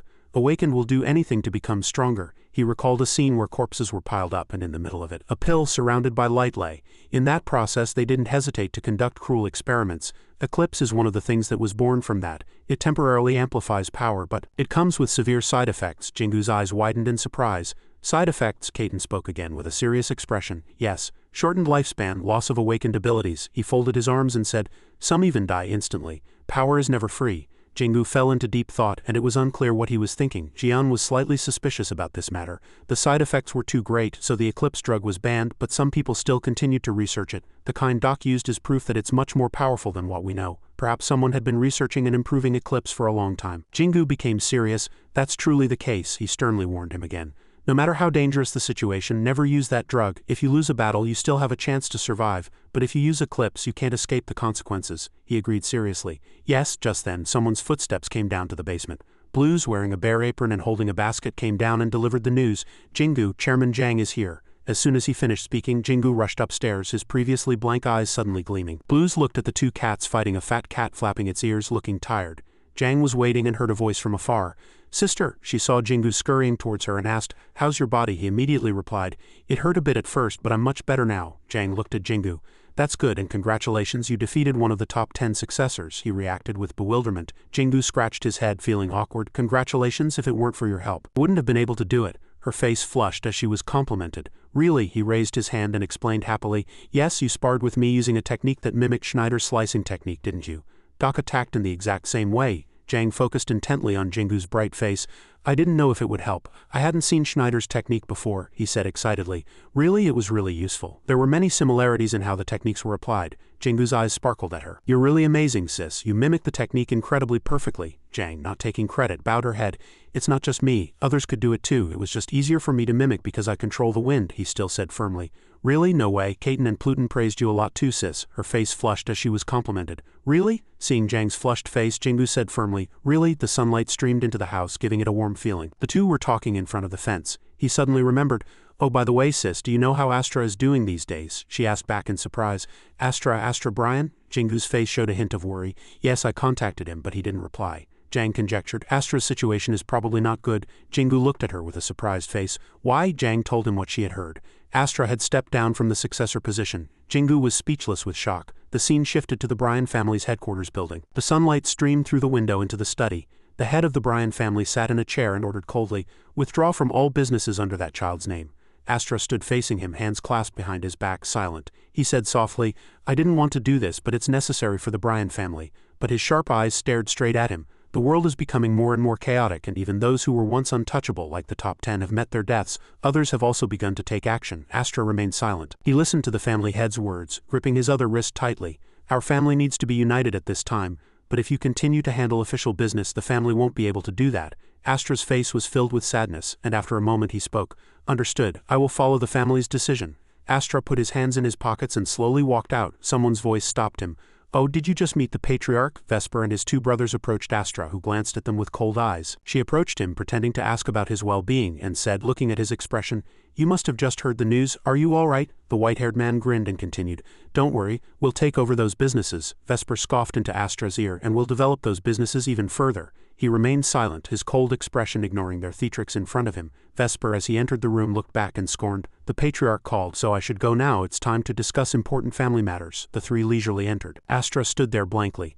Bryan family headquarters building. The head of the Bryan family stood in the center, informing everyone. In these chaotic times, the World Awakened Alliance's trust is shaking, and even the top 10 have begun to take action. His face looked coldly down. "We need to form our own alliance. This upcoming event to invite them will determine the future of the Bryan family." The people below focused on his words, so we must prepare thoroughly to avoid any mistakes. As soon as he finished speaking, the meeting room fell silent. After a moment, a man offered an opinion. Shouldn't we decide on an official successor and stabilize the situation? Astra sat in a corner, deep in thought. Someone else agreed with this opinion. I think this is right. Another person supported it. Precisely, at this time we need to clearly appoint a successor and show the outside world that the Bryan family is unwavering. He still remained silent, ignoring their lively discussion. The three Vesper brothers slightly curled their lips and smiled triumphantly. The family head closed his eyes and thought. After a moment he called Vesper Bryan. Vesper, receiving the signal, stood up and bowed to everyone. The family head coldly informed everyone. From now on, Vesper Bryan will be the family's successor. Vesper Bryan will be responsible for this event and will lead it to success. She placed her hand on her stomach, waiting for him to introduce himself. As the family head finished speaking, Vesper opened his mouth. Thank you, Patriarch, I will not disappoint you. Astra's eyes widened in surprise as he looked at him. Jingu entered with Ian and the white-haired man. He approached and asked, Are you well? Astra was still unable to hide his surprise. Why are you here? Jingu explained. Your family invited our country's awakened to an event this time, he continued, looking at Astra. The representative of Manhwa was invited but couldn't attend, so I came instead. The scene flashed back to the previous day at the Singa group, where Jang talked to Jingu about the invitation. The Bryan family invited several organizations and families this time. It's an exchange event, but in reality it's a place to find alliances. He asked back, slightly surprised. Alliances, she explained further. Yes, Jingu, as you know, the trust in the World Awakened Alliance is severely shaking. Since the last incident, a hint of worry was visible in Jang's eyes. They're looking for people they can cooperate with. The Bryan family is no different. The domestic situation is chaotic. She looked at Jingu and asked, Can you go instead of me, Jingu? He still hesitated. Me? But I don't think I'm worthy of replacing you, sis. Jang encouraged Jingu. Jingu is an awakened from Korea and Jian's disciple. For official events, he's even more qualified than you. He lowered his head in thought, then suddenly his eyes widened. He suddenly remembered. Then I might meet Astra there, she replied with an uncertain expression. Perhaps, back in the present, Jingu asked Astra how he was doing. Long time no see, how have you been? I was worried something had happened. Astra smiled awkwardly and scratched his neck. Ah well, as the two were talking, Vesper and two others approached and interrupted them. Astra, you're not upset, are you? She said in a contemptuous tone. Stepping down from the successor position is just a formal announcement. You already knew that, didn't you? He slightly curled his lips and smiled. Astra glanced at Vesper but seemed uninterested. Yes, congratulations. The three Vespers stood there blankly. Astra's reaction was too different from their expectations. The white-haired man frowned with contempt and said, You should have been careful from the start. If your arm hadn't been injured, you wouldn't have been pushed out of the successor position like this. Astra lowered his head and remained silent. Jingu glanced at his expression and he really seemed to have been forced out of the successor position. Vesper's gaze turned to them, and she asked Astra curiously, Who is this person? He looked at Jingu and hesitated, replying, This person is. Before Astra could finish, the person in the vest who came with Jingu interrupted, We are from Singa. Vesper frowned. He further explained that Singa was one of the awakened organizations in Korea. The three Vespers remained silent, evaluating them. Her eyes quietly observed them. Recently that place had been receiving a lot of attention. Normally they wouldn't send an invitation. Was it because they knew Astra? Vesper looked at Jingu and Astra's closeness with contempt and scoffed. Astra, you've truly failed. Who would associate with such useless people? Vesper's eyes showed contempt, but she politely thanked them. Thank you for accepting the Bryan family's invitation. Looking at the three, Vesper gently asked for their understanding. We are busy preparing for the event right now, so we will greet you later. Jingu replied awkwardly. Yes. They watched the three Vespers leave. In a luxurious apartment, Astra ate biscuits and looked at him suspiciously. You were on your way to see your master, weren't you? Jingu smiled awkwardly and scratched his head. Yeah? Astra rolled his eyes with a cunning expression, hinting at Subin, Jian and Dio, then happily raised his black arm. He confided his true feelings to Jingu. I had to use a specially made arm. So I can perform simple movements, but I can't use awakened abilities with this arm. My balance is very disrupted. I'm not used to it, so my combat ability is lower than before. Astra pointed at his arm and said, As you may have heard, because of this incident, I was pushed out of the family's successor position. The person who just greeted me is now the successor in my place. Jingu was blank, still absorbing the information. Astra laughed loudly and patted his arm. Don't make that face. Even if I were healthy, it would have been difficult to keep that position. He stared intently at his prosthetic arm. There are many more people who oppose me, but I was able to maintain the successor position because I was stronger than them. Now that I have a problem, they've just seized the opportunity. Astra rested his arm on the back of the chair and asked Jingu, I heard the news. You defeated Doc twice, didn't you? He asked cheerfully. Jingu scratched his head awkwardly. Yeah. Astra pointed at him and praised him. You've become much stronger since we first met. Jingu grinned and said thank you. Astra sat in the chair with his legs crossed like a talkative old woman. Tell me what happened. You don't know where to start? Yeah. The twilight sunlight shone through the glass door and the two sat facing each other, grinning. The scene shifted to a high-rise building. Inside, people were chatting happily, and members of the Bryan family entered the party venue in succession. A middle-aged man and a woman entered the party together. In-hyuk and Jingu observed the people inside. Seeing everyone discussing with each other, he stated his conjecture.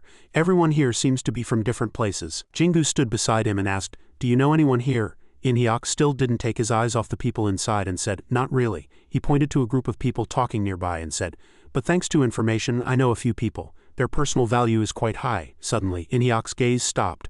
The Bryan family was entering the hall, and their family head was leading the way. Astra entered with a blank expression, then suddenly stopped and looked somewhere. Jingu stood in the corner smiling and waving at him. Astra responded with a small smile, but this action was caught by Vesper, who stood beside him. She scoffed coldly. At this moment, the head of the Bryan family stepped forward and gave a speech. "Thank you for joining us despite your busy schedules. Now to the main point. The reason I invited you here is to form a new alliance." Jingu tilted his head, hearing this. "A new alliance?" Without making him wait long, he continued to explain. "As you know, the current situation of the World Awakened Alliance no longer allows us to trust them." The head of the Bryan family calmly stated his objective. His eyes looked down coldly. "The balance of the world has been broken, and we cannot predict the future. Therefore our Bryan family seeks like-minded allies like yourselves to form a new organization and prepare for the upcoming changes." In-hyuk listened to every word of the Bryan family head, dumbfounded. Furthermore, some of the world's top powerhouses have also expressed their intention to join this alliance. His gaze turned to the three people entering. "Now I will introduce the distinguished guests who have come here today. The two standing in front are Keelis and Kusa. Both are ranked in the world's top 100. The woman behind them is S, a top 50 ranker." He extended his hand to the three and continued, "I believe everyone knows them, so further introduction is unnecessary. Please welcome them." In-hyuk and Jingu stood in the corner quietly observing everything around them. He turned to talk to him. Judging by everyone's reactions, they all seemed to know that he was planning to form a new alliance today. Jingu couldn't help but wonder, do the people from Singa not know anything? In-hyuk frowned unhappily. "I guess there was a purpose for this meeting, but I didn't know they were forming a new alliance," Jingu suddenly asked. "Then is Singa going to join?" His gaze was still focused on the situation above. "If so, it would be troublesome. Singa is currently the organization that unifies our country. If we join a separate alliance, our reputation could be weakened." Jingu seemed to understand a little. After a moment, In-hyuk made a decision. "For now, it's best for us to observe quietly and then leave. Those who intend to join will not welcome our presence." Jingu also agreed with his decision. Understood. Outside the building, night had fallen. Inside, people were chatting under bright lights. Astra appeared from somewhere. Jingu was slightly surprised that he had sought him out. "Astra, is it all right for you to come see me? Shouldn't you be meeting the guests?" His gaze suddenly stopped. Astra looked back. He looked at his family members with a sad expression. "If I join, everything will become awkward." Astra quickly composed his expression and forced a smile. "Jingu, you must have also felt uncomfortable here, right?" Jingu scratched his head awkwardly. I didn't know he had such an objective." Astra also expressed his confusion about his father's decision. "From what I heard, inviting Singa here was a sudden decision. Usually they only invited organizations with family connections or those who had already found a common goal." He sighed and replied, "Understood." Jingu honestly expressed his intention to Astra that he wanted to leave. "In that case, I think it would be best for us to leave. This place is for people with the same ideals and I don't think we belong here." Astra also understood his meaning. "I understand why you're uncomfortable." He somewhat guessed inwardly. Perhaps the family head had first expressed his intention to Jingu, then tried to persuade them to join. Jingu's expression looked a little awkward, but judging by his face, the two of them seemed to want to escape right now. Astra grinned. "All right, I'll guide you out." In case Jingu still hesitated, he said, "Don't worry, I'll explain this to the family head myself." Jingu's face immediately brightened. "Really?" Astra chuckled, seeing his face change so quickly. Of course. Astra led the two in a certain direction, and they followed. Just then, someone's voice rang out. "Where's everyone going?" Vesper appeared coldly in front of the three. Jingu spoke honestly. "We are leaving. I don't think we should be here." She looked at the two with her hands behind her back. "You're just going to leave like that, without saying anything?" Vesper didn't hide her displeasure. "We graciously invited you, and you're leaving without a word? How rude." Astra immediately stepped forward and explained. "I said it was fine. I will explain it to the family head myself." Her voice turned cold. "What are you talking about?" Vesper's eyes sharpened. "Astra, know when to back down. Who are you to make decisions on your own?" These words were like a slap to him. Astra was speechless and dumbfounded. Their argument drew the attention of everyone at the party. Keelis asked curiously, "Who's causing a ruckus over there?" The family head carefully observed the situation below. "That's probably Singa, an organization in Korea." He seemed to recall. "Oh, I think I've heard of them. It seems that organization has recently started making a name for itself." They evaluated Jingu and In-hyuk from above. He also stated his objective. "That's right. So we want to invite them to join our alliance." S smiled, curling her lips as if intrigued. "It's getting more and more interesting." If they even recruit recently famous organizations. The family head turned his gaze to her with a suspicious look. Seeing Vesper's arrogant expression, Jingu spoke at this moment. I asked Astra to guide me, he calmly explained. When I was invited here I didn't know the purpose of this place, and since we have no intention of joining an alliance, it would be best for both sides if we leave now. Vesper lowered her head and remained silent. It was impossible to tell what she was thinking.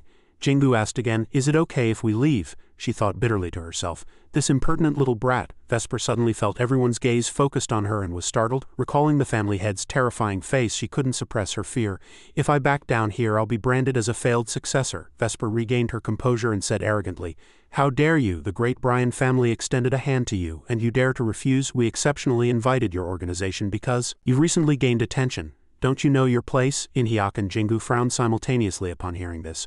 Regarding your decision, I assume you've considered the consequences of leaving here. Suddenly, someone's voice rang out. What are you doing now? The family head immediately smiled ingratiatingly.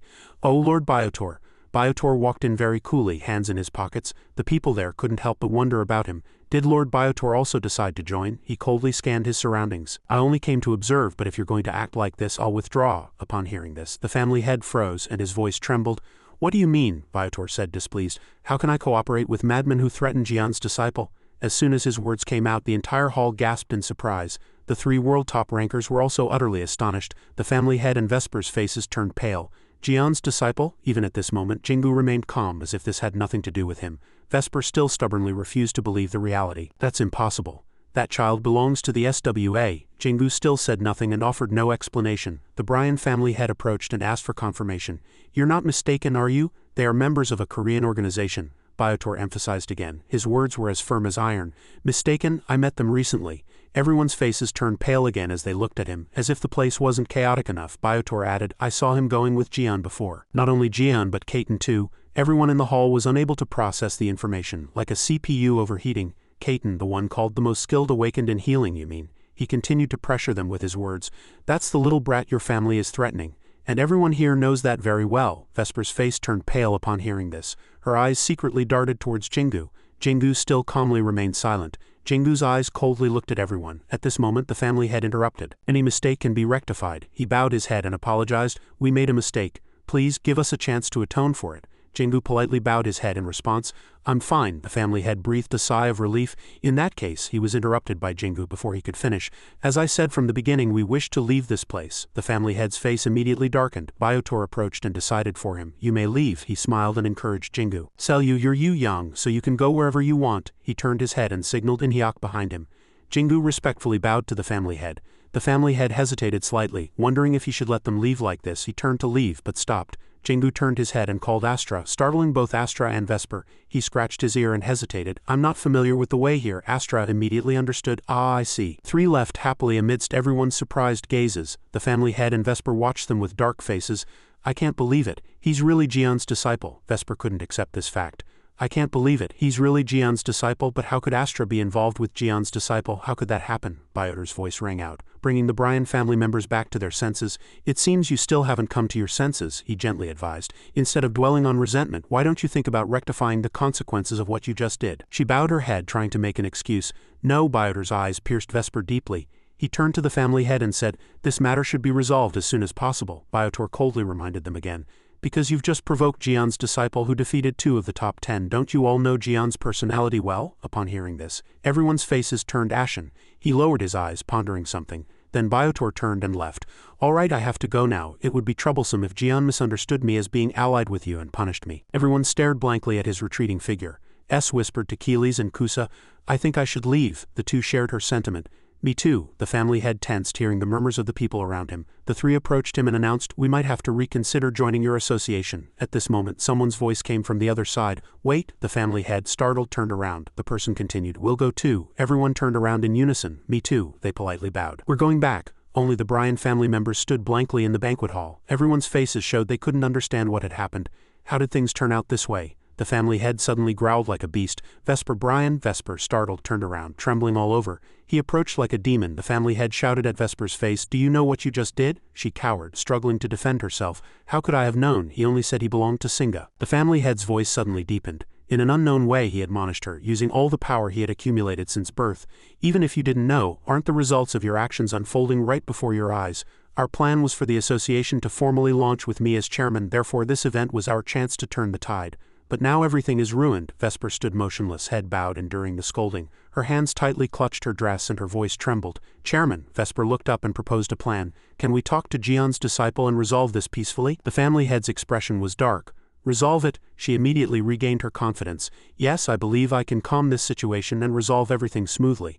But life was not as easy as a dream. He shouted at her to shut up. The family head said angrily, "The top 10. They are living nightmares. We can never contend with them. They are so powerful that even if just one of them acted, the entire association combined would be like grains of sand in the wind." She trembled all over as if her body was motorized, listening to every word of the family head. "And yet you dared to rashly threaten Jian's disciple who defeated 2 of the top 10? Her face turned ashen upon hearing the family head's condemnation.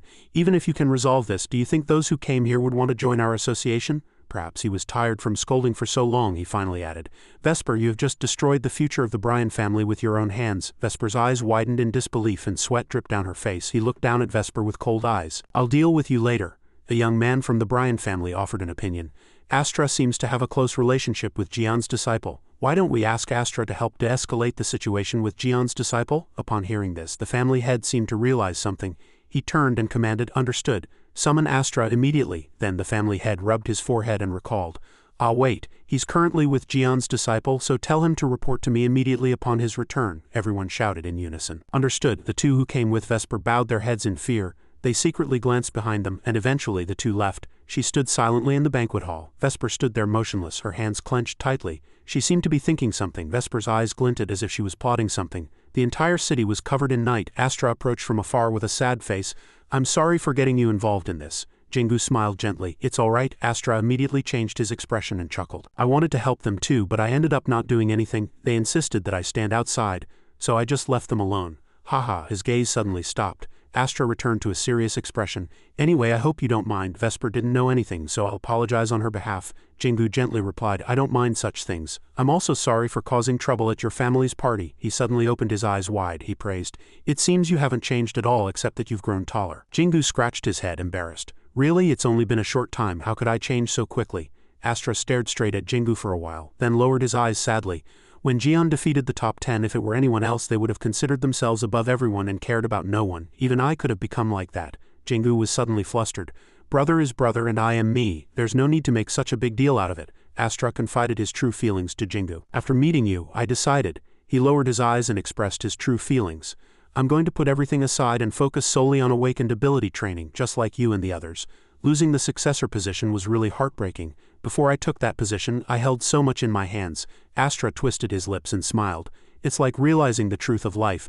But whenever I hear something new from Julian or watch you, I feel motivated to train and improve my skills." The 2 stared blankly at each other. After a moment, Jingu spoke. "So you mean you'll be stronger the next time we meet?" Astra's eyes were filled with light and his voice was full of confidence. "That's right. Once my arm recovers like before, I'll definitely be stronger than ever." They talked together very happily. The cats above looked down, each with a different expression but thinking the same thing.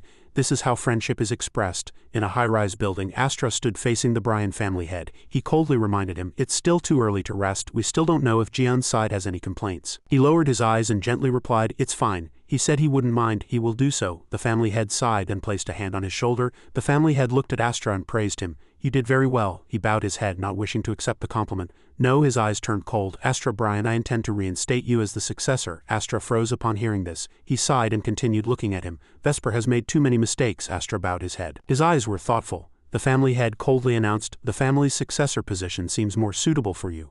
I know what you're worried about, but you don't have to worry too much. The family has agreed that Vesper is unfit to lead the family." He put his hands in his pockets and showed his dignity. "Even those who supported her have abandoned her."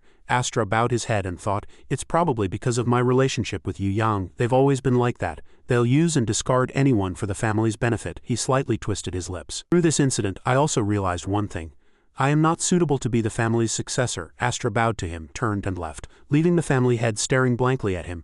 Astra walked slowly down the hallway with his hands in his pockets. Suddenly his steps stopped. Astra looked up and saw Vesper standing in a corner watching him. Astra calmly walked past her, but Vesper suddenly spoke. "Everything went according to your plan, didn't it?" He turned his head and looked at her with an uncomprehending expression. "What?" She turned and interrogated him. Her face was filled with hatred. "Jian's disciple, everything was your plan," Astra still calmly explained.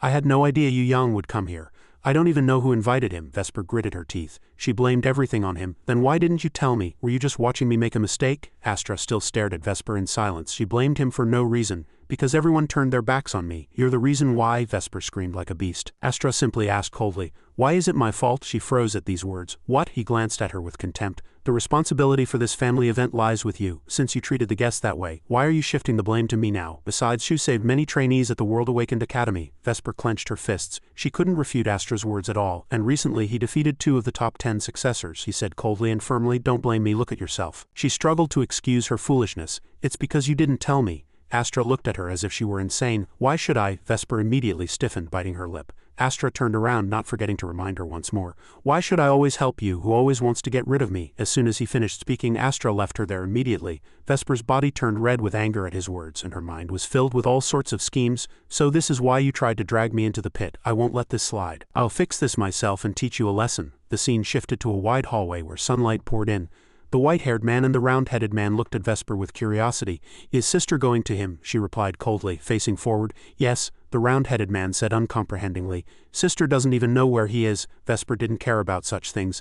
I just need to know he's in Korea. Singa will know. He came as a representative of that organization's chairman. The white-haired man seemed a little worried. Is it all right for sister to go meet him? She replied confidently. After this incident, I observed Jian's disciple. He seems to be a soft-hearted person, so much so that I can't believe he's Jian's disciple. The two froze, their faces awkward. Really? Vesper turned her head, looked at her, and confirmed with a twisted smile.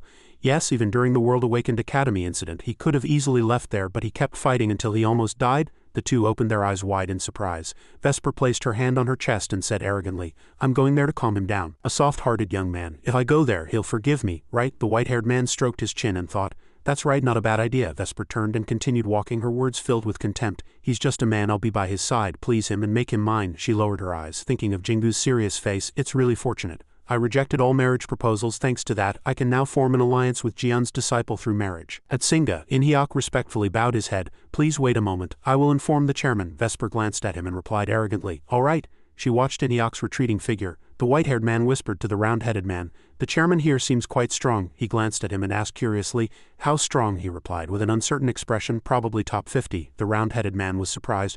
There's such a strong awakened here, and no one knew. The white-haired man seemed unfamiliar with the situation. I only just found out after coming here. Other countries were also quite confused upon hearing this news. They had only just learned this fact due to recent events. He assumed she would surely look intimidating. Vesper listened to their conversation in silence. What would happen to us if she blamed us for that mistake? Her heart was filled with surprise. I was quite surprised to hear this news too. No one knew there was such a powerful awakened here. Something outside the door made all three of them look out. The three of them opened their eyes wide in surprise, and the white-haired man and the round-headed man blushed. Jang entered coldly, followed by In-hyuk. Her face was expressionless, with sharp features and deep violet eyes. Vesper's eyes widened and her cheeks flushed slightly. Why is she so beautiful? Who is she? Jang greeted them indifferently. I am Yu Yang, chairman of Singa. The three were even more surprised to hear that. This person is Singa's chairman, a world top 50 awakened. Before the three could regain their composure, she had already spoken. I know you are from the Bryan family. Vesper quickly regained her composure, placed her hand on her chest and bowed politely. Yes, I am Vesper. The reason we came so suddenly is to meet Mr. Jingu. Only the two men were still captivated by her beauty. Jang's violet eyes silently observed them. Vesper confidently looked her straight in the eye. Yes, we met at an event recently, but there are still things to discuss.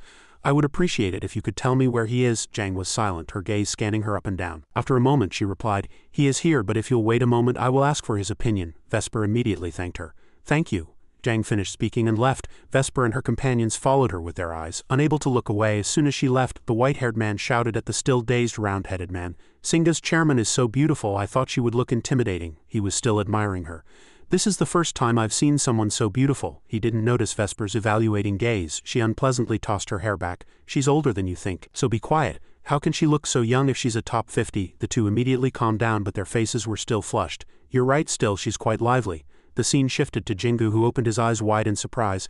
How the Bryan family? Jang stood opposite him and spoke. They want to talk about what you discussed last time. Jingu scratched his head, looking puzzled. What do I have to talk about with them? He secretly checked her expression. Jingu hesitated slightly, but seeing Jang's expression was different from usual. He immediately asked, Sis, are you feeling unwell? She was surprised by his question. Why do you ask that? Jingu was flustered, not knowing how to answer after being questioned back. As Astra was walking, a voice called out to him. Astra, a man from the Bryan family approached. Why aren't you accepting the successor position? This is a God-given opportunity for you. He looked at him indifferently.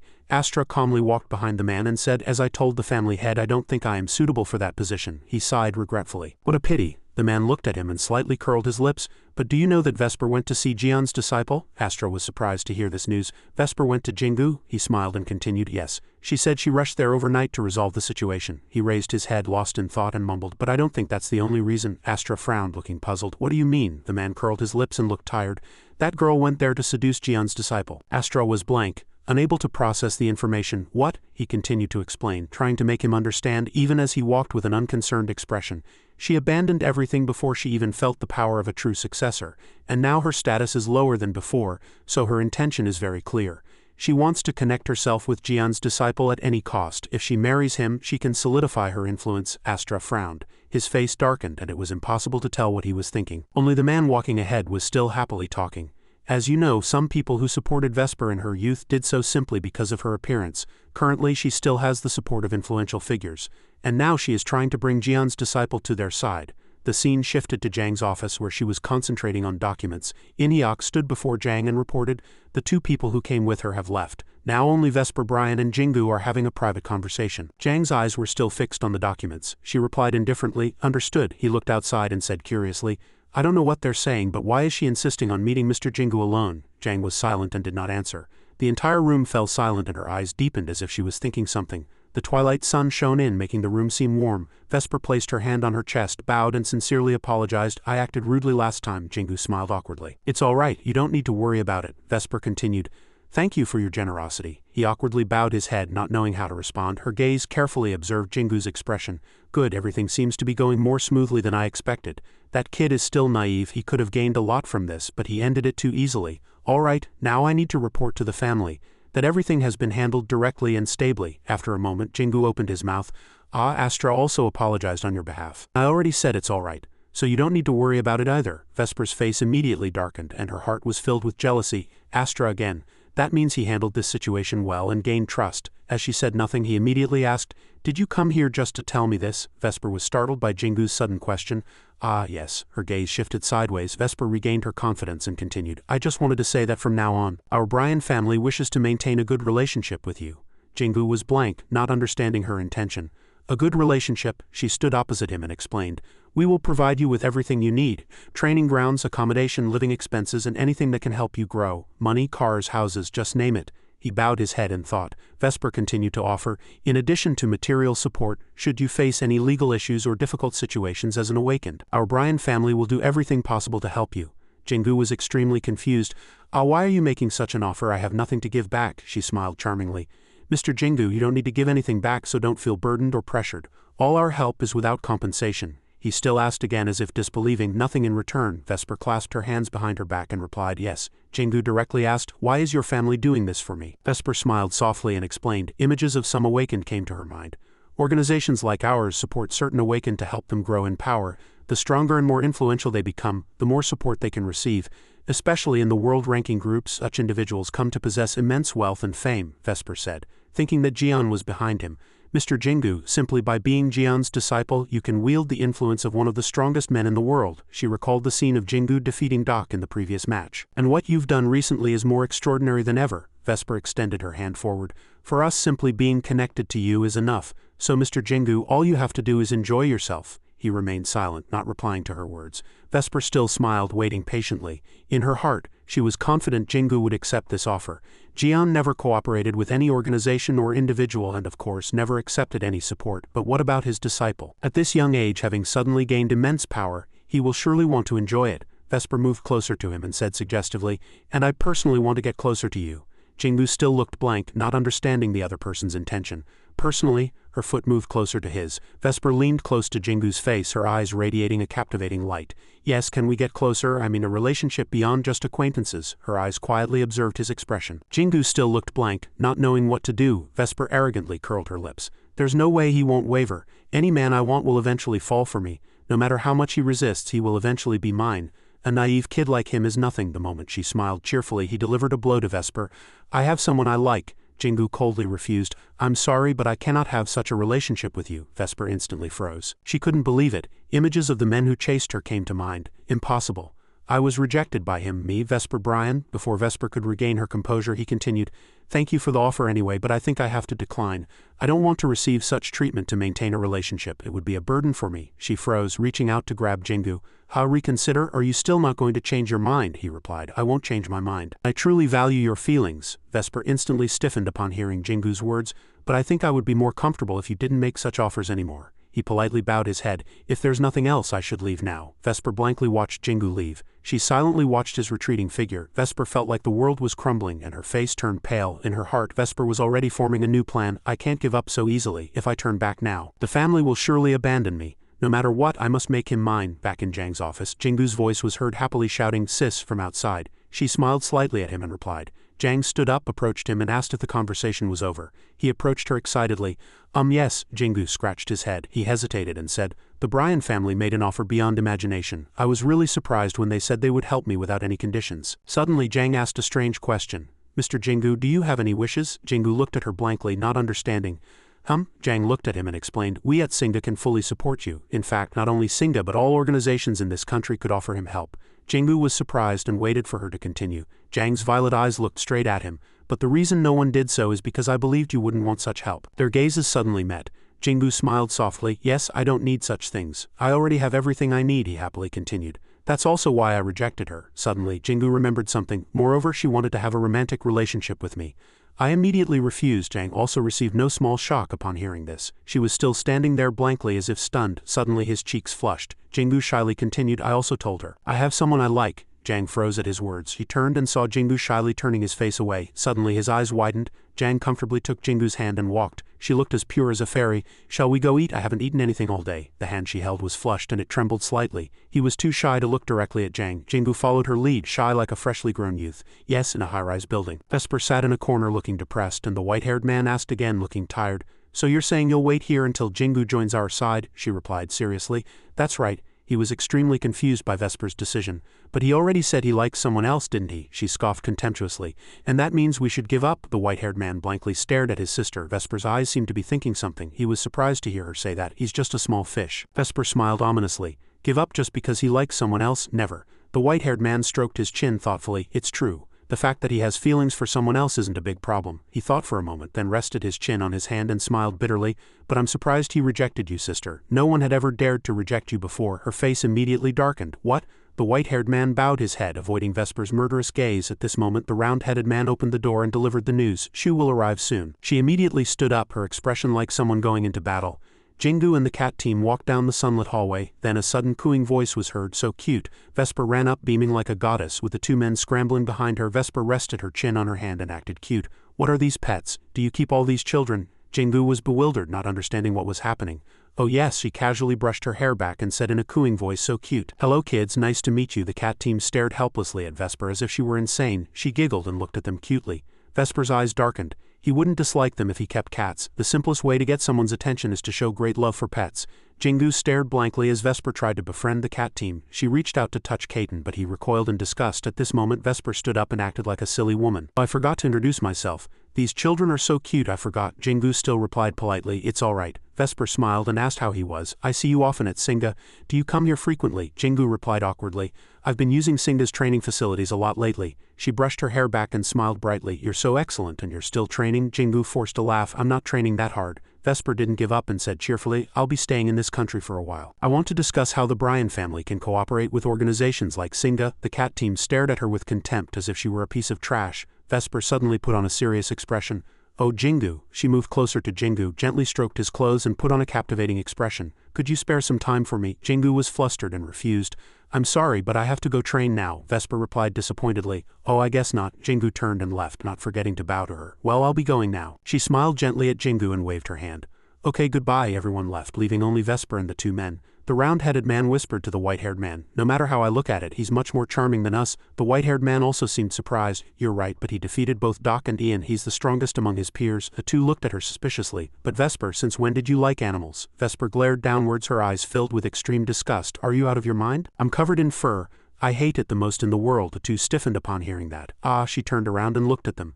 Seeing Vesper leave, the round-headed man honestly whispered to the white-haired man, "I think I'm mistaken, but doesn't he seem to be distancing himself from us?" The white-haired man turned to her and asked, He doesn't seem very interested in you, sister, is that alright? Vesper sighed tiredly. I can't help it right now. Her eyes were filled with calculations, but no matter what, I will make him side with me. No matter how long it takes. The other two exchanged glances. If only we can lure that kid to the corrupted side. Vesper turned and walked away confidently. Then both Selyu Nim and Keita Nim will support me, she thought with satisfaction. If this plan succeeds, my influence will extend not only throughout the Bryan family but across the entire world. She paid no mind to the cat team evaluating her in the training ground. They stared at the backs of the three in the training ground. Jingu was running with concentration. Jian tilted his head in disdain. Such bothersome people hovering around. Keita crossed his arms and looked on with a critical eye. This is understandable. Jingu is quite talented anyway. Besides, that kid has us backing him up. Pluton observed Jingu carefully. To be honest, he's not as handsome as me, but I have to admit he's quite good looking. Jian cast a contemptuous glance at his vanity.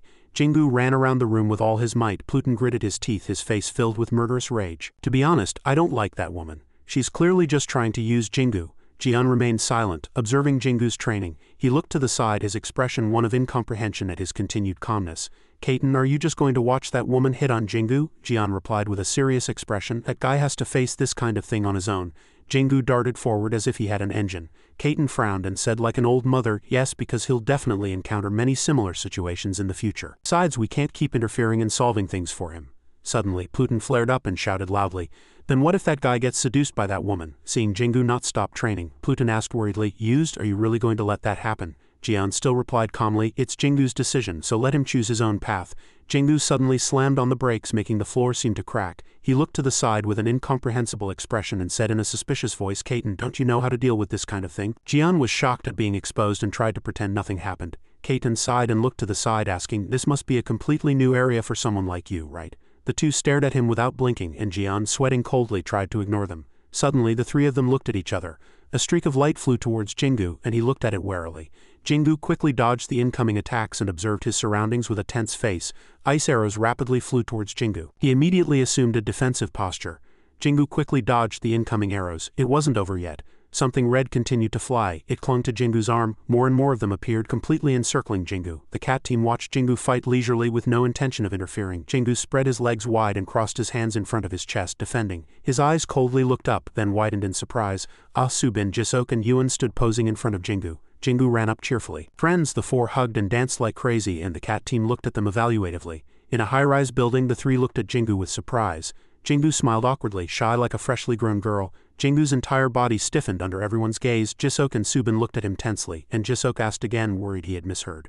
So you mean you've declared that you'll challenge all the top 10 successors, and the first one is Jisok? Yuan also leaned over, eavesdropping while diligently eating. Jingu looked at their flustered expressions, smiled slightly, and reassured them. Not necessarily, but I've already defeated Jisok. If he hadn't said it, they wouldn't have known. As soon as he said that, the three of them widened their eyes, and Yuan didn't forget to eat another strand of noodles. Subin was too surprised to close his mouth. Hey, aren't you going too far? We just finished training and you've already done something this big? Jingu asked again. Big deal? And he smiled. I'm just doing my best not to fall behind. You guys work too hard. A large hand slapped Jingu's shoulder, startling him. Jisok said with a serious expression, all right, you've really grown a lot. If you keep this up, you'll soon be strong enough to challenge me. Subin and Jingu frowned upon hearing that. What? He thought inwardly, is this guy crazy? Jisok still continued without caring. Selyu Nim was the only awakened who defeated you. I'm really happy to see you grow like this. He proudly patted Jingu's shoulder. Yuan only ate noodles, paying no attention to the warm brotherhood between the two. Subin rubbed his chin, staring intently at Jingu without taking his eyes off him. Now that I think about it, you seem taller than before. Jingu immediately raised his hand and boasted, hearing a comment that tickled his fancy. Does my sister think so? Subin also admitted this point. You're right, you've grown much taller. Jingu happily explained, that's thanks to Pluton Hung. He helped me strengthen my body because I was too weak. Pluton wiggled his butt upon hearing the compliment. Suddenly, Jingu remembered something. Oh, did everyone really finish training? Yuan slurped his noodles and replied boredly. We wanted to keep training too, but we had to stop. Jingu looked blankly upon hearing that and asked again, graduating, it's almost graduation season. Subin turned around and replied, you're right. Didn't you know? Jingu was awkward and didn't know how to respond. Subin crossed his arms and sighed. I knew you'd react that way. That's why we all finished training to prepare for graduation. Jingu stared blankly at the bowl of noodles, his thoughts unknown. There was sadness in Jingu's eyes. Is that so? Inwardly, he was a little worried. Graduation soon? I've never thought about that problem. Subin turned around and was surprised to see Yuen still engrossed in the joy of eating. Have you been eating this whole time? As soon as his chopsticks poked the bowl of noodles, Yuen turned around and asked Jingu, can I sleep at your house tonight? I want to meet your other cats too. Jingu readily agreed.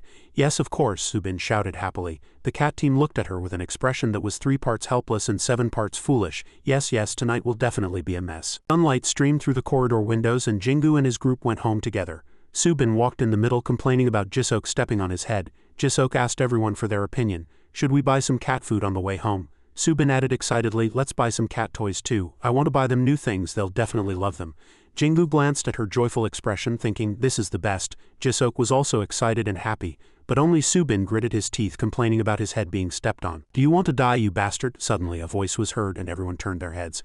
Oh, you finished training? Vesper and her siblings appeared from somewhere looking very cool. Jingu replied politely, yes, we just finished. Her voice softened. Then do you have time now? Before Vesper could finish, Jingu immediately refused, stiffening her. Oh, I'm sorry, I already have plans with my friends. Vesper glanced behind Jingu. Friends? The other 3 looked at her with tired expressions. Vesper immediately changed her expression and smiled elegantly.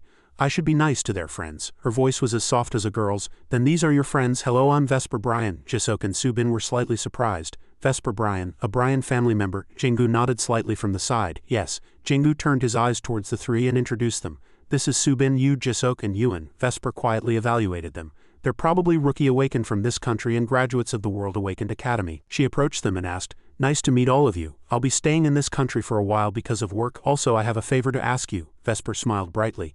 Could you let me spend some alone time with Mr. Jingu? Subin was slightly surprised to hear that. You want to spend time alone with Jingu? She stroked her ear and smiled shyly like a freshly grown girl. Yes, the other 3 looked at Vesper with an evaluating gaze. Jisok and Subin exchanged glances as if signaling each other. Jisok replied with an arrogant expression. No, Subin also added, following his friend's lead, why should we? Vesper and the 2 men immediately stiffened with no time to react to their firm refusal. Jisok put his hands in his pockets and coldly turned to leave.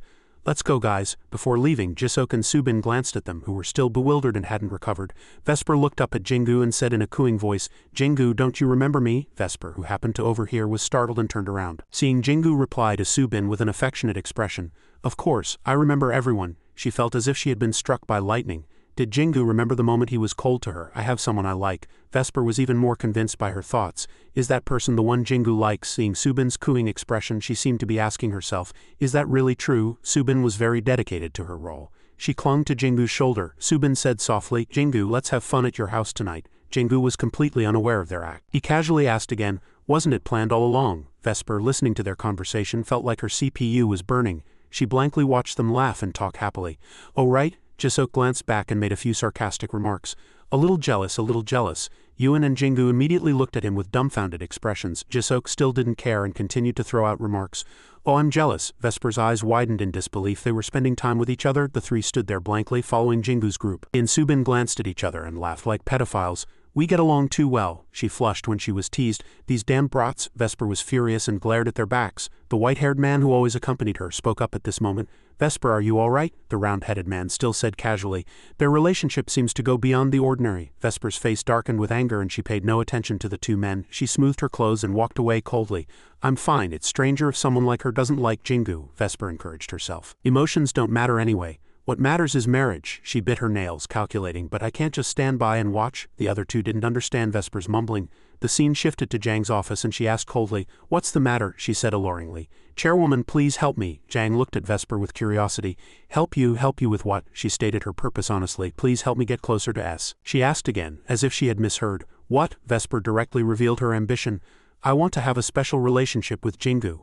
The 2 men who accompanied Vesper waited blankly for her outside the door. Hearing her open the door, they immediately turned around and asked, how did it go? Vesper didn't answer immediately and walked quietly. She only answered after stopping beside them. She said she couldn't help. The 2 men looked at each other and sighed. It was a relaxed expression, as if they had expected it. That's understandable. Jingu is an important figure in this country anyway. Only Vesper still frowned. The round-headed man also looked quite comfortable with their rejection. Not only his ability but also his background, he must be one of the key figures. So if someone like him gets close to our family, it will definitely worry some people. The white-haired man also added a word or two. Yes, it's not surprising. It's really shocking that she asked for help with that, considering it could even lead to war. Vesper lowered her head and said in a trembling voice, honestly, it's a relief that things ended this way. The two men froze upon hearing this. She was still lost in thought. Vesper recalled the moment she stood face to face with Jang. When she continued not to answer, she looked up and met Jang's cold face, and Vesper was extremely flustered. Her violet eyes seemed to pierce her. Vesper involuntarily flinched. Jang coldly refused. I don't think I can help with that. Vesper lowered her head and replied flustered. Yes, I understand. It was night and Jingu was lying in the living room with his friends. Subin was still unable to hide her surprise. So much has happened in such a short time after we finished training. Jingu is even training with big brother Pluton now. Jisok, lying below, confidently replied. Yes, at least that's how hard he has to work if he wants to challenge me. She glanced at him contemptuously. Jingu lay between the two, smiling amidst their bickering. Subin blankly looked up at the ceiling. Besides, I was a little dizzy when I came here. I didn't expect Blue's a top 50 to be working as a cleaner in Jingu's house, Jisok also exclaimed.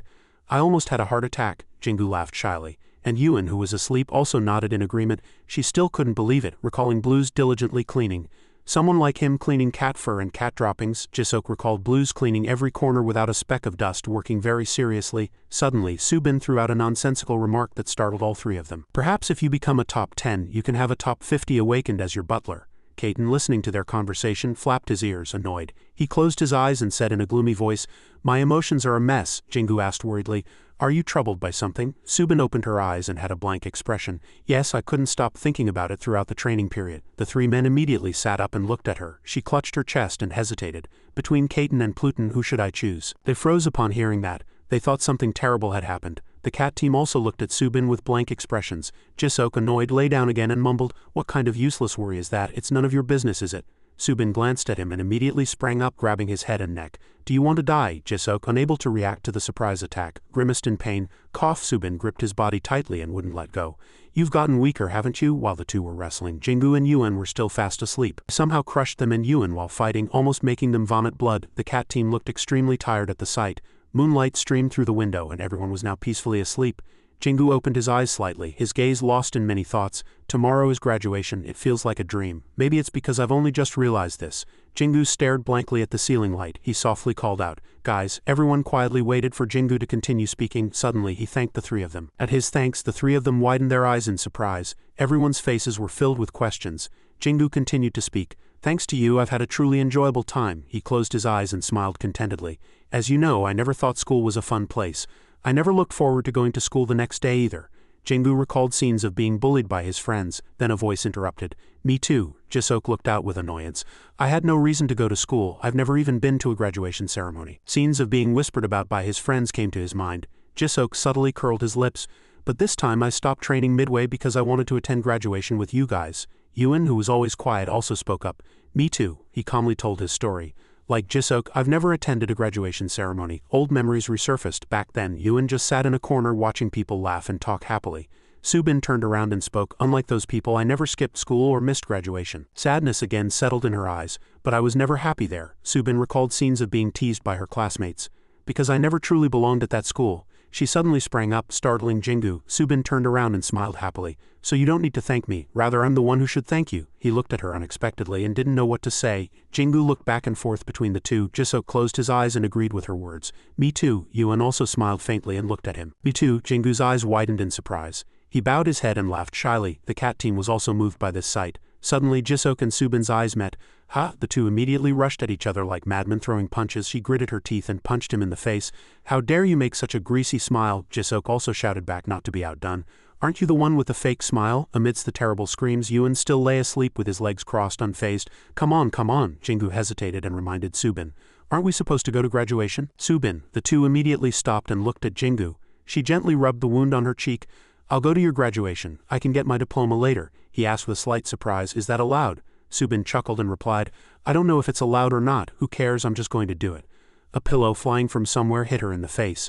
Subin threw the pillow away, her face darkening. She immediately transformed into a beast and mercilessly beat Jisok.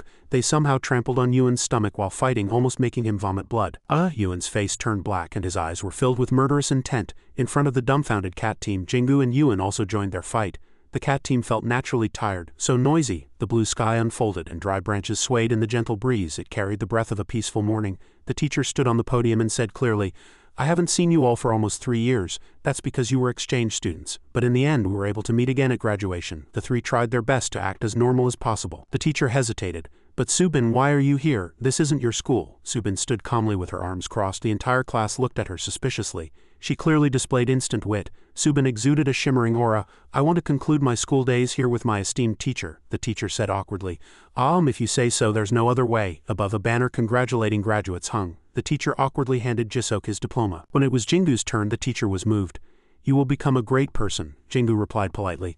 I will do my best, teacher. The three cats inwardly felt proud at the sight. In the bustling schoolyard, the sound of students' footsteps and murmurs mingled with school uniforms. Jingu held his phone and took a photo. Yuan waved and said hi. The other two were still busy fighting. After that, they immediately struck a pose. Jingu and Yuan made a heart shape, and Subin and Jisok smiled brightly inside it. Next, the three musketeers put their arms around each other and smiled broadly. Last photo showed Subin slightly revealed in a corner like a small cat. Inhyuk coldly offered flowers. Take them. Jisok frowned as he received the flowers. Where's my diploma? Subin, on the other hand, smiled brightly as she received the flowers. She grinned, showing her teeth. Thank you, uncle. He sighed softly. I had a lot of work, but I wanted to attend graduation here, he continued casually. I'm busy now, so the principal can't come. After that, he tried to explain for the teacher. He did call to congratulate you. Jisok, flustered, offered a bouquet of flowers. I bought them on the street. Congratulations on your graduation. He stared blankly at the bouquet and stubbornly pouted his lips. Jingu gently tilted his head and thanked him. Jishuk's face turned red with embarrassment, and Yuan also smiled slightly. Subin suddenly realized. Jingu didn't get any flowers? Jingu hurriedly waved his hand. It's all right. Inhyuk immediately came to him with a large bouquet. Here, Jisok, blushing, shouted. That's mine. He forced a laugh. Ah ha ha. Suddenly a voice rang out. Congratulations on your graduation. Everyone's eyes widened in surprise. Jingu's eyes widened and he said, Julian approached arrogantly. He lowered his voice and said, I had some business nearby and happened to hear that you and Jishuk's graduation was here. Congratulations. Jingu was slightly wary. Thank you, big brother. Jisok and Inhyuk nodded simultaneously. Julian continued, Jisok, I came in a bit of a hurry, so I didn't prepare a gift. I'll send it separately later. Jisok grimaced with annoyance. I don't care. He continued to ask intimately. Did you make any progress during your training? He replied expressionlessly. I made a little progress. At this moment, Julian got to the point. Where is Chairwoman Yu Jang? Jisok was not comfortable. I don't think she's arrived yet. The sound of an engine roared. Julian immediately turned around and looked. A supercar stopped in front. Everyone gasped, unable to close their mouths as the car door slowly opened. Julian recognized Jang walking out beautifully holding a bouquet of flowers. All the men's eyes widened at her beauty. Yu Jang walked elegantly, and only Jisok narrowed his eyes in evaluation. Everyone's faces turned red at her beauty.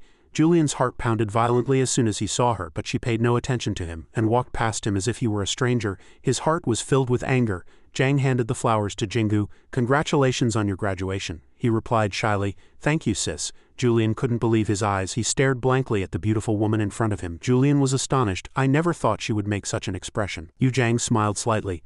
I was a little late because I was busy, Jingu replied obediently like a puppy. It's all right. Even Subin was moved. She's so beautiful. Julian suddenly became gloomy but still tried to maintain his composure. Chairwoman Yu, long time no see. She turned to him and her expression changed. Oh, Mr. Julian. Julian's eyes widened in surprise. Jang nodded slightly. Hello? He tilted his head and replied, I had some business nearby. I happened to hear that Jingu's graduation was here, so I stopped by to congratulate him. She calmly replied, Understood. Then she fixed her gaze on Julian as if expecting more from him. Julian's face darkened. Why did her expression change so quickly? Jang maintained an extremely cold demeanor. He politely bowed his head. Then I'll take my leave. In the wide schoolyard, they were gathered in small groups. Julian quietly departed. His eyes suddenly sharpened. Yu Yang, I'll make you mine. As twilight set, the sky turned red. Julian walked with arrogance. Just then, he saw Jingu politely say, Professor, thank you for coming. He tilted his head, puzzled and hummed. Delin frowned. No need to thank me. I just happened to stop by on an errand. He smiled gently. Yes, Delin looked at him profoundly, then patted his shoulder. Anyway, Delin was very interested in Jingu. Go play with your friends. Jingu's eyes suddenly sparkled. He replied brightly. Yes, Delin smiled very gently, like a father. As soon as he finished speaking, he turned and left. Let's go now, quickly. Julian seemed to grasp the situation. He stared intently at them. Is that Professor Delin? The corner of his mouth twitched slightly. I've searched the whole world for him, and here he is. Julian was suddenly filled with killing intent. In the Ice Kingdom, Sophie crossed her arms coldly. You found Delin? The man with slicked back hair standing beside her politely replied. Yes, we just received a report on his location. Schneider slightly narrowed his eyes. Didn't we lose track of his location? Because of that, it became much harder to bring him back. The man beside him continued. Yes, that's right, but it seems someone else found him. Sophie frowned in thought. Schneider felt the same way. The towering buildings reflected the sky in their neatly arranged glass windows like gigantic mirrors vividly printed with blue and white clouds. In the office, Wansik frowned irritably. Delin examined Wansik's body and reviewed documents while he waited. Wonsik sighed. Dellen glanced at him. He opened his mouth. There's been some progress in this experiment. Thank you for providing the data. Wonsik calmly replied. It's all right, I'm glad to hear it went well. Dellen sighed. You're the first person to volunteer and allow us to experiment freely, even as the head of the Awakened Alliance. Wonsik smiled. I can't just stand by and watch inexperienced youngsters conduct such dangerous experiments. It's better for an old man like me to do it. After all, I don't have much time left anyway. Dellen merely stared intently at Wonsik, saying nothing. Wonsik asked as he dressed, now that I think about it, I heard your disciple is graduating this year. Dellen calmly replied, yes, that's right. Wonsik continued, it seems all the children close to Subin are doing well. Whenever I talk to that child, it's always about her friends. Dellen fell into thought, then smiled gently. My quiet disciple only talks about her close friends. Dellen was silent, then turned around. Suddenly, Dellen turned his head and asked, how much longer do you think this can last? Wonsik tilted his head, puzzled. What do you mean? Dellen slightly frowned. The Awakened Alliance always pursues its own interests, never thinking about the countries they belong to. But it's quite unusual for the Awakened Alliance in this country to unite for the nation. Wonsik merely listened, offering no reply. Dellen continued, only here is it like this.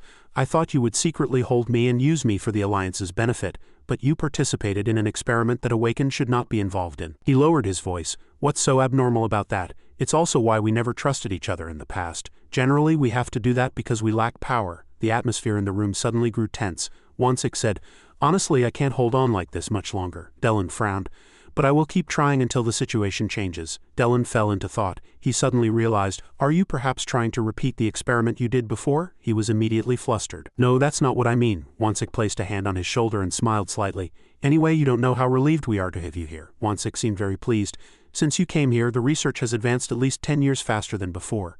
The door slightly opened and Wonsik departed arrogantly. Dellen watched him carefully. Under the morning sunlight on the rooftop, 3 small shadows lay idly, all seemingly in a deep sleep. Jingu's eyes widened. Are you thinking of joining the Alliance? Jingu slurped his noodles and nodded. Subin and Jisok were also surprised. Really? The atmosphere suddenly grew awkward. Jisok looked at Jingu suspiciously. Why are you suddenly joining the Alliance? Jingu broke out in a cold sweat. I don't know why either. He irritably curled his lips. Huh? Jingu explained while eating. I decided on this today. The thought came to me while I was meditating. Then he slurped his noodles again. Everyone paused. The lazy cats were sprawled everywhere. Even the cats seemed tired of their chatter. Jingu empathized. That's understandable. The Alliance supported Professor Jingu a lot. He tilted his head slightly. It seems I'm the only one who doesn't belong to any organization, Subin mumbled. Jingu, which organization do you want to join? Jingu smiled slightly. Honestly, if I join an organization, I'll have to follow their rules, so there will be restrictions. Jisok frowned. You don't need to protect anyone and you don't crave power. So it's better to just live comfortably like that. Subin bowed her head in agreement. Right, you'd be better off living comfortably like Jian. Jian must have a reason for not wanting to join any organization, right? He tilted his head slightly, and the shadow of an orange cat swept over his head. The reason Caden doesn't want to join any organization is, his gaze was very sharp. At that time, everything would get quite complicated. If he wanted to fight someone, the organization he joined would become their hideout, and that would be quite troublesome. Jingu nodded in understanding. Yes, Caden also agreed. This is what he always thinks. It's just faster to create an organization by himself. He sprawled out lazily. Of course, joining an organization would also affect training. Jian narrowed his eyes suspiciously. Jingu smiled faintly. Subin spoke, but Jingu, aren't you supposed to go home early today? Jingu's eyes widened in worry as he stared intently at the delicious bowl of noodles in front of him. Jingu fell into thought, but he still hadn't eaten another bowl. His eyes suddenly brightened. The other's eyes widened in surprise. Jingu rolled his eyes and slurped his noodles like a professional mukbang eater. On the sun-drenched rooftop, 3 small shadows lay idly, as if the whole world was asleep with them. Each small apartment was bathed in the soft morning sun. In the distance, faint blue mountains were hidden in the clouds. Among the lush green trees, a towering building stood as a modern structure, completely separated from the surrounding nature. In the office, everyone was highly focused. Jingu sat in one spot, lost in thought. Dellen opened the door and entered. Why are you here? Jingu said firmly. I want to talk to you, Professor. Dellen pulled up a chair and sat down. Say what you have to say. Jingu spoke immediately without hesitation. I will join the Korean Awakened Alliance. Dellen asked again suspiciously. The Alliance? Jingu nodded without hesitation. Dellen frowned. Is it because of me? Jingu calmly replied, I just want to. Dellen didn't accept the answer and stared intently at him. Didn't you dislike joining the Alliance? Jingu lowered his voice. That was when I hadn't thought about it before. It's different now. The Alliance has supported me a lot. I think I can develop further if I join them. Dellen's face immediately darkened. Then he sighed. Understood. If you've decided, then do it. Jingu politely nodded. Thank you, Professor. Dellen spoke idly. No need to thank me. Jingu slightly narrowed his eyes and changed the subject to another matter. Professor, are you all right here? Dylan's eyes widened in surprise, and he couldn't hide his unease inwardly. How is this kid showing concern for me? Jingu lowered his voice. Can we order food here? Dylan calmly replied. If I want something to eat, they'll bring it, but I don't actually care much about eating. His eyes suddenly sparkled with a ray of light. Then, Professor, why don't you try jjajangmyeon? Dylan asked again suspiciously. What kind of food is that? Isn't that what you wanted to eat when you were little? Jingu's eyes sparkled with another ray of light. Yes, that's right. Dylan frowned, looking at him. The image of an expressionless boy flashed above his head. Dylan stared intently at him. He used to be an emotionless child, but now Dylan smiled slightly, satisfied. Understood, thank you, I'll try it. Suddenly, a terrible sound was heard, startling both of them. A man was impaled on a spear. He lost his balance and flew backward. The empty corridor was bathed in the dazzling red of warning lights. Alarms blared loudly. An explosive sound like the sky collapsing echoed, and thick concrete walls were torn like paper. Blood-soaked corpses were strewn across the floor, and some groaned in pain. From the thick smoke of the explosion, two figures slowly emerged. Noi and Pri appeared arrogantly. Noi entered first, haughtily. Will that old geezer Dylan really show up here? Pri frowned. It doesn't matter whether he's here or not. Our mission is to follow Sir Julian's orders, he calmly replied. That's right. They were suddenly startled. A dazzling blue light streaked across the space. They looked up, their eyes wide. Before they could react, bright blue energy exploded, sweeping across the ground, sending concrete and steel fragments flying, destroying everything in its path. At the same time, a hand slammed hard into the ground, and a shockwave spread like a ripple, shattering the earth. Three figures walked out from behind the steel door, their gazes as cold as steel. White smoke rose from the shattered ground, obscuring their vision, and the two remained motionless in the smoke. Noi charged madly. The three were flustered, their mouths agape. He accurately threw a punch forward, slamming hard into the ground in the middle of the chaotic battlefield, creating a shockwave that sent those nearby flying. Pri sighed. Noi, who was in front, launched an arrogant attack. His eyes widened in excitement. There are too many shadows concentrated around this small laboratory. I think this might be where Dylan conducts his research. Three who had just engaged in battle lay bloodied in the ruins. In the gloomy and silent space, dust rained down with a roar, and the suffocating atmosphere felt as if just entering would take one's breath away. Dylan and Jingu froze, looking up. Dylan's eyes widened in worry. The explosion is closer. Have they found my trail? Dylan urgently reminded Jingu. Jingu, leave this place immediately, Jingu said firmly. I'm not going. Dylan's eyes widened in surprise, and their four eyes met. Dylan slightly rubbed his temples. Look at the situation. Their target is me. If you stay here, you'll only complicate things further. Jingu frowned. Then let's escape together. How can I abandon you, Professor, and run away alone? Dylan looked at him with a thoughtful gaze. Dylan shouted angrily, How long are you going to act childishly? Do you really not understand anything? It's clear they've burst in like this. They definitely have enough power to capture me. Don't you know that if you stay here, you'll only make things more difficult for me? He hesitated. Dylan loudly admonished, Your escape is the true way to help me. As soon as he finished speaking, both fell silent. They stared intently at each other, each wanting to act in their own way. In the end, Jingu compromised. Understood. I'll leave first. Professor, find an opportune moment to escape. Dylan lowered his voice. Understood. He left. Following Dylan's command, Dylan slightly frowned. He walked irritably. The long, eerie corridor was bathed in the cold purple light of fluorescent lamps, and the space seemed frozen in absolute silence. Dylan angrily opened the door. The other researchers all turned to him. They urgently reported, Professor, someone is attacking the laboratory. Our security forces can't stop them. We tried to request support from the Alliance, but all external connections have been cut off. Dylan leaned in to observe. What about the samples and experimental data? One person reported clearly. As soon as we received your warning, we moved everything to a safe storage location. He nodded, signaling to the person next to him. The man bowed his head in agreement. The ground suddenly shook, startling them, and they looked up. Dylan said clearly, Listen. Everyone looked at him intently. He continued, This will probably be the last time I conduct this research with you all. Everyone's eyes widened in surprise. What, Professor? You're the guide for our team. Dylan smiled faintly. I'd like to continue, but it's almost impossible now. Suddenly he lowered his voice. There are very important files stored on my personal computer in my room. You are to open them and continue with the research. The login password is Gwyn0824. Everyone was uneasy, and we parted ways. Suddenly Dylan's lips curled up as he thought, Now that I think about it, I used the date I met the child as the password. He earnestly requested, I hope you all will finish the work I couldn't complete. Everyone was worried, but they nodded firmly. When everything was done, Dylan turned and left. A cold tension lingered in the air. He walked alone, his face etched with strain and his eyes reflecting weariness. Jingu called out to him from behind. Dylan closed his eyes tightly. Teacher, when did that child start calling me that? A simple title unexpectedly became a heavy responsibility. Saving that child was a remarkable event that happened in an unforeseen way. Moments from Jingu's childhood until now flashed through his mind. How did that child express it? There was a time when Jingu tried to help him, not understanding anything but still trying to sort things out. Dylan thought, when did that child grow up so much? Jingu's trustworthy, radiant face gazed at him. Dylan also sighed in relief. He marched forward with determination. He wanted to be an example worthy of that name. Dylan replayed the times he spent with Jingu in his mind. He wanted to hold his head high in front of that child without hesitation or shame. The corridor was strewn with corpses. Noi, enraged, grabbed someone by the neck and demanded to know where they were hiding. The person groaned in pain but said nothing, gripping Noi's hand tightly. Noi looked down. Then he formed ice from his arm and froze him. Noi cast a cold glance. These people are really stubborn. Are they seeking death themselves? As he choked the man painfully coughed up blood. His eyes flashed with murderous intent. I will send you where you want to go. Suddenly, a voice was heard. Enough. Dylan entered with a grand appearance. The two were startled. Dylan, he gave you time to think. Jingu, the last thing I can do for you is to let you live a peaceful life where no one can harm you. Dylan spoke resolutely. I don't know who you serve, but your target seems to be me, right? If so, you'd better leave here quietly. Noi scoffed, his lips curling in disdain. Oh, so you finally decided to risk your life, Pri continued. We'll leave after we've captured you. Dylan interrupted him. Enough, he swung his hand, slamming him hard to the ground.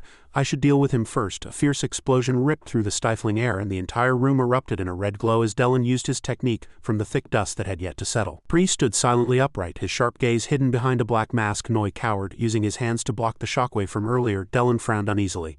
Not a single scratch. Is he perhaps a world level awakened? Pri gave Dylan a cold glance. Didn't you just say you'd leave quietly? Dylan's face hardened with anger. I thought I said we would leave. Noi burst into contemptuous laughter. Ah, potent energy erupted fiercely from his body, she reminded him. His murderous intent surged. As long as he's alive, I don't think there'll be any serious trouble. Haha. Dylan was extremely worried. He broke out in a cold sweat. Subin exclaimed in surprise. I just got a call that the Alliance is unreachable. Someone seems to have attacked that place. Jingu and Jisok stared, their eyes wide with worry. They hastily stood up and asked, The lab, where Professor Dylan is? Where Professor Jingu is? She broke out in a cold sweat. Yeah, Jingu also said he was going to meet the professor a while ago. The three looked at each other uneasily. Then Jingu shouted, Jisok, his two hands stretched forward, fingers slightly spread. Jisok knelt on one knee and plunged his palms deep into the ground. His eyes gleamed with determination, and in the blink of an eye his entire body shot up from the ground, cutting across space like a silver arrow. The black cat was startled by the sight. The building stood silently like a sleeping giant. Noi dashed in amidst the chaos, and as Dylan's two hands pointed at the ground, the entire surrounding space shook. As he charged, Dylan was immediately thrown backward like a broken kite. Noi, without hesitation, delivered a powerful blow to his abdomen. The force of the punch sent Dylan flying far away, crashing into the floor and causing a massive explosion. Earth and stone shattered, creating a deep crater. He lay sprawled on the debris, Noi's lips curled in satisfaction as he scoffed. Why do we have to do this? Couldn't you have just come with us quietly? Pri shouted again. Noi, he was startled. A giant blood-red vortex expanded. It sucked in all surrounding light and emitted a suffocating unease. Dylan seized the opportunity and assumed a ready stance. Noi's eyes widened in surprise, and he hastily created energy with his hands to block the vortex. But in his unguarded state it was insufficient, and he was swept into the vortex and exploded. The explosion shook the entire building. Dylan observed carefully. Could it be that Noi is still standing? From the thick smoke he groaned.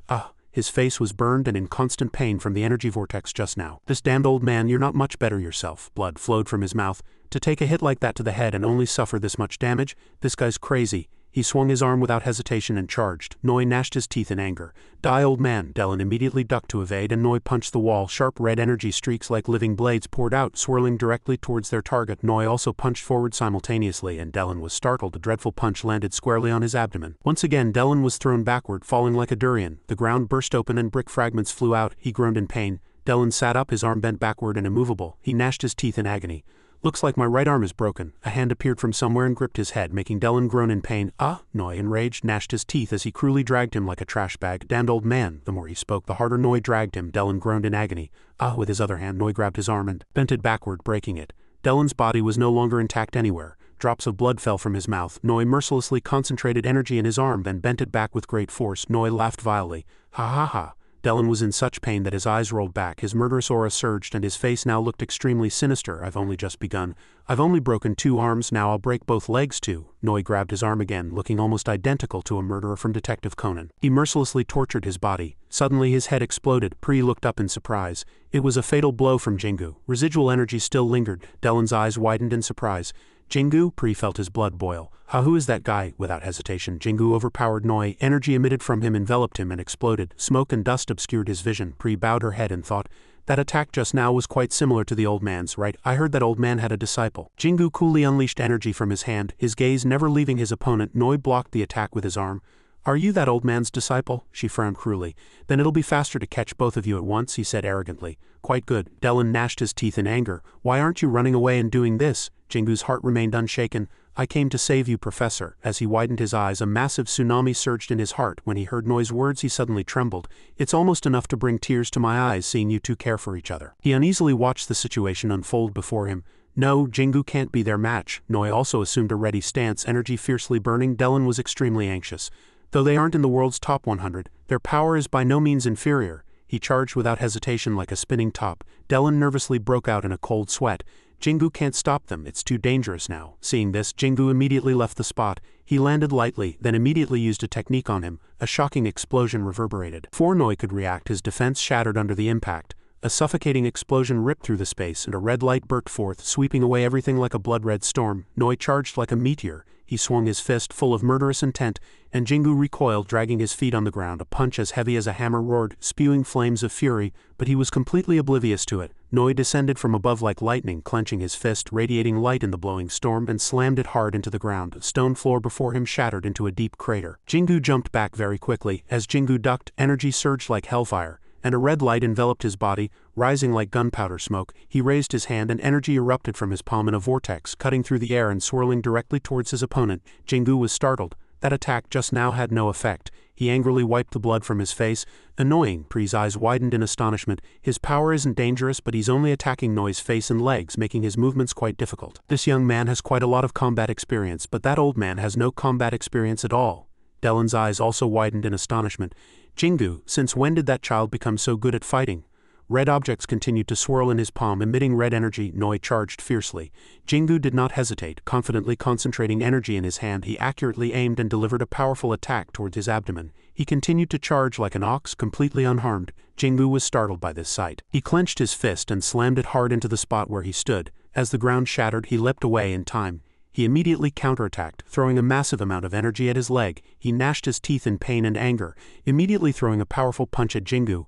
Earth and stone flew up and his eyes glowed red. He threw a hot red aura at his opponent, who continued to launch powerful attacks. He was forced into a defensive stance, and his punches carried lethal destructive power. Her face hardened under the pressure, both showing an unwavering resolve to kill their opponent. Jingu broke out. He observed the situation and planned to launch another attack, but he still created massive energy all over the ground. Professor Dellen observed blankly. He admired Jingu's ability. "Well done. That child is handling every situation precisely without rushing. His opponent won't make mistakes easily." His face was calm but full of murderous intent, his eyes sharp and his expression serene, further highlighting his confidence and determination. He used his internal energy to accumulate terrifying power, with red energy swirling around his body, concentrating it in both palms. Immediately after, he launched an attack with all his might and the red energy exploded fiercely, piercing his face, legs and body. Pain and helplessness were evident on his face and his body was pinned to the ground. He stood up angrily. "I will destroy you, you idiot.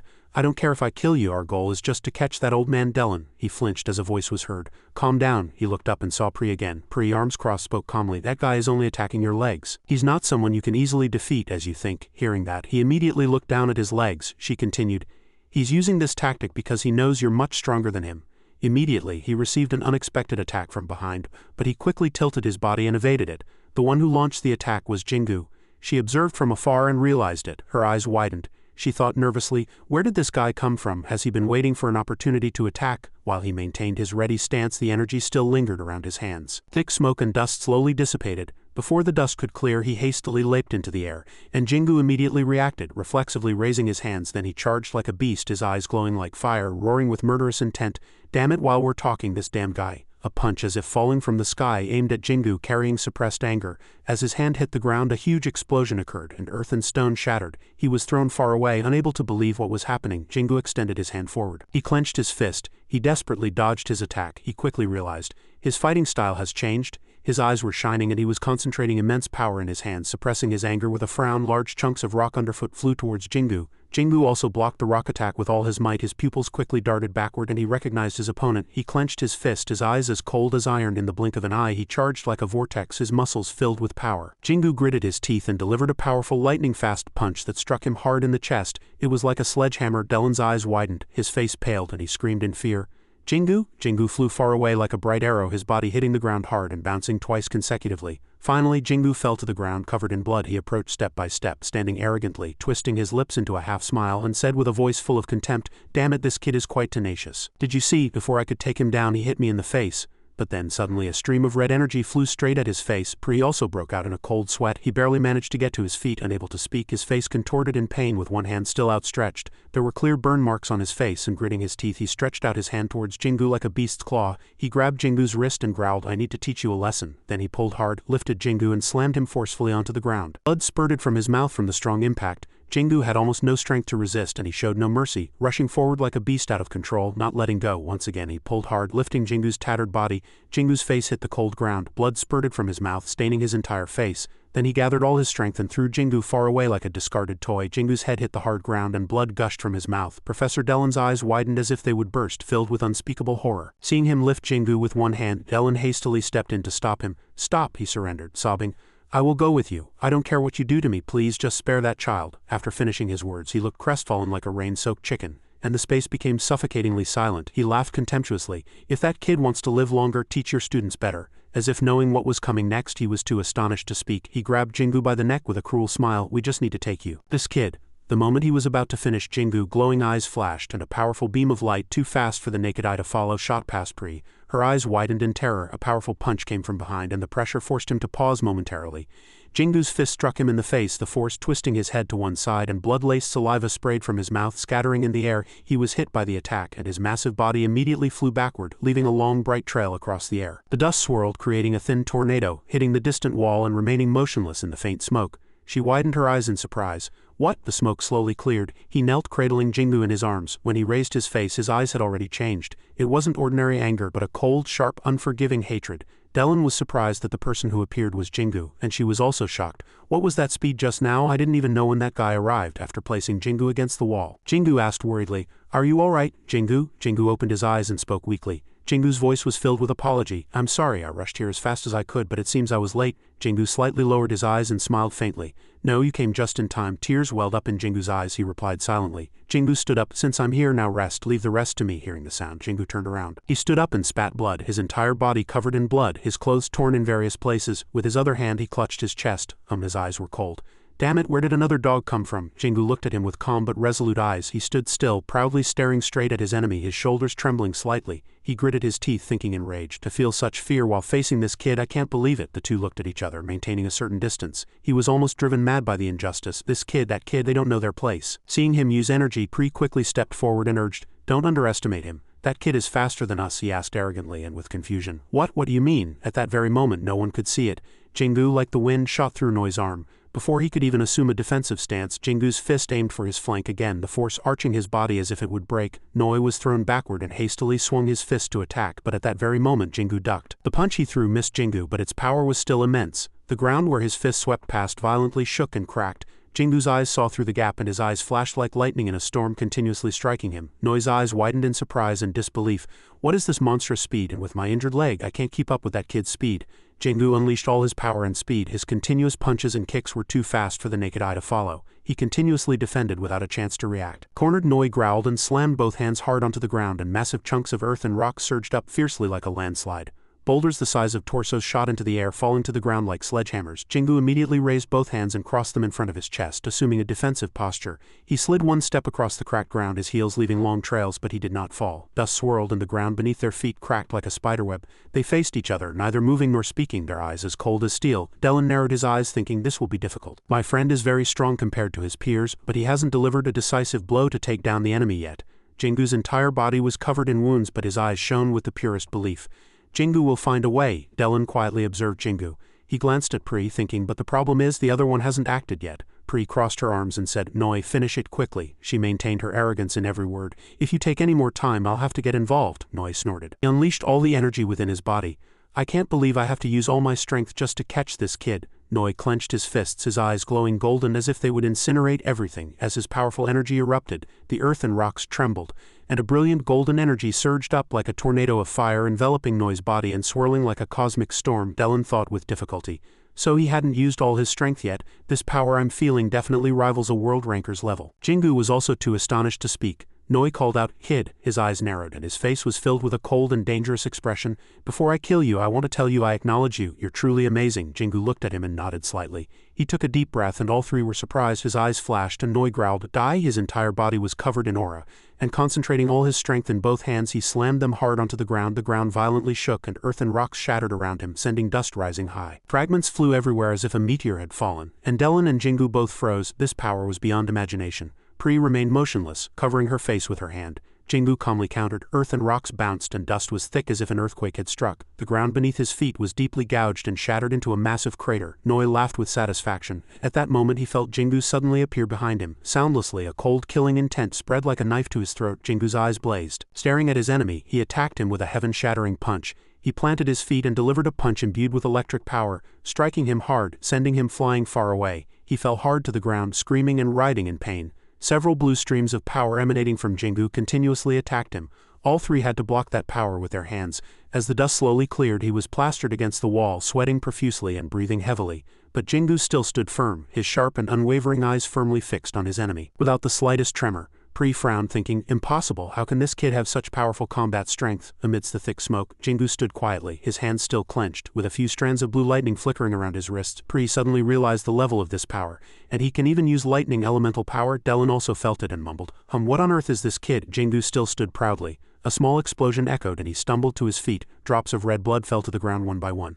His head was bloody, and with his other hand he clutched his stomach in pain. His voice was broken and filled with disbelief. "Damn it, how can this kid?"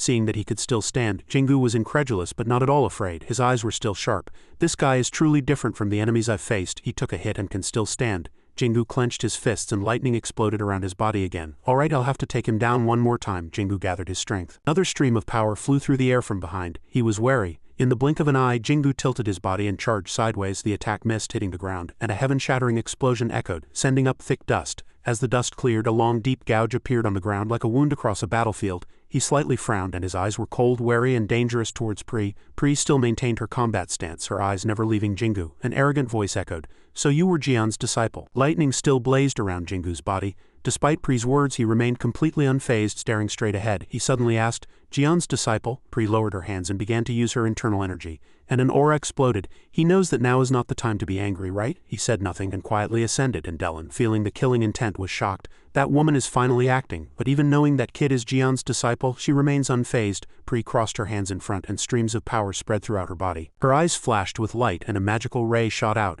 A fierce, cold and cruel aura emanated from her pupils. Eliminating that kid now is more important than taking Dr. Dellen. Considering how strong that kid is at his age, if he continues to grow, he will definitely be an obstacle to that person. She unleashed a fierce energy directly at Jingu. Jingu sensed the danger, and the forces collided and exploded, shaking the ground and sending dust rising high as soon as the explosion occurred. Jingu dodged like lightning, rushing forward, and a series of continuous attacks poured in fiercely. But he skillfully evaded them, weaving through the streams of power, barely surviving each time. As soon as Jingu's feet left the ground, an attack came from above and he hunched his body to dodge. Jingu gritted his teeth and twisted his body to evade the murderous stream. Jingu immediately sensed her behind him, clenching her fist, preparing to launch an attack. "This is the end, you're slower." Without a chance to counter, Jingu was hit by a heaven-shattering punch and his body crumpled. Blood spurted from the corner of his mouth. Pri tightly grabbed Jingu's hair. With a cruel tug, he was sent flying far away. Jingu's body hit the ground and dust billowed. Jingu crashed into the wall, the entire wall cracking from the strong impact, his body plastered against it and blood flowing profusely from his arm. Without giving Jingu a chance to counter, Pri continuously used her power and energy waves fiercely swirled around her body. He raised his head and saw clearly, but was not afraid at all. The accumulated energy attacked Jingu. The sound of hitting the ground was no different from dropping a bomb. Jingu and Dellen unconsciously called his name. Jingu. As the thick smoke slowly cleared, a deep indentation was revealed in the wall. The air was eerily silent. Pri glared at Jingu, who was still alive. His right knee was on the ground, his hand grasping the cracked stone floor, and his eyes still maintained their composure. "Pri, commendable. You evaded quite well," Jingu panted, thinking, "That woman is much stronger than the guy that first just fought." Jingu's legs kept trembling due to his injuries. "Compared to her, I've almost used up all the power I could use in the first battle." Gasping for breath, Jingu lowered his head and thought, "I need time to recover, but she won't give me a moment to breathe." Pri raised her hand again, gathering power in her palm. Jingu's eyes were fixed on it. Without hesitation, Pri swung her hand, sending out a massive amount of energy in an instant. It swirled fiercely. Jingu leapt upwards and the ground beneath his feet exploded with dust. From above, Jingu shot through the air like blue lightning. In an instant, he closed in on Pri's flank, lightning flaring around his eyes. Jingu unleashed a lightning punch with all his might, striking her directly. However, Pri didn't move at all, and the two stood there motionless. Pri narrowed her eyes, puzzled.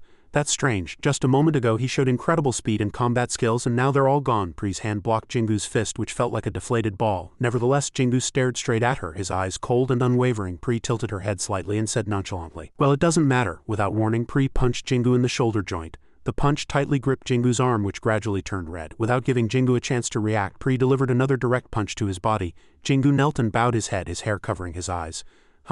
Jingu realized she was still attacking and opened his eyes wide. Once again, Pri raised her hand high and a fiery light gathered in her hand, firing directly at Jingu. She then pierced through the solid stone floor. The ground split in two. Stone dust flew up and Jingu was sent flying. As the dust settled, a deep mushroom-shaped indentation was clearly visible on the ground. Pri closely observed his blood-soaked limbs and the torn wounds from which blood flowed ceaselessly. He's reached his limit.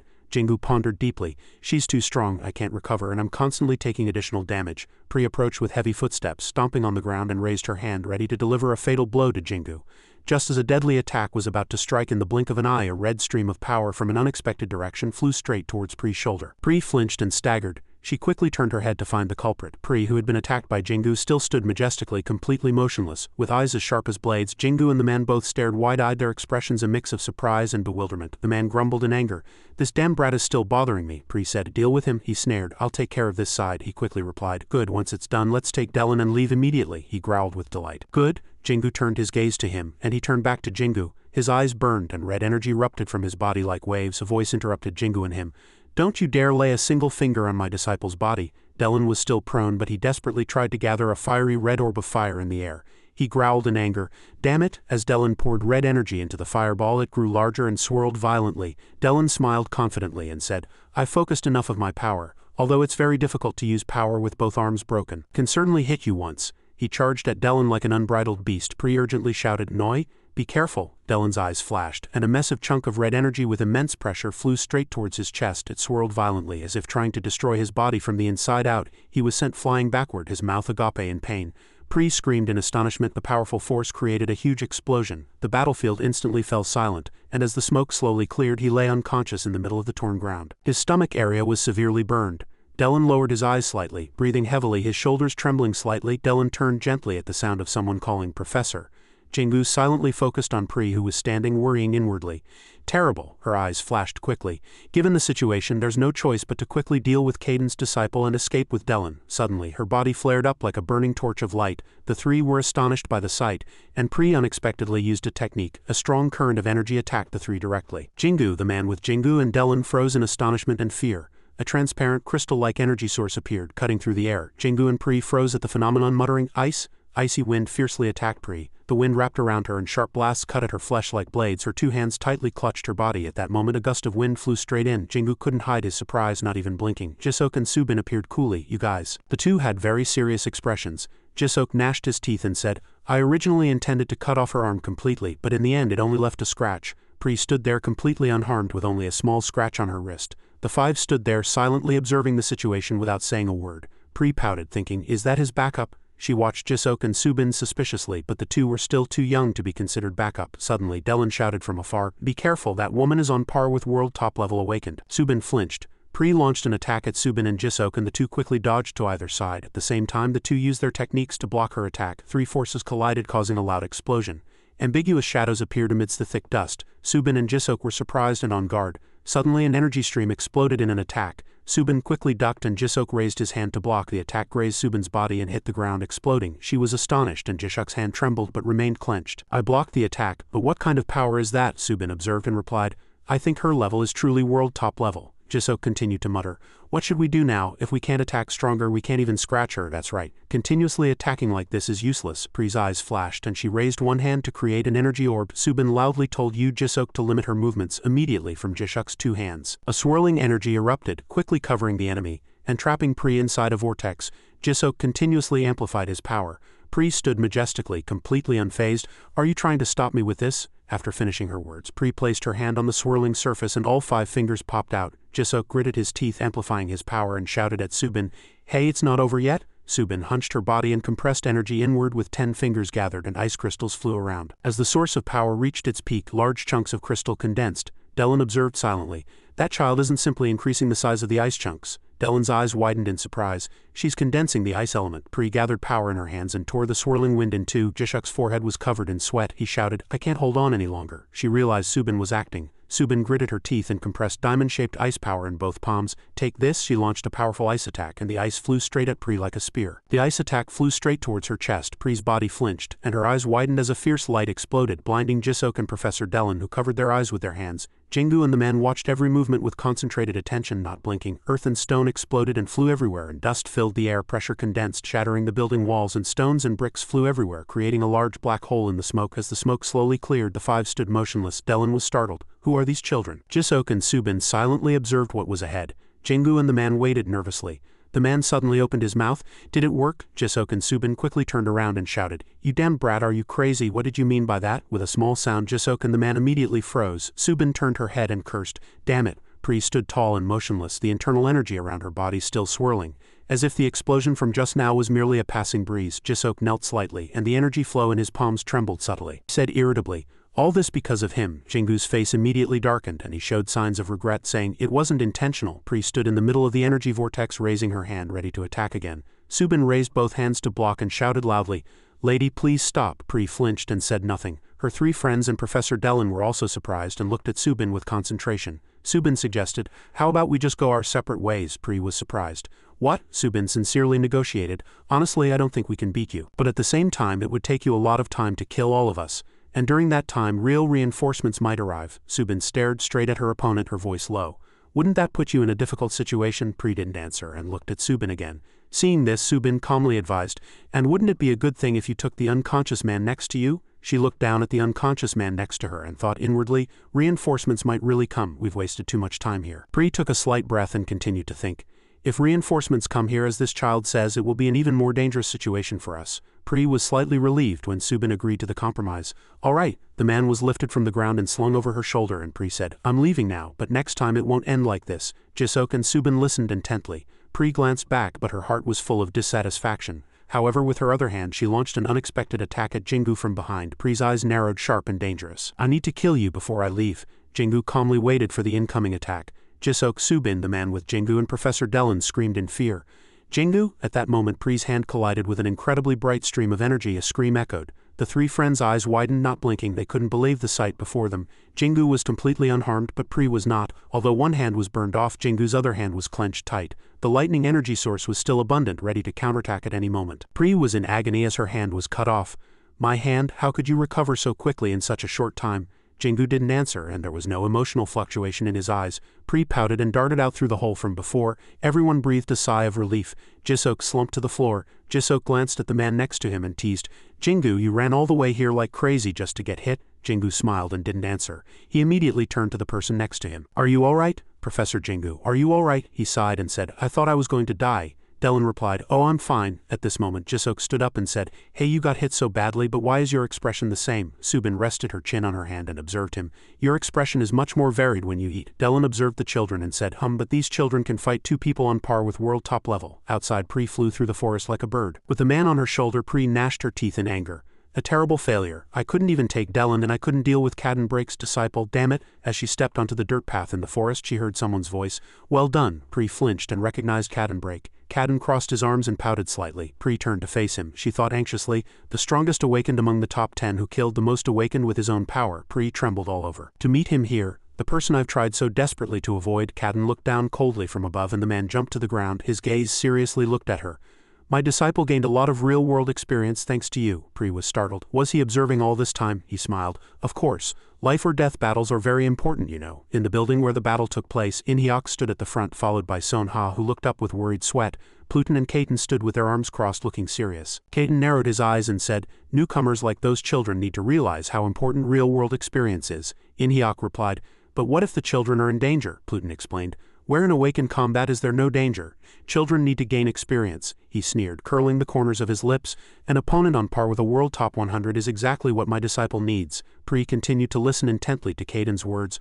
Although that child was able to fight equally with the one you're carrying on your shoulder, that was beyond my expectation. Pri thought she had been used by Caden Brake. He continued, It seems you don't intend to reveal the person behind you. She remained silent, standing motionless without saying a word. He suggested, The reason I came to talk to you like this is because you are still useful to my disciple. So I'll give you another chance. Pri was startled. Cadden opened his arms as if inviting her. Come here, I'll give you a chance to attack me, and this time try to find a chance to escape. Although trembling, Pri gritted her teeth. She laid him down next to her. Pri's eyes flashed. I'll get my revenge. I'll make him regret it. With her other hand, Pri still channeled her internal energy, causing all the energy in her body to explode and swirl. He underestimated my attack power. I guess I'll have to use all my awakened abilities and life force, emitting a dazzling white light from my glabella. Pri intended to die with Cadden, filled with murderous intent, thinking that only then would she be of some use to that person. A massive bolt of lightning flew straight at Pri, disrupting her use of internal energy. Hit by the unexpected strike, Pri's body shattered and numerous small lightning bolts burst out. Pri gasped in pain. From a distance, Cadden was manipulating that enormous ball of energy. Pri's eyes widened in fury. This arrogant fool, she couldn't believe she had been tricked. Her entire face engulfed in electrical waves. She asked in shock, "You said you'd give me a chance to attack." Why? Hearing that, Cadden smiled. "Oh, sorry. I was just a little annoyed right now," and acted instinctively. Pri's body was torn apart by small lightning bolts. She opened her mouth wide in pain. A few minutes later, Pri's entire body of flesh and bone scattered in the wind. Where Cadden had stood, a deep crater had formed in the ground, and its impact spread widely. He curled his lips in satisfaction and said, "Bug extermination successful. Ah, how refreshing." Inside the prison building, Wansik closed his eyes in apology. "I apologize. This was our fault. We should have reinforced the security personnel." Wansik, Sonha, and another person were visiting Professor Dellen's room. Dellen, lying in bed, sighed lightly and said, "It's all right. I'm used to these things. You couldn't have known that 2 World Top Awakened would attack." Dellen turned his head to Wansik and continued, "Countless ordinary Awakened couldn't have stopped them either. And I heard Cadden and Pluton prevented Alliance reinforcements from coming." Dellen sighed quietly, implicitly agreeing. Wansik relayed that Cadden said the children needed more real-world experience. Since things turned out this way, what an extreme method. Sonha listened, lost in thought. Dellen analyzed, he's not wrong after all. This will be a great experience for those kids too. The three suddenly fell silent. In another room, Jingu's eyes held a slight worry. "Doesn't it hurt?" "I heard all the bones in your body were broken." Yuan, whose entire body was wrapped in bandages like a mummy, replied without changing his expression. "It's all right. I can endure this much pain." Subin sat by Yuan's bedside. "I heard their level was world top. We should be grateful that we faced them and survived." Jisok pouted and grumbled. "I really thought I was going to die back then." Subin nodded. "You're right," Jisok said to the other side. "How's Yuan?" Hearing his name, Jingu looked up and Jisok asked casually, "It wasn't as serious as Yuan, but have your injuries improved?" Jingu smiled with his eyes. "Much better. I wasn't in a critical situation either, was I?" Subin was also very surprised. "Your recovery ability has become stronger thanks to Kaiten, hasn't it?" Jingu proudly replied, "That's right. That's why I was able to prolong that battle for so long." Jisok glared at him and said, "You're becoming more and more like a monster." Subin also agreed with her expression. And Jingu continued to smile. Just then, Yuan suddenly shouted, "Ah!" Subin hastily asked, "Why the hurry?" Yuan's cheeks suddenly flushed. "The Jajangmian delivery time is almost up." His 4 friends' faces went blank and they were speechless. "So mature," Jisok scolded. "You're thinking about food even in this situation?" Subin took out her phone and asked, "Should I order more?" Yuan replied, flustered. "Yes," Jingu happily said. "Okay." The warm afternoon sun shone into Jingu's house. In the storage room, Jingu knelt. Cadden the yellow cat spoke first. "Jingu, you understand, don't you? You overestimated your strength." Jingu was cradling his injured arm. He seemed to be reflecting on himself. Cadden explained, "Especially your rushing to that place was a mistake. It was a situation where even with thorough preparation 100 success couldn't be guaranteed. You wasted your strength before the battle even began." Jingu listened quietly. Kaiten the white cat folded his arms and analyzed. "Jingu, your fighting style focuses on your limited awakened abilities when facing an opponent, so the time you can fight will also be short." Pluton the chubby dog also urged, "You can solve that problem by improving your recovery ability, but this time it was really dangerous." Beads of sweat dripped down Jingu's cheeks. He sincerely listened to the teachings of his 3 masters. He bowed his head deeply and lowered his voice. "I apologize. I will be more careful." Kaiten, Cadden, and Pluton paused. Cadden smiled and said, "But you fought really well." Jingu slowly raised his head, his eyes wide. Kaiten's face was filled with delight. "You weren't in your best condition, but you endured quite well against an opponent of world top 100 level."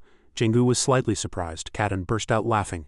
Constantly recovering during battle was good, and covertly attacking to break the opponent's arm while maintaining vigilance until the end was also good. Pluton's gaze was fixed on Jingu. Maintaining vigilance until the end and seizing an opportunity to attack is an excellent strategy. Jingu's cheeks flushed as he received the compliment. Jingu's 3 masters couldn't hide their pride, slightly curling their lips. Jingu felt warmth and a comfortable bright smile spread across his face. He happily bowed his head again.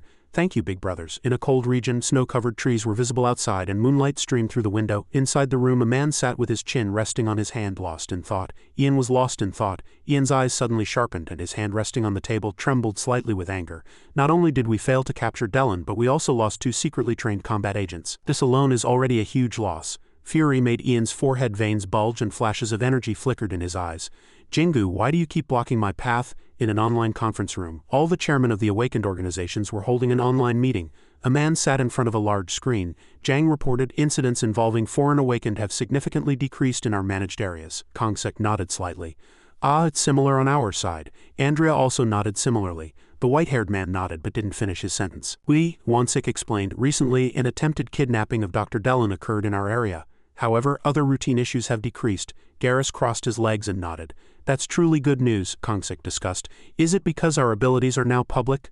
The white-haired man spoke about the situation he had investigated. Even the Big H organization felt that the pressure from foreign forces had lessened, and there were no signs of them trying to hijack our awakened. Andrea hesitated and continued. There was a hint of worry in her words. This is a positive change, but such rapid change makes me suspicious. The chairman suddenly fell silent. They were lost in thought.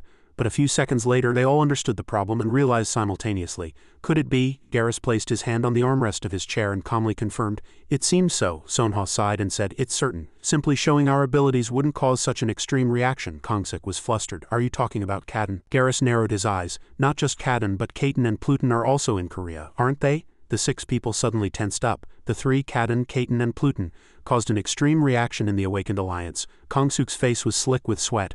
One of the top 10 and 2 veteran Awakened ranked in the top 50, Garrus reminded. Such power is almost invincible in normal circumstances, he said softly. No one would dare to touch our country. If only we could officially announce that they are under our flag. The 6 chairmen again fell silent. That thought consumed their minds. Garrus again denied it.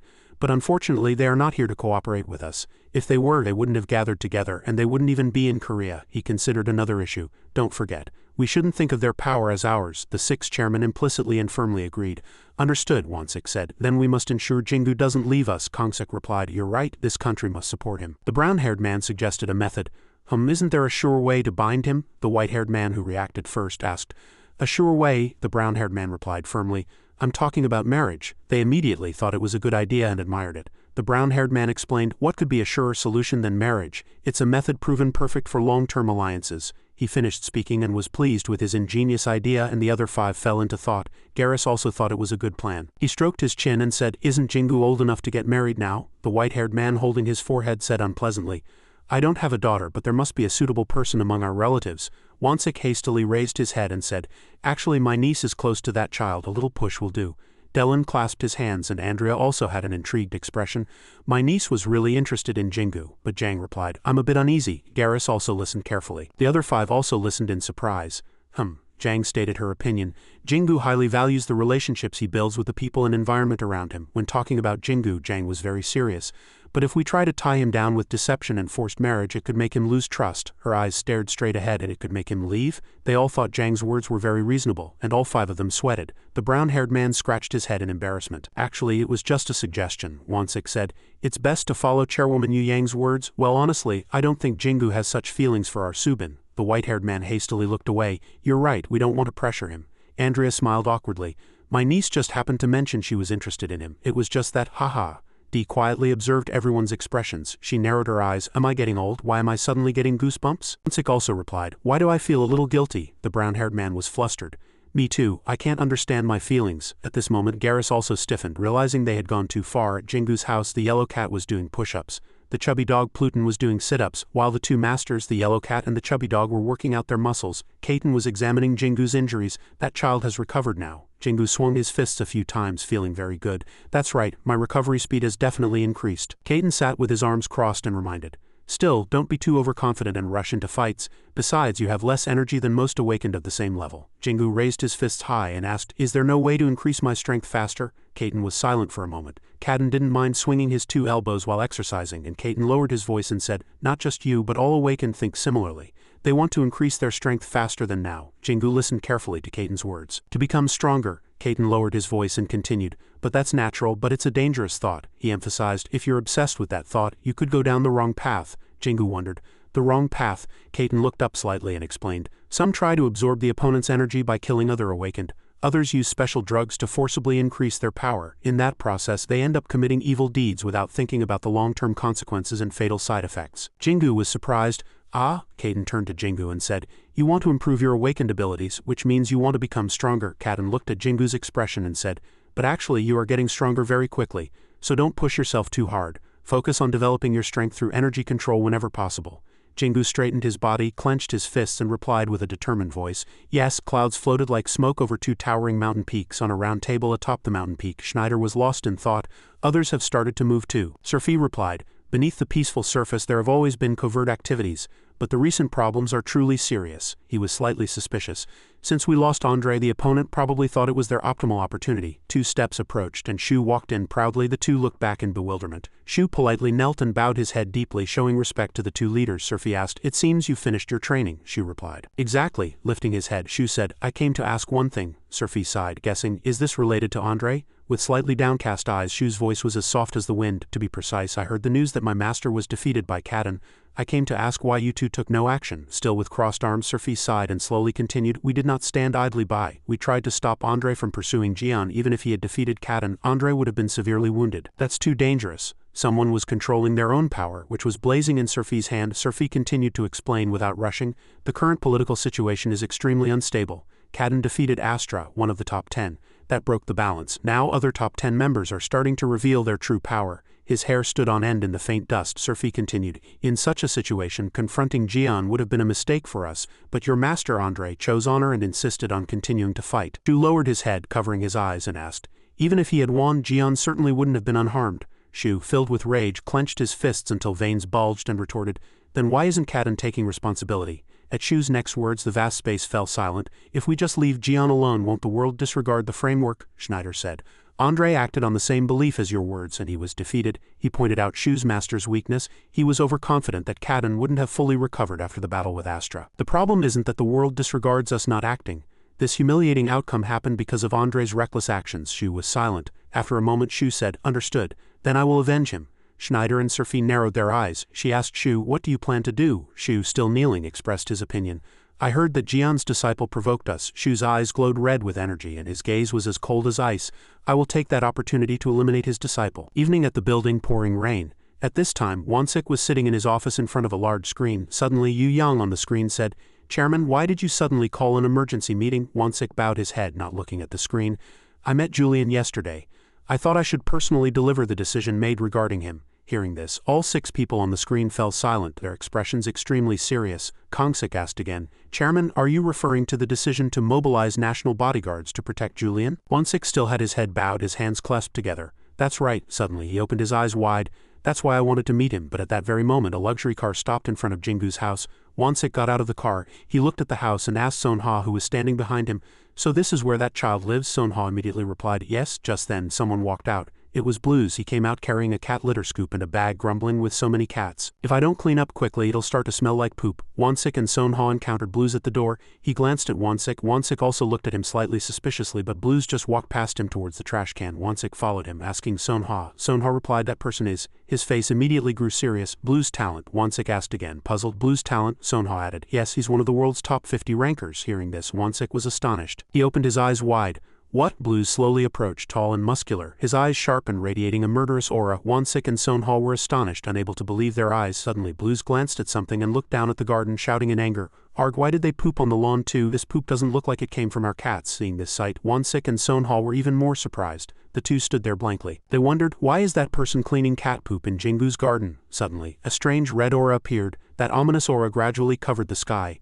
Blues immediately recognized this aura. Wansik and Sonha also spotted a woman slowly approaching. Blues immediately bowed his head in greeting.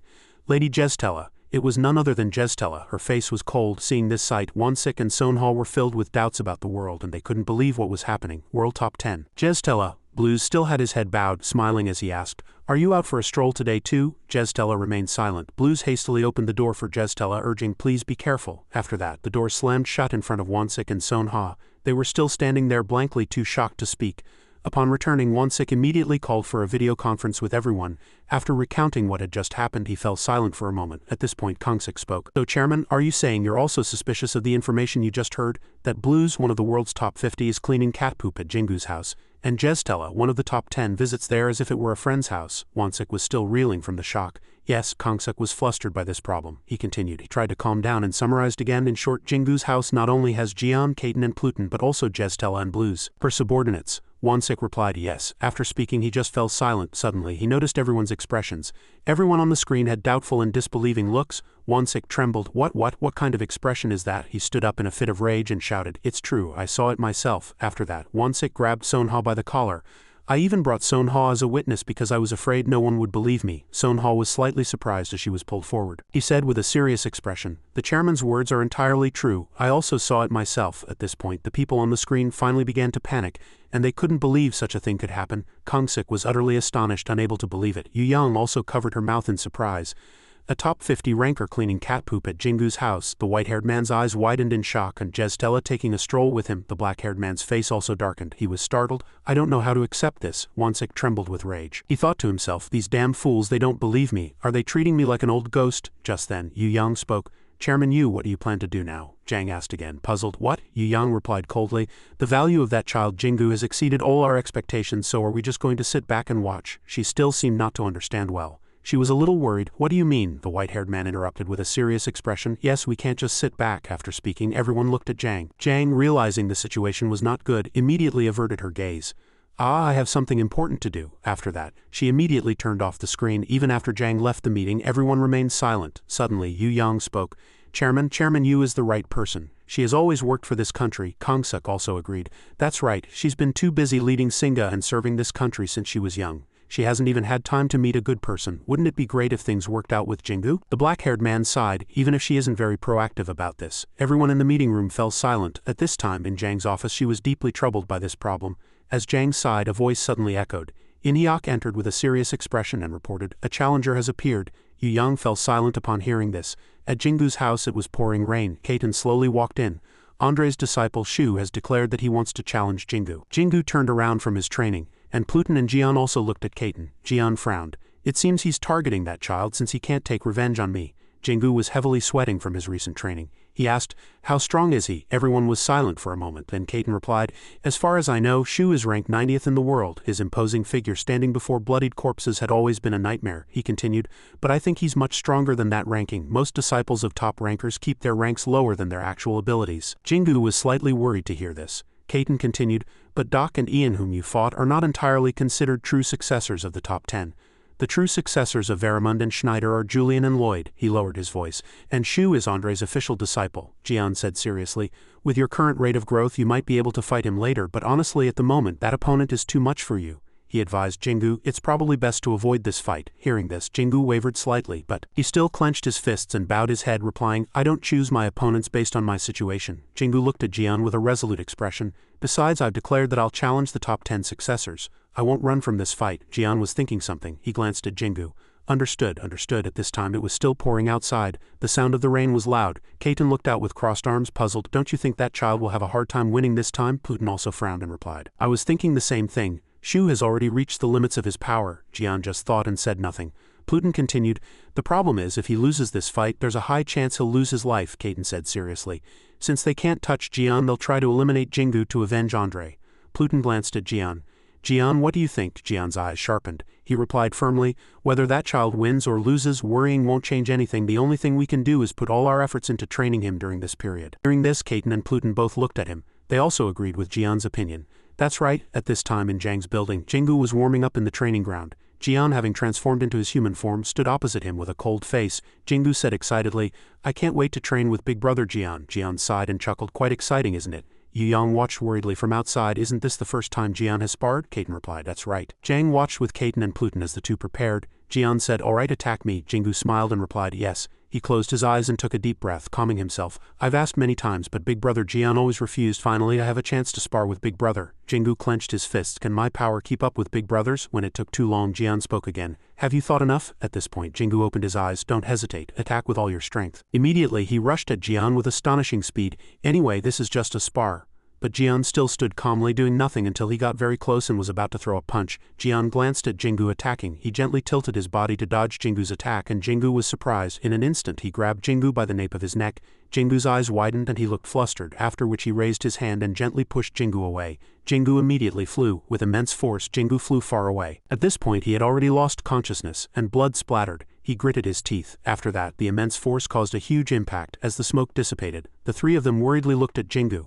From the previous attack, Jingu had fallen to the ground, flying far and leaving a long trail on the ground. Jingu was already severely injured at this point and was sitting on the floor. He bowed his head and his blood gradually flowed down. Kaiten looked at this sight and said, he always regarded life or death battles as training. He never understood what sparring was. Yu Yang, standing nearby, rushed over worriedly. Pluton and Kaiten approached Jingu in anger. Kaiten, full of rage, scolded, "Damn Jian, is this a spar to throw that child like that?" He raised his hand, touching Jingu, and used his healing power. He still turned his head in anger, gritting his teeth. This madman, he broke all of that child's bones. At Kaiten's furious scolding, Jian just remained silent, watching with crossed arms. Yu Yang asked worriedly, "Are you alright?" His face was covered in wounds. He forced a laugh and said, "I want to say I'm fine, but the truth is I'm not fine at all." Yu Ying looked at Jingu with concern. Suddenly Jian spoke and everyone retreated. Unfazed by everyone's worry, he stood firm in his place. Jian continued coldly, "Sell you, a few broken bones won't kill you. How long are you going to lie there?" Jingu stood there blankly. He remained silent. Kaiten and Pluton looked at Jingu and Jingu immediately put his hands on the ground. "I have to try my best to get up, I'm sorry," Kaiten worried said. "I'll heal you first, then let's continue training." Jingu panted and replied resolutely, "In a real battle, enemies won't care how seriously I'm injured." The three watched Jingu struggle to his feet. Yu Ying and Kaiten were worried but couldn't say anything more. Jingu painfully dragged himself towards Jian. Jian narrowed his eyes and looked at Jingu without any emotion. Jingu was covered in wounds and panting. Suddenly, Jian disappeared and immediately reappeared behind Jingu, giving Jingu no time to react. He grabbed Jingu's clothes again and threw him with immense force. Jian still held Jingu's clothes, and at this point, Jingu had no more strength. His legs limp. He lifted Jingu and mercilessly threw him outside once again. Jingu fell, trembling and groaning in pain. Yu Ying watched worriedly in silence. Kaiten and Pluton were also anxious. He had thrown the child again. Jian opened his mouth as he watched Jingu tremble weakly, struggling to put his hands on the ground. The successors of the top 10 are the ones who will eventually replace them, and they have trained with all their effort for years. He looked at Jingu sternly and admonished him, "Do you think you can defeat them with your current strength?" At this moment, Jingu was still gritting his teeth and enduring. He reminded himself to focus on recovery. To keep up with Jian's speed, I need to recover as much as possible. Suddenly he realized something. Recovery? Jian looked at Jingu with cold eyes. At this moment, only after facing Jian did Jingu realize. A brief recovery help in this situation? Even if I recover during this short time, I won't be able to keep up with Jian's movements. Jian still stood majestically, his expression stern. He clenched his hands tightly. Jingu looked at him without a word. He closed his eyes and thought, when facing a strong enemy, a little recovery won't change anything. Now that I think about it, when did I start focusing more on recovery than offense? Jian turned his body and said cruelly, "Shu, you are not strong enough to face the top 10 successors yet." At this very moment, Jingu charged with extreme determination. He swung his fist with all his might. Forget about recovery. Attack with all your strength. Jingu charged like lightning at super speed. He rushed at Jian with all his might and unleashed an attack. Jingu's attack radiated immense power, blinding everyone after that. The thick smoke slowly cleared. Jingu was startled. Jian had lightly blocked his punch. He looked at Jingu and praised him. "Very well done," hearing this compliment. Jingu stood there blankly and Jian's eyes softened. He gently advised him not to forget that thought. In such situations, don't calculate anything. Attack with everything you have, even if it's just one more attack. After speaking, Jingu smiled contentedly. Immediately after, he fell to the ground, no longer moving. It was as if he had poured all his strength into this training. Yu Ying and the other two said nothing at this sight. Not long after, night fell, and at the hospital, Jingu groaned and woke up blankly. There were glowing dots around him, and he realized he was being healed. Recognizing who it was, he called out weakly, "Brother Kaiten." Kaiten yelled, "Shut up!" Slightly annoyed by Jingu's current physical condition. "You think you're fine even with broken bones?" Then he poured more effort into healing Jingu. Besides, even after pouring all his strength, he was still trying to move his body. Jingu immediately tried to reassure him. "It's all right, I'll recover on my own," he interrupted him. "There's no time for that." Jingu was surprised at this sight. He continued to focus on healing Jingu without hesitation. Only 1 month left. Pluton continued to observe the conversation and process of the two. "It'll take quite a long time for you to recover on your own. So when do you plan to continue training?" Jingu hesitated and replied, The room fell silent and only Kaiten focused on healing. Pluton watched silently with a frown until everything was over. Kaiten picked up his jacket and said frankly, "Pluton and I think you will fail this time." He put on his jacket and explained his judgment. "Your opponent is very strong." Jingu was already fully upright, bowing his head without a word. All around was silent and only Kaiten's consistent voice could be heard. "That's why even Jian decided to train with you. Although he's not someone who likes such things, he's trying to teach you through real combat experience." Jingu still sat motionless and replied briefly, "Understood." Before leaving, the two looked at Jingu one last time. He was startled by Kaiten's words. "During this month I'll heal your injuries to maximize your skill improvement." Jingu crouched down and asked again, "What? But if you keep using your healing ability you'll get tired, brother." Unfazed by his concern, Kaiten still said nonchalantly, "That's not a problem." Pluton sighed and glanced at him. Before leaving coolly, Kaiten gave one last instruction. so just focus on training. At this moment, Jingu could only obediently reply, yes. He thought it was over, but Jingu was surprised that Pluton was only now speaking. Don't forget your basics, you must follow what you felt when you trained with Jian. He still stood firm with his arms crossed but gave very useful advice. From the beginning, you learned how to fight from Jian. Your combat skills are excellent, and despite your limited strength, it's thanks to what you learned from him. Every word of his was deeply etched in Jingu's mind. A fighting style that puts in all effort. That's the style Jian likes. He spoke very seriously. Kaiten and I taught you how to control energy according to that fighting style, but if you go down the wrong path and focus too much on our methods, forgetting your own style, you will be restricted. Silence fell again, and the three looked at each other. Jingu recalled old memories. Jian stood before him and a voice was heard. Very well done, Kaiten encouraged him. Even if you can apply what we taught, you must always prioritize what's most important. Every word of his permeated Jingu's heart and intense determination surged. Yes, as he stood up to the surprise of the two, Jingu gathered his belongings and headed for the door in one go. Then I'll go train with Brother Kaiten right away. Both were startled. What? Jingu was the one who should have stayed, but who would have thought? Those words of encouragement seemed to have given him a rocket boost. Jian and Pluton stood speechless. Jingu immediately rushed to Jian and told him everything. Jian was also slightly surprised. Brother Kaiten will keep healing you, so that's how you recover so quickly. Looking at him, he didn't look like a patient and his eyes were shining brightly. That's right, the two just looked at each other. Jingu smiled confidently. Jian glanced at Kaiten and Pluton next to him. Kaiten advised him, don't push him too hard. While the two stood unpleasantly, Kaiten put his hands on his hips. Then I should get ready too. Training officially begins. Attack me.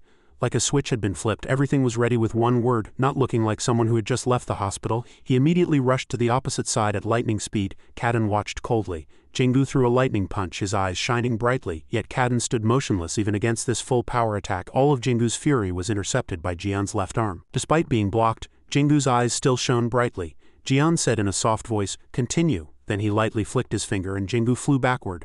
The destructive power of this backwind created a hole in the room. It was as if Jian had taken the power of the previous attack and sent it back to Jingu, and Jingu received it all. His entire body was covered in blood, looking really messy. Seeing Jingu fall so easily, Kaiten and Pluton frowned unpleasantly.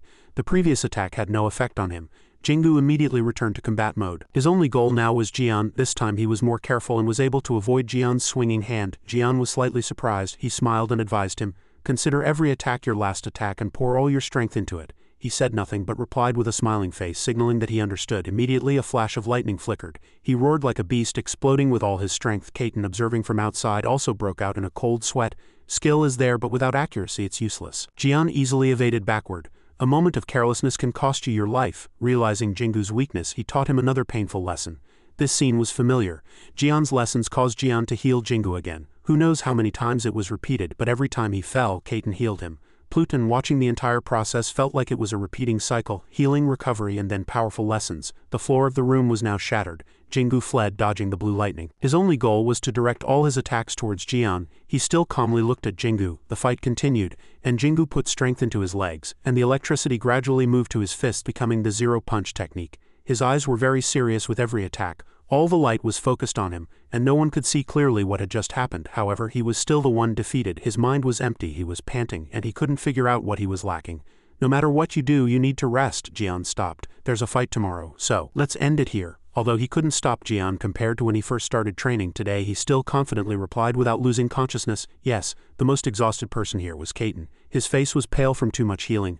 This madness is finally over. Darkness covered the small house, and the cat Kaiten, now reduced to skin and bones, trembled as he moved forward. Hearing his voice, Kaiten turned his head. Pluton asked him, are you alright? He feigned ignorance, asking, what are you talking about? As could be seen, Pluton was very worried about him. He said, for the past month, Jingu has been severely injured several times every day. And you've healed him every time. You must be exhausted. He frowned, and concern was evident in every word. And this isn't automatic recovery support. As if not caring much about Pluton's words, he replied, then what? Just let the child be, he retorted. I didn't mean that, but if you use your energy like that, you'll get tired. What if an enemy attacks when you're weak? He knew what the other person was saying, but this was his choice. Pluton also became solemn. I'm serious, not to mention the others. What if Jian and I get too exhausted? Kaiten fell backward. Enough, forget it. Since he was serious and the other person wasn't playing along, Pluton also had to endure. The poor cat just wanted to rest. I'm too tired, don't talk to me anymore. Pluton didn't dare to disturb him and just watched silently. He sighed, lost in many thoughts. This day has finally come. Rain covered the city. Shu looked up from below, his eyes and clenched hands showing determination. The rain intensified, but inside it had no effect. Subin stood with her arms crossed. He came alone? Is that because he's a top 10 disciple? Everyone around whispered. He's really bold. Subin continued to the two behind her. But can Jingu win this fight? Yuying watched in silence. Shu glanced around and asked, where's your teacher? Why isn't he showing up? Jingu replied calmly. Brother Shu also came alone. Shu looked at Jingu intently without a word. Returning to the small house, the chubby cat looked out without a word. Kaiten asked, are you really not going to show up? Jian still looked outside. Andre's disciple also came alone. For a guy like that, my presence alone is a sufficient threat. With one hand, Jian lightly rested his arm on the sofa. Jingu certainly wouldn't want that. Kaiten admired him. Master and disciple are truly alike. He had a complex expression and no one knew what he was thinking. Returning to the mat, Shu scoffed. Are the two master and disciple not thinking anything? If you want to face me, at least bring your teacher along to have someone to rely on, don't you think? Despite the provocation, everyone focused on Jingu, but he said nothing. Shu anxiously said, I've said too much, enough. Let's start and finish it. Hurry. The referee's voice rang out and the match began. The whistle blew, signaling the start of the fight. The trio watched intently from outside. Jingu started lightly, in a familiar stance. Shu stood still, but his body was already channeling internal energy. After taking 3 breaths, the battle began. Still using the same technique, he focused all his strength into his fist, while Shu was still calculating. In an instant, light gathered in his fist. He fired a bolt of lightning straight at his opponent. Dust billowed and everyone was surprised. Jingu's technique was unexpected. However, it was blocked by Shu's red shield. This shield was no ordinary one. Not only did it block, but it seemed to absorb his hand. Jingu quickly pulled his hand back, but his speed wasn't enough. He screamed in pain and retreated. His hands were covered in wounds. Shu said in a cold voice, I had heard about you and was prepared to deal with you. My preparations were not in vain. Jingu recalled Jian's words. That guy also possessed a space transformation ability, like Andre. That space transformation ability was extremely powerful in defense. Andre had used that ability to block his attacks. Jian's words were always accurate. That guy would probably do the same when fighting. Remembering was enough. Now he began his analysis. Is he defending with warp space? The shield had just transformed into a red circle. Shu moved his hand lightly, and with that he could control the circle in all directions. The shield was now a weapon. Shu fired a line from that circle, surprising everyone.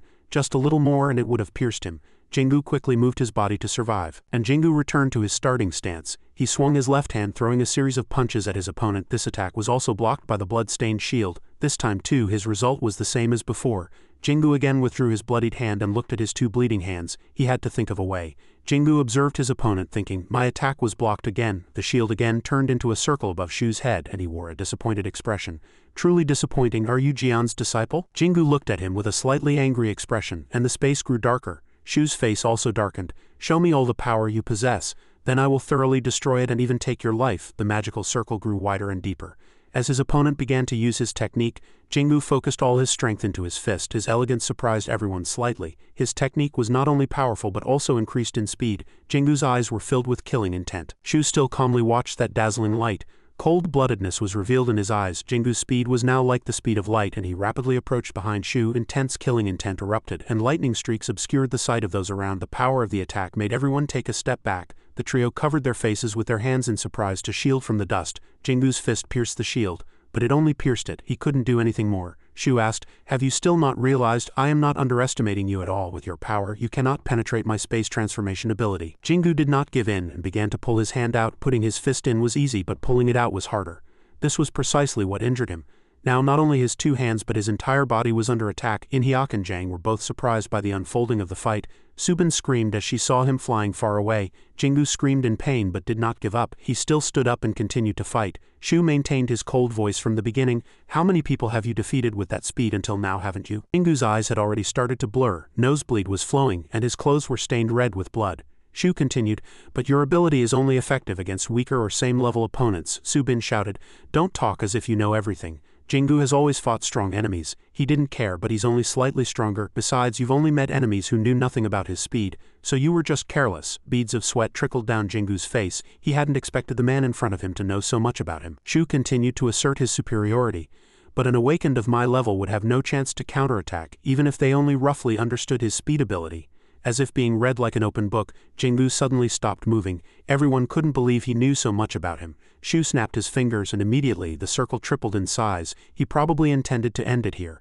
If that is all you possess and you have nothing more to show, then feel helpless and die. Sharp burning red light erupted from the center of the circle. They were moving towards their sole target, Jingu. He raised his head and looked, but his eyes were still unmoving. No one clearly saw what had just happened, but it was a massive explosion. Jingu's familiar home glowed with yellow lights under the dark night sky. Jingu sat cross-legged on the floor, eyes closed, feeling the powerful energy flowing through his body. Someone's voice was heard. Boy, you need to reconsider the way you've been fighting. He opened his eyes and looked in the direction of the voice. Jian was already standing next to Jingu. With both hands in his pants pockets, Jian stared intently at him, and Jingu smiled. Yes, I know you were trying to teach me through training, big brother. Jian agreed. That's right, but it seems you still don't fully understand. Jingu opened his eyes wide, looking up at him curiously.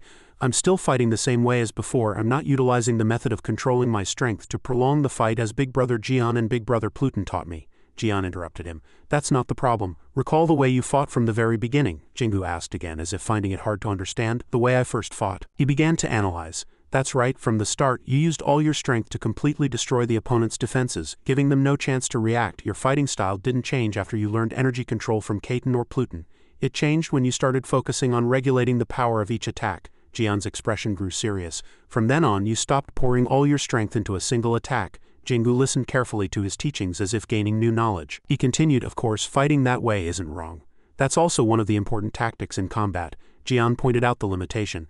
But that method is not suitable when facing enemies much stronger than you. Jingu remained silent. His voice was heard. Think again. This made Jingu reflect on himself. He recalled old memories and battles he had experienced. Jian reminded him, Jingu, all the enemies you defeated were opponents you shouldn't have been able to beat. But you focused all your strength into a single attack and that was how you won. He assessed, it's precisely thanks to that you are in your current position. Jingu's face seemed filled with shock and he deeply reflected on himself. Jian urged, from now on you'll have to fight powerful rankers. Andre's disciple Shu is one of them. With pure strength you won't be able to defeat him, he suggested. So you must return to the way you first fought, that is your instinctive combat style. Jian's words echoed in his ears. How will you fight against a strong enemy whom you cannot defeat? Jingu's face was filled with determination. Yes, I will keep that in mind. Power began to emanate from Jian's arm. Then I will show you one thing. Jingu looked down at his arm as Jian clenched his fist. Blue energy glowed long from his hand to hand. As before, use all your strength in your attack. Jingu was slightly surprised. He opened his eyes wide, trying to observe the strength growing stronger as he clenched his fist. Accordingly, the energy also grew stronger, but this time there will be one difference. Focus all your electricity on your fingertips. Jian, without using much force, swung his hand and struck a single point powerfully, and the lightning energy spread out as if unleashed. Instead of dispersing it throughout your entire fist, focus everything on a single point like a spear to pierce through the opponent's defenses. Jingu seemed to realize, and at that very moment his face was covered in blood. He staggered. A tremendous explosion occurred and thick dark red energy erupted. Subin covered her face with her hands in surprise. Yuan and Jisok also wore expressions mixed with surprise and worry. Jang opened her eyes wide, unwilling to believe the situation before her. Inhyuk was also filled with terror. It was a powerful attack they had never experienced before at blistering speed. Jingu's eyes were filled with determination like lightning. He rapidly rushed towards Shu using his supernatural ability, and Shu seemed too surprised, pausing momentarily. After that, he quickly glanced at Jingu. With skillful technique, Shu immediately attacked him. His eyes gleamed. Jingu suddenly recalled Kaiden's words to him. That spear will surely pierce his shield. Immediately after, Jingu rushed in without hesitation and delivered a fatal blow to him. He used an electric shock technique, and with that technique, Jingu destroyed Shu's barrier, shattering it into pieces. Jingu moved quickly forward and distanced himself from him, but his lightning supernatural ability left tremendous results. A massive explosion occurred and dust filled the air, obscuring everyone's vision. Earth and stone flew everywhere. Subin and Jisok quickly covered their faces with their hands and watched what happened. Yuan wore an expression of inexpressible surprise. As the thick dust nearly cleared, the revealed scene was a cracked arena everywhere, and blood was flowing from Shu's body onto the ground. He leaned his hand on the ground and groaned, "Ah!" His eyes were bloodshot and filled with hatred, and blood continued to flow from his body. Shu gnashed his teeth. My space transformation ability was pierced. Jisok spoke first in surprise. What just happened? Subin quickly replied. I think I saw Jingu being attacked. Jang slowly opened her mouth. Jingu, he moved before the attack came down and he focused all his strength on his fingertips. Jang quietly recalled what had just happened before her eyes. Especially Jingu's final acceleration was faster than anything I've ever seen. As soon as she finished speaking, Inhyuk was surprised, and even Jingu, Subin and Yuan stared intently at the arena. Jingu knelt and supported himself with both hands. His body was severely injured at this point. Numerous scratches and bruises. He panted. My attack hit. After that, Jingu quickly clenched his fists. But I've used up all my strength. Now there's not a single drop of magic power left. I can't attack anymore. I need to recover as much as possible. In front of him, Shu was also struggling to stand up. His face darkened, clearly showing rage. Impossible. What kind of speed and power was that? From the start, if I had just defended carefully, that guy couldn't have done anything to me. But now I'm sweating. Jingu was sweating profusely and desperately trying to defend himself. Blood splattered everywhere from Shu's body, and he was in a frenzied state. Shu swung his hand. I cannot lose so easily. Immediately, thick dark red energy swirled in his hand, ready to attack him at any moment. Jingu was startled. To prevent that energy from reaching him, he quickly dodged with extremely agile speed. Shu lost his composure and gnashed his teeth. Damn it, another insane attack. He attacked Jingu. Jingu dashed to the side and the attack missed. Dust billowed thickly, and whatever attack Shu launched, Jingu tried to rush and evade it using his technique. Jingu mumbled, "Just one more time, even if it's not as powerful as the previous attack. If I can hit the enemy just one more time." Dust formed a wall blocking the two and the people outside. Jang's face turned pale. It seems the previous attack greatly frightened Shu. Shu couldn't properly focus his strength and his attacks were significantly off target. Jisok and Subin continued to watch, tense. Yuan mumbled, "Jingu can stand on equal footing with a top 10 ranker's successor. We thought he wouldn't be able to defeat them." Jisok gnashed his teeth anxiously. He shouted to encourage him, "Hey Jingu, stay focused until the end. If you lose, I'll punish you." Shu's energy continued to erupt, attacks pouring down like rain aimed at Jingu, but not a single one hit. Only madness remained in his eyes. Not to mention Jian, but I cannot lose to his disciple. Shu began to activate a state of high concentration, and a massive energy began to erupt from his body as if trying to swallow everything. Jang was extremely tense. The entire space seems to be covered by his energy. Jisok, Subin and Yuan seriously watched what Shu's next move would be. Jingu like lightning rushed into the dark night that Shu had created. A magical vortex tried to swallow him. Jingu, seemingly out of energy, could no longer attack and merely stared at him with wide eyes. Shu spread his arms and energy gathered above his head, forming a massive vortex. Shu gritted his teeth, his eyes filled with nothing but hatred. "I will destroy you with the technique my master taught me." As soon as he finished speaking, he launched a dark red orb towards Jingu. A flash erupted around Jingu, and another explosion occurred. Everything glowed with flashes of light and tiny specks of light scattered everywhere. Shu's eyes glowed red, and he stared at Jingu with malevolent eyes as if he were prey. Jingu quickly dashed forward, swinging his fist towards his face. A faint blue light emanated around him. He was startled, and Jingu powerfully struck the barrier Shu had created. Red and blue created a perfect contrast. He struggled to maintain the red barrier. Jingu struggled to concentrate power in his fist. Shu sneered and said, "It seems you've run out of strength. This fight is over." At that moment, Jingu immediately used a new technique, Invisible Wave. He slammed hard into the barrier, and streaks of lightning, as if enraged, coiled down, creating an eerie light. His strength was greatly diminished, leaving only a weak shield. Pain, agony, and an indomitable will were clearly visible on his face. Jingu unleashed all his techniques, and his attack struck him with even greater force. Lightning fiercely flashed, and the light was so intense that it blinded people. The immense force created maximum destructive power, and everyone present had to block the intense light. The white smoke began to clear, and the floor was now shattered. Everyone could gradually see what was there more clearly.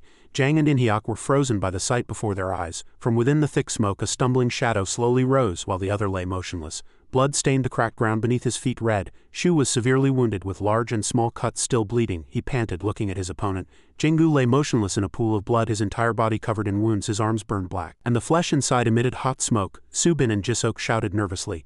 "Jingu?" Jang frowned, thinking about the previous attack. Although it happened in an instant, she could analyze Shu's attack. The attack shattered his highest level barrier. Yuan could not avoid it and took the full force of the attack. Shu staggered and vomited blood. He looked at Jingu. Jingu gritted his teeth and thought bitterly, "I lost not to Kadin, but to his disciple." A large chunk of flesh had been torn from his waist and it was still bleeding. His mind was damaged and his body was almost paralyzed. He looked up, his face darkened and his eyes were cold and sharp. He looked at the remaining people, and in his heart he was already thinking about his future.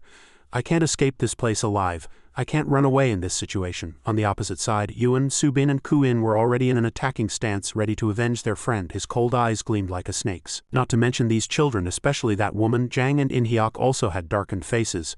Now, to them, Shu was the most deserving of death. He lowered his eyes but gathered all his remaining strength to create a blood-red orb and launched it towards Jingu. At least a difficult sigh escaped his lips.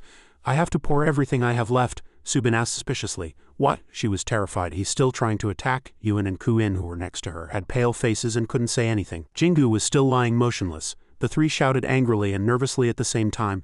"Jingu, wake up, are you crazy? Enough, the fight is already over." Inhyuk turned around worriedly and asked Jang, "Chairwoman, how should we respond?" Though she had said she wouldn't interfere, Jang was deep in thought. In the end, she decided that she would absolutely not intervene, no matter what. She recalled the moment Jingu met her before the fight.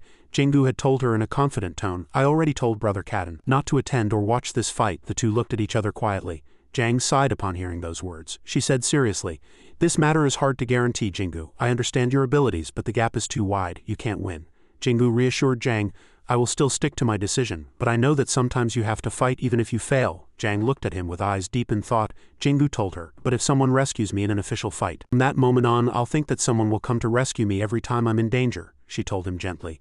"That shouldn't happen in this fight, because you're not yet ready to face the top 100, he hastily explained. "I agree. Honestly, I also want to avoid it, but I can't."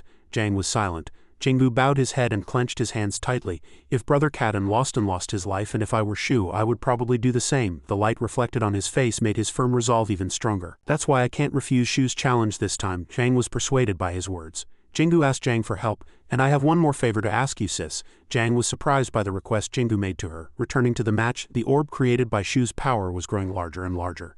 Jingu was still unconscious from the previous attack. His eyes glowed red, harboring an undeniable killing intent. Jisok, Subin and Kuin rushed forward simultaneously. They used their respective techniques and powers, and Jisok shouted at him, "Hey, stop it!" The three attacked Shu with all their might. He was startled, realizing those techniques were flying very close to him. Shu was nervous. He was almost out of energy and needed a little more time.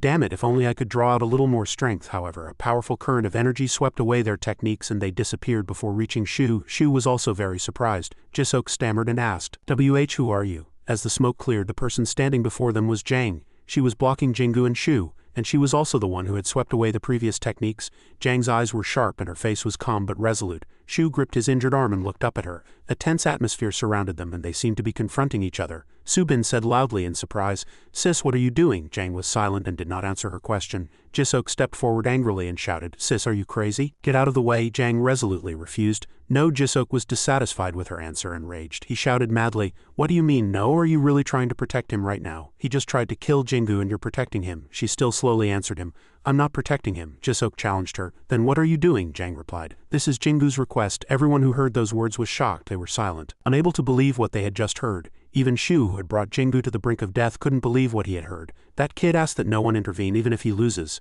Jingu lay weakly, barely breathing. Jang glanced at him and recalled Jingu's request that she block anyone who tried to interfere. She recalled Jingu's words, "Sis, please stop them." Shu slumped to the floor, his arms hanging limp. He realized why Kaden hadn't come. Perhaps he came here alone. He bowed his head, lost in quiet thought. Shu looked at Jingu, who lay motionless. This was why? He bit his lip bitterly. Then is he also one of the top 10 subordinates? He clicked his tongue and Shu burst out laughing. He bowed his head, letting his long hair cover his face so no one could guess his expression. Killing intent slowly emanated around him. This young punk is truly audacious. Who does he think he's facing? Jang glanced at him cautiously. Jisok, Subin and Kuin were also surprised, waiting for his next move. Inhyuk also frowned nervously, trying to guess what he was thinking. His entire body was covered in thick killing intent, and he was looking for an opportunity to act at any moment. The atmosphere was as tense as a drawn bowstring, and even time seemed to have stopped. Everyone was on high alert to stop this madman's next move. He slowly opened his eyes and glanced at Shu. He stood up with all his might. Now he had made his decision. At this moment, inheriting his master's legacy would be more important than dying for revenge. He vomited blood at his feet. Tell him when he wakes up. Everyone was surprised by his actions, but only Jang maintained her calm demeanor as she had from the beginning. Shu glanced coldly at the unconscious Jingu. This fight. He paused for a moment. Jingu's face was injured from the fight and he was still unconscious from the severe impact, he declared, surprising everyone. "The victory is mine." Each step Shu took, a drop of blood fell. He held his waist wound and limped out of the arena, and everyone was still blankly standing there at his decision. Outside it was raining heavily. The hospital building was still lit. In one room Jingu lay in a hospital bed. Pluton and Jian stood beside his bed looking at him. Pluton, with his arms crossed, asked, "Jian, I heard you failed but almost defeated Shu, right? Given your level, that's truly astonishing." Jingu lay exhausted in the hospital bed, his entire body wrapped in bandages. "Thank you, brother," Kaden scolded. "I already told you, I can heal your injuries." Jingu smiled and said, "I wanted to recover on my own. Before, brother Kaden had to heal me, because I didn't have enough time to train, but now I think I should train my ability to recover on my own." He turned his head and sighed.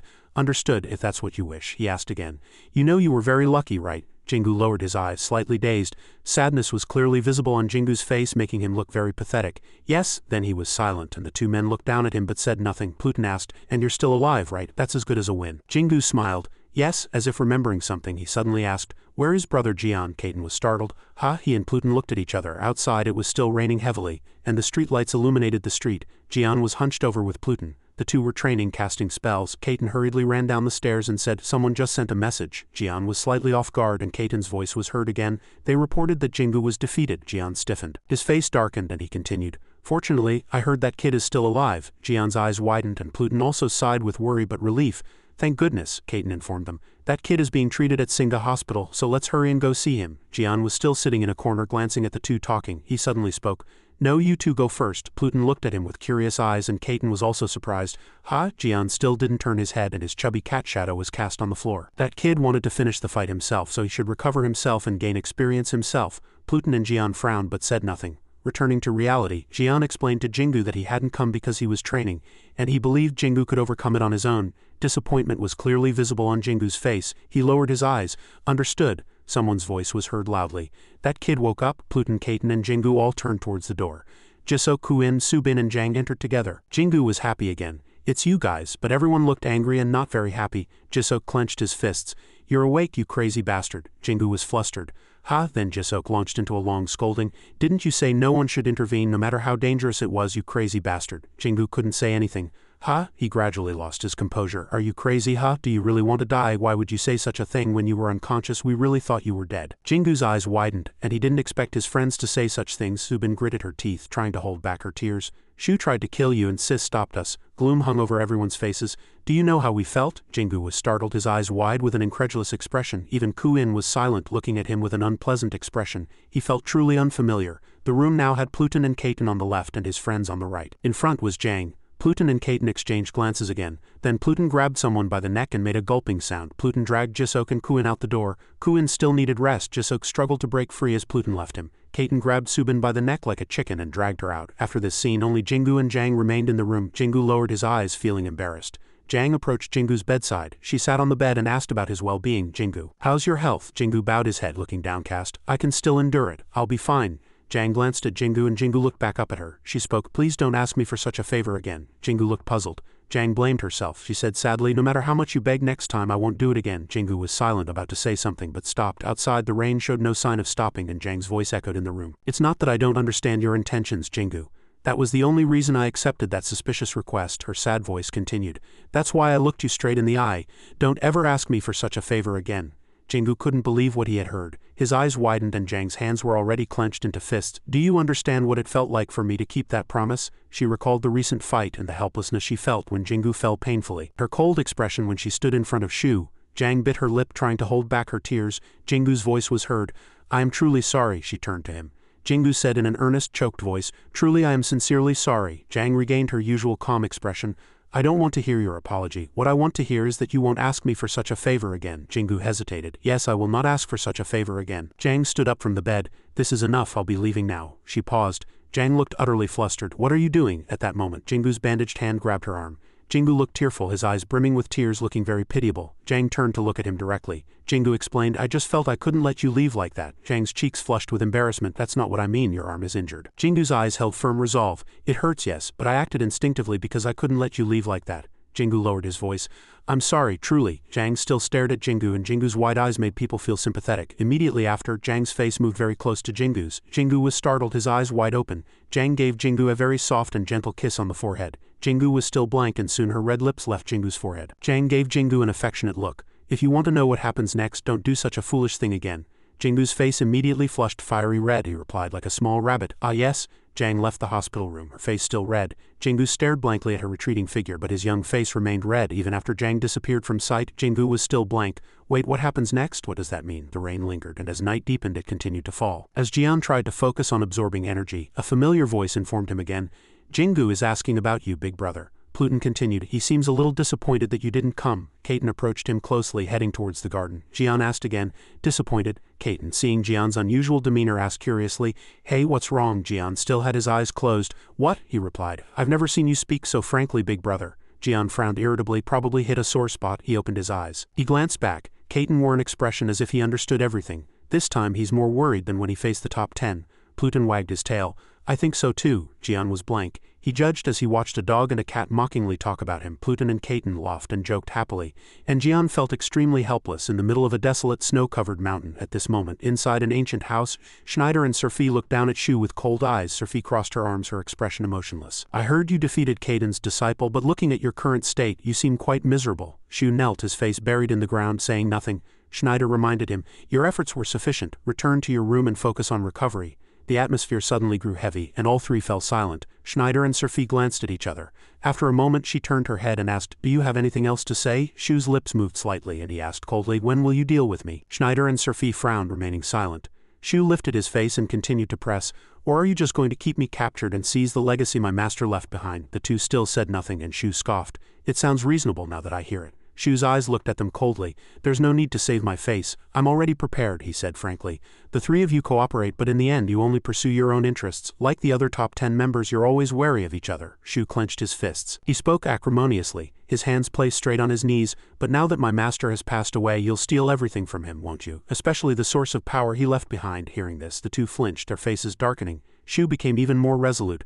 I am prepared, so don't waste any more time, just deal with it. When my master was alive, I had no way to defy your decisions. The two still stood motionless, staring intently at him. Schneider sighed deeply. He placed his hand on his hip. He said with a smile, but if Sophie and I die, Andre will surely kill our disciple. Now I clearly understand what Andre has always thought. Hearing this, Shu was startled, speechless. Sophie still maintained her cold demeanor and said, don't think too much, just focus on recovery. You are the only one to inherit Andre's name. Hearing this, Shu's eyes widened in surprise. Shu lifted his head, unable to believe it, and confirmed, wait, are you saying you're going to let me live? Schneider's face turned pale. He growled angrily, don't insult us any further. Around him, an immense power erupted, and the atmosphere fell silent again. Shu was flustered, staring blankly ahead. Schneider opened his mouth.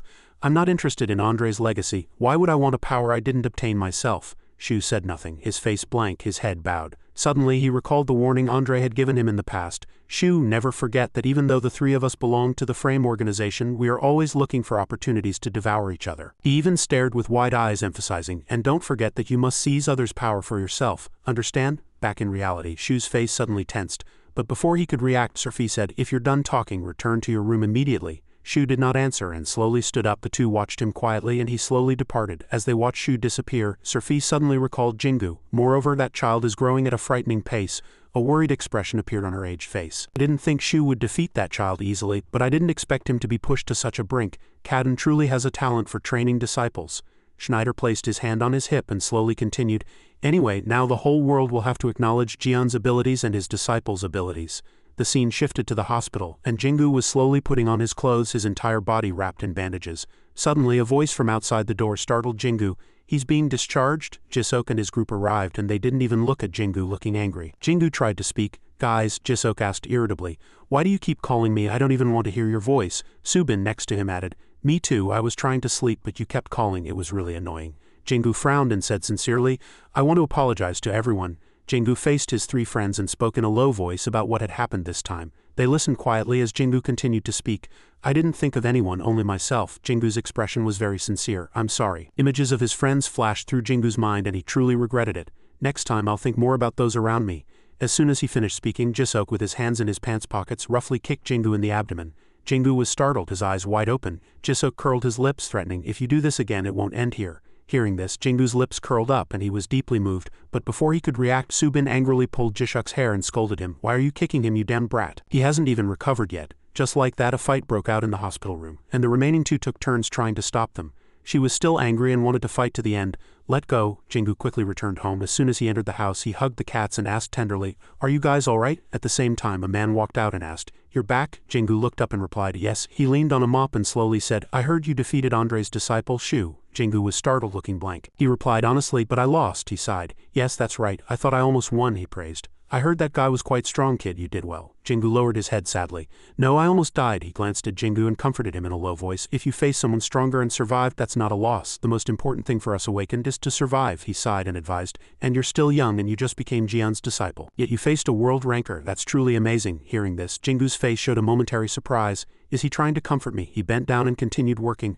Don't think too much. Jingu didn't reply, so he glanced at him. Only then did Jingu quietly reply, yes. A voice was heard and Jingu turned his head to pay attention. Kid, you just got back? Kadin slowly walked out, followed by Kaiten and Pluton. Jingu smiled and replied yes. Kadin spoke. How did it feel to face a top 10 successor? Jingu bowed his head and reported, he was very strong, he seriously admitted. And I realized that I still lack many things. Kadin smiled and praised. Good, as long as you realize that. As soon as he finished speaking, the two faced each other. Kadin reminded him in a low voice, now train, you need to absorb what you learned from that fight. Jingu stood up. Yes, the three stared intently at Jingu, their faces tense. Kadin looked up irritably after hearing Jeztella's words. Now you look normal. Kadin curled his lips and asked, what do you mean? Jeztella said. You were always fidgety and uneasy, not like yourself at all. Kadin frowned and denied. When was I ever like that? Kadin quickly added. Well, maybe since Jingu's fight began. Pluton also interjected. Right until that fight ended. Jeztella rolled her eyes sarcastically but fairly, and you two were the same. At these words they were speechless, their faces bitter, but they dared not refute. She finished speaking. She let out a sigh of relief. Kadin was doing chores nearby, looking at her with burning eyes. Lady Jestela, at this moment inside a huge mansion hidden in a desolate and gloomy forest. Jestela mysteriously used her spiritual power to move there. As soon as she entered, she was startled and heard a voice. Lady Jestela, I'm surprised you left your residence. She turned around and saw the other person elegantly leaning on a chair. She snapped back. Who are you? Jestela asked, her eyes wide. Why are you here? What is your purpose? He seriously cut straight to the chase. I'm here to offer you a proposal to join forces in this desolate place. There were only Or and Jestela. At this moment, Jestela spoke. This again I've already told you. I refuse your offer, Or immediately replied. You are no longer in a position to refuse. The situation has changed. The balance of power that has been maintained for a long time has finally collapsed. The top 10 awakened, those who were hidden, and the factions that follow them have all started to act. Jestela fell silent upon hearing this. He continued, Jestela, you know as well as I do, others only seek greater power, but we, the world's top 10, wish to become stronger even by taking each other's abilities. Jestela raised an eyebrow at this. He said that if she continued to isolate herself she would be swallowed by the other top 10. Then Or suddenly gently stroked her hair and said, That's why I'm telling you we need to form an alliance now. Or's gaze was profound. Jestela seemed to be thinking. She replied firmly, Or do you think I'm a fool? He stiffened at these words. What? Jestela continued. The top 10 are always eyeing each other. The so-called balance is just a facade in reality. Everyone is secretly strengthening their own power, waiting for the opportune moment to devour others. This is nothing new, Or seemed to be calculating something upon hearing this. He sighed and said, Although what you said is true, the situation will not be the same as before. Astra had already surpassed the power of a world top 10 and Andre, by seizing Astra's legacy, had become even stronger. This clearly showed that taking each other's abilities could be a stepping stone, therefore no one would overlook even a small flaw. Jestela continued, The same goes for you, right? So tell me, what will you do with that power once you become stronger? Will you strive to create a better world? Or immediately smiled. He raised his voice and said, Well, someday, probably. That's the responsibility of the strong. That's why the world gave us awakened such power. Jestela remained silently unresponsive. Then Or moved. I'll be leaving now. You'll need time to think about this matter as well. He immediately disappeared, leaving Jestela alone under the bright moonlight. Her face was lost in thought. Dawn began to break. As Jian stood alone on the rooftop looking at the sky, a voice suddenly echoed, What are you doing here? It was Jestela. Her expression was still unchanged. Jian sighed and said, I thought you had already returned to your domain. Jestela replied. I had returned. He immediately continued. You're always wandering around as you please. Suddenly, Jestela turned sharply and slowly approached Jian. She stood right behind him and asked, What are you doing? Jian replied blankly. Oh, just looking at the sky and feeling a light breeze. Jestela was slightly surprised by this answer. She spoke again. That's not what I meant. Jian gently turned his head and looked at her with curious eyes. Jestela lowered her voice and said, What are you doing here in such a state? Faced with this question, Jian still gazed at Jestela. Jestela continued, Jian, you were always someone who would do anything necessary to become stronger. And you never stopped fighting. Your life was always a continuous struggle, Jian said in a soft tone. That's right, my life was really busy, Jestela said again. But I don't understand seeing you like this. Why have you changed? A sudden silence fell between them. Then Jian spoke. Changed? It might seem that way, but I haven't changed at all. Jestela was startled by these words because a very dense, killing intent emanated from Jian. He said, I always want to become stronger in every moment. Today must be stronger than yesterday, and tomorrow must be stronger than today. That thought has never changed. Now his eyes seemed to burn but quickly subsided. He said, But recently I've started to realize something else. Jestela became curious. Something else, Jian immediately replied. Well, a life not always fighting. Now Jestela's eyes were filled with surprise. Jian's voice continued to echo. Feeding cats, taking walks, napping, talking with people around me. Those things aren't so bad either. Jestela paused at these words and suddenly recalled Blues. He said, Are you talking about life here? And then thought silently for a few seconds. Blues then sincerely said again, Honestly, it's not bad at all. Of course, I'm still reflecting on the punishment you gave me, Lady Jestela, but living here I've started to wonder what's the meaning of doing anything to become stronger. By this point, Jestela seemed to understand what he meant. Seeing her remain silent for a long time, Jian said, Does it sound like a lie? Jestela immediately turned her head and said, It's not a lie, it's just that I never expected someone like you to say such things. Jian replied cheerfully, You think I'd make grand statements like others, for example, that I'd create a better world that way? Jestela said firmly, That's right, an awakened who simply pursues power would never view the weak as equals, Jian said again.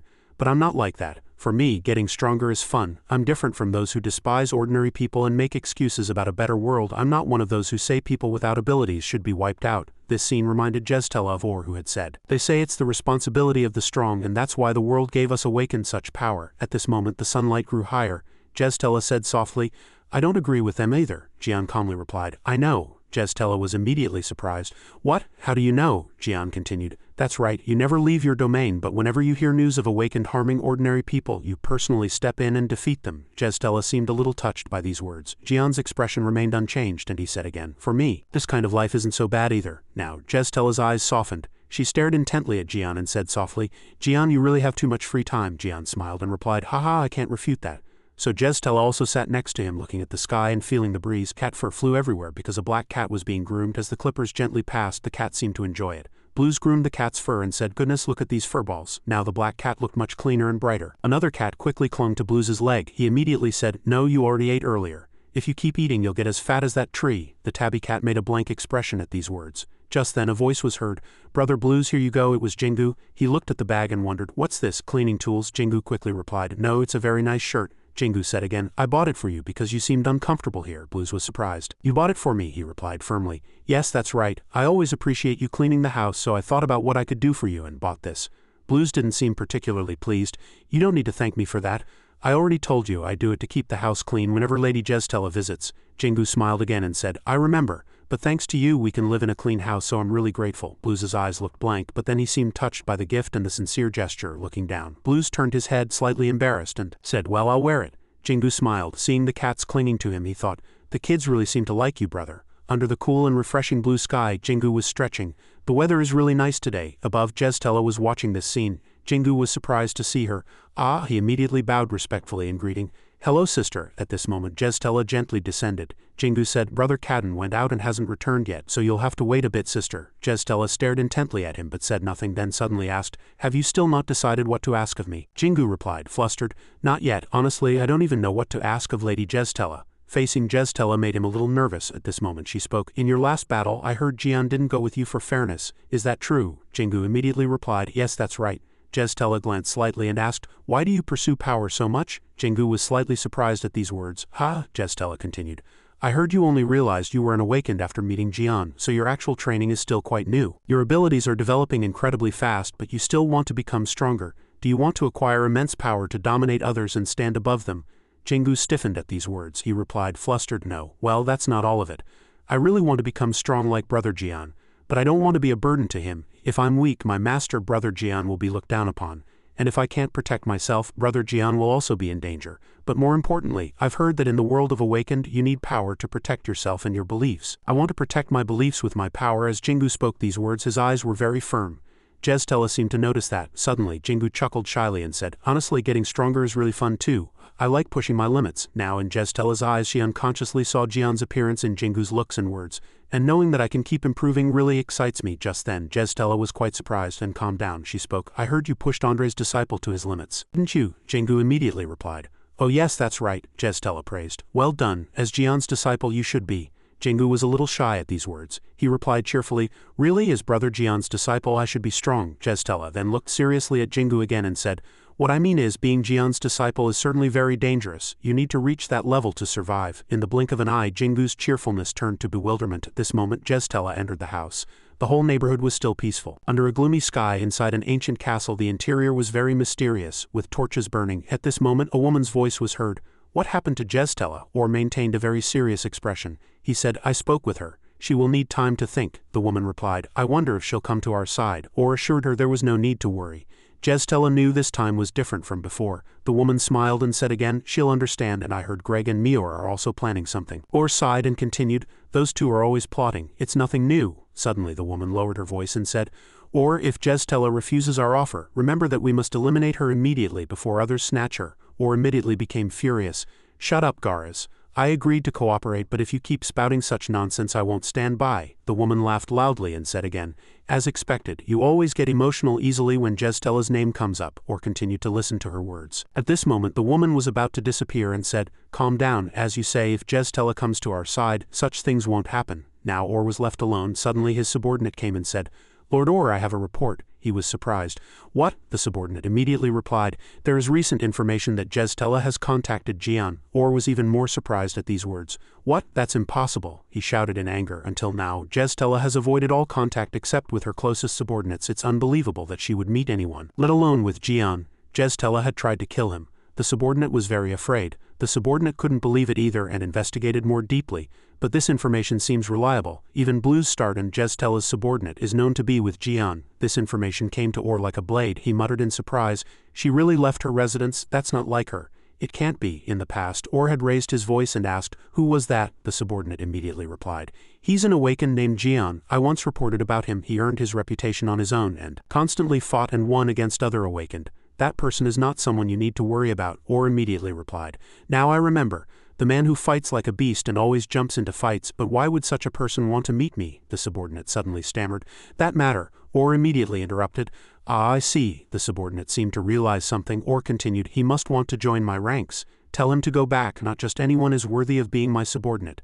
Tell him to prove himself and then return." The subordinate was flustered. "That's not why he came, Lord Or was surprised. "No," the subordinate continued. "He came to challenge Lord Or was appalled at these words. "What, he dares to challenge me?" The subordinate could only remain silent, seeing his reaction. Or said, "There are always those guys, the ones who win a few times and then think they're special." Suddenly he stood up and raised his voice. "Gura, you handle him. If he doesn't retreat, just kill him." The subordinate immediately replied. Understood. In a mysterious space, Jian's figure faintly glowed. His eyes were very sharp behind him. Thousands of terrifying people were walking. Jian smiled wickedly. In this ruined castle, eyes filled with surprise, bruised bodies and countless wounds, Or had to watch the defeated strewn everywhere. A trembling voice was heard. "Your subordinate apologizes," he said. "Gura, even you lost," she immediately replied. "We were no match for him." Or immediately made a very terrifying expression. "How long has he been gone?" Gura said. "Calm down," Or was stunned. "What?" Gura continued. He was much stronger than his subordinates had anticipated, and his subordinates couldn't even inflict serious injuries on him. Upon hearing that, Or immediately exuded a stifling, dense killing intent. Gura immediately trembled and said, "Of course I know you can punish him sufficiently, Lord Or, but if you get even slightly injured during the battle, the other top 10 members will immediately seize the opportunity, so you must restrain yourself." Despite hearing this, Or remained greatly enraged, like a volcano erupting. The scent of grilling meat wafted through the air here. It was a delicious feast for Blues, Jingu and the others. Jingu munched enthusiastically and said, "Brother Blues, the meat is really delicious." Plutan, who was nearby, quietly said, "The best way to eat it is to swallow it whole without chewing." Blues immediately smiled brightly, saying, "What's this?" A very boisterous meal was underway. At this moment, Jeztella was observing the entire situation from above. Behind her was May, who reported, "It hasn't been confirmed yet, but there's information that Lord Or is cooperating with Lord Garas, another top 10 member. If that's true, unlike someone's past overtures, this might be a true strategic alliance." Suddenly, Jeztella glanced at her, and May continued, surprised. "While his transformation into a cat doesn't really matter, I'm still not used to seeing Lord Jian like this." Below, Jian was being boisterous with the other cats. "Hey, you guys shouldn't be eating," May's voice continued. "Who would have thought that Lord Jian, who always sought out the strongest to fight, had such an extremely aggressive personality?" Moreover, Jeztella continued to silently observe below. May continued, "Before, no one could get close to him, and not only Jian but Kaiten and Pluton also always acted alone in the past, but now they've changed like this. It's clear that their transformation is thanks to Lord Jian's disciple." Jeztella remained silent. Below, Jingu spotted the two and shouted, "Sister Jeztella, Sister May, come down and eat." Jeztella still stared at May, and May excitedly said, "Let's go down too." Honestly, Blues probably wanted this the most. Indeed, her cheeks flushed as soon as she saw her. Jeztella sighed. "Now that the party has become even livelier, everyone, please eat to your heart's content." Jeztella was suddenly a little embarrassed, her eyes soft yet scrutinizing as she delicately put food into her mouth. Immediately, her eyes shone and everyone seemed to be awaiting her evaluation. Jian suddenly spoke. "How is it? Is it delicious?" Jeztella still chewed slowly, her face appearing very relaxed. The person most likely awaiting her answer more than anyone else was probably Blues. At this moment, Jeztella finished chewing the food in her mouth. Suddenly a plate of meat was handed to May. Blues said, "You should try some too," but May refused. "No, I have something to do, so I need to go back now." Jeztella also spoke. "In that case, I'll go with you," May hastily said. "No, Lady Jeztella, please stay," but Jeztella reiterated. "Then I'll see you off." May reluctantly accepted. "Thank you, sister." After speaking, Jeztella immediately used her magical power and a red aura quickly enveloped May. From his side, Blues also hastily waved goodbye and May nodded in response. In this mysterious castle May appeared. She was surprised internally, thinking, "Lady Jeztella is with someone other than us." Suddenly, something approached. May immediately turned her head and was quite surprised to see him. "Lord Or, why have you come here?" Or replied. "I came to confirm something with Jeztella," and now May's face was filled with tension. 366. May's heart suddenly grew uneasy, thinking, "What's this? Lord Aor's aura seems completely different from before." Someone, seeing her not reacting, coldly reminded her, "Why are you still standing here? Hurry and tell Jeztella that I've arrived." Hearing this, May finally realized his purpose, and after her eyes widened slightly, she bowed her head and informed him, "I apologize, Lady Jeztella is not here right now," Or emphasized his voice and asked again. "Jeztella, she's not here?" May confirmed again without hesitation. "Yes, that's right." He said nothing, feeling a little disappointed inwardly. "Not here again? Why?" At this moment, Or recalled his subordinate's recent report that Lady Jeztella had contacted Lord Jian, so he asked her where she was. May said, surprised, "Huh?" And then the atmosphere suddenly fell silent. Or, seeing no reaction from her, repeated his question. What I'm asking is, where is Jestela now? Worry was evident on May's face and she stammered in reply, that is something I cannot tell you, or didn't beat around the bush and asked directly, did she go to meet Jian? May's eyes widened in surprise as she thought inwardly, how does that person know that fact in the vast space? Everything was suffocatingly silent. Or coldly asked again, answer me, she went to meet Jian, didn't she? But May still refused to answer his question. I have nothing to say right now, Lord Or could no longer restrain himself and clenched his fist tightly, continuing to question her. So it wasn't a lie that she wasn't home last time and that Jestela has been meeting Jian frequently recently? May only opened her mouth a few seconds later, repeating her previous statement.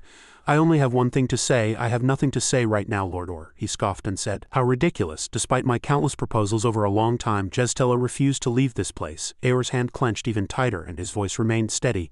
Not once did she ever come to find me. But she left to meet Jian, even facing his impending rage. May showed no reaction, or finally couldn't hold back and roared loudly, unleashing his power. Why is she meeting him? May now said nothing, and a moment later a hand reached out and gripped her neck tightly. He pushed May back forcefully. Midway he suddenly stopped, demanded an answer from her. Answer me, what is her purpose in meeting him? May still replied firmly. I have nothing to say right now, Lord Or enraged, threw her forcefully and May fell uncontrollably fast. A moment later a loud sound came from the ground and dust flew everywhere. As everything settled, May was seen struggling to move amidst the pile of shattered earth and stones. Her face was covered in wounds and she thought inwardly, he's acting like this just because Lady Jestela met someone. After thinking, May struggled to get to her feet, supporting herself with her hands. This time she replied, you meeting Lady Jestela? Where and for what reason? I truly don't understand what that has to do with you, Lord Or hadn't expected her to say such a thing and he frowned, saying, what? May spoke strongly and directly. I don't know why you keep trying to find out about Lady Jestela. But unless Lady Jestela tells you herself, I cannot tell you anything, Lord Or. Upon hearing this, he suddenly threw his head back and laughed loudly, and then his laughter gradually subsided. Or controlled his power, flying towards May, his gaze very cold and significant as he said, until now I've always sought her out, but now I'll have to make her come find me. May faintly realized his intention and cried out in surprise, what are you trying to do? Surely you're not going to? Aor's tone became even softer and he asked, if I take you, Jestela will come to meet me, won't she? Hearing this, May immediately turned and fled, muttering inwardly, I must leave this place at once, otherwise Lady Jestela will be in danger because of me. However, she couldn't escape far before Aor's power enveloped her. It struck May's back forcefully and the impact sent her to the ground. May turned back in alarm, thinking inwardly, I can't use my abilities, I can't believe he can disintegrate my energy. Or quickly approached her. He looked down at May and coldly asked, do you think you can escape from me? But she didn't give in at all and charged like lightning, then swung her hand, firing a series of power beams. They all successfully hit Or, causing a loud explosion. Surprisingly, as the smoke slowly dissipated, a familiar voice was heard again. Not bad. May was horrified to see countless ropes emerge, which flew at once and wrapped around her. Soon the ropes tightened around her entire body and May's struggles were futile. Then a beam of power erupted, shattering the ground, and May, bound by the ropes, couldn't move. At this moment, brilliant energy erupted from Aor's palm. Immediately the ropes tightened even more, and May's eyes widened in alarm. A moment later, all the ropes penetrated her body, and May screamed in extreme pain. Clear red cracks appeared on her skin. Or then snapped his fingers and his energy immediately vanished. May slumped to the ground, gasping for breath. At this moment Or approached her. He stood rigidly, looking down at May on the ground, then coldly opened his mouth. I won't kill you because I need you as bait to lure Jestela. May suddenly glanced in another direction and several familiar vortices appeared in the sky. Blues appeared very quickly, holding a plate of meat in his hand. Excitedly he said, I need to get the kitchen utensils. May must want some meat too. But then suddenly paused. It was because he had discovered Aor's presence. Then, seeing May's disheveled face, he called out to May in alarm. Blues then looked at Or, saying Lord Or in disbelief. Or also recognized him and asked Blues, Ah, Blues, is that you? Blues was too surprised to speak clearly. Why, yes, it's me, but what's going on? He asked, bewildered. Or replied smoothly, if you're talking about this situation. May could discern his intention. She quickly shouted, Run! Blues looked at them in surprise, and still seemingly unable to react, he asked again, bewildered, What? But just 1 second later something rushed over and knocked his meat plate to the ground. A few pieces of meat lay on the ground. Blues' eyes widened and blood gushed from his mouth. Or then opened his mouth again and replied, This kind of situation. May could only watch helplessly as red blood splattered into the air nearby. He fell to the ground, groaning in pain, gripping the gushing wound with his hand. Or slowly withdrew his hand, stained with red blood. He gazed silently at Blues. May then rushed to him, calling out to Blues worriedly. After observing his incessantly bleeding wound, she thought anxiously, Terrible. Blues' wound is too deep and Lord Aor's residual power is exacerbating the situation. Seeing Blues' hardened face, May grew even more afraid. I can't believe he dared to do such a thing. Then she looked up at Or and loudly asked, What are you doing? He merely looked down at her and didn't answer.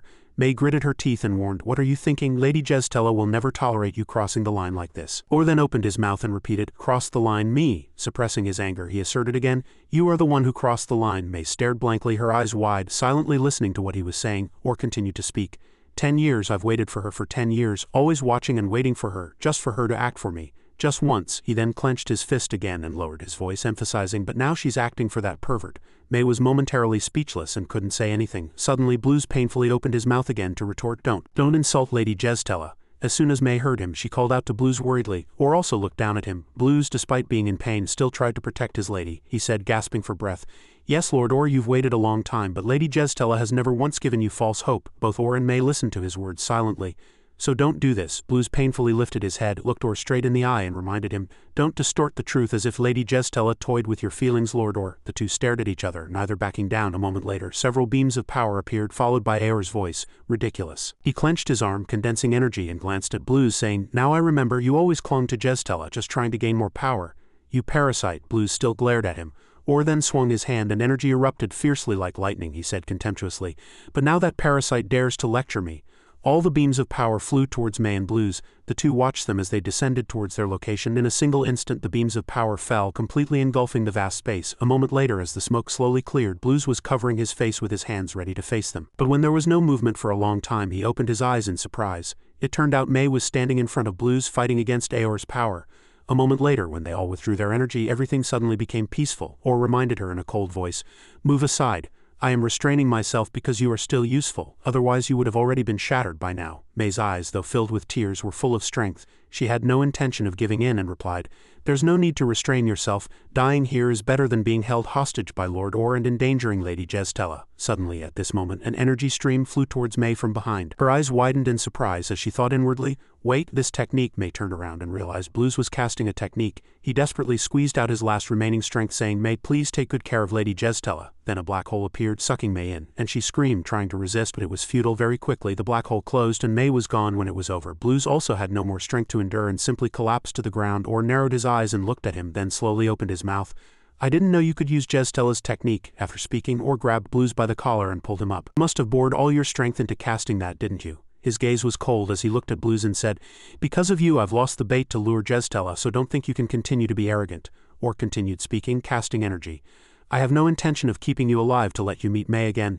Jestella doesn't care whether you live or die. Unlike May, you are merely..." At this moment, he swung his hand and fired a massive net at Blues as the ropes flew and bit into his flesh. Blues screamed in pain. They tightened so powerfully that Blues's fingers were severed. He opened his eyes wide, shedding tears, watching the ropes continuously wrap around his wrists, and Blues cried out in terror. Aor's face darkened as he reprimanded, "You rotten parasite, slowly die." Then he nonchalantly watched Blues suffer. Blues looked up in an unknown direction, shedding tears that slowly flowed down. He called out inwardly, "Lady Jestella." Fragmented memories began to surface. Blues remembered the first time the orange cat approached and touched him. This cat bared its teeth fiercely, swiped its claws and pointed at its litter box, meowing. Blues, bewildered at the time, pointed to himself and asked, "Are you telling me to clean it?" Ultimately, he held his breath and cleaned up for the orange cat. Recalling that moment, he realized inwardly while living there, "I realized I was wrong. That power isn't everything, and a simple life is also precious." Following this, the orange cat gently fell asleep on Blues's lap. This seemed to stir his heart, and soon a few more cats gathered. Blues quickly averted his gaze, but a subtle joy soon bloomed on his face. At that moment, he happened to look inside the house. Jestella, Jingu, and the pets were playing together. Blues noticed one thing then, and that was Jestella's cold face. He asked himself, "Lady Jestella, what is missing from your life?" Even when sitting at the table with everyone, he cautiously observed her demeanor. Thinking of these simple things, Blues smiled happily. Returning to reality, May had been transported elsewhere by Blues's ability, and it turned out she had returned to their house. Everyone was surprised by her healthy appearance. May paid little attention, hurrying to Jestella and calling out, "Lady Jestella." Her eyes were filled with tears and she mumbled in a trembling voice. After hearing Blues's story, Jestella was also engulfed in shock. Blues was tied with ropes, slowly being tortured in pain. Recalling those past scenes, Blues regretted and vowed to himself, "I'm sorry for realizing too late. I wanted to return after learning life's lessons there." However, at this moment he closed his eyes as if accepting reality. But unexpectedly, Blues felt an immense stream of power rushing towards him. He opened his eyes in surprise, and blocking his path was a familiar white-haired figure. He stood blankly, mumbling in a small, disbelieving voice, "Lady Jestella." At that moment, Jestella had truly arrived, even standing in front to protect Blues. Or finally met her, and his eyes were filled with deep hatred. Jestella also looked at him with hostile eyes.